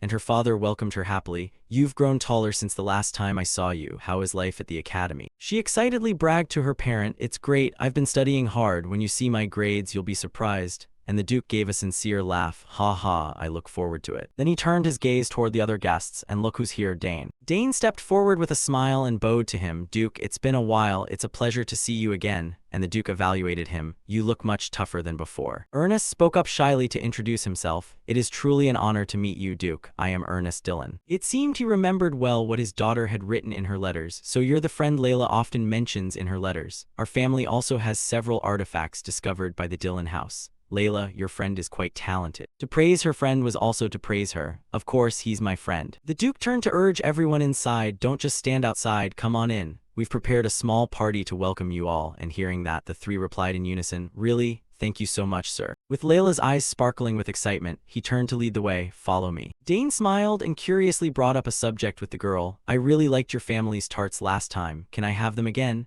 And Layla, having anticipated this, gave a knowing smile. "I knew it, so I told them to prepare strawberry tarts. You're going to love them." The party being held inside wasn't exactly small. After a full and satisfying meal, Dane was extremely content. "It's been a long time since I've had food this good." And Ernest rubbed his head in realization. Now I understand why Layla was so excited. Layla was still munching on a piece of tart. "It's a shame the senior couldn't come," and they promised each other, "Next time let's all get together." Suddenly, noise erupted as a group of people walked in. He couldn't hide his curiosity and whispered, "Layla, who are those people?" And she replied, "They are my family's knights. Father invited them to the party. I heard many others are coming too since they heard you would be dropping by." Dane's tone became vaguely indescribable. "Really? Why do I have a bad feeling about this?" As if reading his mind, they approached to meet him. Qantas Daggerweld. "Greetings, young Master Dane Saugers." Dane also politely greeted them in return. "It's a pleasure to meet you. Layla has already told me about you. You're the knights of the Duke's house, right?" The man in front, being the sociable type, smiled and said, "Yes, that's right, we've heard a lot about you. Young master, it is truly an honor to meet you in person. If you don't mind, we'd like to chat for a moment," and he had no reason to refuse. Ah, of course. Layla set her plate down on the table and told him a rumor. "I heard the Termian family knights are among the strongest in the empire. However, except for the royal guard, now countless apprentice knights are scrambling to join." The other party also stepped forward with an amicable mood. "I've also heard the Sagar's family knights are very famous," and Dane recounted without hiding anything. "True, my unit focuses mainly on spear techniques, largely thanks to my father." In his eyes was a flicker of genuine admiration. For the history of the Sagar's house's development was truly admirable. From when he taught spear techniques on the battlefield, it gradually evolved into a true knight order. Now it is the only spear knight legion in the empire. The Termian knights expressed their admiration. "We've always been curious about your training methods. Young master must be quite skilled with a spear too," and he laughed modestly. "Ha ha, I'm all right." Suddenly Layla chimed in, bragging loudly, "Dane is good at everything. Even if all of you ganged up on him, you wouldn't be able to beat him."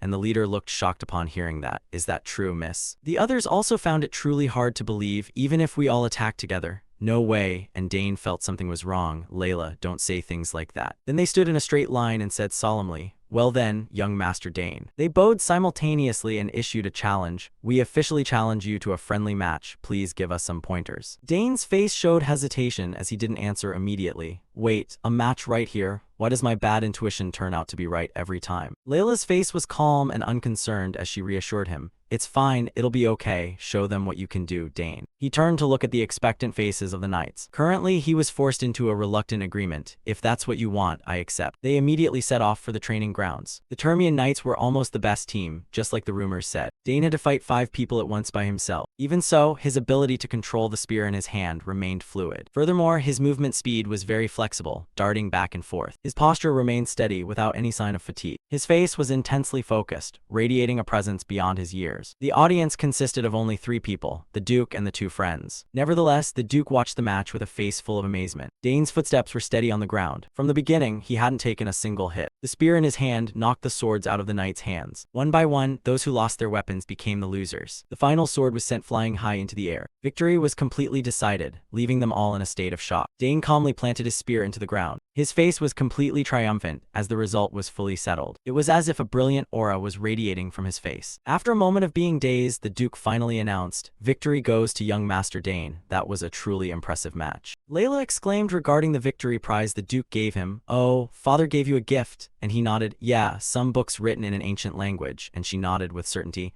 "I once told him you were interested in ancient languages. Perhaps he remembered." Hearing that, he shyly thanked the girl for her kind intentions. "Really? Thanks. The Academy library is quite restricted. These books will be useful." And she simply smiled back. "It's better for people who truly appreciate them to read them than to let them gather dust." Dane frowned and looked around for his remaining companion. "By the way, where's Ernest?" Layla knew where he had been invited. He went with the butler to the artifact warehouse. He looked very excited, and hearing that, he was also curious. "Really? I'm quite curious myself." Suddenly, she hurriedly urged him, "Aren't you tired? Get some rest. It's vacation time," and he stuttered in refusal. "I'll rest after I stop by the blacksmith tomorrow." Hearing that, she felt relieved. Sensing the atmosphere of the place again, it felt truly great. After exams, returning home, meeting family, her father even looked visibly happy seeing his spear skills. "People would think you were his own son." Dane looked a bit uneasy as he mentioned her second brother, but his expression completely changed when your second brother was mentioned. What was that about? Mentioning this made Layla suddenly fall silent. After a long while, she began to recount the reason. "That's exactly what's making me upset. My eldest brother still sends letters occasionally, but my second brother has gone completely silent. Father won't even say why." This caused her previously bright face to slump again. No contact, no explanation at all. Before he could speak, there was a noise from the forest. Layla's sharp eyes noticed it and she spoke up. "Wait, what's that? Something is moving over there." Dane also looked over to observe as she suggested. Suddenly he agreed with her keen observation. "Yeah, I feel it too." At this moment, a stream of magic was constantly swirling in the air. Dane alertly looked ahead and said, "Come out before I have to step in there myself." His hand gradually moved his magic toward the bushes. At this moment, a voice replied from inside, "All right, I'm coming out. Don't be so aggressive." Hearing this voice made them pause, and Layla hesitantly said, "That voice." Loud rustling and footsteps echoed from inside the bushes. A person slowly stepped out and said, "This situation is intense." Leaves flew into the air as the voice rang out.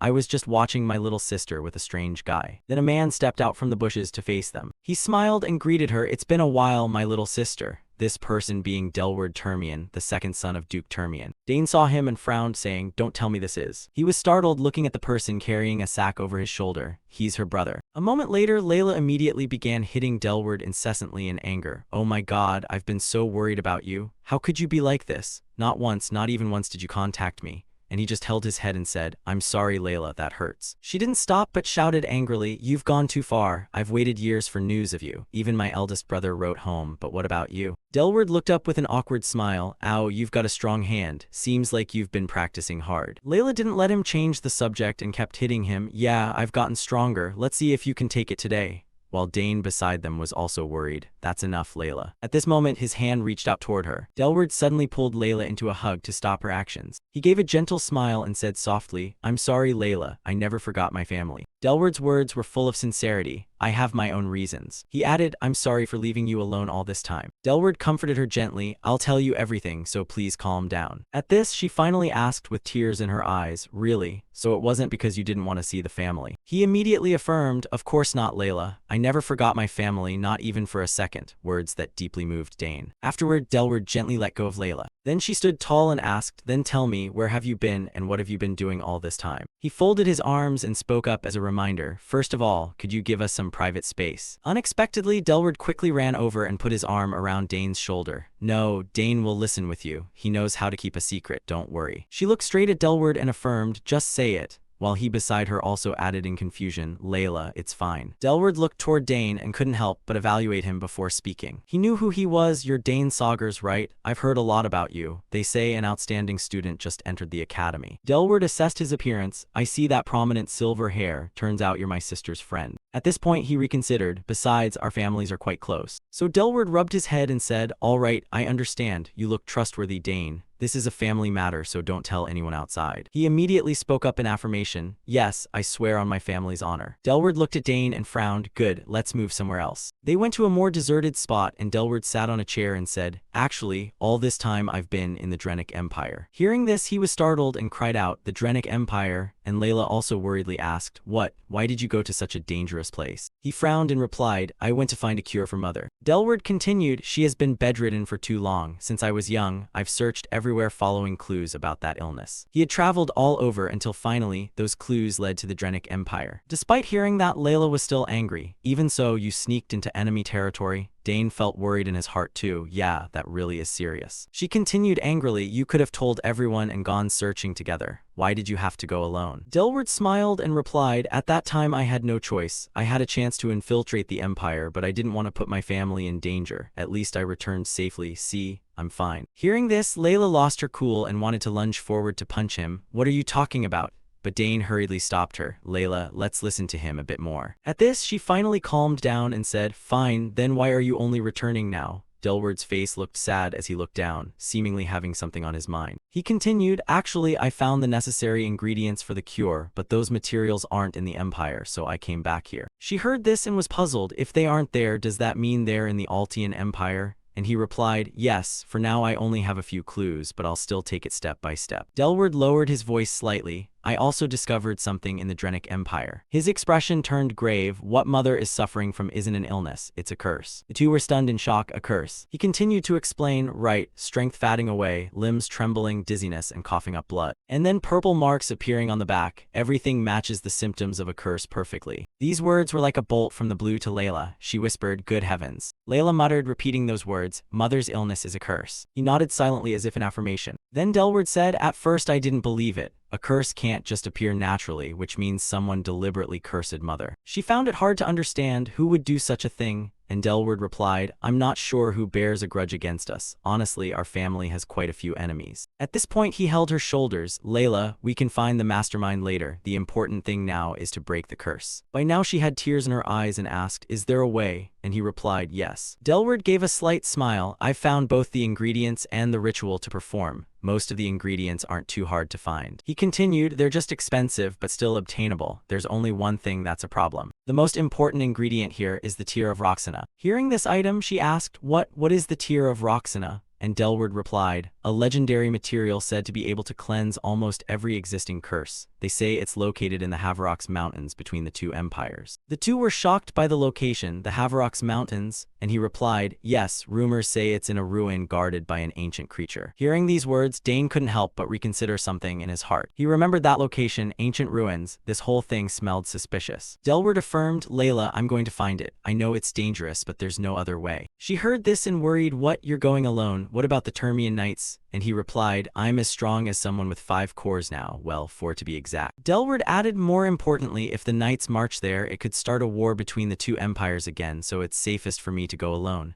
She replied, even so, I can't let you go alone. He smiled at that, I'm not just charging in blindly, I'll be prepared. Dane suddenly spoke up to remind him, if it's an ancient ruin, there's one person who understands those things better than anyone. The two of them were startled and turned to ask, who? He gave a mysterious smile and replied, it seems this time you'll need the help of our club. In the dark of night at a certain mansion, someone suddenly exclaimed, an ancient entity in ruins. If we're lucky, this could be a major discovery. Dane put a hand on his hip and inquired, you think so too, right? And Ernest replied immediately, yeah, I want to go right now. While Delward across from them spoke up irritably, you kids really don't have a shred of fear, do you? He frowned and chided them, I understand you're excited, but this is truly dangerous, not child's play. Dane immediately retorted, isn't going to the Haverox Mountains alone dangerous? Sometimes you have to go as a group, not always alone. Layla, standing next to Delward, also agreed, exactly. The Dillon family are all explorers. If you go alone and get lost, it'll be a disaster. Hearing the two of them say such things, he hesitated for a moment, true, but Dane looked at Delward's face and thought to himself, he must be really conflicted. An image of him standing silently by his mother's sickbed suddenly appeared. I can't imagine how much he suffered, wandering for years in enemy territory just to cure his mother. One moment it was Delward's back, then his serious face, which made Dane admire him. To collect information and return safely, he's certainly no ordinary warrior. Outside the nearby door, the Black Knight still silently enveloped the scenery. Delward finally said helplessly, all right, going together is fine, but you must keep it a total secret before we go, while we're going, and after we return. As soon as he finished speaking, the faces of the other three lit up instantly with radiant smiles. Yes, of course. A moment later, a small box was pulled out and placed on the table. Layla asked in curiosity, what is this? And Delward replied with a light smile, a gift, open it. Layla narrowed her eyes suspiciously, trying to win me over with a gift. I won't forgive you that easily. Ernest gave an awkward laugh at this scene. Layla's really mad, isn't she? While Dane turned to warn his friend, don't say anything, she was even scarier earlier. On the other side, Layla was slowly reaching toward the small gift box. As she opened it, a melodic sound rang out. If this is something nonsense, I swear. Lively and joyful music danced gently in Layla's ears, causing her unfinished sentence to be cut short. She looked in surprise at the two figures inside the music box. This is. Those two figures were similar in shape, just one large and one small. Layla parted her lips and whispered, Mother and me. The smaller figure looked remarkably like Layla. It was smiling amidst the sweet, melodic music. Delward then spoke up to confirm, yeah, from when our family was happiest. I asked a craftsman in the Drenic Empire to make it. The two figures of Layla and her mother stood on a gold base inside the music box, holding hands and dancing together.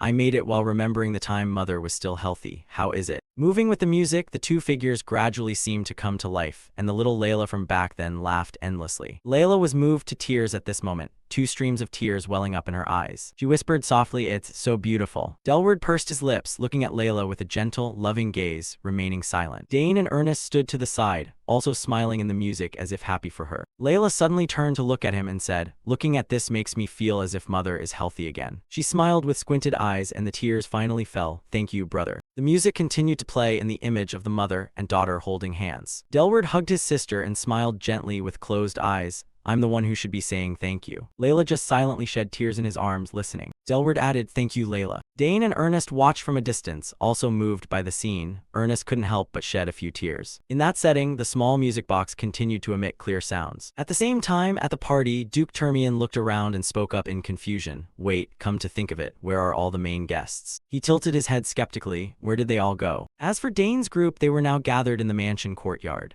Layla said with a tone of regret, can't you stay? You should see Father too. Delward still firmly refused. Sorry, Layla, I don't know what will happen next. I'll greet Father next time, please understand. He suddenly grabbed Layla's arm and added, I've left a contact code in the crystal. Call anytime. I'll be in the Empire for a while longer. If you need anything, I'll be back right away. Layla bowed her head shyly, all right, but please be careful. And Delward replied firmly, of course, I'll be back soon. He suddenly spoke up as if remembering something, making Layla look up. Oh, and this too. Delward held out a small, carefully wrapped bag. Take this, it helps reduce mother's symptoms. He looked at Layla gently and warned carefully, remember to give it to mother regularly and don't tell father what I told you. Layla stared at Delward for a few seconds, then snapped back and replied, all right, I'll take good care of mother. He heard this and suddenly fell silent, looking at Layla intently. Then Delward spoke with a smile, then I'll leave my sister in your hands. When I return, let's head to the mountains together. Dane replied enthusiastically, of course, take care on your way. Immediately after, he turned to take a leap. Delward jumped high enough to clear the mansion's boundary wall. I'm off, take care, Layla. Having said that, he soared beyond the mansion, his signature family-colored hair fluttering in his wake. In just a few short seconds, Delward's figure vanished from sight, leaving only the starry sky and the familiar boundary wall as before. Layla still looked worried, clutching her chest. He's really gone. Ernest immediately offered comfort. He'll be fine, Layla. He looks incredibly strong. Just then, Dane suddenly startled as if he sensed something. He quickly looked in a different direction. Dane suddenly asked for a favor. Ernest, can you comfort Layla for a bit?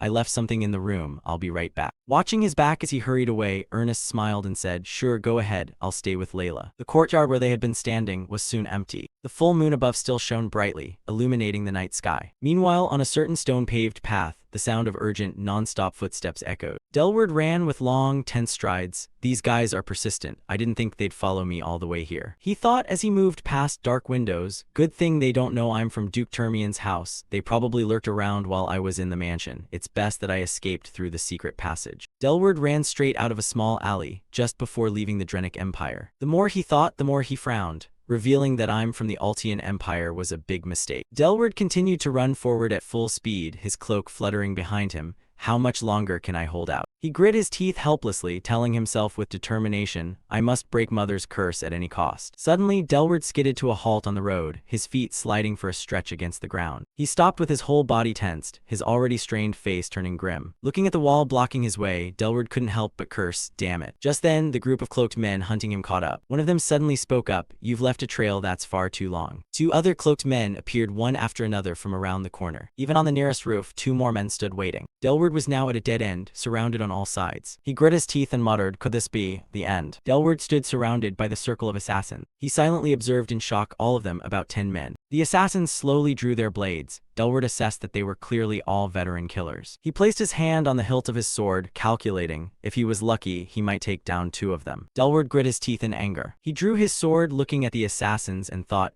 I'm sorry, Layla, I probably won't be able to keep my promise. One assassin frowned, staring intently at him. He shouted an order, kill him, and the surrounding assassins immediately lunged to attack Delward. In the blink of an eye, they appeared before him. The assassins gripped their swords, attacking Delward continuously. He was forced back toward the wall. Delward felt a surge of regret. If he had known things would turn out like this, he should have apologized to his father before leaving. He froze, widening his eyes at the scene unfolding before him. A faint green light flashed, then moved continuously, piercing through the assassins. They tried to use their blades to block the light, but the beams only increased in number. One cried out, Captain, it's mana bullets. The lead assassin questioned angrily, what is this? Who is helping him? He always acts alone. Who on earth bypassed the traps and made it all the way in here? A familiar figure appeared behind them. Dane spoke up. Assassins shouldn't be so careless. 2 assassins immediately turned to look at him. They looked at Dane and roared, who are you? He smiled and said, you don't need to know. A moment later, Dane and Delward had eliminated the assassins. He checked each body while saying, I didn't expect you to appear so suddenly. And the boy smiled back. I felt something was wrong, so I followed you. Then he thought, all right, let's process them quickly. It would be troublesome if rumors spread. Delward wondered, even so, it's truly hard to believe you're only 14, yet you bypassed all the traps and got this close? And he replied, I learned from mother. She taught me how to disarm traps and infiltrate. He smiled and spoke up, I see, thank you. Thanks to you, I kept my life. He continued, they were the ones who tormented me relentlessly. Turns out this is how I escaped them. A moment later, Delward put his bag on his shoulder and said, Layla is truly lucky to have a friend like you, and Dane smiled back, it's nothing. He added, they've been following me since the border. He scratched his head and sighed, continuing, I don't understand how they kept tracking me. Dane pondered, in cases like this. He channeled mana into his eyes and thought, usually something is placed on the target. Before his eyes was the mana circuit on Delward's body. He lowered his head and looked at his feet. Dane looked at his right foot and saw a strange mana flow moving in a circle. He realized, here it is. Dane spoke up, I think I know the reason. Check the sole of your shoe. Delward asked while taking off his shoe, what do you mean? He said, there's a mana signal receiver attached here. and the man immediately froze. Delward looked at the light flashing on the soul and muttered, "Is it real?" Dane explained, "Assassins often use this. It's so small you wouldn't notice, but its tracking capability is very strong. It was likely attached before you crossed the border." Delward wondered, "How did you discover it? I didn't notice at all." Dane said, "Remove it first," and he immediately agreed, "Ah, yeah." Dane said, "They won't be able to track you anymore. You can rest easy now." Delward replied, "That's great. I must be more careful." Dane suddenly fell silent and pensive. He looked at Delward fumbling to remove the tracking device and asked, "But why are you going alone like this?" He wondered, wouldn't it be better to meet the Duke first? You could tell everything to your eldest brother and ask for help. Delward let his arms hang limp. He pursed his lips in silence. Delward thought of his father and explained, "Father probably just thinks I'm useless. He wanted me to become the head of the house, but I left immediately after graduation." He added, "He probably wouldn't believe a word I say anyway." Delward recounted, "And my brother has even less ambition than I do." Delward continued, "He is in the Far East, busy fighting monsters. How could I ask him?" He looked up at the night sky and said, "So for now, going alone is easier.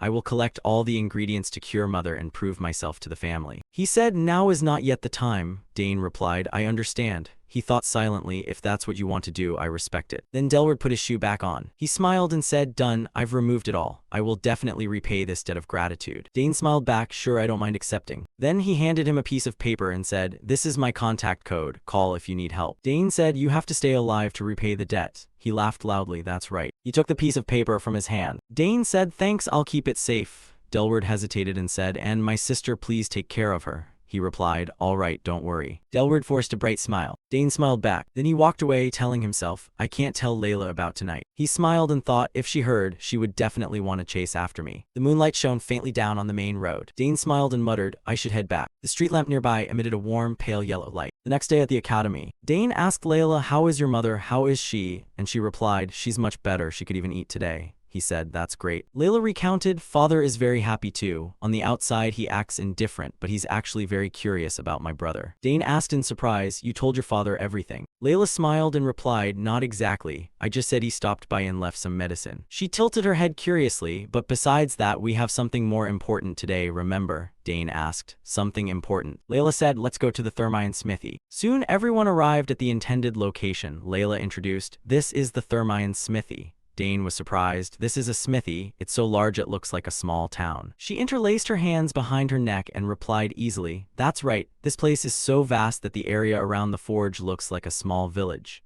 Even so, only a few blacksmiths actually manufacture equipment here." Layla also emphasized, "Because it's operated by a small group of master blacksmiths, security is very tight. You absolutely cannot enter without a token." He couldn't help but wonder, "What about you, Layla?" And she admitted honestly, "Even as a member of the Termian family, I can't enter freely unless I'm with father." Hearing this, Dane felt a bit tense. "So that means, don't tell me I have to go in alone." Layla nodded, "Exactly, even I haven't been inside." Dane is about to receive such a cool weapon personally.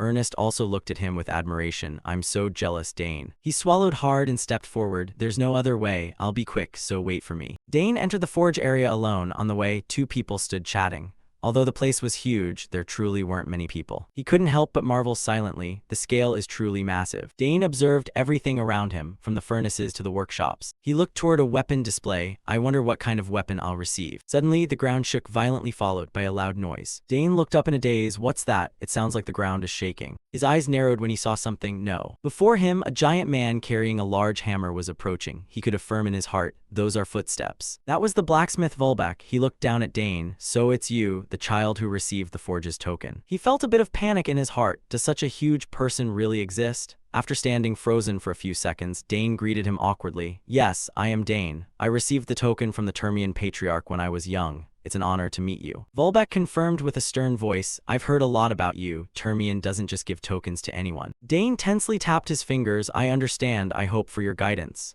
He also wondered silently, does he talk that familiarly even with the Duke? He frowned as a reminder, "Let me say this first, your status means nothing here. Here there are only blacksmiths and non-blacksmiths, even royalty is the same. Only Termian is an exception." Volbek paused for a beat and then continued, "Even members of the Termian family must have ability."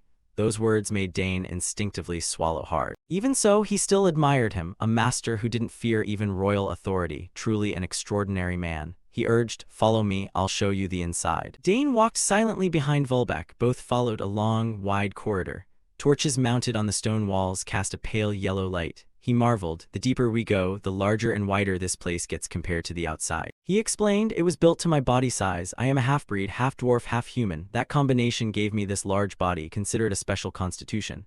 Volbeck warned, so don't say anything rude about my appearance. Dane replied without hesitation, of course not. He also thought, it seems he's been through a lot. After walking a stretch, Volbeck stopped and asked, all right, boy with a token, you're here for a reason. What do you want? Dane hesitated. Actually, I haven't decided yet. This will be an important weapon for me, so I'll have to consider it carefully. He nodded, right, very wise, but from what I can see, what you want is very clear. He was curious, what do you think I want? Volbeck pushed open a door and replied, I can smell the metal. Just from the scent I can tell how a weapon was forged and its shape. He speculated, you have the scent of a good spear and a good dagger on you, so what you want isn't a spear or a dagger. Dane couldn't help but be surprised to know the weapons just by smelling, incredible and accurate. Volbeck glanced at him and urged, come in, this is my private workshop. After entering, he placed some swords on the table. Dane also stepped closer to observe. Volbeck offered a suggestion, since you already have a good spear and dagger, what do you think of a sword? While asking, he also showed some care. Is the table too high? He shook his head, it's fine. Dane thought carefully, a sword, huh? He expressed, right, it's one of the weapons I'm best with. It's the foundation of combat and also the most powerful type of weapon.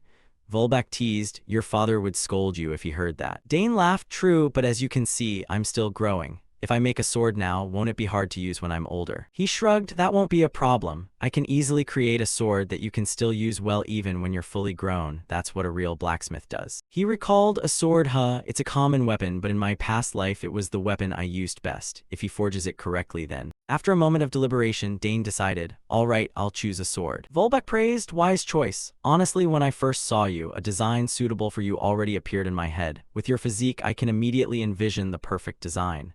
Hearing this, he was amazed. Really? That makes things faster then. He replied with a firm nod, correct, I'll let you choose the material you like. Dane's eyes widened even further, showing clear excitement. In that case, Volbeck declared grandly, it's best if I show you directly, follow me. He continued leading him to the materials store. Looking at the colorful mineral stones before him, Dane couldn't help but marvel. Wonderful, are all these used to manufacture equipment? Volbeck said proudly, you could say every type of mineral in the world is here. He added excitedly, can I look around? And he didn't refuse, sure, choose freely. With permission, Dane didn't hesitate to step closer and observe, this looks extremely rare. Seeing that demeanor, Volbeck was a bit speechless, you have a good eye. The colorful mineral stones glowed continuously. Dane stroked his chin in indecision, impressive indeed. Not only are there rare minerals, but many types I've never seen before. Many things look very interesting. He reached out toward a blue stone. Volbeck spoke up, that is Terragang. He introduced, it's light, durable, and can reflect impact force. It's better for armor than weapons. Even so, there's currently not enough to forge a complete set of armor. Dane nodded and turned toward a red stone. I see. Then what about this one? Volbeck hurriedly stopped him, as in Danio, don't touch it, it's poisonous. You need neutralizing gloves to handle it. He pulled his hand back in alarm, swallowing hard, too dangerous, I can't use this. Suddenly, Dane was attracted by something. His gaze was fixed on a black mineral. That one, it feels strange. Dane quickly ran to the pedestal where the stone sat and asked, what is it called? Volbeck stood behind him, his eyes deep. He didn't answer immediately. After a long while, he slowly spoke, that is, Arcanium. Dane was startled upon hearing that. He stammered, Arcanium, don't tell me. It comes from the ancient magic kingdom, Arcana. Volbeck stroked his beard and confirmed, exactly. It is a metal excavated from the ruins of the royal castle of that ancient kingdom. It is extremely rare. Very little remains of the ruins now and almost nothing from the foundation of the old palace. He added, but besides knowing it's a metal, no one has determined its use or structure. Dane wondered, why? Volbeck explained, because it cannot be melted or analyzed. With current technology, no one can melt or test this ore, so it's only seen as a rare collector's item. Hearing this, he suddenly went silent. Seeing Dane didn't react, Volbeck reminded him, since it's nearly unusable, you should look at something else. He was startled, what about the one next to it? And he replied, that is Artma, only found in the deep ore veins of the Havrox Mountains. Volbeck kept talking, but Dane didn't seem to hear anything else. He pursed his lips. What is this feeling? Dane's gaze was drawn back to that black stone, as if it were calling him. The feeling grew clearer and clearer, as if a whisper was echoing in the silence. Choose me. He stood motionless, completely captivated. Suddenly, the stone shook slightly, as if moving. Dane was stunned. Impossible, is it reacting to me? Before he could think further, the stone suddenly emitted a beam of light. Dane opened his eyes wide in shock. The light from the stone spread powerfully, startling even Volbeck. The light quickly enveloped Dane's body. He was terrified and shouted in alarm, hey kid. At the Thermion Forge, Bulwark, a master blacksmith with an impressive beard, was struck with awe. What was going on? the arcanium, a metal that had been impossible to forge until now, was actually reacting in his hands. Dane Saugers, the young man with his signature white-tanned red hair, watched thoughtfully. It had reacted just by him looking at it. Didn't that mean it could actually be forged? Bolvark was so shocked he broke into a cold sweat. Dane's extraordinary mana sensitivity had triggered a completely unprecedented phenomenon. From the ore, Bolvark could sense a distinct metallic scent. In this state, forging it might actually be feasible. He still couldn't believe it. Arcanium was a metal that no one had ever been able to use before. While Bolvark stood there in wonder, questioning who this child really was, Dane looked purely excited, as if he had already foreseen the result. After a while, the arcanium cooled down and returned to its original solid state. Bolvark looked at Dane and said decisively, "You said you wanted to forge a sword, right? Then let's do it. I will personally forge it." Dane cheered joyfully, expressing absolute trust in Bolvark's craftsmanship. But that was the only time the arcanium reacted. No matter how many times they tried after that, the metal refused to melt, bringing all efforts to a standstill. As the group struggled, Karnaz, Dane's companion and small dragon-like creature, also appeared worried. Dane suddenly remembered the thing that had melted the arcanium in an instant was Karnaz's brilliant flame. The terrifying heat from that flame was the key to solving the problem. Back in the present, Dane was chatting with his two friends, Ernest, the scholarly boy with glasses, and Layla, the enthusiastic pink-haired girl. He explained, "We decided to seal Karnaz's flame inside an artifact. That artifact was a lantern containing Karnaz's powerful flame. With this heat source, Bolvark would be able to continue the forging process." Layla said happily, "Awesome, you've received help from Karnaz once again. A sword made of arcanium, it will surely be incredibly powerful and beautiful. That's just so romantic." Dane gave a firm nod, his eyes shining with determination and anticipation for the legendary sword about to be born. Once everything was arranged, the group decided to return to the academy, but not before heading out for lunch. Of course, the group happily made their way into town. A week later at the academy, students were buzzing in front of the bulletin board. A major event was about to begin, one reserved for the most outstanding talents and even sponsored by the royal family. It was the notice for recruitment of the Academy's periodic monster suppression team. The operation would take place under the command of the Fourth Night Order. With grand rewards and cutthroat competition, the event drew everyone's attention. Dane's group was also present. The entire academy was simmering with excitement over this monster suppression mission. Dane smirked. He knew that beyond the rewards, this was a royal event, a chance for everyone to prove their worth. Layla suddenly remembered something. Wait, the Fourth Night Order. She narrowed her eyes, trying to connect the dots. Isn't that the Night Order led by the man who accompanied the third prince last time? What a coincidence. Priscilla, the blonde friend from the Holy Department, confirmed. You're referring to Sir Delphain I, right? Layla turned to tease her. That's right, Priscilla wasn't there at the time. Everyone went crazy over those royal gifts. Another student asked curiously, has the suppression site been announced yet? The person next to them replied, I heard from a classmate in the Holy Department that it's a ruin near the capital. Hearing the word ruins, Ernest's eyes immediately lit up. Dane noticed keenly, your eyes changed the moment you heard ruins. Ernest explained it was a heritage site abandoned for some reason, and monsters had moved in to occupy it. Priscilla sighed, complaining that monsters were such a nuisance. She noted, the Holy Department is automatically deployed, so I have to go, probably to heal the injured, right? Layla turned to Dane with a curious look. What about you, Dane? Do you plan on going? Dane remained silent for a moment, his eyes reflecting deep calculation. Dane thought to himself, Priscilla is forced to go, and Ernest will definitely join just for the ruins. He turned to Layla and said, Layla, isn't this a great chance for you to gain combat experience against monsters? He continued clearly, there's nothing better for becoming stronger than actual combat. Let's register together. I'm going too. Layla immediately agreed. Hearing Dane's decision, Ernest's gaze behind his glasses also became resolute. Layla was excited, so our whole club is participating, right? This is going to be fun. Dane reminded Ernest. Don't let your guard down, Ernest. They're still monsters, and the selection test won't be easy either.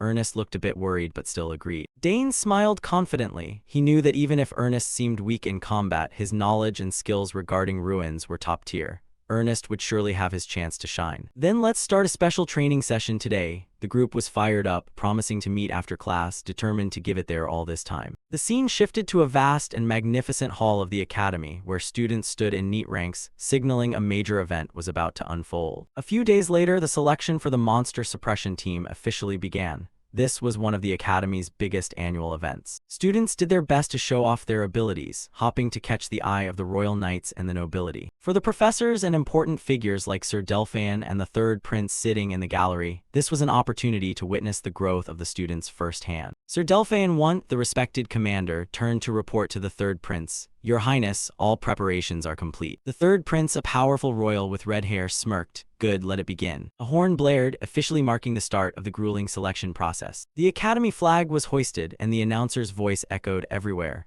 We will now begin the selection for the monster suppression team. Instantly, the air turned electric with the excited cheers of the students. The selection was held in a large arena within the academy. The testing began with sword duels. Students lunged at each other, the sound of clashing metal ringing out incessantly. Meanwhile, in another area, mages were demonstrating their talent with colorful and powerful displays of magic. Duels using spears and other weapons were also taking place with fierce intensity. Physical tests were underway as well, where students from the combat department showcased their muscular strength in hand-to-hand combat. At the same time, the summoning department was conducting its own portion of the test, with beasts being summoned to fight. The atmosphere of the selection was incredibly tense and cutthroat on all fronts. The bracket charts were updated constantly, showing the progress of students through each elimination round. Meanwhile, in the royal meeting room, a heated argument was erupting. The department heads refused to back down. Dane Saugers must be placed in the swordsmanship department. Nonsense. With such outstanding magical talent, he clearly belongs in the magic department. All of that is meaningless. He must enter the summoning department without a doubt. Another professor praised Dane's spear skills. Have you seen that student's spear technique? Just give him a spear and he'll skewer everything. Witnessing the chaotic scene, the third prince could only shake his head, thinking that this argument would never end. He interlaced his fingers and spoke up. Everyone, please calm down. Sir Delphin just observed in silence with a grave expression. Hearing the third prince's voice, the professors immediately fell silent, and a heavy tension filled the air. The third prince said, seeing everyone argue so fiercely, it's clear he truly is an extraordinary student. Isn't that right, Sir Want? Sir Want bowed and confirmed, indeed, Your Highness. There have been students who joined 2 departments, but in history, there has never been anyone who cleared all 4 departments with the highest scores. The third prince smirked, thinking to himself, truly worthy of the name Dane. He tapped his hand lightly on the table, seemingly having reached a decision. He stood up and said, even if I were to choose a department myself, this argument would not end.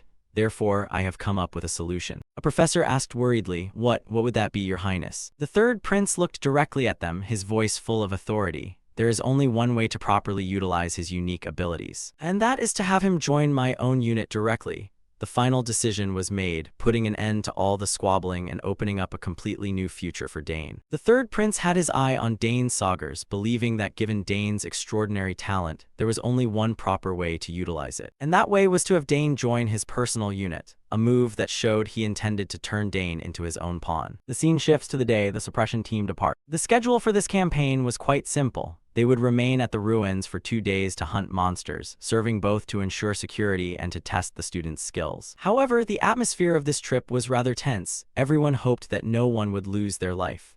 Some families had even forbidden their children from participating, as no matter how talented one might be, dying at the hands of a monster would be a total waste. Everyone seemed very stressed. Priscilla Neriel, the blonde friend in Dane's group, said that this was a real battle, and they had to be careful not to get injured because the healing team couldn't be everywhere at once. Dane also advised his friends, saying that since they would be moving individually, he couldn't protect everyone. Therefore, everyone had to be extremely careful. Priscilla then reassured them not to be too afraid, as the Night Order would guard the students thoroughly throughout the campaign, though occasionally deaths still occurred. Her words made Ernest and Layla even more frightened, wondering if this trip would really be okay. Dane advised everyone not to overexert themselves or act alone.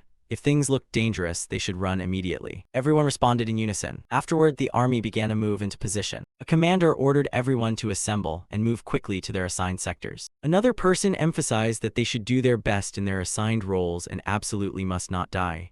That was all. Dane Saugers, belonging to the unit directly under the royalty, excitedly called out for everyone to get going. Layla Thermion of the Combat Division gave a cheerful goodbye. Ernest Dillon of the Reconnaissance Division was also very excited, wondering how long it had been since they had an adventure like this. And Priscilla Neriel of the Healing Division prayed for everyone's safe return. All the students headed forward together, beginning a journey full of challenges. They arrived at the Ruwasan area. On the way, Dane Saugers felt something was wrong. He approached Sir Hilderin, one of the commanders, to ask about it. Dane said he heard the original plan was to head toward the west of Ruwasan. He was told they would reach the camp in half a day, but now they were heading east instead of west as planned.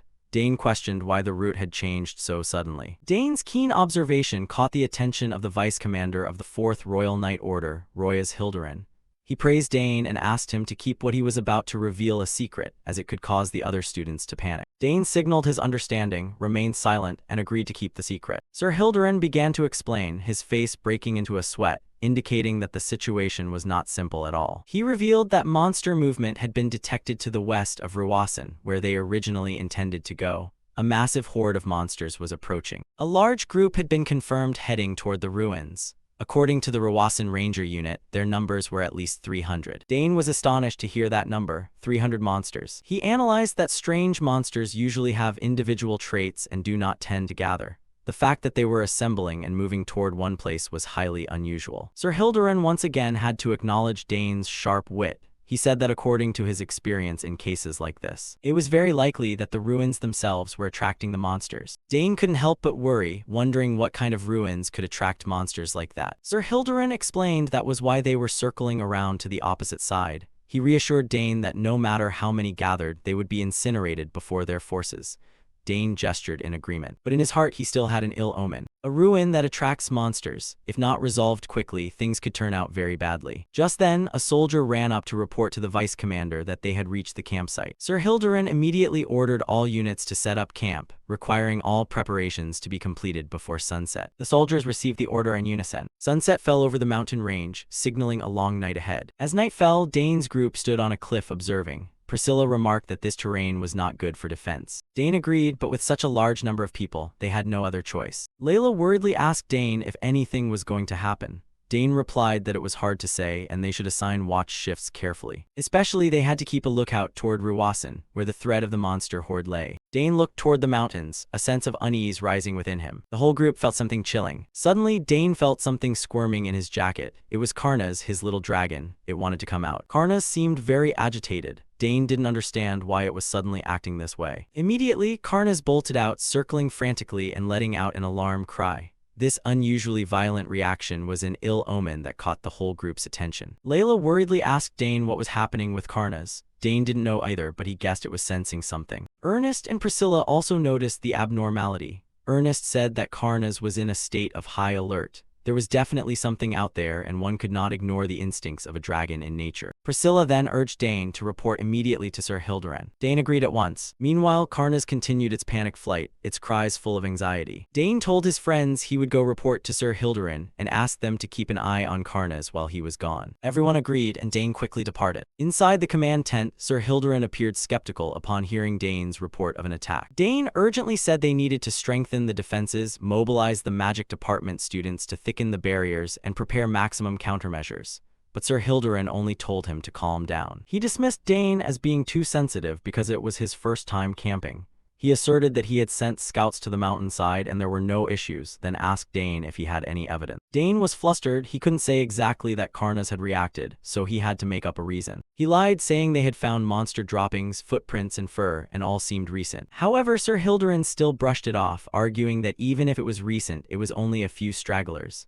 Monsters weren't stupid enough to attack when they saw such a large force. He told Dane to rest easy. If anything happened, they would handle it. Dane was furious. It was clear the man wasn't listening at all. Dane still tried to persuade him, saying they still needed to reinforce, especially near the mountain, and should move the guards forward. But Sir Hildebrand lost his patience and shouted, telling him to stop. Sir Hildebrand stood up abruptly in anger. He pointed at Dane's face and scolded that no matter how talented he was still just a student. His army was the elite of the empire. Finally, he kicked Dane out. Dane was left speechless by such arrogance. When Dane returned, Ernest angrily said the suppression mission had failed from the start. Priscilla asked Dane what they should do now. Surprisingly, Dane said this might actually be a good thing. His friends were puzzled. Dane explained with a cryptic smile that the fact they had given a warning would be a justified reason for them to act, and later their superiors wouldn't be able to deny it. Priscilla seemed to grasp Dane's intent. Ernest and Layla were panicked, asking if he wanted them to go stop it themselves. Dane's face became incredibly resolute. He asserted that they couldn't ignore even a small chance. This concerned the lives of the knights and the academy students.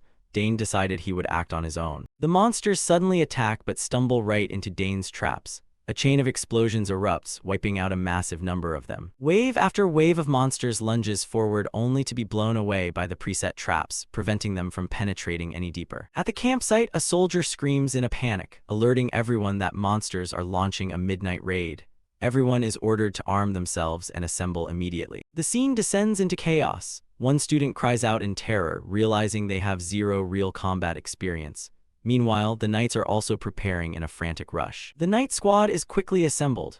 A commander barks orders for everyone to get into combat formation immediately, emphasizing that this is a live combat situation. A royal guard rushes off to find the vice commander to report the emergency status. Out of breath, he reports to the vice commander that a massive swarm of monsters is approaching from Mount Ruwa. Estimates put their numbers at around 200. Hearing the number 200, the vice commander is completely stunned and aghast. The soldier adds that, luckily, explosive traps are slowing their advance, and it appears a few students are holding the front line. Surprised, the vice commander asks about the explosive traps, as he never issued any orders to install them. The vice commander suddenly realizes something, breaking into a cold sweat. He thinks to himself, could it be that Dane Saugers is the one behind this? Meanwhile, outside, Dane's traps continue to work perfectly, sweeping away each wave of charging monsters. The monsters, consisting of both goblins and black wolves, fall in heaps on the mountainside, unable to bypass the barrier of traps. At this moment, Dane's group is observing from a higher vantage point. One friend cheers as the traps prove to be incredibly effective. The purple-haired girl in the group looks down and notes that the army below finally seems to have realized the situation.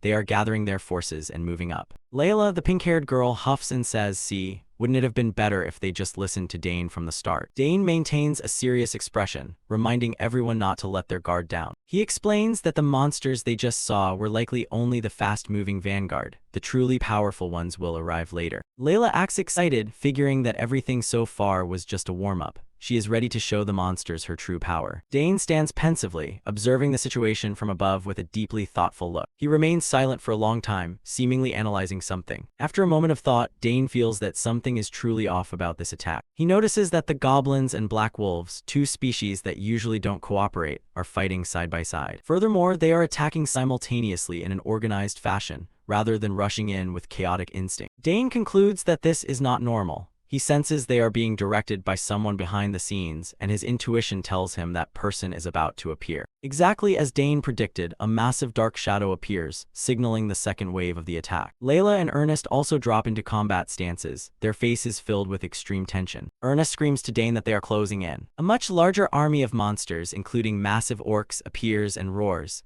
Dane orders everyone to hold the formation. The massive and aggressive monster army charges straight toward Dane's group. A blonde girl along with Ernest and Layla are ready, declaring that round 2 has begun. With a face full of confidence and resolve, Dane orders the whole team to wipe out all the monsters. Immediately, Dane begins incanting, preparing to play a trump card. A massive pillar of magic light shoots into the sky, signaling the arrival of a powerful summon.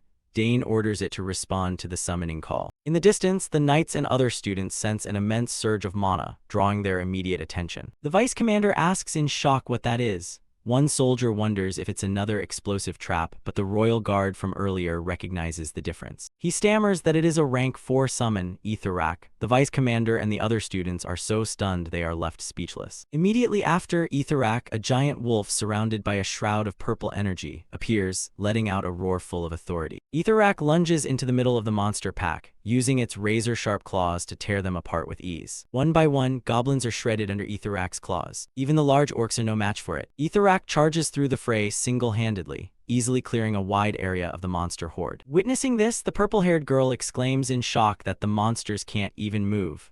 Ernest realizes it's Dane's summon and says it is incredibly powerful. The purple-haired girl reminds Ernest not to lose focus. Ernest replies confidently, telling her not to worry, as he won't let a single one slip through. With that, Ernest draws his bow and fires a magic-infused arrow toward the monsters. His arrow easily pierces through a massive orc. Layla is also fighting with everything she has, using her sword to hack the monsters to pieces. However, the number of monsters is overwhelming. They keep coming, forcing even Ernest to struggle to hold them back. He can't help but be amazed at their endless numbers. Suddenly, the monsters that were attacking so aggressively all turn and run at once. Ernest screams, alerting Layla that the monsters are retreating. With a sharp gaze, Layla refuses to give them a chance to escape and immediately gives chase. She quickly catches up to the fleeing monster pack. Layla's pink hair flutters in the wind as she lunges forward. Layla screams that she won't let them escape and swings her sword to attack. She dives into the middle of the monsters, swinging her blade with expert precision, taking down one after another. Her slashes are sharp and powerful, not a single monster can resist. Layla's sword flashes in the night, creating a dance of death. She fights passionately,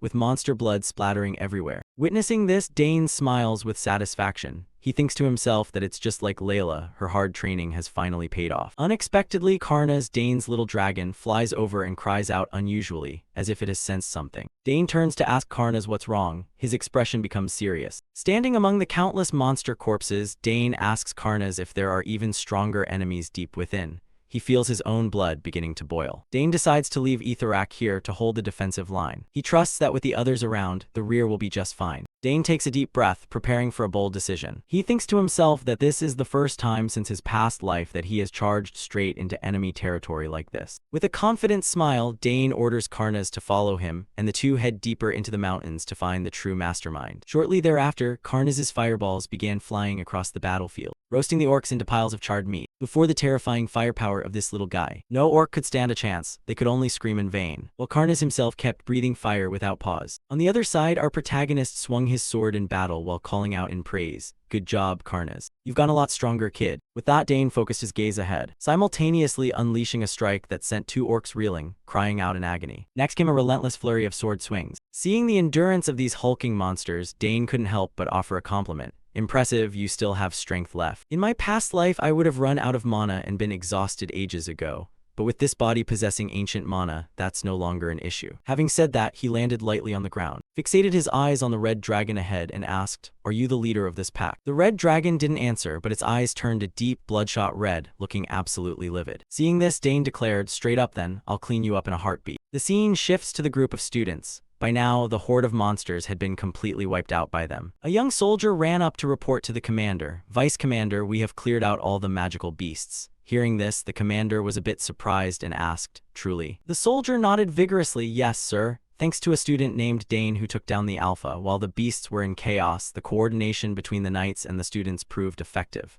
Luckily, damages are only minor." After listening, Royal seemed deep in thought. He observed the monsters defeated by the student group and analyzed the situation. Doesn't this seem a bit absurd? There were as many as 200 magical beasts, 200 of them. At that scale, even mobilizing the entire Knight Order might not have been enough. Yet they were stopped by just 4 students. Furthermore, the majority were wiped out by a single person. Is this what a genius looks like? Is the word genius even enough to explain this? He grit his teeth in thought. And to clarify this, he personally sought out the protagonist shortly after. Royals greeted him. "Dane Saugers, you saved all our lives. I apologize for ignoring your warning. Without you, we surely would have been ambushed by the beasts without a chance to react. Someone would have been seriously injured or even lost their life. But now there are only a few minor injuries." Having said this, he placed his hand over his heart, frustrated with himself, and spoke up. "On behalf of everyone, I would like to express my gratitude to you and your teammates." On the opposite side, Dane seemed a bit surprised by this gesture, while the other 3 beamed with radiant smiles. All around, people began competing to thank them. "That's right, thanks to you guys, we're alive. You saved the entire suppression team. It's truly a miracle." The soldiers raised their swords in unison, while the students applauded nonstop. Seeing himself being treated like a hero, Ernest couldn't stop grinning. "Thank you, everyone, though we didn't do it just for the praise."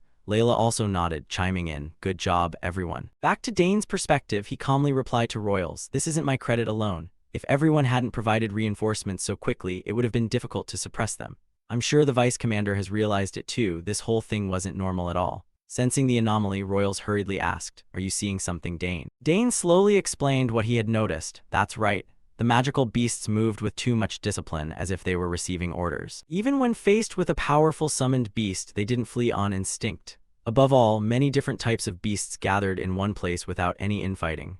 Organizing a silent ambush like that should have been impossible." Hearing this, the Vice Commander recognized the danger as well. "Based on what you're saying, that's true. This suppression mission might be more dangerous than we thought." He admired Dane inwardly. To look down on a child this insightful. How shameful of me. Thinking this, he continued, "A messenger will be heading to the suppression team's headquarters soon. I will have a detailed report sent regarding this incident. Now I understand why His Highness the Prince placed you in his direct unit. I will instruct the messenger to report your achievements thoroughly." Dane smiled and thanked him. Then Royals turned to look at the whole group and asked, "That's right, you guys are a club, aren't you? What is the name of your club?" Ernest, standing nearby, replied with a smile, "Romantic. We are the Romantic Club." Royals nodded and followed up, "Romantic? That's a beautiful name. I look forward to your romantic performances in the future." Next, he began assigning tasks. "Now, let's start cleaning up the battlefield. Guards, scout the entrance in case any beasts escaped. The rest of you, gather the carcasses and incinerate them." The whole group shouted in unison, "Understood." The scene shifts to the prince's location.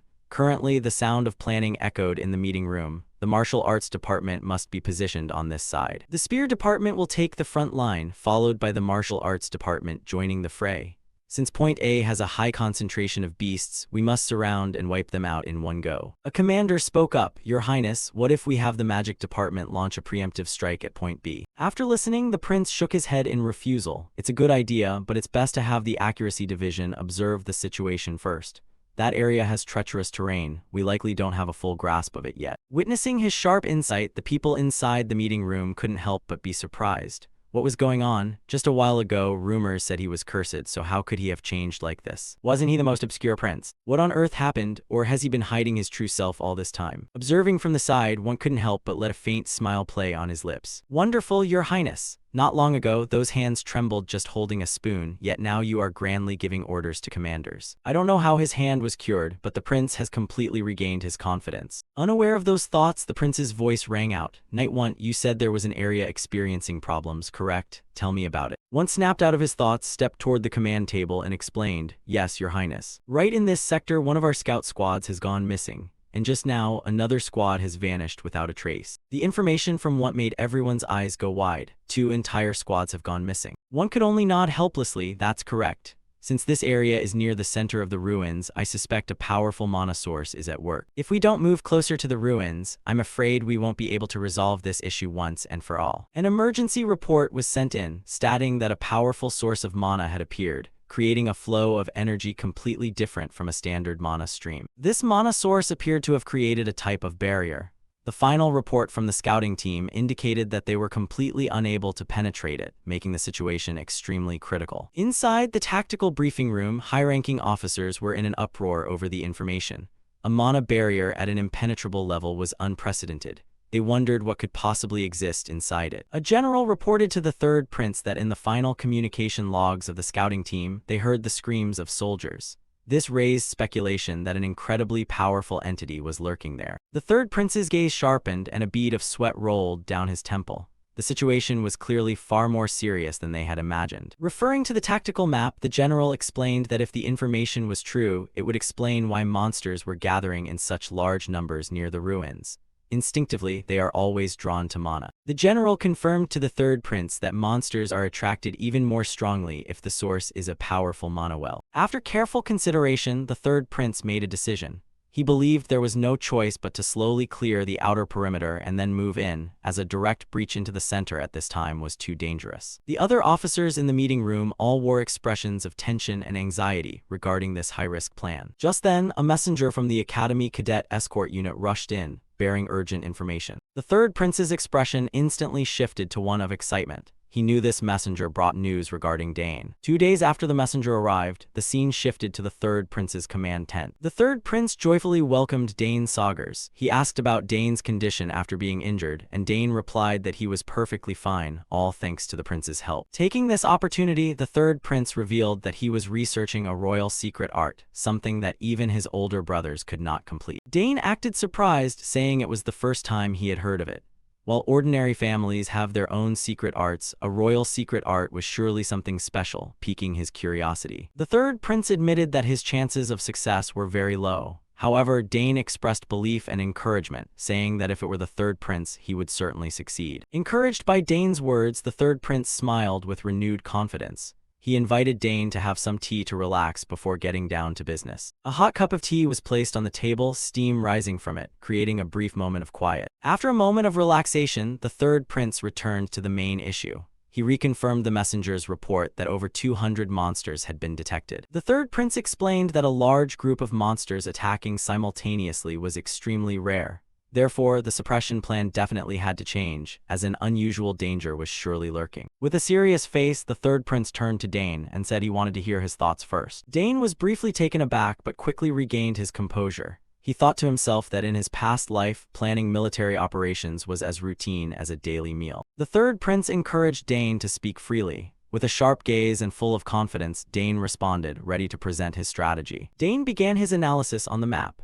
He pointed out that the usual strategy, clearing monsters from the outside and then surrounding the center, would no longer be effective. He emphasized that circumstances had changed because someone was now commanding the monsters, requiring a completely different approach. The third prince listened intently, completely convinced by Dane's sharp reasoning. He nodded and immediately asked, "Then what method do you propose?" Dane continued to explain his reasoning. He pointed out that they couldn't rely on immediate support from the royalty. Sticking to the old strategy would only lead to a prolonged war of attrition. Furthermore, they couldn't keep the Academy cadets in this conquest for too long. It would only make the situation worse. Dane pondered for a moment, his eyes flashing with decisiveness as he was about to give the final conclusion for his strategy. After analyzing all factors on the map, Dane arrived at a bold and singular conclusion. He placed a game piece into the center of the map with conviction. Breaking straight into the center is the optimal solution. The third prince was stunned by Dane's audacity. "Do you mean we should confront the monsters head-on?" Dane confirmed firmly with a confident smile, "Yes, your highness." He further explained that thanks to the noble sacrifice of the previous scouting teams, they had information on a safe route leading directly to the center. Therefore, Dane proposed that the Emperor's direct unit should personally move there. He pointed out that if they continued as before, they would only waste time and effort fighting monsters on the perimeter while the situation escalated. The third prince fell into deep thought. He admitted that the path Dane outlined might be the one resulting in the fewest casualties. However, he still had a bit of hesitation. Could this plan be carried out with only his direct unit? Dane asserted it must be done with only the direct unit. He emphasized that the path the scouting team had secured was a very narrow one. If they moved with more than 10 people, they would likely be detected. And since the monsters were being commanded, they could block the path, making later access much more difficult. The third prince went silent, understanding the point. Ultimately, the direct unit had to move as an independent special operations squad. Dane nodded in confirmation. "That's right. The mission for the other forces will come after. After we lure the enemy at the center, we will deal with the monsters that have lost control." The third prince's eyes flashed with extreme shock at such a detailed and perfect plan. He exclaimed in admiration. It was a plan that both officers and commanders could agree upon. He couldn't believe Dane could grasp the situation and propose a strategy in the blink of an eye, and asked if he had studied military science. Dane modestly replied that he only read a few books in his father's study, but in his heart, he knew it was all thanks to the knowledge and experience from his past life. Without a moment's hesitation, the third prince stood up, stomping his foot decisively. "Excellent." He decided to conclude the meeting and assemble the members of the direct unit. Then, he asked Dane if he had anyone to recommend who was capable enough for this mission. However, Dane interrupted, saying there was something they needed to do first. When the third prince asked what it was, Dane asserted they needed to conduct reconnaissance first. Without reconnaissance, they couldn't understand the actual situation. The third prince agreed that reconnaissance was necessary, but he also expressed concern that after 2 teams had gone missing, he wasn't sure if any soldiers would be willing to volunteer for such a dangerous task. Hearing this, Dane only smirked with confidence. It seemed he already had a solution for this problem. Dane slapped the third prince's shoulder confidently. "In that case, don't worry. As it happens, there is an expert in this field." The third prince was stunned, stammering back, "An expert?" He immediately assumed the expert Dane was talking about was himself. "Is that expert you?" However, the person Dane recommended was Ernest Dillon, the eldest son of a famous family of explorers. Being called out unexpectedly, Ernest startled and responded haltingly to the third prince. However, once he stepped into his field of expertise, Ernest became a different person. He pointed confidently at the map, explaining that the terrain was too open and hard to hide in, so it was better to take a detour. The third prince was extremely satisfied with Ernest's plan, praising him as a reliable comrade. Ernest happily thanked his highness. Seeing that the third prince was satisfied, Dane thought it was time to explain the plan B he had prepared. The third prince confirmed one last time. If they fired a signal flare, would he be ready to attack immediately? He affirmed he wouldn't be late by even a second. The third prince looked at Dane and Ernest, trustingly assigning the mission to them and telling them both to return safely. After Ernest's reconnaissance plan and Dane's plan B were officially approved, the two quickly prepared to set off. The other female students also came to see them off. One girl told them to return safely and not to get hurt. Another joked that if only their souls remained, she would use holy power to purify them, making everyone shudder. And so, Dane and Ernest began the dangerous reconnaissance journey toward the mountains where the mysterious ruins lay. Dane's eyes reflected high concentration. He knew this trip would not be simple. As they approached the mountains, they noticed flocks of birds flying away in panic, an ill omen. A massive flock of birds scattered across the sky, as if fleeing from something truly terrifying. While on the way, Ernest was curious about what was inside the ruins. Dane reminded him that the important thing now was to find out as much detail as possible about what was at the center of the ruins. Ernest asked what to do next. Dane added that if possible, they should map the entire surrounding terrain, and if the bodies of the scouts were still there, at least collect their belongings. Ernest was struck with awe and admiration. He didn't expect Dane to think so thoroughly and far ahead. A majestic yet dangerous mountain landscape appeared before them. The two continued to walk along the trail through the dense forest. A faint light filtered through the canopy, signaling they were nearing a special place. Finally, they arrived. Ernest stopped and pointed forward, shouting, "Wait, Dane, this is definitely it, the path leading into the ruins." Dane stopped abruptly. He sensed a familiar energy. "Yeah, I know what you mean." This familiar feeling enveloped his entire body. Dane recognized it immediately. It was similar to the Mist Garden. Dane and Ernest began to move deep into the ancient ruins. The dark space was filled with the terrifying growls of monsters lurking in the shadows. Dane reminded Ernest to be extremely careful and stay close to him. Ernest let out a sigh to regain his composure, but his eyes behind his glasses couldn't hide his anxiety at the pressure from the surrounding environment. In the hazy mist, large monsters lay sleeping. They looked like fierce beasts waiting for prey. The wheezing breath of the monsters echoed throughout the hallway, making the atmosphere even more stifling. Dane noticed the number of monsters was higher than expected. They had to walk very softly, holding their breath so as not to make any noise that might wake the creatures. Ernest stopped suddenly and pointed in one direction. He realized the mana mist was blowing from that direction and suggested they follow the trail. The murky mist swirled under their feet, obscuring the rugged paths of the ruins. The deeper they went, the thicker the mist became, significantly limiting their vision. Dane noted that there was a mana core concentrated at the center of the ruins. With that ancient energy source, controlling the monsters was entirely feasible. He suspected someone was using mana indirectly, perhaps infusing it into mana stones for easy manipulation.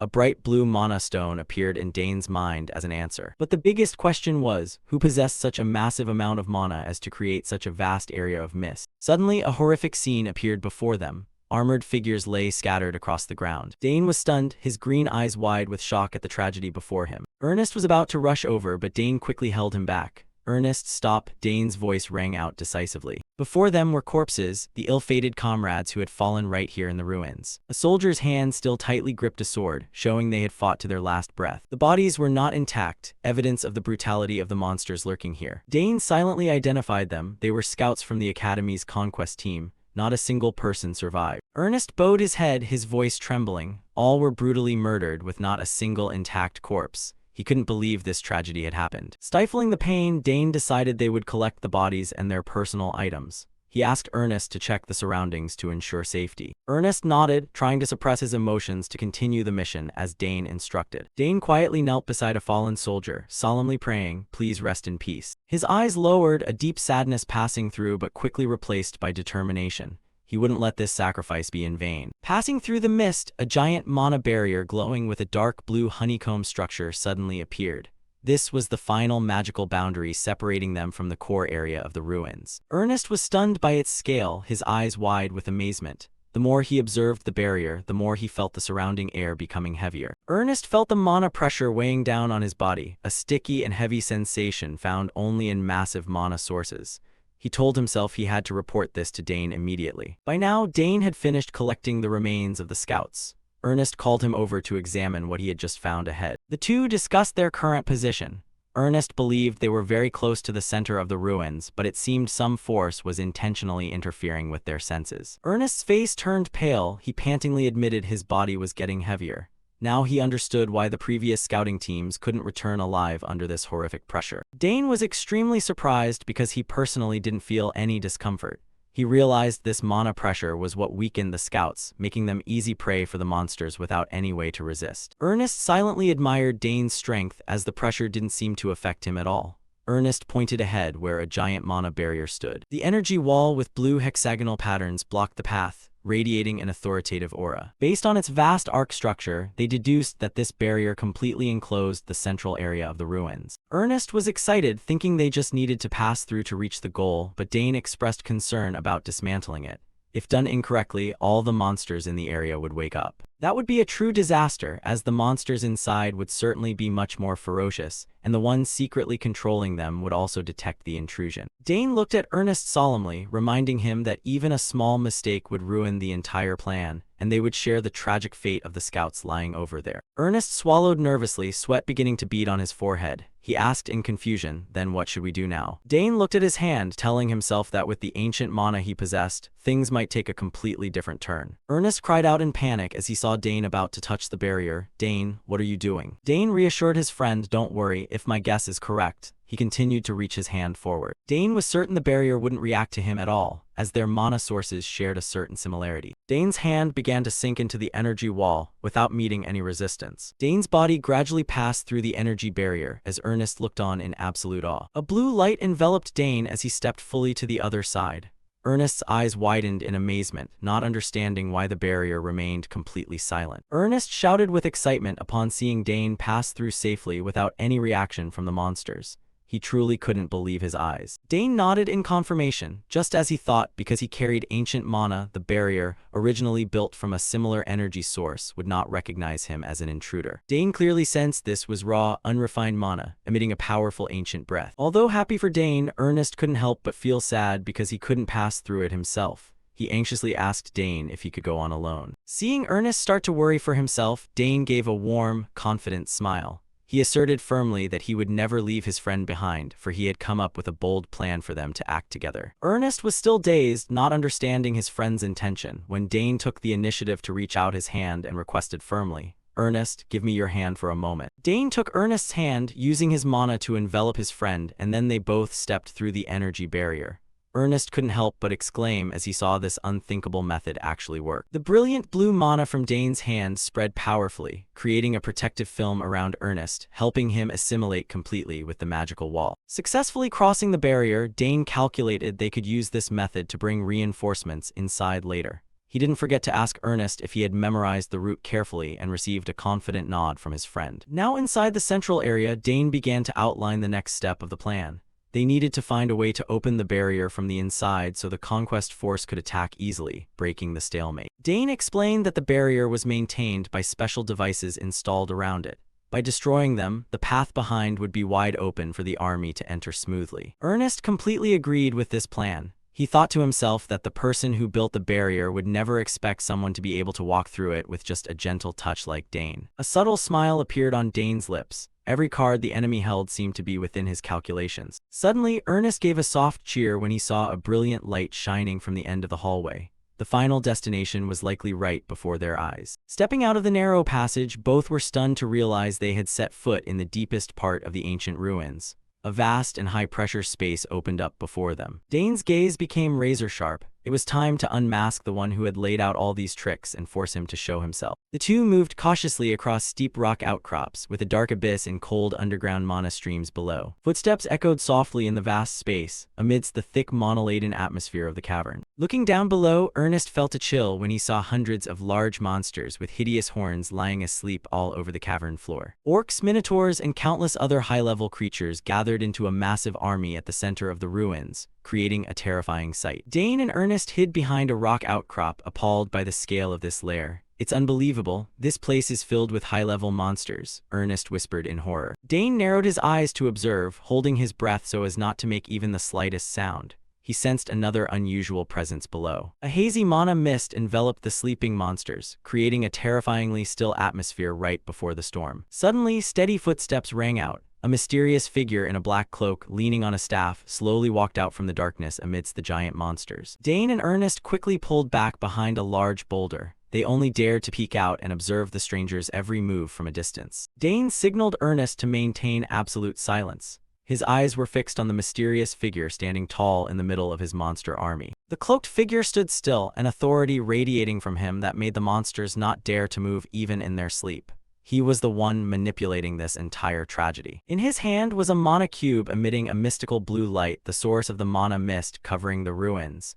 Dane clenched his fist. The real confrontation was about to begin. The mysterious cloaked figure stood proudly before the monster pack, ordering them to destroy the entire conquest team in a single strike as soon as they entered the ruins. A manticore-like monster roared fiercely, its roar signaling a bloody massacre about to start. The sharp appendages and claws of the monster pack flailed in the air, demonstrating the destructive power of this legion. Under the control of the mysterious sorcerer, the monsters moved in an organized fashion, ready for an all-out attack. The face hidden under the controller's hood radiated a sinister and cold look. He seemed to have victory firmly in his grasp. From a hidden vantage point above, Dane Sagars, the silver-haired genius of the Sagras family, and his friend Ernest watched silently, amazed to see the aggressive monsters obey the sorcerer like submissive sheep. Ernest quickly reminded Dane to pay attention to the enemy's hands, which held the secret of this terrifying controlling power. The mysterious cloaked figure gripped his staff, which emitted a mystical green mana glow that enveloped the surrounding space. That was an ancient mana stone with extreme energy density, the thing directly manipulating the will of hundreds of monsters. With his genius vision, Dane Saugers realized the sorcerer was only using the stone indirectly, and had not absorbed the ancient energy into his body like he had. Quickly establishing a tactic, Dane asked Ernest to set explosive traps at the weak points of the central pillars exactly according to the plan. The full view of the ruins appeared in a grand scale, where a series of ancient structures had now become lairs for the monsters to occupy. The thunderous footsteps of orcs and goblins echoed through the passages, showing that the enemy numbers were truly overwhelming. Once the traps were set, their final goal was to seize the mana stone to neutralize the sorcerer's controlling power. Dane explained that if the stone was lost, the monsters would fall into a state of chaos, making it easy for the conquest force to deal with them.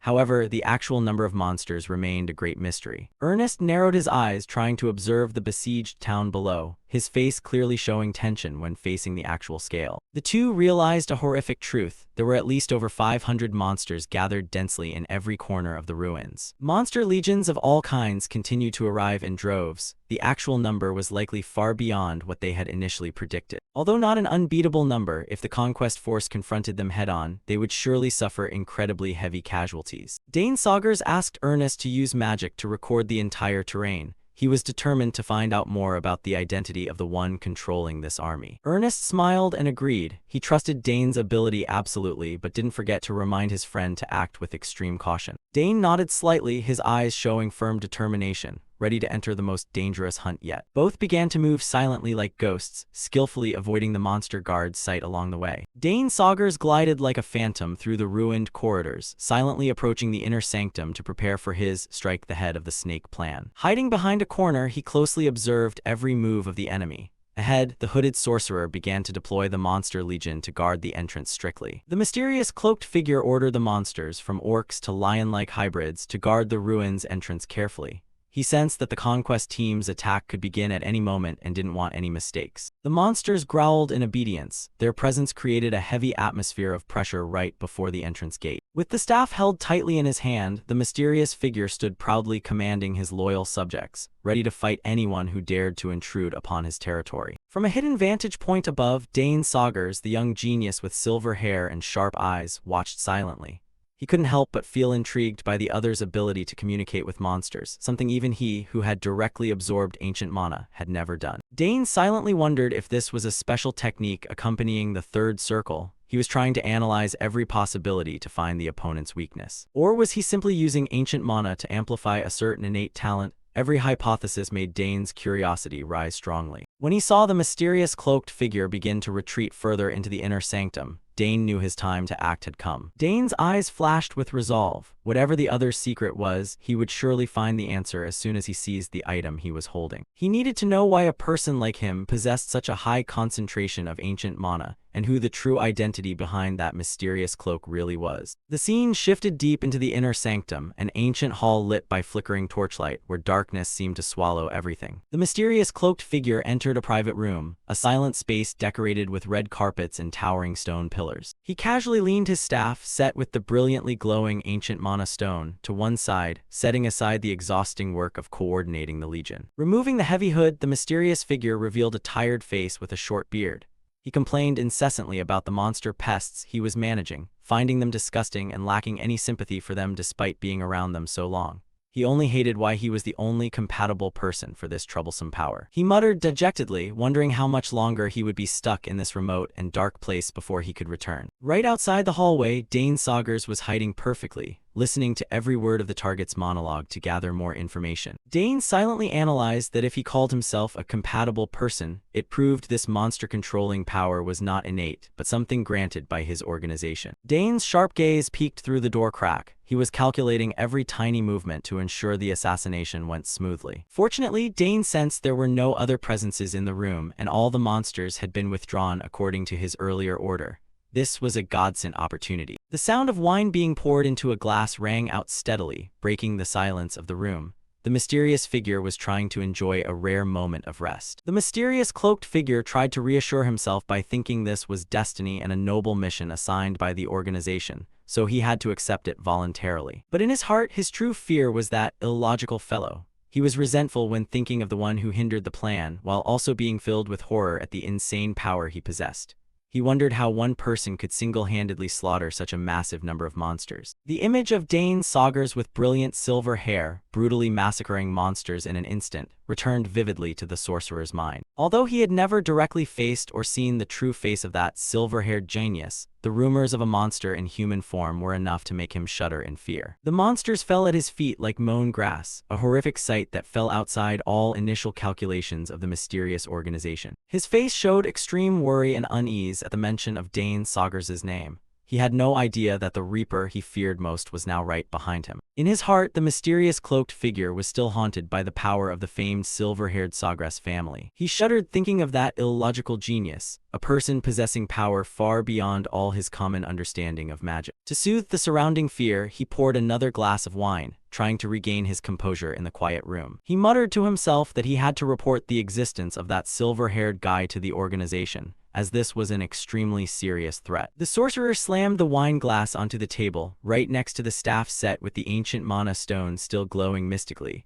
the weapon that helped him rule the monster army. From a nearby hidden spot, Dane Saugers, the calm genius of the Saugers family with his characteristic silver hair, watched silently. He confirmed that this person was indeed the one who had ordered the monster army outside. Dane's sharp eyes didn't leave the target. He was carefully calculating every scenario for the perfect assassination. The mana stone on the staff emitted a strange attraction, seemingly resonating with the abundant ancient mana source inside Dane's body. Dane realized that just by seizing the staff, the sorcerer would lose all control over the monster pack, and he could use it to break through and form another mana circle. Meanwhile, the mysterious cloaked figure continued to pour wine obliviously, completely unaware that death was narrowing the gap. "All right, let's begin," Dane whispered softly. He gently left his hiding spot, preparing to deploy his infiltration technique. This time, he decided to use illusion, a supreme technique learned from his mother to hide his identity absolutely, just in case the plan hit a snag. As soon as Dane lightly touched the floor, a brilliant and sophisticated magic circle appeared,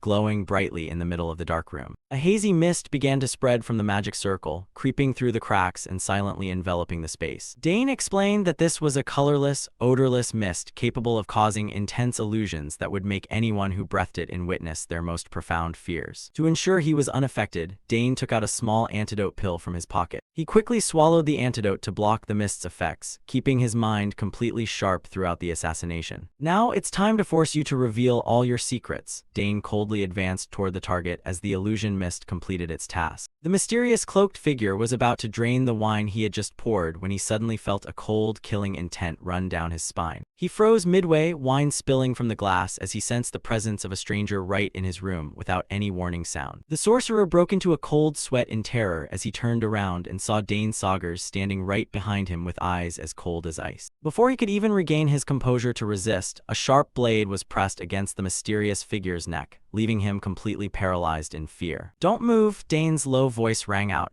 He warned that this blade was coated with a lethal poison that would end his life instantly if he dared to move even an inch. The sorcerer trembled, a bead of sweat rolling down his pale face as he realized he was completely helpless before this terrifying youth. All previous arrogance vanished, leaving only a profound fear that was slowly suffocating his mind. Truly unexpected, the mysterious cloaked figure wheezed in horror, unable to believe a guest could penetrate this deep without him knowing. He stared blankly at his opponent, trying to find an explanation for the illogical appearance threatening his life. The mysterious figure stared in terror at the void, stammering to ask the identity of the person who had so miraculously broken in. He couldn't believe someone could pass through layers of monster guards to reach him so easily. The response to that extreme fear was Dane Saugers' cold and haughty smile. His terrifyingly calm demeanor made the sorcerer feel the breath of death enveloping the entire room. With the poisoned sword pressed against his neck without a single gap, Dane Saugers made a powerful declaration. "Should I say I am the Reaper come to take you away?"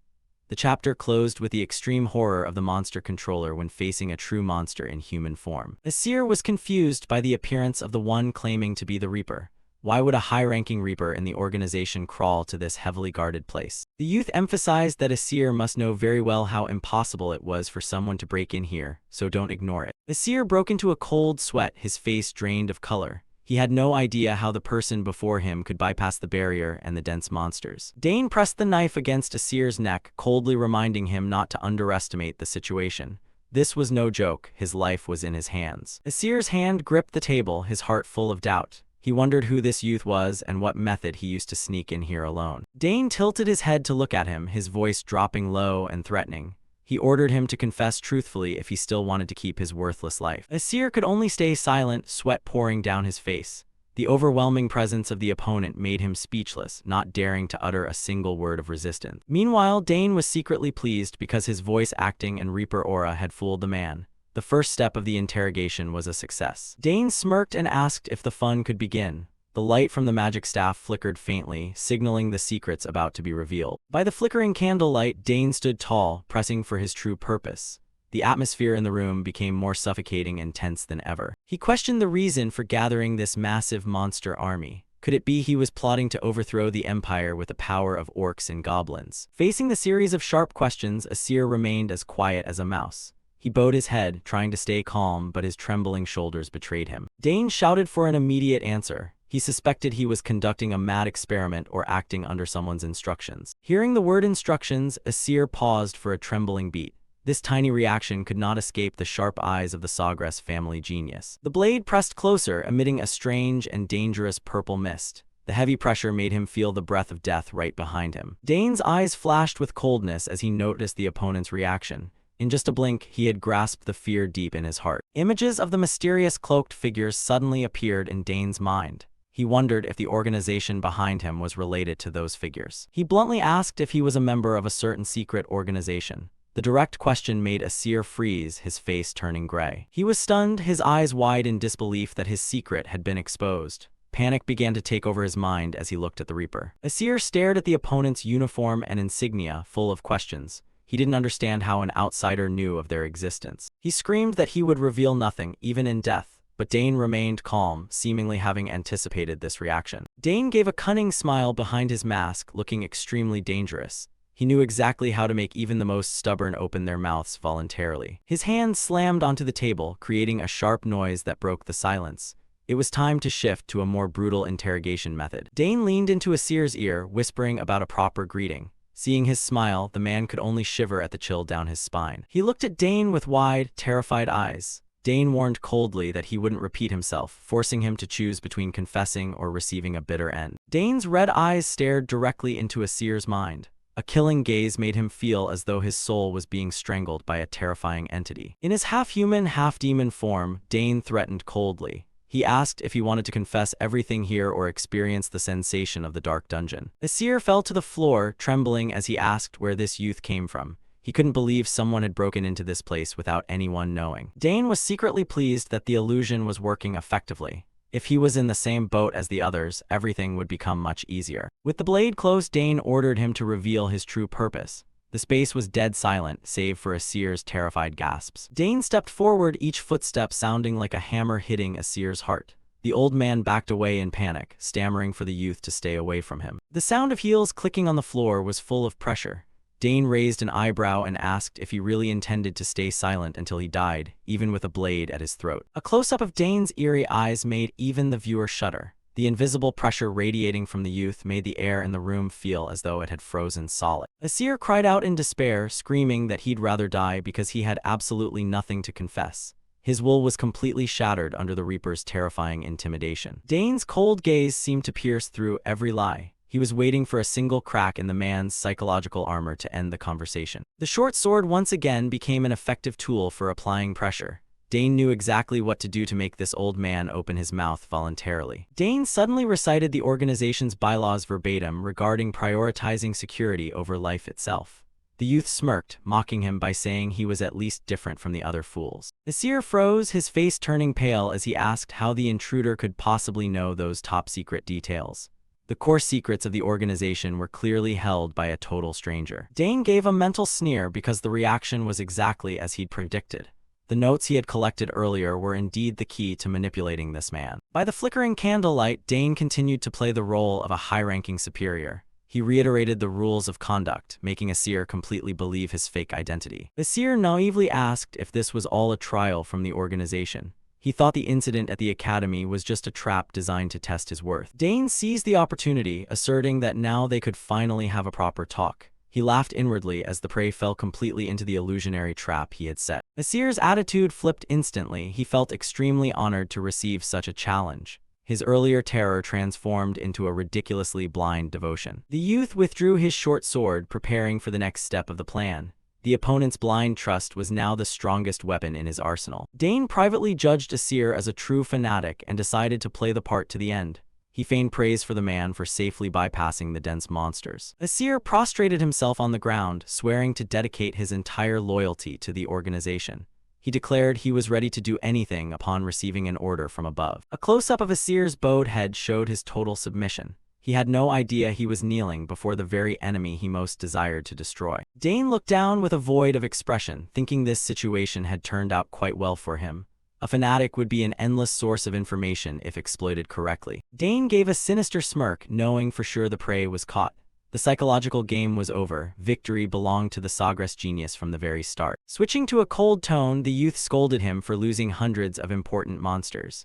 This was the final blow that sent Asir scrambling to compensate with classified information. Asir groveled at the feet of the man he thought was his superior, frantically apologizing because the appearance of an unidentified enemy had ruined all plans. In his role as the Reaper, Dane coldly declared that accountability would be settled later. He ordered the man to focus on finishing the current mission to redeem himself. Hearing this, Asir felt a surge of relief and quickly committed to never letting his superior down again. This old man was truly easy to fool. Dane gave a secret sneer at how his clumsy act had worked so effectively. He gave a mental wink because the prey was well and truly hooked. The youth continued to steer the conversation, demanding Asir reconfirm the true objective of the mission to test his loyalty. Asir was slightly stunned by the unexpected question. He didn't understand why a superior would ask something so obvious, but he didn't dare delay his answer. Dane raised an eyebrow, his sharp gaze reminding the man of the test. The pressure from the youth made Asir break into a cold sweat as he confessed everything. He confessed that the primary mission was to incite the monsters to cause total chaos throughout the Empire. It was a calculated and brutal plot. Additionally, they wanted to test the power limits of the magic staff he was holding and report back all the collected data. The staff emitted an eerie green light. Dane realized this was the very item that allowed a mediocre man like Asir to control a whole army of monsters. Dane pressed him on how much he actually knew about the weapon. Asir honestly admitted he was only the one chosen to use it and didn't know the specifics. The youth was inwardly surprised to learn this power wasn't innate but granted. This proved the organization behind him possessed an extremely high level of technical skill. Trembling, Asir added that this was an extremely dangerous artifact. He felt as though he was straining just to contain the energy that threatened to explode. A close-up revealed the ancient staff of the legendary Arcana Kingdom. A long-lost treasure had resurfaced in the hands of these calculating rebels. He believed that increasing chaos would help reshape the world according to the organization's desires, a mad ideology of those wishing to overthrow the order. Dane privately evaluated this as a rather mediocre and predictable plan. He kept his face cold so the old man wouldn't suspect his true identity. Through the man's words, the youth confirmed for certain that they were part of the same group as the assassins he had encountered in the Forbidden Zone. He also suspected that even Professor Denabo at the academy was closely linked to this dark organization. Things were starting to get interesting. Dane decided he would stir up some real trouble here. He wondered how the organization's high-ups would react when they realized everything had been exposed. He feigned revealing that he had been sent by a powerful figure at the academy who had been secretly watching Asir for a long time. Asir froze, guessing in shock that the person must be the academy branch manager. This was a priceless piece of information that Dane had accidentally extracted. The youth nodded in confirmation, adding that the person was very satisfied and placed great expectations on him. Asir was overjoyed, moved nearly to tears. Dane secretly mocked the opponent's stupidity. Though he didn't know for sure who the spy was, the title branch manager had narrowed down the targets for him. To end the scene, the youth told Asir to close his eyes to receive a gift from the mysterious superior. The man believed it completely, his face full of eager anticipation for his reward. Asir obediently followed suit, his heart racing with the thought of a promotion.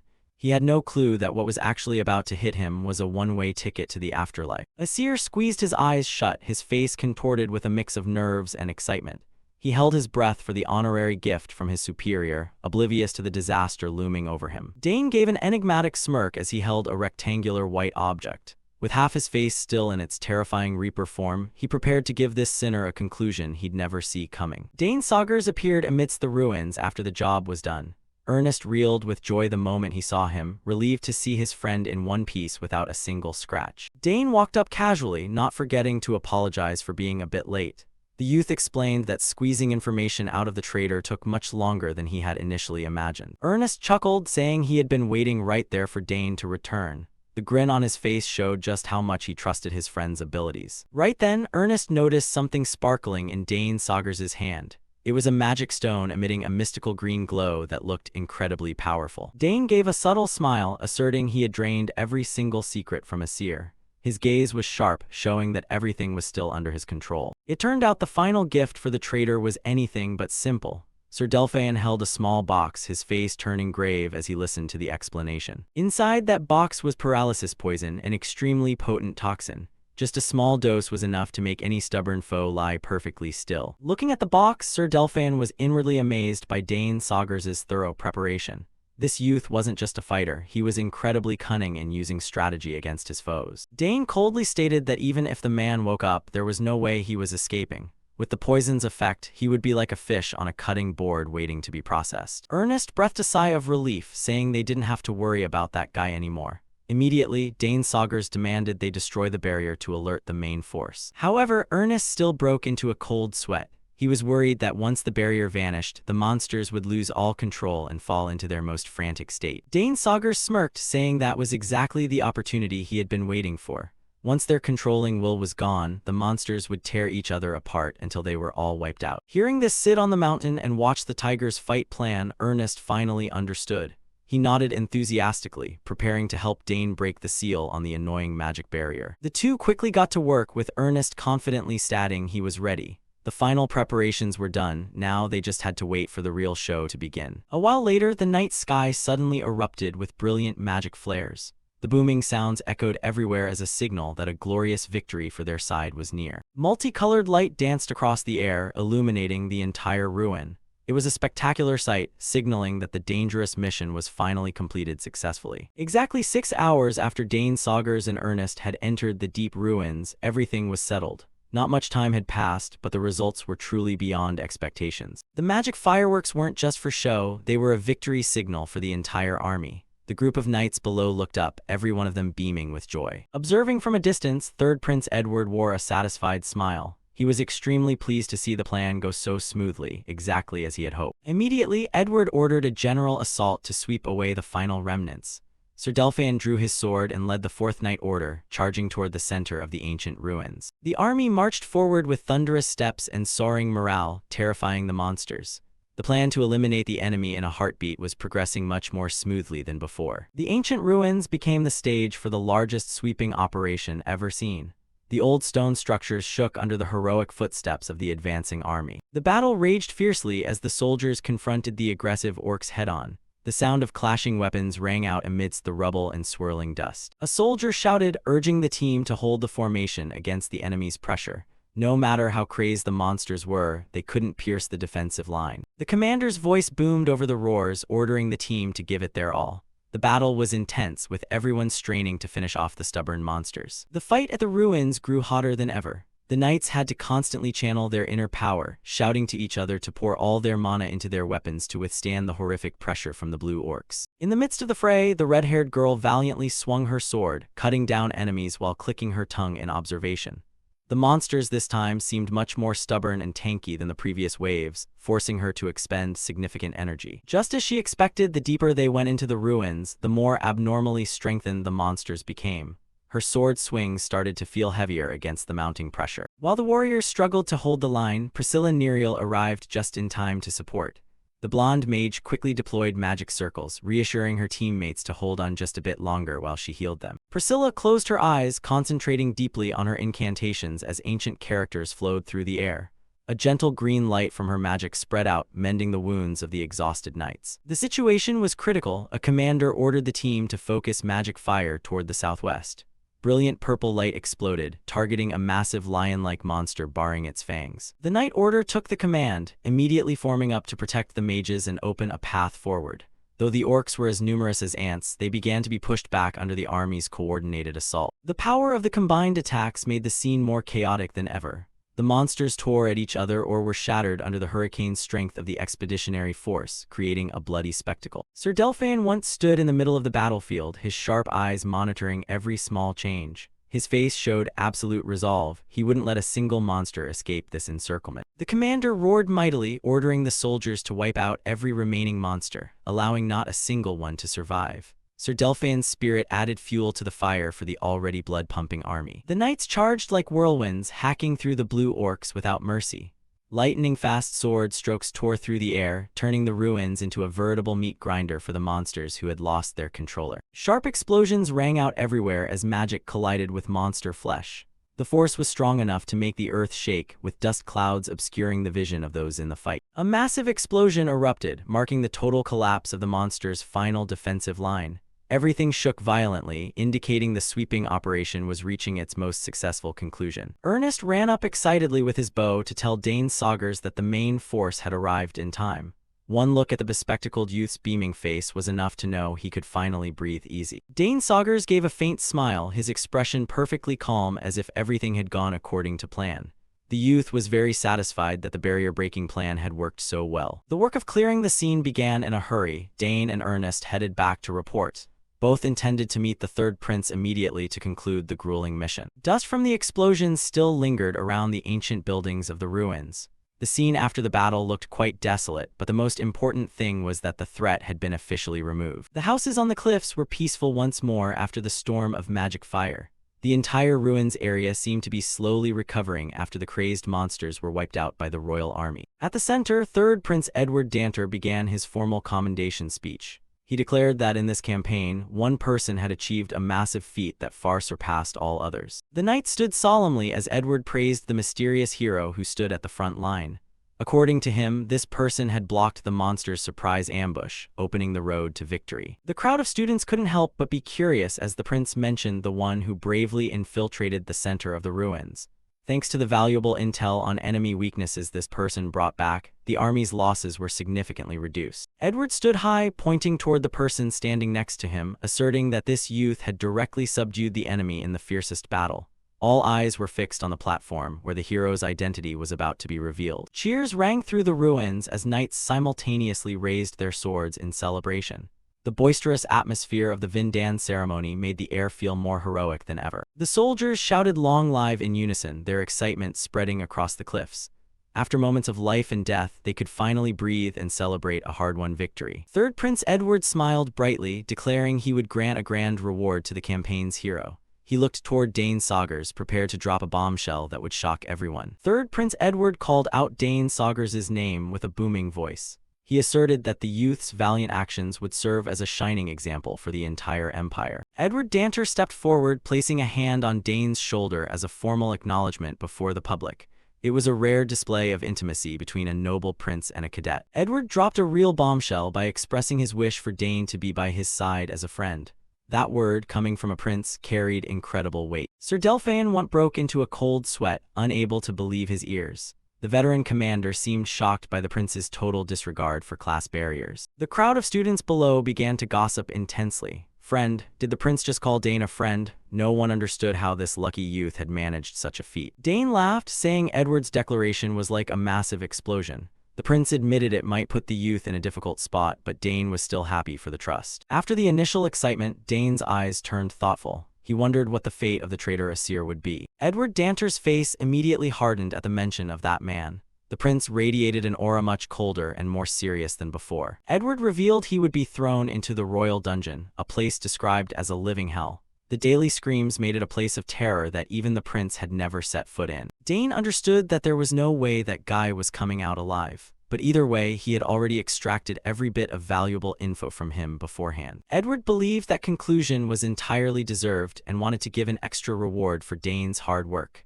However, the youth remained humble, saying it was already more than enough. Dane fell silent for a long moment as if weighing something very important. His pensive look showed he was about to make a special request. In truth, he had a major matter he wanted to ask the prince for help with. Seeing Dane's seriousness, Edward generously told him to speak whatever was on his mind. The two stood in a private corner of the platform to discuss the major affairs.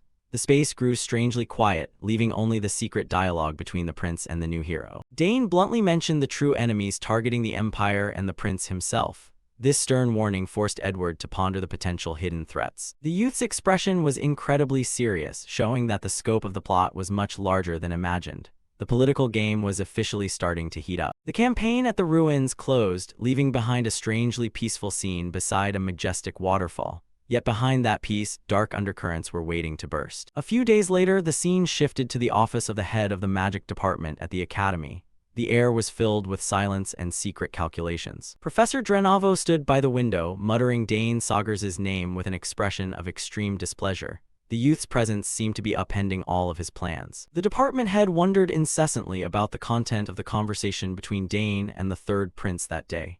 The dead silence of the past few days only added to his anxiety and worry. Right then, a figure in a black cloak quietly entered the room without making a sound. This mysterious appearance signaled a meeting that was anything but healthy. Drenavo startled and turned around when he felt the presence of a stranger standing right behind him. His face showed utter bewilderment at being intruded upon in his own lair in the middle of the night. The intruder asked mockingly what the professor was thinking about so seriously. The atmosphere in the room instantly became incredibly tense. A bearded man gave a cunning smile under his hood, telling Drenavo there was no need for surprise. The chapter concluded with the appearance of the dark faction, promising some very intense developments ahead. Arthur walked along the corridor, wondering if the professor was still there. He intended to report the details of tomorrow's schedule before heading off to rest. Just as he was about to open the door, Arthur stopped when he heard someone inside asking if there was anything unusual. He came to a full stop, realizing the professor was seeing a guest at this late hour. Arthur peeked through the door crack, sweat pouring down his face from the tension. Inside, a gloomy atmosphere enveloped the sealed room. Professor Denabo was standing with a cloaked figure, who remarked that dead men tell no tales. The old professor sneered, confident that even if that guy confessed everything, he would still know nothing about him. The cloaked man smiled smugly, affirming that Denabo's position would remain secure. Denabo's eyes revealed a sinister look under the dim light. The cloaked man promised to soon send someone to support the next plan. Arthur, hiding behind, was stunned, unable to believe what he had just heard. The conversation began to mention the investigation team and the recent conquest. Arthur narrowed his eyes suspiciously. It was clear they were hiding a massive secret. He began to feel a chill down his spine at the truth about the teacher he had always respected. The conversation shifted to the fact that a high-ranking figure was about to arrive to rectify the academy. Denabo clicked his tongue, dismissed it as a formality, and said they had already prepared a countermeasure. The cloaked man carefully asked again if there were any vulnerabilities. The professor flashed a smug smile, guaranteeing that neither of their positions would be shaken. Then he mentioned someone the organization was keeping a particularly close eye on. Arthur jumped when he heard the name Dane Sagers escape the old professor's mouth. The cloaked man emphasized that while Dane had achieved a great feat, he had actually ruined the organization's plans. He demanded that Denabo quickly recruit or deal with a teenager. Denabo folded his arms and nodded, promising to focus all his efforts on the new target. In their eyes, no matter how talented Dane was, dealing with him was only a matter of time. Before leaving, the cloaked man didn't forget to remind the professor about the letter of recommendation. Denabo replied generously, considering it a small gift for the help provided. He promised to soon send the official letter of recommendation to the magic tower as planned. The mysterious figure bowed and prepared to vanish into the night. A devious smile appeared on the face hidden behind the cloak. Arthur felt a surge of resentment, unable to believe the professor was using his future to trade with traitors. The office door slammed shut, ending the dark conversation. Arthur turned and ran for his life, his breath becoming rapid with fear. He understood that he had just overheard a secret that could upend the entire academy. Hurried footsteps echoed in the night. He knew he had to find Dane immediately. Arthur rushed between the silent buildings, not daring to look back even once. The scene shifts to the park near the dormitory late at night. Under the dim yellow streetlights, Arthur was recounting the entire event to Dane Sagers. He emphasized that their next target was him. Dane listened and then summarized the situation with an unusually calm demeanor. He reckoned that Denabo must be in a great hurry to have left such an elementary opening. Arthur asked worriedly if Dane would be okay if the professor found out about this. Arthur told himself he had nothing left to lose after being abandoned like a pawn by the teacher he once respected. He bitterly recounted how Professor Denabo had used the letter of recommendation as bait to turn him into unpaid slave labor. Despite his own desperation, Arthur recognized the horrific scale of this plot and sought out Dane for help. Arthur admitted that among everyone he knew, Dane was the strongest and most reliable person. Dane listened silently, his eyes showing understanding for the pain of betrayal felt by the man before him. He knew that discovering his professor was a member of a treasonous organization was a massive shock to him. Dane thought to himself that this matter no longer just concerned trust, but directly impacted Arthur's future. Arthur stood in silent dejection, his solitary shadow stretching long under the dim lights of the academy. He looked at Dane imploringly, asking what he should do to escape this deadlock. Dane's eyes sharpened as he realized realized a golden opportunity had just presented itself. Recruiting someone as close to Denabo as Arthur would make his plan run much more smoothly. Dane asserted that Denabo's power was nothing compared to the third prince, and exposing this plot would yield far greater benefits. Arthur was stunned as he realized Dane was suggesting he embark on an incredibly dangerous plan. Dane stepped forward and placed a hand on his shoulder, a gesture serving as a promise of absolute protection. He gave a confident smirk, declaring that he already had a perfect plan in mind. Instead of continuing to serve the devious professor, Dane suggested Arthur place his full trust in him. Dane's forceful words struck a chord with the assistant's heavily wavering psyche. Without further hesitation, Arthur affirmed he would do whatever Dane asked to reclaim justice for himself. The night passed in silence, signaling that the pieces were beginning to move on the political chessboard. 2 days later at the academy, an outward appearance of peace still hung over daily activities. In the lab, Denabo scolded Arthur harshly for his lateness. Arthur only bowed in apology, citing a lab accident. From a distance, Dane observed silently, satisfied that everything was unfolding exactly as predicted. He smiled triumphantly as he saw Arthur perfectly play the role of a submissive assistant before the old professor. Originally, Dane intended to track Denabo himself and have Ernest collect evidence, but Arthur's appearance changed everything. Arthur stood by Denabo, fulfilling the role of an insider embedded right under the enemy's nose. No one could monitor the old professor's movements more closely than his own personal assistant. Dane believed that with help from the inside, catching Denabo red-handed was only a matter of time. He stood tall in the middle of the campus, his cold gaze fixed directly on the laboratory building. He softly called out Denabo's name with an enigmatic smile, as if victory were already in his grasp. Looking at the professor's arrogance, Dane told himself the man was digging his own grave without even knowing it. Professor Denabo was launching into a tirade about his disappointment with Arthur's results. The young man could only bow in apology. He held out his hand mockingly, saying Arthur should have placed first in this conquest.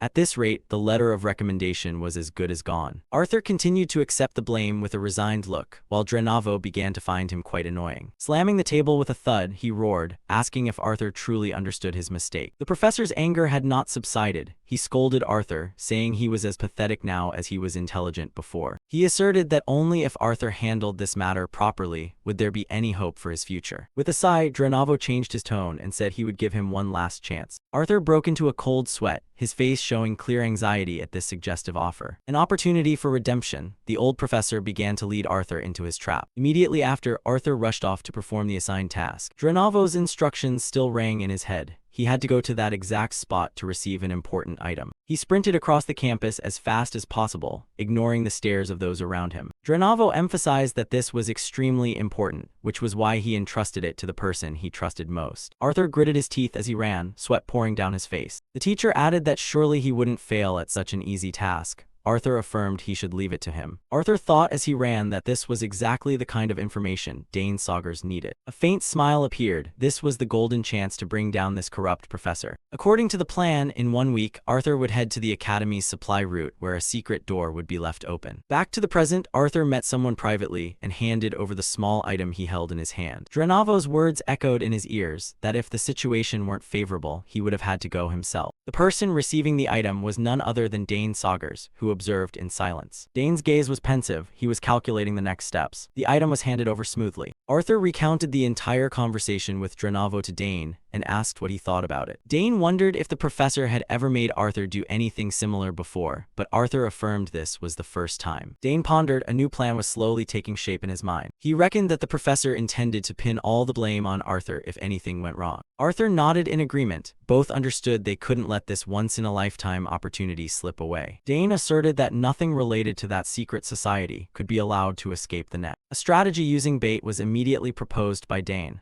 Arthur breathed a sigh of relief. The goal was to create a situation that forced Denabo to reveal himself and block all his exits. Dane folded his arms, thinking about which method would be most effective now. Arthur waited in silence. He turned to ask Arthur if he dared to carry out this high-risk plan. Under the sunset, Dane affirmed that he himself would be the one to create that situation. Arthur gave a confident smile, affirming he would use any means to complete the mission. Dane was satisfied and told him to get ready. They would soon contact each other to finalize the approach. Dane's determined gaze showed he was ready for this hunt. Arthur showed equal firmness. Things seemed to be going more smoothly than expected. "We should report this to the prince as well," Dane said while looking out over the academy. A week later at the academy's supply route, Arthur, in more discreet clothing, was moving silently through the dark night. Denabo's instructions returned. go north to an inn on the outskirts of the capital, sit at the far left table, and wait to receive the goods. Arthur scanned the area, looking for the designated location. He mentally repeated the directions, knowing the inn had to be around here. There it was. His eyes stopped at an old wooden house exactly as described. Arthur stepped quickly toward the inn, determined to cause as much chaos as possible to stop this transaction. He gripped the communications scroll in his hand, the one Professor Drenavo had given him to use if the situation worsened. His footsteps were steady as he advanced toward the target. He told himself that eventually, that old fox of a professor would be forced to show up himself. The inn appeared clearly in the dim twilight. Inside the inn, the atmosphere was noisy and bustling, a stark contrast to the terrifying silence outside. Arthur sat alone in a corner, trying to act as normal as possible while he waited. His eyes showed clear tension despite his attempts to suppress it. A flashback appeared, Dane Saugers handing him a case of poison needles and saying they would be very useful for the mission. He gripped the secret weapon in his hand, Dane's encouragement still ringing in his ears. Dane also didn't forget to remind him that he wasn't alone, as Prince Edward would always be watching and supporting from behind. Suddenly, Arthur noticed a change in the atmosphere of the inn. The wooden door creaked dryly as someone just entered. A stranger with deep purple hair and a dangerous look appeared at the entrance. Arthur held his breath and watched. He knew immediately that this was no ordinary traveler. The stranger smirked, glancing around the smoke-filled room. He walked leisurely past the tables and chairs, heading straight for the corner where Arthur was sitting. Finally, he stopped right in front of Arthur, creating an invisible pressure that filled the space. Arthur looked up, mentally confirming that this was the person he was supposed to meet. The stranger's footsteps stopped completely, and silence enveloped them both. Arthur's hand moved slightly, ready to respond to any unexpected situation. The purple-haired man narrowed his eyes at Arthur for a long time and muttered that he had never seen this face before. However, he gave a faint sneer and clicked his tongue, saying that didn't matter much at the moment. At an old inn, the place where conspiracies began to brew, a brown bag was thudded down onto the wooden floor. Arthur flinched slightly, his face clearly showing his anxiety. At a corner table, a disguised Dane Saugers sat opposite Arthur to conduct a black market transaction. Arthur confirmed that this was exactly the item he needed. He instructed Dane to wait a while after he left before heading out, and that the item must be moved immediately. Dane looked into the bag and acted completely astonished. In his mind, an entirely different plan was forming. Arthur stood up intending to leave, but Dane called out after him, asking if he was going already. Dane's hand secretly gripped a pre-prepared vial of paralyzing poison. He intended to strike right now. Taking advantage of Arthur's back being turned, Dane decided to act. He couldn't let this opportunity slip away. He glanced at the people around him, realizing he needed to attract the crowd's attention. A heavy blow to the back of Arthur's neck left him no time to react. Dane's eyes turned razor-sharp, completely different from his previously gentle appearance. The dry sound of the impact echoed right in the middle of the inn. The attack left the opponent stunned. A nearby waitress stared at the scene in panic. Arthur collapsed onto the floor, completely motionless. Dane felt triumphant because the paralyzing poison had taken effect extremely efficiently. Everything was going according to plan. He pretended to rush over, asking if he was all right as if he were very worried. His plan was to create the largest commotion possible to ruin this transaction. Dane shook Arthur, shouting for him to wake up and asking if he could hear his voice. Arthur foamed at the mouth, completely losing consciousness. The act began to get dramatic. Whispers and murmurs rose from the surrounding tables. Every eye was fixed on the two of them. Rapid footsteps approached. The innkeeper had been drawn in. The proprietor ran over to ask what was happening.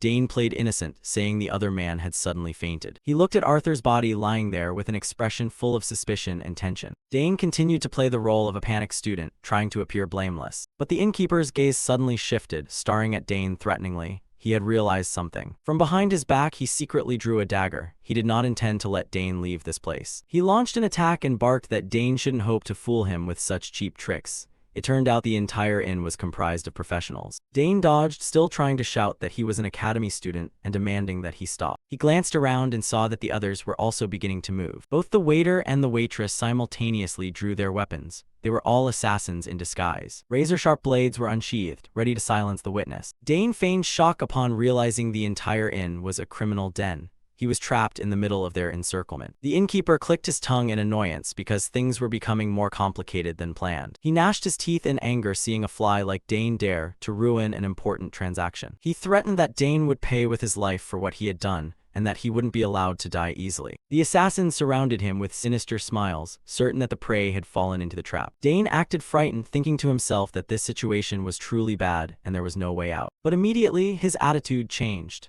Dane realized this was the best scenario for him to drag one more character into the fray. He was ready to frame the scene as a student being attacked by a secret organization colluding with Professor Denabo. Dane pulled out a magic scroll, preparing to trigger the final trap to drag Denabo down into the abyss. Surrounded by assassins, Dane Saugers remained calm, magic scroll in hand. He challenged them to see who was actually the one about to be in trouble. Dane began to activate the scroll, and a powerful source of mana erupted within the inn. He declared that it was time for that person to appear. A brilliant blue light radiated from the scroll, enveloping the space. The teleportation magic was successfully triggered. The innkeeper and his henchmen were stunned, not understanding how a student could possess and use a forced teleportation signal scroll at this moment.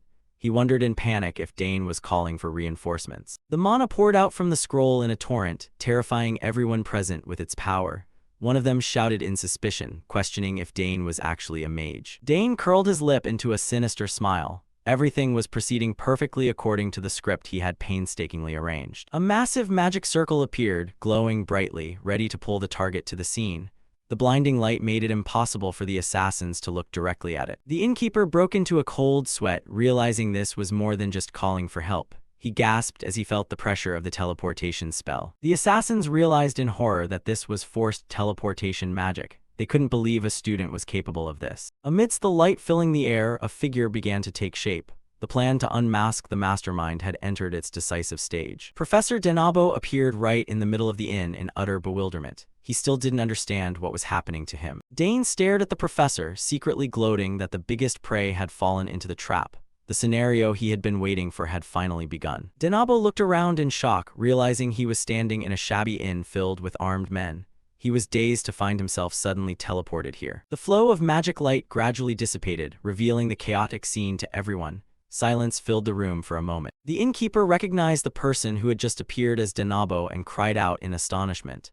The connection between them was now laid bare before Dane. Dane immediately launched a verbal attack, loudly questioning Denabo on why he didn't come himself but instead sent someone like Arthur to do it.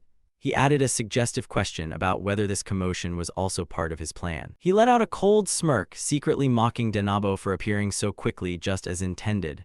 Every accusation was now pointed toward the professor. Denabo was stunned, still unable to digest what the student was saying. He demanded to know what nonsense Dane was babbling about. Arthur still lay sprawled on the ground, motionless after being hit by the paralyzing poison. He became living evidence of the assault Dane had staged. The assassins' hands still gripped their weapons. They were in a dilemma now that the matter had gone too far. The blades now looked ironic in front of the professor. Dane held out the glowing bag in his hand. This was the merchandise Denabo craved, and now it was the evidence that incriminated him. Denabo's face changed color. He gnashed his teeth in fury as he realized he had completely fallen into a student's sophisticated trap. His career and reputation were hanging by a thread. The entire inn became a stage for the shocking unmasking. Denabo screamed for an explanation of what was happening, seeing Arthur lying there and the henchmen surrounding Dane.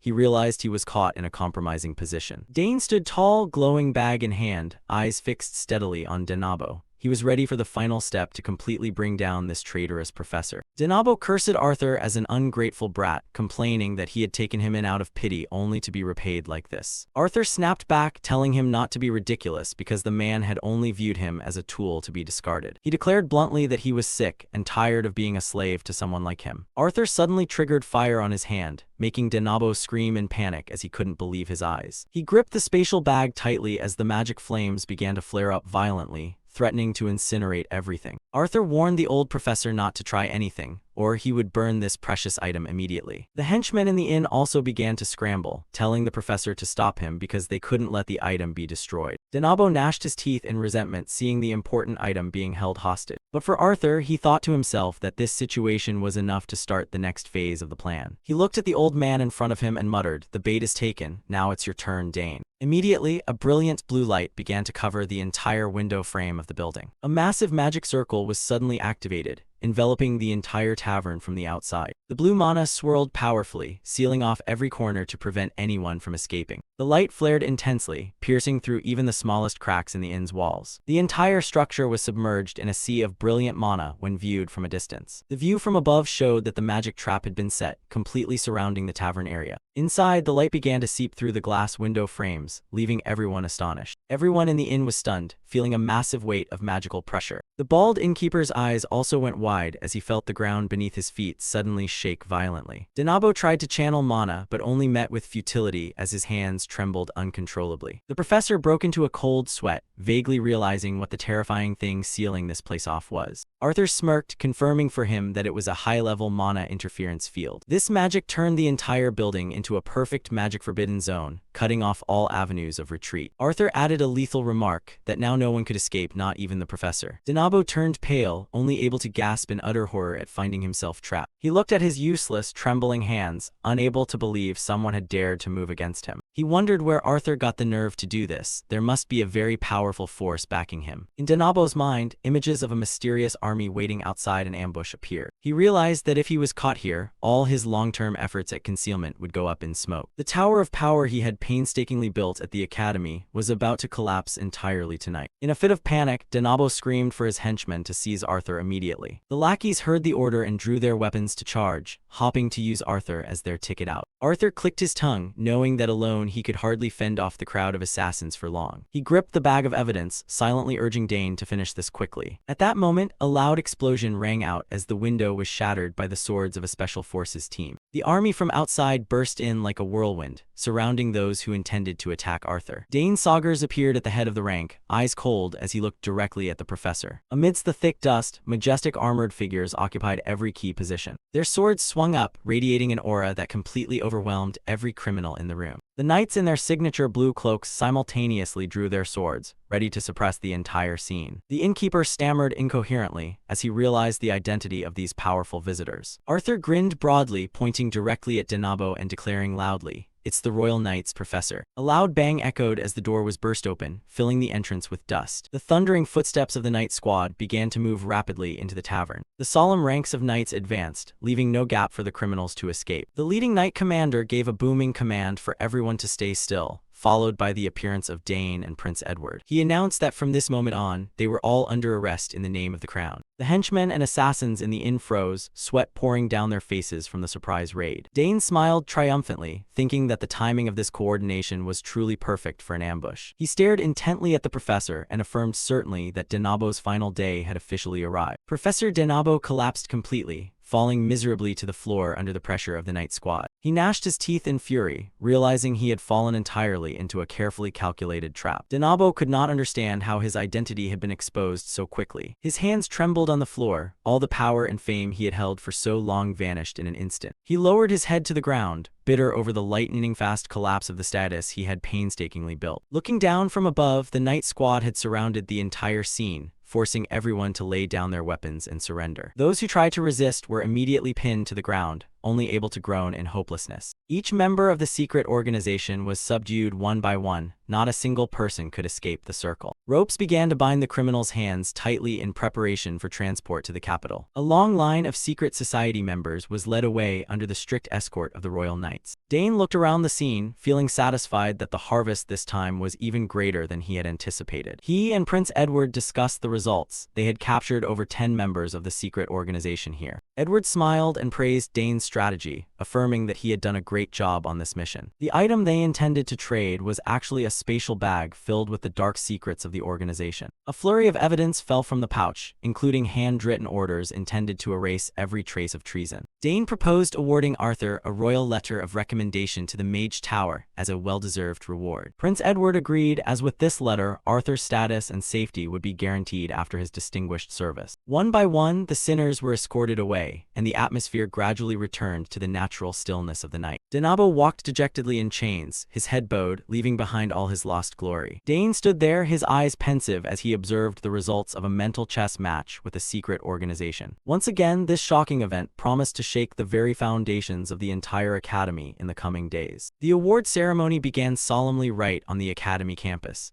The first name called out was none other than Dane Saugers. Following him were Layla Termian, Ernest Dillon, and Priscilla Nerial, the members who had stood side by side during the recent mission. Third, Prince Edward personally presided over the event. He declared that this group of students had performed outstanding military service and served as a shining example for the entire school. Ernest and Priscilla both showed clear signs of relief, Finally, the mission had ended smoothly after Professor Denabo's arrest. Prince Edward personally handed the achievement certificates to the group representative. Thanks to Dane's efforts, the entire club shared in this honor. The crowd of students below began to whisper and gossip. Rumors spread that Dane alone had taken down over 200, perhaps even 500 monsters. Some female students were still in shock to learn that a respected professor like Denabo was actually a spy. The thought of it made their skin crawl. Despite receiving countless benefits from this campaign, the rumors surrounding Dane continued to spread uncontrollably. However, Dane's greatest harvest was discovering the existence of the organization plotting to overthrow the world. He told himself he had to prepare thoroughly to deal with them before his peaceful life was destroyed. While Ernest was still waving excitedly to the crowd, Dane had quietly slipped away. Edward smiled with satisfaction as he watched the young heroes retreating back, standing beside his close knight commander. Leaving the ceremony, Dane's mind turned back to the item he had sent to Bulbak earlier.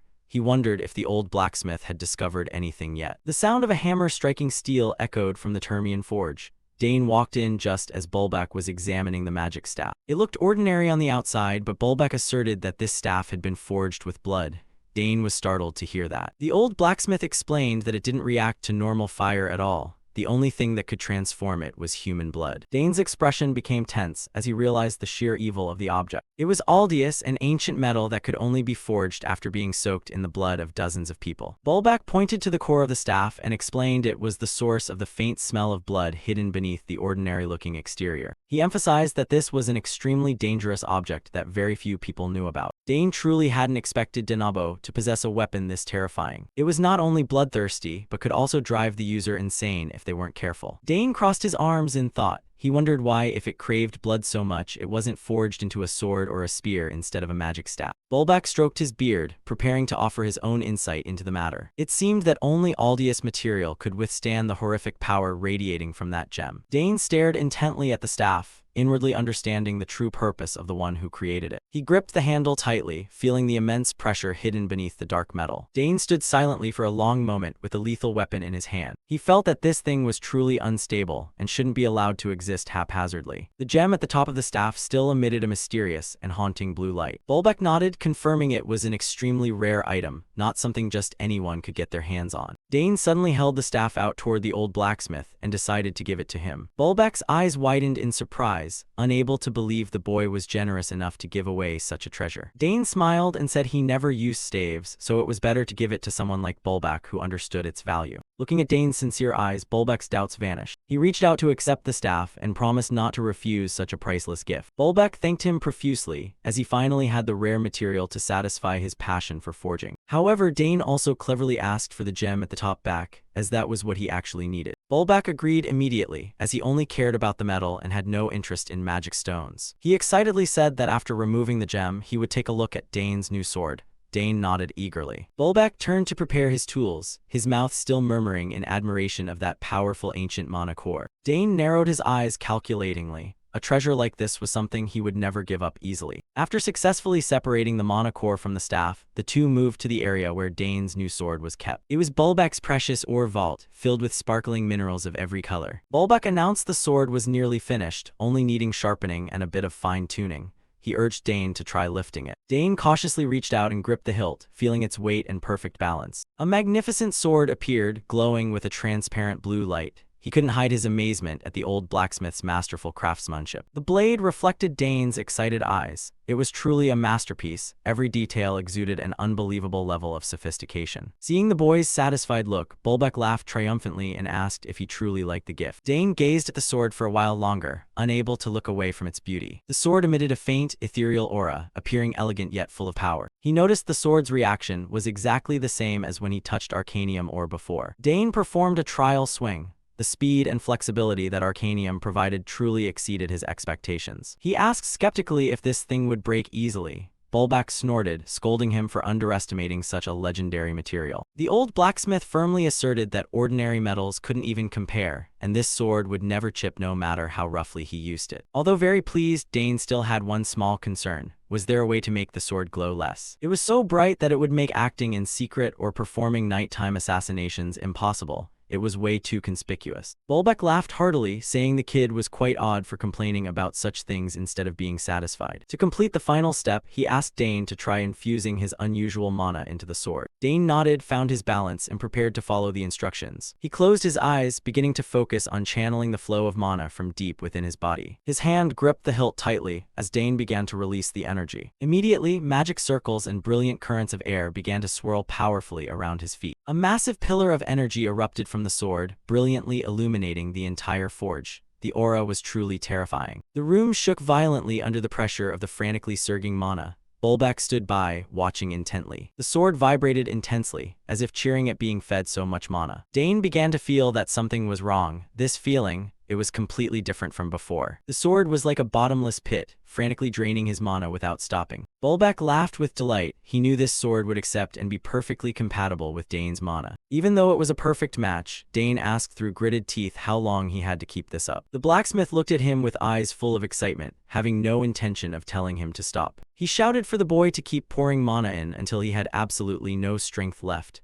Dane could only cry out in his mind at this bizarre request. A bright blue mana aura began to swirl powerfully around the blade. Dane grit his teeth in endurance as the sword drained nearly half of his mana. He held his hand steady, feeling the magic pressure becoming increasingly heavy. His eyes narrowed, focusing intensely on every movement of the energy flow. The sword shone radiantly, reacting violently to the new source of power. Standing nearby, Bulbeck remarked that only this weapon was strong enough to contain his special mana. Dane was slightly surprised by the old blacksmith's assertion. He further explained that because it was made of arcanium, once it finished absorbing mana, it would become truly fearsome. Hearing this, he began to ponder its true power. At this rate, Dane was certain the sword could cut through anything in the world. He looked around the forge, searching for something hard enough for a test. His eyes landed on the Aldia staff, and he decided to use it as the sacrifice. Dane pointed straight at the target, signaling his intent to strike. Bulbeck yelled out, thinking the kid was about to destroy his precious item. But the boy just laughed, saying that splitting it open for analysis was even better. The old blacksmith clicked his tongue and gave in, letting him have his way. The wooden staff was placed ready for the decisive strike. A sword stroke swung up, tearing through the air at terrifying speed. The light from the mana swept across the room, blindingly bright. The blade, carrying a trail of blue electricity, sliced smoothly through the obstacle without meeting any resistance. Even Dane was stunned to see how lethal his sword strike was. The tough staff was sliced in two in an instant. The two pieces of wood fell to the floor with a perfectly flat cut, without a single scratch. He thought to himself that even in his previous life, he had never seen a weapon this dominant. The sword was still crackling, with sparks of electricity after the impact. Bulbeck picked up the piece of wood to examine it. The cut was so perfect it left him speechless. The old blacksmith shouted in amazement, as he had never seen Aldius cut so cleanly. Normally, when using mana to cut, the gash would be very jagged because the energy flow is uneven. But this cut proved that Dane's mana had completely mastered the blade. Bulbeck congratulated him, asserting that the two had now truly become one. From now on, this was the unique arcanium sword in the world, made just for him. A confident smile appeared on the face of the genius young master. He gripped the hilt, feeling a distinct and powerful connection with his new weapon. Dane nodded with satisfaction as he looked at the result of his and Bulbeck's hard work. It was the only sword capable of handling and reacting to his ancient mana flow. All the preparations were finally in place. He gave a faint smile, feeling invigorated to have such a formidable new friend by his side. In the shimmering mana light, Dane raised the precious sword high as a declaration of the feats to come. The razor-sharp blade reflected the light, ready for every journey fraught with danger. As he walked out the forge door, he called back to ask him to sharpen the blade one last time to perfection. The old blacksmith grumbled about the kid being so troublesome, but still happily led him along. The clang-clang of the forge hammer echoed through a street corner, marking the birth of a new legend. A few days later, we returned to Arabella's laboratory. She was excitedly praising the fact that the data Dane brought back served as a massive boost to her research. Dane, as humble as ever, said it was he who should be thanking her.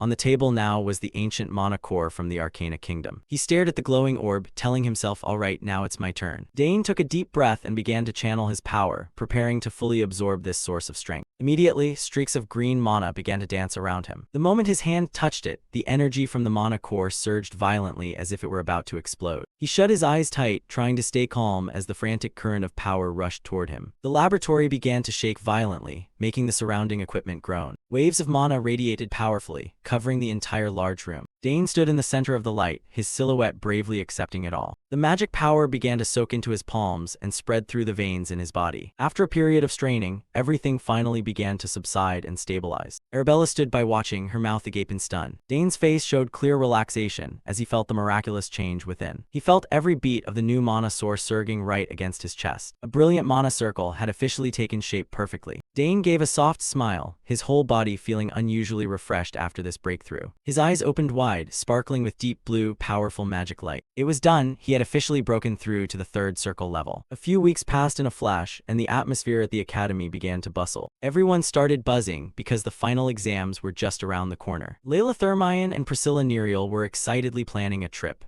Priscilla even intended to go on a backpacking trip to the north for some fun. Just as they were having fun, the communication device in Dane's pocket suddenly vibrated. He paused for a moment, wondering who would be calling him at this hour. Pulling out the device to check, Dane still couldn't guess who was looking for him. As soon as he picked up, a lively greeting rang out from the other end. "Hey Dane. Long time no see, I'm about to arrive back in the capital." Just by the voice, Dane knew immediately who it was. The caller even asked if they could stop by the academy to see him for a bit. It turned out to be Dayward Termian. The sudden appearance of this explorer brother certainly meant something important was happening. Layla scolded Dayward relentlessly in front of the building for going missing for so long without sending her a single word. She started getting physical, punching him while shouting to ask what Dayward thought Dane was, since he only notified him upon arriving. Dayward could only grit his teeth and take the beating, not daring to utter a single word of protest back to his younger sister. Watching from a distance, Ernest shook his head in weary resignation because this torture session had already dragged on for 10 minutes. He laughed while affirming that this time it was entirely Dayward's fault due to his poor communication habits. Dane looked at Dayward with understanding, guessing that he probably still felt guilty toward his sister, which made him hesitate to send word in advance. Layla hadn't cooled down yet. She threatened to beat him even harder if he ever dared to drag his injured body back home again. Seeing that the situation was getting too tense, Dane stepped in to intervene, telling Layla to calm down since he had returned safely after all. Turning to Dayward, Dane kindly asked if he was truly all right after his recent expedition. Dayward immediately grinned broadly, raising a hand to greet Dane enthusiastically as if nothing had happened. Layla crossed her arms and huffed, nodding that he returned earlier than expected, while Dane announced that all preparations were in order. With a confident look, Dayward affirmed that he had gathered all the necessary items for the plan. But immediately after, his voice turned serious as he mentioned that one most important item was still missing. The whole group turned their curious gazes toward Dayward to hear what could be so important. Rare ingredients were laid out all over the table.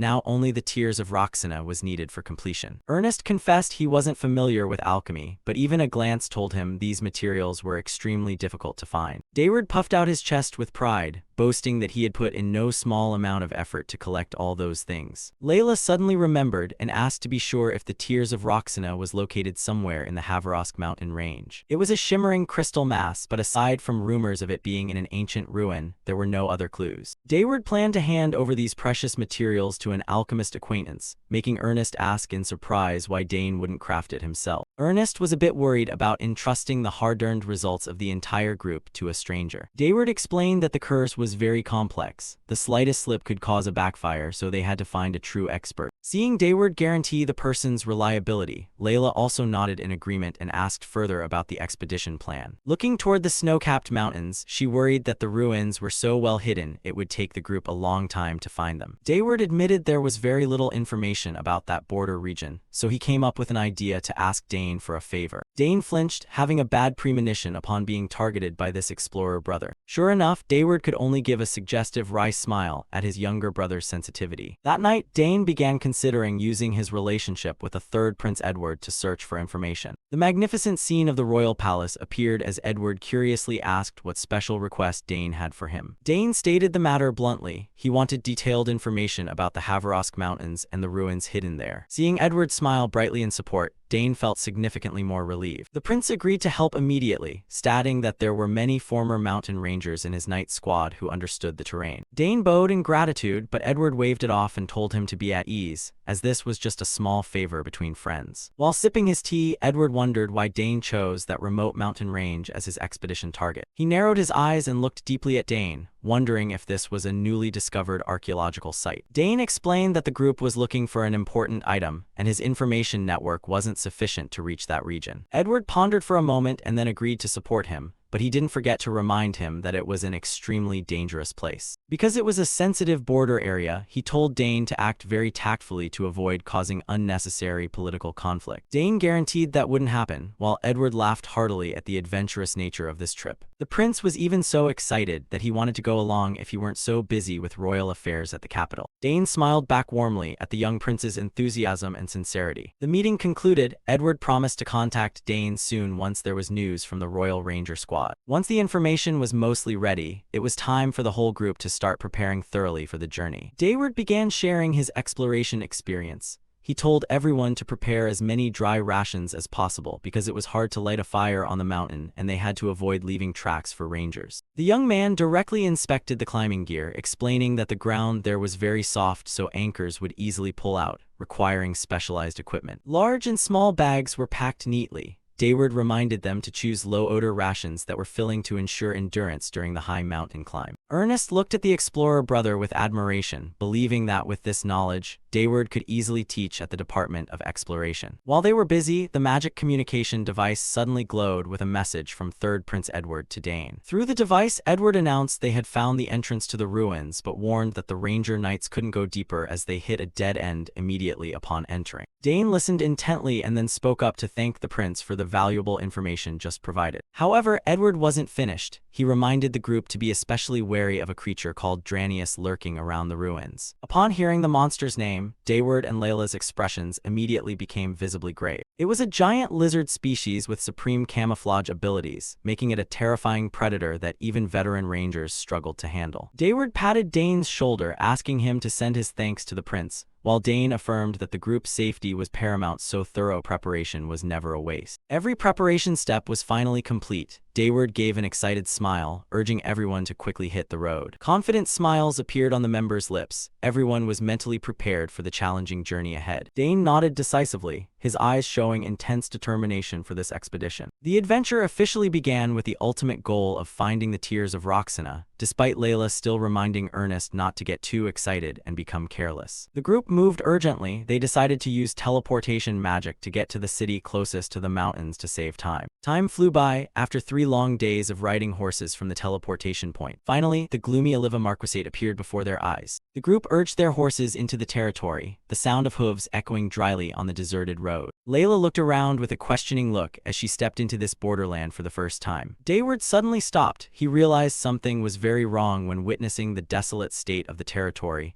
and the surrounding air became strangely incomprehensible. Viewed from above, the town appeared terrifyingly dark and silent, making everyone feel an uneasy shiver. The streets were devoid of people, the gray houses shrouded in a hazy mist just like a ghost town. Dane frowned with concern, wondering what on earth had happened to this land for it to become so dilapidated. The group was leisurely riding through a lush green valley, surrounded by majestic mountains. Dane signaled to stop, telling the party to gather some dry grass for the horses. He decided to scout the town with one other person. Arthur nodded in agreement immediately, while Priscilla smiled enigmatically from behind. Before anyone could react, Priscilla leapt down from her horse with remarkable speed. Dane looked slightly stunned and asked why. Priscilla said she would go along because she felt something very strange about this place. Seeing Priscilla's serious expression, Dane began to worry and asked what exactly she had sensed. She asserted that her intuition told her this was definitely not a good omen. Dane scratched his cheek and clicked his tongue. Better safe than sorry, he agreed to let her come. He turned to tell the other two to stay and watch the horses, leaving entering the town to him and Priscilla. Arthur eagerly said he would take the chance to rest the horses and stuff the saddlebag full of dry grass. Priscilla urged Dane to hurry, her face showing some impatience. Their destination was a gray stone fortress, its gate flanked by 2 guards on duty. Up close, the men looked rough and hostile, their gazes filled with enmity rather than the neutrality of ordinary guards. Dane observed silently and noticed their garments resembled clerical robes, yet they carried weapons. One guard raised his hand to block their way, his manner extremely arrogant. He barked, demanding to know who they were, where they came from, and what business they had daring to enter this domain. Dane kept calm, explaining they were merely travelers stopping to buy provisions and dry grass. The guard narrowed his eyes and probed whether they were just passing through or planning to stay. His gaze bore into Dane as if trying to probe his very bones. The other man was no less wary, glancing about with suspicion and vigilance. Priscilla, seeing their attitude, immediately knew these people were extremely hostile to outsiders. Eventually, the guard relented, but warned them to take their supplies and leave at once. Dane bowed politely in thanks and led Priscilla inside. But the guard called after them in a threatening tone, telling them not to foolishly meddle in the Marquis's affairs. Passing through the gate, Dane realized that although the interior seemed bustling, watchful eyes still followed them everywhere. Priscilla suddenly drew close and whispered in Dane's ear that these people appeared to be members of the Trillion Church. Seeing Dane's puzzled look, she explained it was a notorious heretical sect being ruthlessly hunted by the Imperial Church. Priscilla's eyes fixed on a flag fluttering overhead, emblazoned with their characteristic magic circle emblem. Priscilla began to clench her fists, her face full of hatred when she spoke of them. Seeing her agitation, Dane pressed to know what crimes they had committed. Priscilla's voice trembled with fury as she recounted that they had mercilessly sacrificed tens of thousands of innocent children, all for a fanatical goal, to summon the demon god in search of a false salvation. Dane was left speechless. He could not believe there were people so cruel they treated human lives like refuse. He exclaimed in horror that the child sacrifices were beyond anyone's imagination. Priscilla looked around sadly. She understood clearly where the darkness shrouding this domain had come from. The locals all looked gaunt and hollow-eyed, like soulless corpses grieving the loss of their children. Priscilla could no longer bear it. She began to channel mana into her palms to form a magic circle. Her eyes burned with determination. She wanted to report this to the Grand Cathedral immediately. Dane jolted, realizing Priscilla was too impulsive. If she acted now, they would surely be noticed. He quickly stepped forward and seized Priscilla to stop her before it was too late. Dane urged her to stay calm. This was enemy territory, and a rash move would be extremely dangerous. He glanced at the listless townspeople, understanding that caution was paramount right now. Priscilla remained tormented by the fate of the poor children. But the children, she whispered. Dane looked deep into her eyes, his voice low and admonishing. Priscilla, look closely around you. All through the town, people moved like shadows, the atmosphere thick with fear and gloom. Priscilla suddenly realized the brutal reality of the place. Her face registered shock. Her gaze hardened, fury smoldering beneath a calm exterior. Dane reminded her their primary goal was to find medicine for Layla's mother. They couldn't risk everyone's lives over an impulsive act. He nodded slightly, signaling she must restrain herself. Priscilla finally softened her tone, agreeing that they should first buy dry grass to avoid suspicion. The two began striding down the gray stone-paved street. The silence was eerie, only their footsteps echoed in steady rhythm. Dane said he understood her feelings, especially as a true priest of the cathedral. They passed rows of old, gloomy houses, completely lacking everyday life. But we can't act recklessly, Dane continued, his tone stern and warning. The townspeople seemed to avoid meeting the eyes of the two strangers.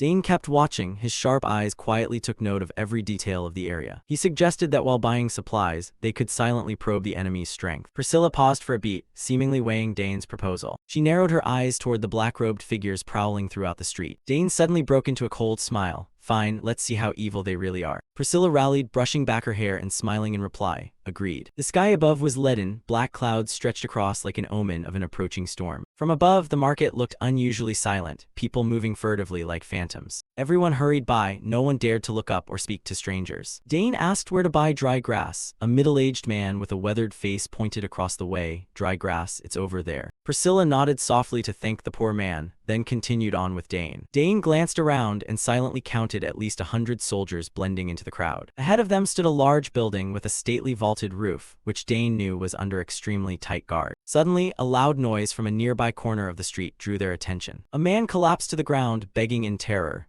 Please spare me. There really aren't any children left in my house." Black-cloaked feet trudged closer and a threatening voice rang out, "No children." A man with deep purple hair and an arrogant expression stepped forward, the purple-haired priest of the Trillion Church.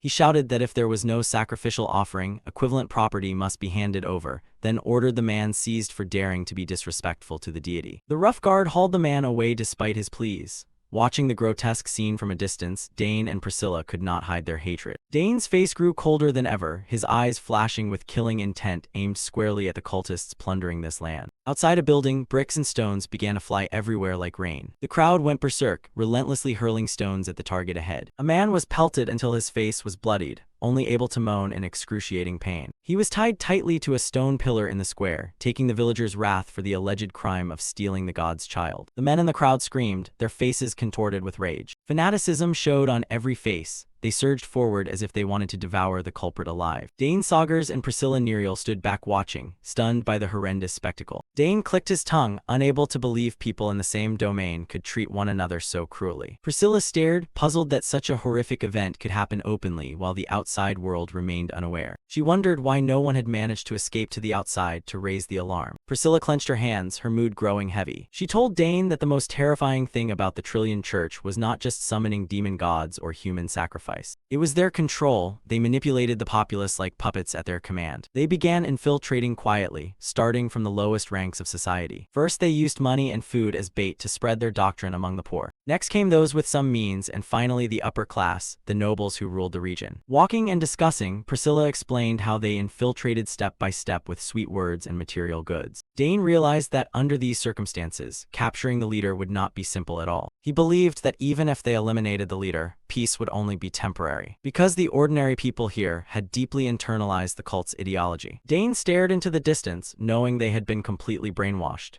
He had seen this scene far too many times in past lives. In times of chaotic war, baseless religions like this always spring up everywhere. He scanned the town, worried that if left unchecked this rot would soon spread elsewhere. Dane asked Priscilla for more information, especially about reports that they regularly sacrificed living children. Priscilla confirmed the rumor was true. They performed that ritual once a week. Dane brought a hand to his chin, pondering the gravity of the situation. His gaze grew colder and more focused than ever. Suddenly a couple appeared and came into Dane's view. He suddenly grabbed Priscilla's hand, urging her to go buy the dry grass first. Startled and confused, Priscilla paused. Dane signaled her to act natural and keep walking. Glancing back, Dane noticed more people silently tailing them. The footsteps of their pursuers sounded steadily along the street. Sharp, probing gazes from behind were fixed on them. Dane realized information here was tightly controlled. Once a visitor entered, it was hard to leave. He guessed the group following them had likely been ordered to silence them. Rather than block the road and arouse suspicion, they preferred to lure their prey deeper in before dealing with them. Priscilla looked at Dane, silently agreeing with his suspicions. Dane's eyes were resolute, ready to face whatever lay ahead. After walking a bit further, Priscilla spotted a nearby stable. A wooden house with a weathered, gray-tiled roof appeared before them. Dane approached the stable and glanced inside. He took the initiative to greet the man carrying the hay and asked to buy some dried grass for the horses. The middle-aged man stared, murmuring in suspicion at these new outsiders. Dane Saugers casually explained they were travelers passing through and needed some dry grass for their horse. He narrowed his eyes and scrutinized them, his scarred, aged face showing clear suspicion. After a moment of silence, the man asked how much grass they wanted to buy. Dane and Priscilla hoisted 2 huge bundles of hay onto their shoulders and walked quietly down the town's empty street. Behind a corner, 2 spies continued trailing them quietly, their sharp eyes never leaving the targets. Their shadows were cast on the rooftops, persistently tailing every step from above. As they walked, Dane discussed that the next priority was to find a way to rescue the children first. Priscilla flinched and looked over. She wasn't sure whether the plan was too risky with only the 2 of them. Dane nodded in agreement, since confronting the fanatic cult directly was impossible at the moment. Seeing the devotees praying in a trance, he understood that force couldn't be used on people who had been completely brainwashed. Priscilla quickly agreed. She also wanted to prioritize rescuing the innocent little lives. Dane narrowed his eyes, calculating. The most important objective now was to locate where the children were being held. But first, they needed to find a safe hideout to shelter the children after a successful rescue. A confident smile briefly crossed Dane's lips, as if he had already devised a plan that covered both needs. He mentioned a domain 2 days' ride away, where the reputable Count Gangpar's castle stood. It was a fortified land, certainly untouched by the corruption of this heretical cult. The plan was to contact the crown, report the situation, and request troops dispatched from Gangpar's castle to quell the unrest. The town's sky began to hang heavy with clouds, bracing for a major upheaval about to break. Dane affirmed that his group was fully capable of handling the rescue mission cleanly. Since the rest of the team was already en route there, they could ask their companions to care for the children first. After ensuring the children were safe, the whole group would officially rendezvous for a full-scale attack. Priscilla nodded in understanding, then suddenly noticed the presence of knights and priests from the royal church very close by. Dane was slightly surprised. He wondered if some secret resistance force was hiding here. He decided he had to find them and coordinate, turning this into a surprise strike. Priscilla smiled brightly. Her earlier worry gave way to a fighting spirit. She cast a quick look back, signaling to Dane about the tails who were still persistently watching. Looking down the dark narrow alley ahead, Priscilla asked if they should deal with the pursuers right now. The 2 spies kept their distance, completely unaware they had been spotted. Dane curled his lips in a dangerous smile. He decided to lure them deep into the empty alley and finish them off cleanly. Layla asked if they should go in to help, while Dane, now disguised with green hair and glasses, insisted he would rescue the children. He needed to pinpoint the exact location to plan. Layla nervously asked again to be sure about the risky intent. Dane calmly replied that he had a rough fix on the location and it was time to map out the steps. Dane took out a magical tracking device, explaining that if everyone stormed in at once they'd only expose the target. He wanted to assign everyone other equally important tasks. He directed Dayward and Layla that to reach the Haverosk Mountains they would have to pass through Count Gangpar's castle. He wanted them to escort the children there safely. Dane revealed a shocking detail. He had contacted and secured an agreement with the crown to pave the way for this plan. Layla and Dayward were stunned by his breakneck efficiency. Dane felt a bit guilty that this might delay Layla's mother's matters slightly. Layla smiled gently and vowed she would never abandon the children. She told Dane not to feel guilty. This was the right thing to do. Dane gripped the magical device and quietly thanked Layla for her understanding. Preparations were essentially rushed to completion. Dayward nodded in agreement, saying no one could stand idly by in this situation. Everyone was fired up to resolve things quickly. Layla's eyes brightened with determination. She was ready to fight alongside Dane in the risky mission ahead. With plans agreed, Dayward urged Dane to set the rendezvous coordinates. They needed to move there immediately before the enemy could react. Dane nodded, promising to contact everyone soon. The group prepared to split up to carry out different attack vectors. Dayward couldn't help but admire Dane's situational assessment and decisive action. He silently praised his younger comrade's zeal and skill. But looking back at the town, Layla couldn't help but feel sorrow. It was now filled with heretics and ruined remnants from endless conflicts. Dayward squinted and stared into the distance, pensive about how the war's consequences lingered and were worse than they'd imagined. They saw wretched townspeople sitting listlessly by the roadside. Dayward remarked that beyond the capital, things were far worse and more chaotic than this. Not wanting to waste time, Dayward swung an arm around his two juniors, reminding the group to hurry and rescue the children so everything would go smoothly. The three answered in unison, their eyes showing firm resolve. Brotherhood and mutual trust were their greatest strength right now. The group quickened their pace across the green grass toward the horses waiting at the forest edge. As they mounted, each carried private thoughts about the upcoming mission, but the common goal was crystal clear. Layla quietly admired Dane's greatness. He always appeared at the right moment and solved difficulties like magic. She recalled how Dane had rescued her before. For her, his presence brought an absolute sense of security. Dayward watched Dane's retreating figure, silently marveling at the boy's potential.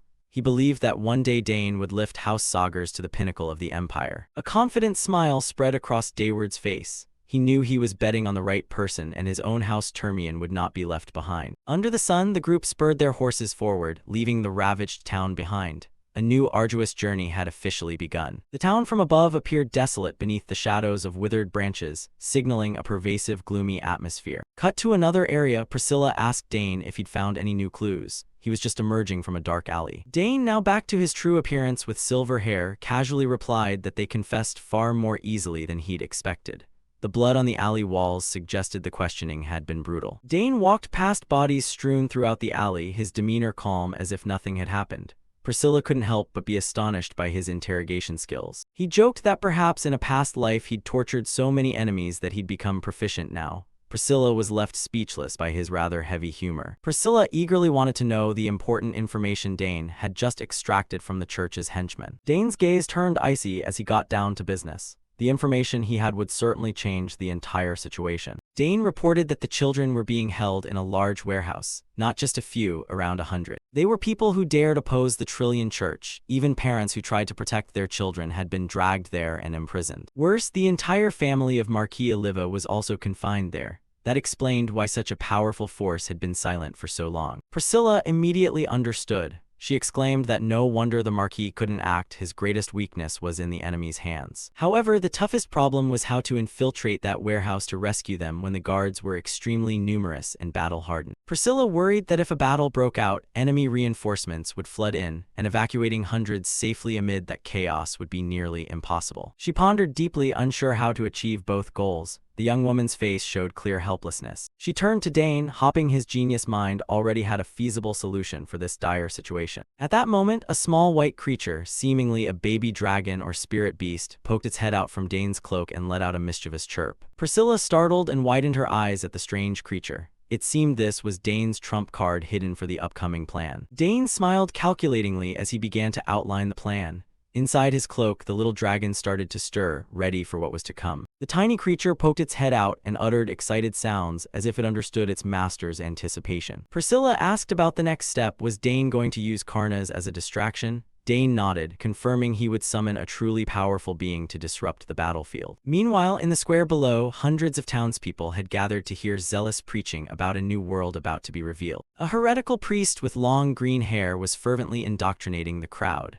he boldly proclaimed that there should be no doubt, follow the church and the new world would be theirs. He shouted madly, insisting that sacred blood was the quickest path to meeting the demon god and that the world's salvation lay in the hands of those present. The wretched crowd, seemingly completely enchanted, began to chant for the demon god and plead to be granted salvation. Cries of "Save us" echoed throughout the square, creating a gloomy, desperate atmosphere. The priest licked his lips hungrily, seeing that the Marquis's domain was about to fall completely into their hands after a long period of careful plotting. He gleefully contemplated eradicating the entire Oliva family and the remaining resisting church priests. From his high vantage, he proclaimed loudly that this territory would soon fall to them and become the new base of the Trillion Church. The declaration rose amid flags bearing the sex emblem, affirming the spreading dominance of darkness over the place. Everyone raised clenched fists to the sky, shouting that the moment had come. The fanaticism in the crowd had reached its peak. The square was filled with frenzied cheers. Everyone believed their lives were about to be transformed under the protection of the heretical church. The priest tilted his face to the heavens, beseeching the leader to witness this glorious moment to the very end. His face showed utter excitement, as if intoxicated by the taste of victory upon seeing events unfold as hope. With wild, bulging eyes, he shouted resolutely that he would succeed, and no one could stop him. He stretched out his arms as if to embrace the whole world, while a grotesque, terrifying laughter erupted. Then a tremendous pressure suddenly struck from the sky, making the entire square quake violently. Powerful tremors ripped through the air, dust billowing everywhere as if signaling an approaching catastrophe. Surrounding buildings shook as if about to collapse, turning the previously cheering crowd into a panicked mass. The pressure from above intensified, forcing the church guards to stare upward at the darkened sky in stunned silence. The crowd gaped in bewilderment. They did not understand what was happening as the important ceremony was abruptly interrupted by a mysterious force. The green-haired priest began to sweat profusely, shouting in terror to ask what kind of fiend was plunging toward them. From the black clouds, the beast Karnas materialized with blazing red eyes, diving into the square like a massive, deadly fireball. The light from the summoned creature's demonic eyes horrified the priest as he realized this was an unforeseen magical assault. A gigantic werewolf-like fiend with red eyes roared, beginning its rampage in the heart of the heretical domain. Its powerful swipe tore through the air, generating tremendous shockwaves. An entire street corner shook violently, dust rising thickly beneath the monster's feet. The frenzied wolf swept through, turning sturdy structures into piles of rubble in an instant. Not content with raw strength, it also spewed torrents of flame that scorched everything nearby. Flames erupted, devouring buildings and painting the sky a blazing red. Below, people panicked and fled, screams echoing everywhere at the appearance of this crazed, summoned creature. A rain of fire poured down. Everyone scrambled to escape, knowing that at this rate no one would survive. The heretical followers froze for a few seconds, baffled by what was happening and where the monster had come from. The green-haired disciple ground his teeth in fury, staring at the chaotic scene in disbelief. He realized this wasn't the style of the resistance forces, but who on earth had struck. Massive boulders were hurled into the sky and rained down like hail, smashing every corner. The situation spiraled out of control. Guards screamed for water to douse the flames but were helpless against the overwhelmingly powerful monster. The church forces collapsed. Chaos engulfed the entire central district of the territory. While everyone's attention was fixed on the beast, Priscilla Nerial moved silently through quieter areas. She ran quickly, taking advantage of the enemy being occupied with Dane's summoned fiend. Priscilla silently marveled that Dane Saugers' plan was working extremely well. This area was clear of foes. She paused at a corner of a wall, trying to reorient herself for the next move. Suddenly, a cold blade swept past, pressing against her throat and making Priscilla's heart skip a beat. Priscilla's eyes widened in surprise as she realized she had been discovered. A silver-haired knight in gleaming armor appeared, asking coldly who she was and why she was hiding here. He threatened to take her head if she were a heretic trying to flee. Priscilla hurriedly raised both hands, sweat pouring down her face. She quickly declared her name, Priscilla Nerial, a theology student of the Royal Academy, here to rescue people. She explained that the chaos outside was created by her comrades as a diversion, in coordination with the resistance. Priscilla swore by the honor of one who follows the path of theology. The knight slightly lowered his sword, repeating the name Priscilla Nerial with suspicion. His gaze remained sharp, scrutinizing every expression on the young woman's face. He demanded proof, warning that he would not hesitate to swing his sword if she couldn't provide any. Priscilla nodded in agreement, though a tremor of fear lingered inside her under his pressure. She gritted her teeth and thought of a way to prove her identity in this perilous situation. Just as Priscilla intended to invoke holy power, an authoritative voice rang out ordering them to stop. A group of clergy appeared from behind, their leader declared that he knew this child well. Both Priscilla and the knight turned in surprise toward the newcomers. The man stepped forward and confirmed that Priscilla had indeed been his pupil. His footsteps were slow but heavy, easing the tension in the air. It was Bishop Atem. He smiled and welcomed Priscilla after a long absence. Priscilla's eyes widened in astonishment. She couldn't believe she'd run into the bishop here. She hurried over to greet him, feeling relief as if escaped from death's door. The silver-haired knight sheathed his sword and stepped aside when he saw someone familiar to the bishop. Bishop Atem placed his hand on her shoulder, recalling that he had taught her since her first year. 4 years had flown by. He smiled kindly, praising how much she had matured. Priscilla beamed, attributing all her growth to Bishop Atem's past guidance. Bishop Atem peered at her over his glasses, his expression thoughtful at his former student's compliment. Looking at the smoke and flames outside, he wondered why she was here instead of at the academy, and what the giant summoned fiend was. Atem pressed further about Priscilla's companion, asking her to explain the whole situation clearly. Priscilla fell silent for a moment to compose her words and speak convincingly before her former teacher. She began the act claiming she had merely stopped by with a friend from the academy and couldn't stand by seeing the suffering. The bishop asked in astonishment, "You knew we were hiding here?" Priscilla nodded, saying she had sensed a faint holy power and wanted to join the resistance to save the people. She bowed her head pleadingly, begging the bishop to lend his strength to drive away this cruel heresy. The brave request stunned both the silver-haired knight and those around them. Bishop Atem sighed with shame. He hadn't expected a young student to be so thoughtful and altruistic. He assured her he would certainly support her. He couldn't let Priscilla face the danger alone. However, the bishop remained worried that if this were exposed, the heretical church's forces would swarm here like ants. In response to that worry, Priscilla gave a confident smile, showing she had anticipated everything. She advised the bishop to return to the church with everyone and report as usual. Everything had been planned. Meanwhile, the summoned fiend outside continued rampaging, repeatedly destroying the ancient buildings. The giant wolf roared, each of its steps made the ground tremble and caused massive explosions. On a high rooftop, Dane Saugers watched and told the little dragon Karnas to rest. If it kept going, the whole village would be reduced to ash. He wondered whether Priscilla had successfully infiltrated, then decided he must finish his part quickly. Dane's gaze hardened, sharp and focused, preparing for the final move of the hunt. Below, the green-haired cultist shouted wildly, ordering his men to find the summoner of the beast. A henchman reported in panic that the smoke and flames were too thick. They couldn't see any trace of the enemy. The green-haired man grabbed the henchman's collar and berated him. He knew that if they didn't stop the creature, the entire domain would be wiped out. Successive sounds of collapse rang out, dust and smoke obscuring the vision of the panicked cultist. The cultist ground his teeth, helpless before the unimaginable devastation wrought by the werewolf fiend. At the moment of his greatest despair, a hand suddenly reached out and grabbed his shoulder from behind. He muttered in fear, worried about how he would face the leader after this disastrous failure. A cold voice sounded right beside him. "Then don't worry too much." Dane Saugers revealed himself in the heart of the enemy den, bluntly declaring that the man would never have the chance to meet his leader again. A cocky smirk curved on his face as he looked at the trembling cultist. Dane stood there with authority, Karnas perched on his shoulder, the posture of someone who completely dominated the battlefield. 2 guards were gone in an instant, unable to react to Dane. He regarded the remaining troops with eyes as cold as ice. The green-haired leader froze, unable to believe his 2 close guards had fallen so quickly. He gaped in shock at the opponent's terrifying speed of execution. Only then did he realize that Dane not only summoned beasts but was also extremely fierce in close combat. He casually brushed dust from his sleeve, indifferent to the man's frantic shouts asking who was behind this. With a smirk, Dane told him he'd be better off worrying about his own life first. The man began to sweat profusely, sensing death approaching. The little dragon Karnas suddenly dove down from above. It struck a lightning-fast blow that the cult leader couldn't react to. Desperation showed in his eyes as he watched the tiny monster charge straight at him. A clean finishing strike sent the ringleader crashing to the floor instantly. Dane looked over the chaos and decided to capture him alive for interrogation. Catching this big fish would be far more valuable handed over to the Imperial Church than simply killing him. The green-haired man now lay motionless like a log, completely unable to resist. Cut to the evacuation area. Priscilla was busy directing the panicked crowd. Clerics hurriedly cast healing magic on villagers trapped in the rubble. The lucky survivors wept. They had thought death was certain. Priscilla sighed with relief, seeing the villagers' stable eased her. She gently tended to a nobleman who insisted on saving his wife and children first. Dane strolled up and asked how the rescue efforts on this side were going. Priscilla spun around in surprise, her face showing astonishment at his appearance. She was even more stunned when he said he had captured the ringleader as well. The cult leader was now tied up like a roll and tossed aside in a corner by the wall. Bishop Atem stepped forward to greet him, clearly impressed to finally meet the Saugers prodigy. Dane politely returned the greeting, saying he acted exactly according to the plan Priscilla had arranged. Adam laughed and said it was the church that owed him a deep debt of gratitude. He thanked the two of them for appearing at the right moment, giving them a powerful ally to turn the tide. Priscilla pointed at the prisoner and told the bishop this was the ringleader of the Trillion Church's missionary group. Seeing his foam-flecked face, Dane suggested handing him over to the church for a proper handling. Bishop Adam still couldn't believe Dane had captured him so easily, as if at the market. He immediately ordered his subordinates to guard him tightly, absolutely not to let him escape. The knight received the order and waved for more men to come escort the criminal away. Adam nodded approvingly, secretly praising Dane's decisiveness and efficiency. Mentioning letting him taste the church's interrogation techniques, Adam's grin made Dane shudder on the other's behalf. With the rescue mostly complete, Adam turned to Dane for his opinion on beginning the evacuation of civilians from the danger zone. He planned to have the Holy Knights guard those unable to move due to torture. Dane nodded in agreement. He knew the cult remnants wouldn't leave this be for long. Looking at the town ruined under the sunset, everyone understood the enemy would soon return to find their leader. Dane urged the team to quickly clear the battlefield and withdraw before it was too late. As they were about to leave, the little dragon Karnas suddenly flew erratically overhead, uttering urgent warning cries. Judging by its frantic behavior, a very large force was clearly besieging the area. At the noise, Dane and Priscilla jolted and looked up.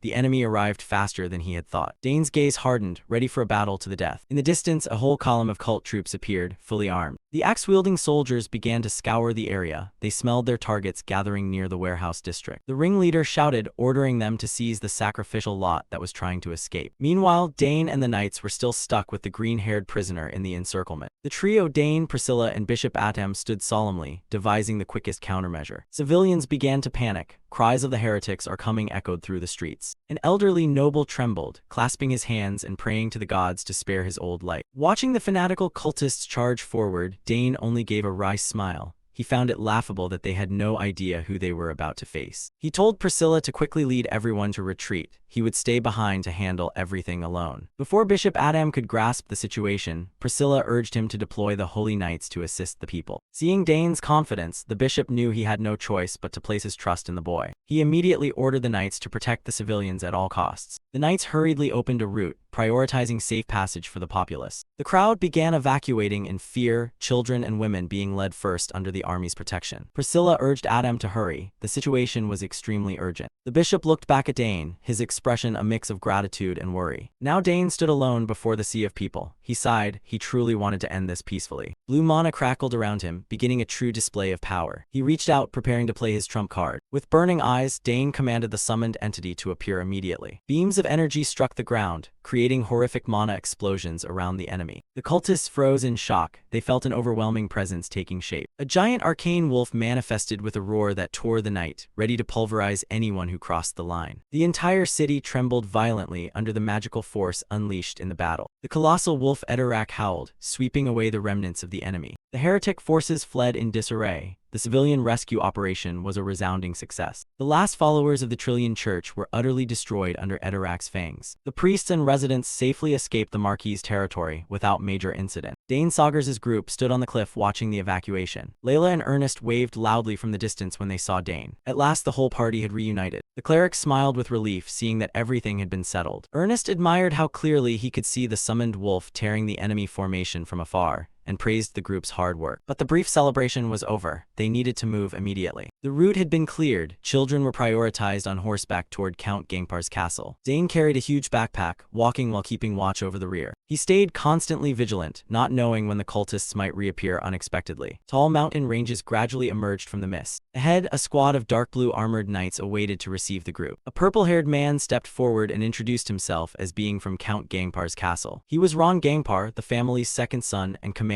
of the Second Knight Legion. Dane politely introduced himself as the eldest son of Count Saugers and thanked them for their support. Ron nodded silently, his gaze briefly thoughtful. The Gangpar knights all bowed apologetically for allowing the tragedy to occur in a neighboring territory without intervening in time. Dane reassured them it was due to the enemy's cunning and that they shouldn't blame themselves. Ron listened, his expression remaining stern. Meanwhile, Count Gangpar sat in silence, deep in thought. Ron's elder brother's first knight squad had been dispatched to the Marquis' territory to investigate further. Dane smiled with satisfaction. He felt this family truly had a conscience. Under the escort of the knight squad, the group continued moving toward the castle. With the burden eased, Layla and Ernest chatted cheerfully with everyone. Ron looked at Dane with an appreciative gaze. He admitted the rumors of a prodigious genius at the academy were not wrong. At first, when the royal side said some kids were rescuing people, Ron and his subordinates had objected out of disbelief. But witnessing hundreds saved, he was completely convinced. The people's smiles were the clearest proof of Dane's group's capability. Ron smiled and offered to escort the group to the castle to rest and prepare a welcome feast. Snow began falling thickly on the Haverosk Mountains at the border. Count Gangpar's castle loomed majestically, serving as a steel shield against monsters and foes. Dane's group and the evacuees enter the fortified stronghold. As they entered the hall, Count Gangpar appeared rugged and beaming. He urged everyone inside to warm up and suggested preparing a meal immediately. They must be starving. Observing the Count's manner, Dane sensed he was an upright and reliable man. The well-stocked food stores were mobilized at once to serve the evacuees. Layla and Ernest ate their fill. Dane told everyone to eat as much as they liked, since they'd soon be on the road to complete their mission. Priscilla stood up, worried for the injured and wanting to help Bishop Adam tend to them. Dane nodded in agreement. Seeing Dane also stand, the orange-pink-haired knight asked where he intended to go. Dane smiled and said he needed to report the situation to 3rd Prince Edward, telling everyone to stay and rest. Ernest and Layla waved goodbye, promising to see him later. Dane used a magical communication device to report successfully. On the other end, Prince Edward was very pleased that matters in the Marquis's territory had been resolved. The prince praised Dane for solving problems perfectly wherever he went. Edward clicked his tongue wistfully, saying that if only Dane had joined the academy instead of heading east, it would surely have been far more interesting. Dane gazed into the distance and replied that he could not disobey the emperor's orders. The prince sighed. He too wished he could be with Dane's group, but reality would not allow it. Edward added that the emperor was very pleased and intended to use this opportunity to conduct inspections across the entire south. Dane fell silent, pondering the political mood. He realized the emperor was genuinely considering reconciliation with the Sagar's family after long using conflict to suppress them. The emperor had made his final decision, and it all stemmed from what Dane had accomplished. Edward sincerely praised Dane for his hard work. A faint smile appeared on the young man's face. For Dane, it was simply what he had to do. He ended the call as darkness slowly enveloped the snowy mountains. Dane switched off the communicator, ready for the next challenges on his journey. The next morning, the group began traversing the treacherous Haverosk snow mountains. The wind howled in freezing gusts. Layla panted, complaining about the sheer slopes and deep snow that exhausted even the strongest among them. The white-haired knight sensed a strange energy suffusing the entire mountain, leaving both body and spirit unusually weary. The orange-pink-haired knight explained the rumor that the demon realm had left a curse here after an ancient invasion. Ernest panicked at the mention of the curse, regretting that they hadn't found a map to avoid this route. Dane calmly explained that choosing this path was best because at least it had no monsters or hidden traps. Hearing Dane's nonchalant tone, Layla snapped, shouting that only he seemed fine while everyone else was about to collapse from exhaustion. Dane was slightly startled and hurriedly apologized to his irate friend. The orange-pink-haired knight had to stop and lean against a tree to recover. Everyone had reached their limits. The knight's gaze suddenly hardened as he noticed something unusual in the white veil of snow. He abruptly gestured, a decisive action that made the entire group freeze. Everyone was stunned. The air instantly thickened with tension. Dane also felt a dangerous presence. The orange-pink-haired knight ordered everyone to stop immediately. Something was lurking in the darkness of the snowy mountain. Dane's group huddled behind a large boulder to shelter from the howling blizzard. The orange-pink-haired knight warned that archers were lurking somewhere. Layla suspected they were rangers, but it was still unclear whether they were friend or foe. Dane closed his eyes. He vaguely sensed a strange presence in the wall of white. Layla wondered how the knight could be so alert. He only smiled and said it was instinct from years of running. Ahead lay an open stretch of ground, but the terrain was unnaturally uneven. Dane noticed snow covering some corpses. He decided to take Ernest with him to check for signs of people. Ernest eagerly agreed. Tracking was exactly his specialty. The orange-pink-haired knight watched them go, his gaze showing clear trust in the two. Dane told everyone to wait here. He'd be back soon.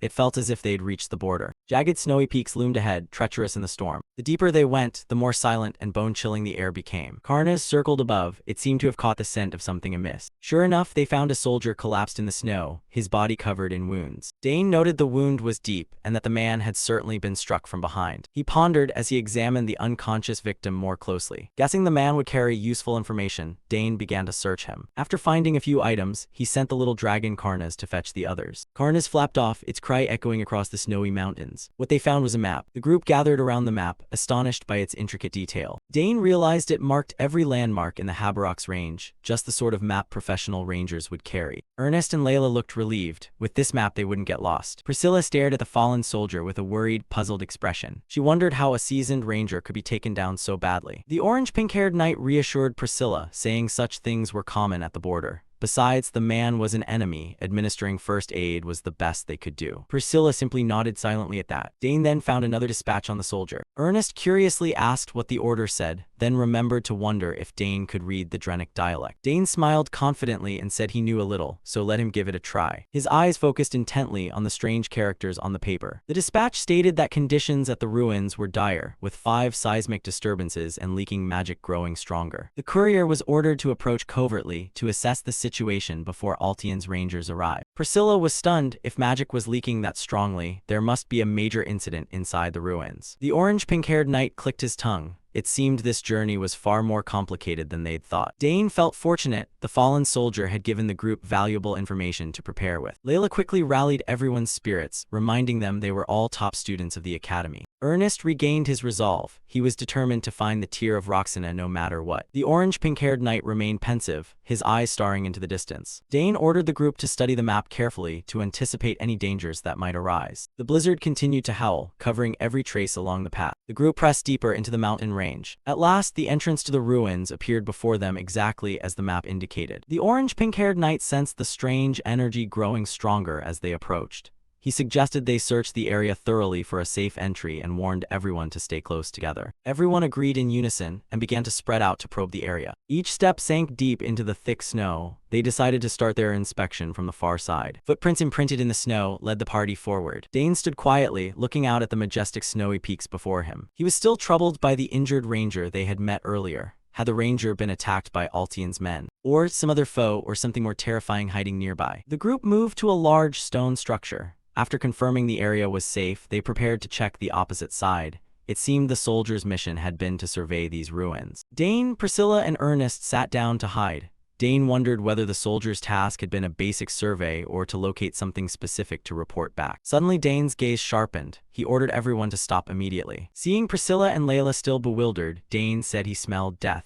Both froze in alarm at his mention of corpses. He signaled for absolute silence. Dane led the group as they slipped through the jagged rock formations to trace the source of that smell of death. Layla and Ernest were visibly tense, ready for the worst. From above, the party looked tiny against the vast snowy plain. The ruins emerged hazily through the cold mist. When they climbed up onto a high ledge, the group suddenly froze at the scene unfolding below. Dane could not hide his astonishment. The situation was far worse than he had imagined. Layla covered her mouth in horror to stifle a scream, while the orange-pink-haired knight stood stunned, speechless. Ernest and Priscilla were also aghast. They could hardly believe what they saw. Below in the valley was a horrific sight. Bright red streaks of blood splattered across the white snow. A bloody massacre. Ernest recognized that all the bodies belonged to Altian's rangers. Their condition was horrific, identical to the Drenic ranger they had encountered earlier. The group halted before a chaotic scene in the snow. The rangers' bodies lay scattered everywhere. The orange-pink-haired knight confirmed that all 10 were dead.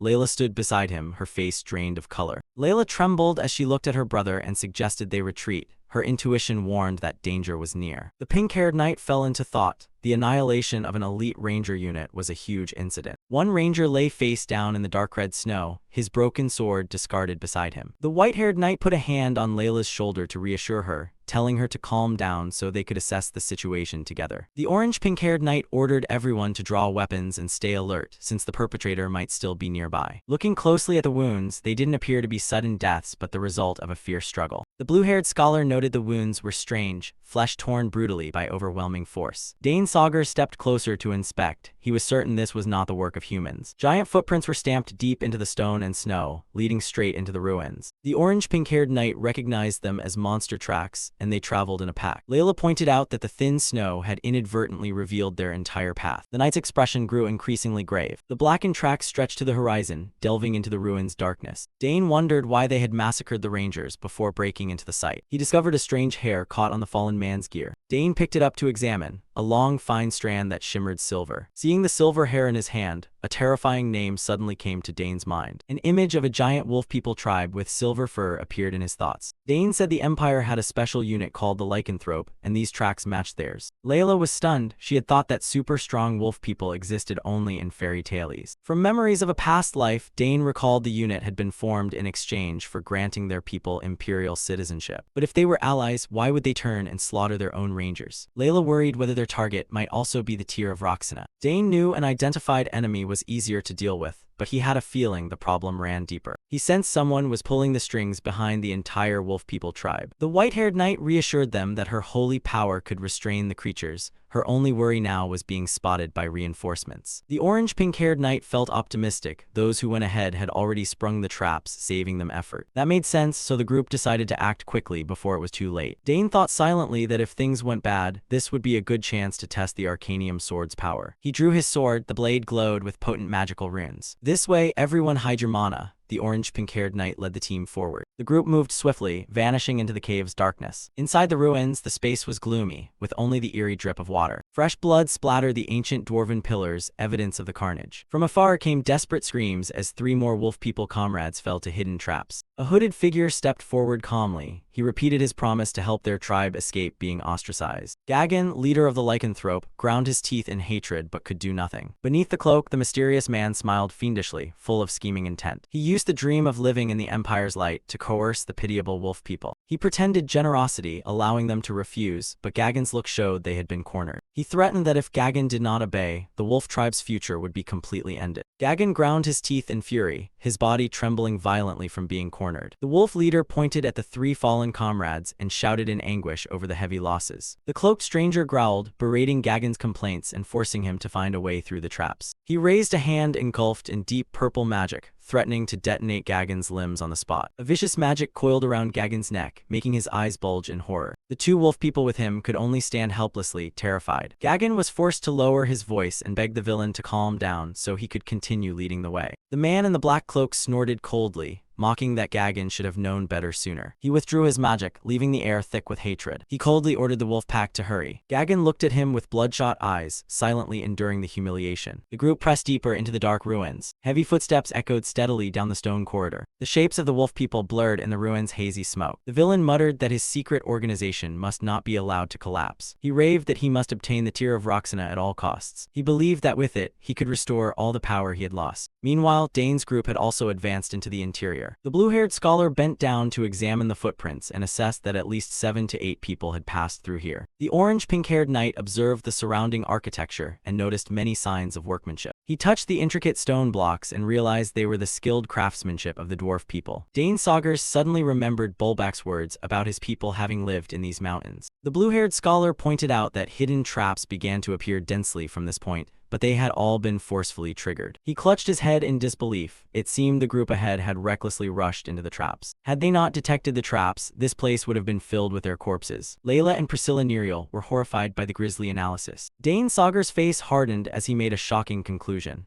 Had they used their own comrades as living shields to trigger the traps? Dry footsteps echoed through the silent space of the ancient ruins. The roots of ancient trees wound around the stone pillars, creating a rather gloomy scene. Dane Saugers suddenly raised his hand to signal a stop. He sensed something ominous ahead. The group froze instantly, each face revealing obvious tension. Because the arcanium sword's glow was too conspicuous, Dane decided to sheath it to avoid detection and told everyone to be ready. The orange-pink-haired knight crouched behind a large tree, silently watching the situation ahead. At the end of the corridor, a blinding light shone from the entrance leading to the ruin's central chamber. The orange-pink-haired knight reminded the group to stay hidden and recheck their scent-masking ointment, for the enemy was very near. The blue-haired scholar and Layla nodded in agreement. Everything was ready for a covert entry. One by one, they moved quickly, finding broken slabs to use as cover. From above, the group had completely vanished into the darkness of the ruined remains. Dane thought to himself that without the scent-masking ointment, the keen noses of those lycanthropes would have caught them all. His gaze fixed ahead, where sharp voices were arguing loudly. Gagan was snarling at the cloaked stranger for deceiving them, and now the stranger demanded a sacrifice to activate the ruins. The giant wolf refused to lose any more of his followers to the villain. The cloaked man sneered sarcastically, bringing up the killing of 10 scouts to coerce the wolf pack. He threatened that if they turned back now, they would immediately be branded deserters and hunted down. Blood stained the cold stone floor. He declared they would die here whether they left or stayed. Gagan ground his teeth in anger at this impossible situation. Dane's nearby group began assessing the enemy: 3 lycanthropes, a dwarf, and the cloaked man. The blue-haired scholar immediately recognized the distinctive garb of the secret cult they'd been investigating. Dane confirmed it matched the same type worn by the cultists they'd encountered before. Everyone was surprised. They had thought this group had been wiped out in the sweep. Layla grew anxious, wondering if their target was also the tear of Roxana like hers. Gagan angrily moved to kill the cloaked man and seize the relic himself. But the man only smiled coldly, confident that killing him wouldn't allow the wolves to take the relic. A deep purple magic circle appeared at their feet, he asserted they didn't even know how to activate the ruins. The curse began to torment Gagan, causing him pain. The cloaked man forced them to perform a sacrifice for release. Suddenly, a furry pair of feet belonging to one of the followers stepped forward. The follower volunteered to sacrifice himself so the rest of the tribe could return home. Gagan looked at his comrade with eyes full of pain and helplessness. The cloaked stranger smirked in satisfaction. He knew the wolf pack had no way out. The brave wolf stepped into the center of the magic circle, accepting the cruel fate of the sacrifice. The magic circle on the stone floor flared bright, ready to carry out the sacrificial ritual. The blue-haired scholar explained the circle would only react when a sacrifice was made at the altar.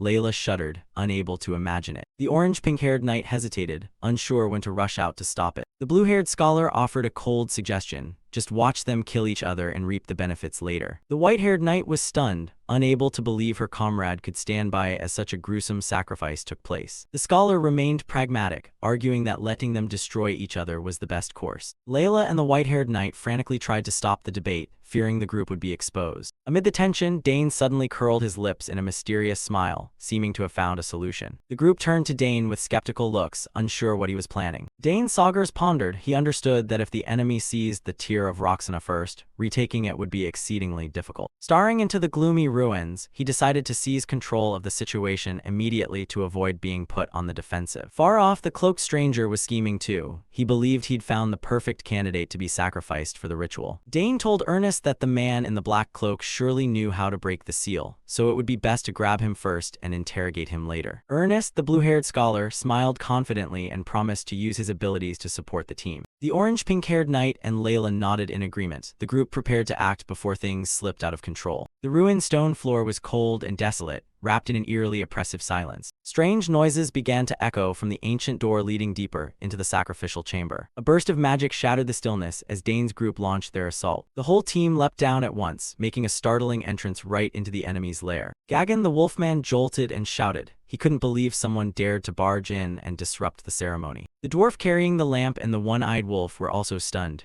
They realized this group was nothing like scouts. Gagan growled suspiciously and turned to ask the cloaked man whether these strangers were his allies. Boots struck the stone floor with solid thuds, signaling an unavoidable confrontation. Each member of Dane's group, from Layla to the knights, took up battle stances, fiery and ready. The cloaked stranger glanced over the youngsters and coldly denied any connection to them. Dane faced the enemy with a challenging look and called out the name of their cult as a sharp greeting. While Gagan ranted wildly for identities, the man in the black cloak began to sense things slipping out of control. He recalled the scouting party that had been slaughtered earlier and couldn't understand how anyone had passed the traps so quickly. The two sides faced off fiercely within the deep purple magic circle. The cloaked man wondered if this was coincidence or a premeditated plan. Finally, both the cloaked man and Gagan shouted for Dane's group to immediately reveal their true identities. Feeling surrounded, a nonchalant voice declared they weren't border guards but merely an expedition party that had accidentally wandered in. The lycanthropes froze. They couldn't believe that this strictly sealed border area had been infiltrated so easily. The cloaked stranger began to sweat profusely. He ground his teeth, wondering if these kids were also after the Tear of Roxana. Faced with that suspicion, Dane remained silent, replying with a penetrating look. He decided to be blunt. Having come all the way to this remote ruin, what else would they be after but that relic? The villain turned and unleashed a torrent of insults at Gagan. He was furious that things were going off plan. This place should have held only the rangers. Gagan and his followers could only stand and take it, their faces extremely gloomy at the rebukes. He shouted for his subordinates to shut up. The surprise had already happened. The top priority now was to wipe out this obstructing group. A nearby wolfman began to feel the pressure mounting, sweat streaming down his face. Seeing Dane's group, the cloaked man hatched a cruel idea. Use these kids as sacrifices to unseal the relic and save his own troops the bloodshed. He brazenly set the condition, demanding one person from your group volunteer as a sacrifice, since his side had already lost too many. Dane closed his eyes in contempt. He shot back harshly, "Then why don't you just sit on the altar yourself so everyone can enjoy it?" He flew into a rage, shouting that without him the wolf clan would be cursed forever, so there was no way he would be sacrificed. The nearby lycanthrope stood silently, watching the tense exchange between the two sides. Not wanting to waste more words, he ordered his men to act. To him, the offering had delivered itself, just seize it. He forced Gagan to capture someone from Dane's side alive if he didn't want to see more of their kin's blood spilled in vain. Surrounded, Dane remained exceptionally calm, gripping the sword hilt ready to fight. Layla and Hyde immediately took defensive positions. Hyde had his bow drawn, aiming straight at the monsters ahead. Curran watched closely and assessed that the opponents were all battle-hardened veterans. There was no room for a single lapse. A breathless confrontation unfolded within the ancient ruin. Everyone knew this fight wouldn't be easy, since the goal was to break that seal. The cloaked man urged in a grating voice, demanding Dane's group make a final decision immediately. The lycanthropes bared their fangs and flexed their claws, preparing to pounce on the prey at their master's command. A massive furry hand slammed into the ground threateningly, accompanied by a long, regretful sigh. Gagan looked at Dane and admitted he truly didn't want to attack a child, but the circumstances left him no choice. Dane sneered. He mocked that false kindness, pointing out their hands were still stained with the ranger's innocent blood. His eyes turned ice cold, asserting that the people he once knew would never stoop to such cowardly acts. Dane's words struck like a dagger, leaving the lycanthropes momentarily stunned and racked with guilt. "Cut the cheap excuses," Dane said as he drew his sword. The arcanium blade began to emit a brilliant blue glow. The villain standing behind began to grow anxious. He wondered where these kids had gotten such confidence. Were they hiding some power? A lantern was knocked flying, its flame wobbling in midair, an omen that the battle had officially erupted. Gagan's followers howled with excitement. They didn't want to hear more. They wanted to rush in and tear the opponents apart immediately. Seeing the turn, the cunning cloaked man quickly retreated to preserve his life, leaving the lycanthropes to charge. Gagan shouted to rally his kin. He chose to fight for honor and the clan's ultimate survival. 3 giant lycanthropes lunged down in unison from above, forming a crushing pincer aimed at Dane. Dane glanced back, confirming the leader and the dwarf had withdrawn safely into the deeper shadows. He curled his lip with confidence, vowing to end this game as swiftly as possible. Dane signaled Priscilla to fall back, reminding her not to let herself fall into the enemy's dangerous aim. Priscilla worriedly wanted to help. Her holy power could heal if anyone were hurt. Layla was stunned. She couldn't believe her ears when she heard Dane intended to face all 3 monsters alone. Dane asserted that in the narrow terrain with limited sightlines, letting him handle it alone was the optimal plan. Layla reluctantly agreed, but admitted she was very curious to see the true power of the new sword in his hands. The arcanium blazed, ready for a dazzling display of the Sagar's genius's power. The lycanthropes were stunned. They hadn't expected a human brat to claim he'd take them all on alone. One snarled with contempt. To them, being scorned by a lowly human was an intolerable humiliation. "You underestimate us," a clawed hand struck down, tearing the air apart. There was nothing left to say. The 3 lunged at once like phantoms, intent on finishing Dane immediately. Dane stood firm, the arcanium in his hand blazing a blue radiance amid the dark ruins. He squinted at the charging monsters and murmured a sarcastic apology. With a decisive step, he stamped the stone floor, gathering momentum for the counterstrike. The sword swung, carving razor-sharp arcs. He made it clear he had no interest in these lackeys. With terrifying speed, Dane swept past his foes like a gust of wind, leaving them no time to react. One froze, realizing the boy wasn't dodging but charging straight into the midst of the circle. Dane's recklessness left them both astonished and angered. His gaze remained unnervingly calm, as if every enemy movement was in the palm of his hand. In the blink of an eye, screams of pain rang out. The bulky lycanthropes were struck down one after another, blood spraying under Dane's blade. One crazed foe howled in agony, unable to believe he'd been so easily overwhelmed. Dane saw through every opening in his opponent's attacks. Another decisive, powerful swing followed. Streaks of blue kai intersected, enveloping the battlefield. He slipped aside lightly to avoid a killing swipe, his movement graceful as if dancing. Using the momentum, Dane flipped in midair to prepare the finishing blow. The lycanthrope below only had time to see a silver-white blur plunging toward his head. Dane's face stayed cold and expressionless as his enemy neared death. Fear shone in the monster's eyes before it was over. An explosion of energy erupted, hurling the 3 giant lycanthropes backward. They collapsed like chess pieces. From afar, Layla and Hyde could only stand frozen, stunned by this overwhelming power. Curran broke into a sweat, silently admiring that Dane's true strength far exceeded anything he'd imagined. The battlefield suddenly fell silent again, leaving only scattered corpses and a dim lantern light on the stone floor. The cloaked stranger had been watching the fight from the shadows. He began to tremble. 3 elite lycanthrope warriors unable to touch a single hair of that boy. This was truly a monster. Dane slowly turned his head, his eyes locking onto the one who was hiding. He noticed an important detail, the silver hair and that outstanding swordsmanship. A terrible thought flashed through his mind. Could this be the legendary prodigy of the Count Sagar's family from the rumors? He cursed his bad luck. Why had such a figure appeared in this remote place to wreck all his plans?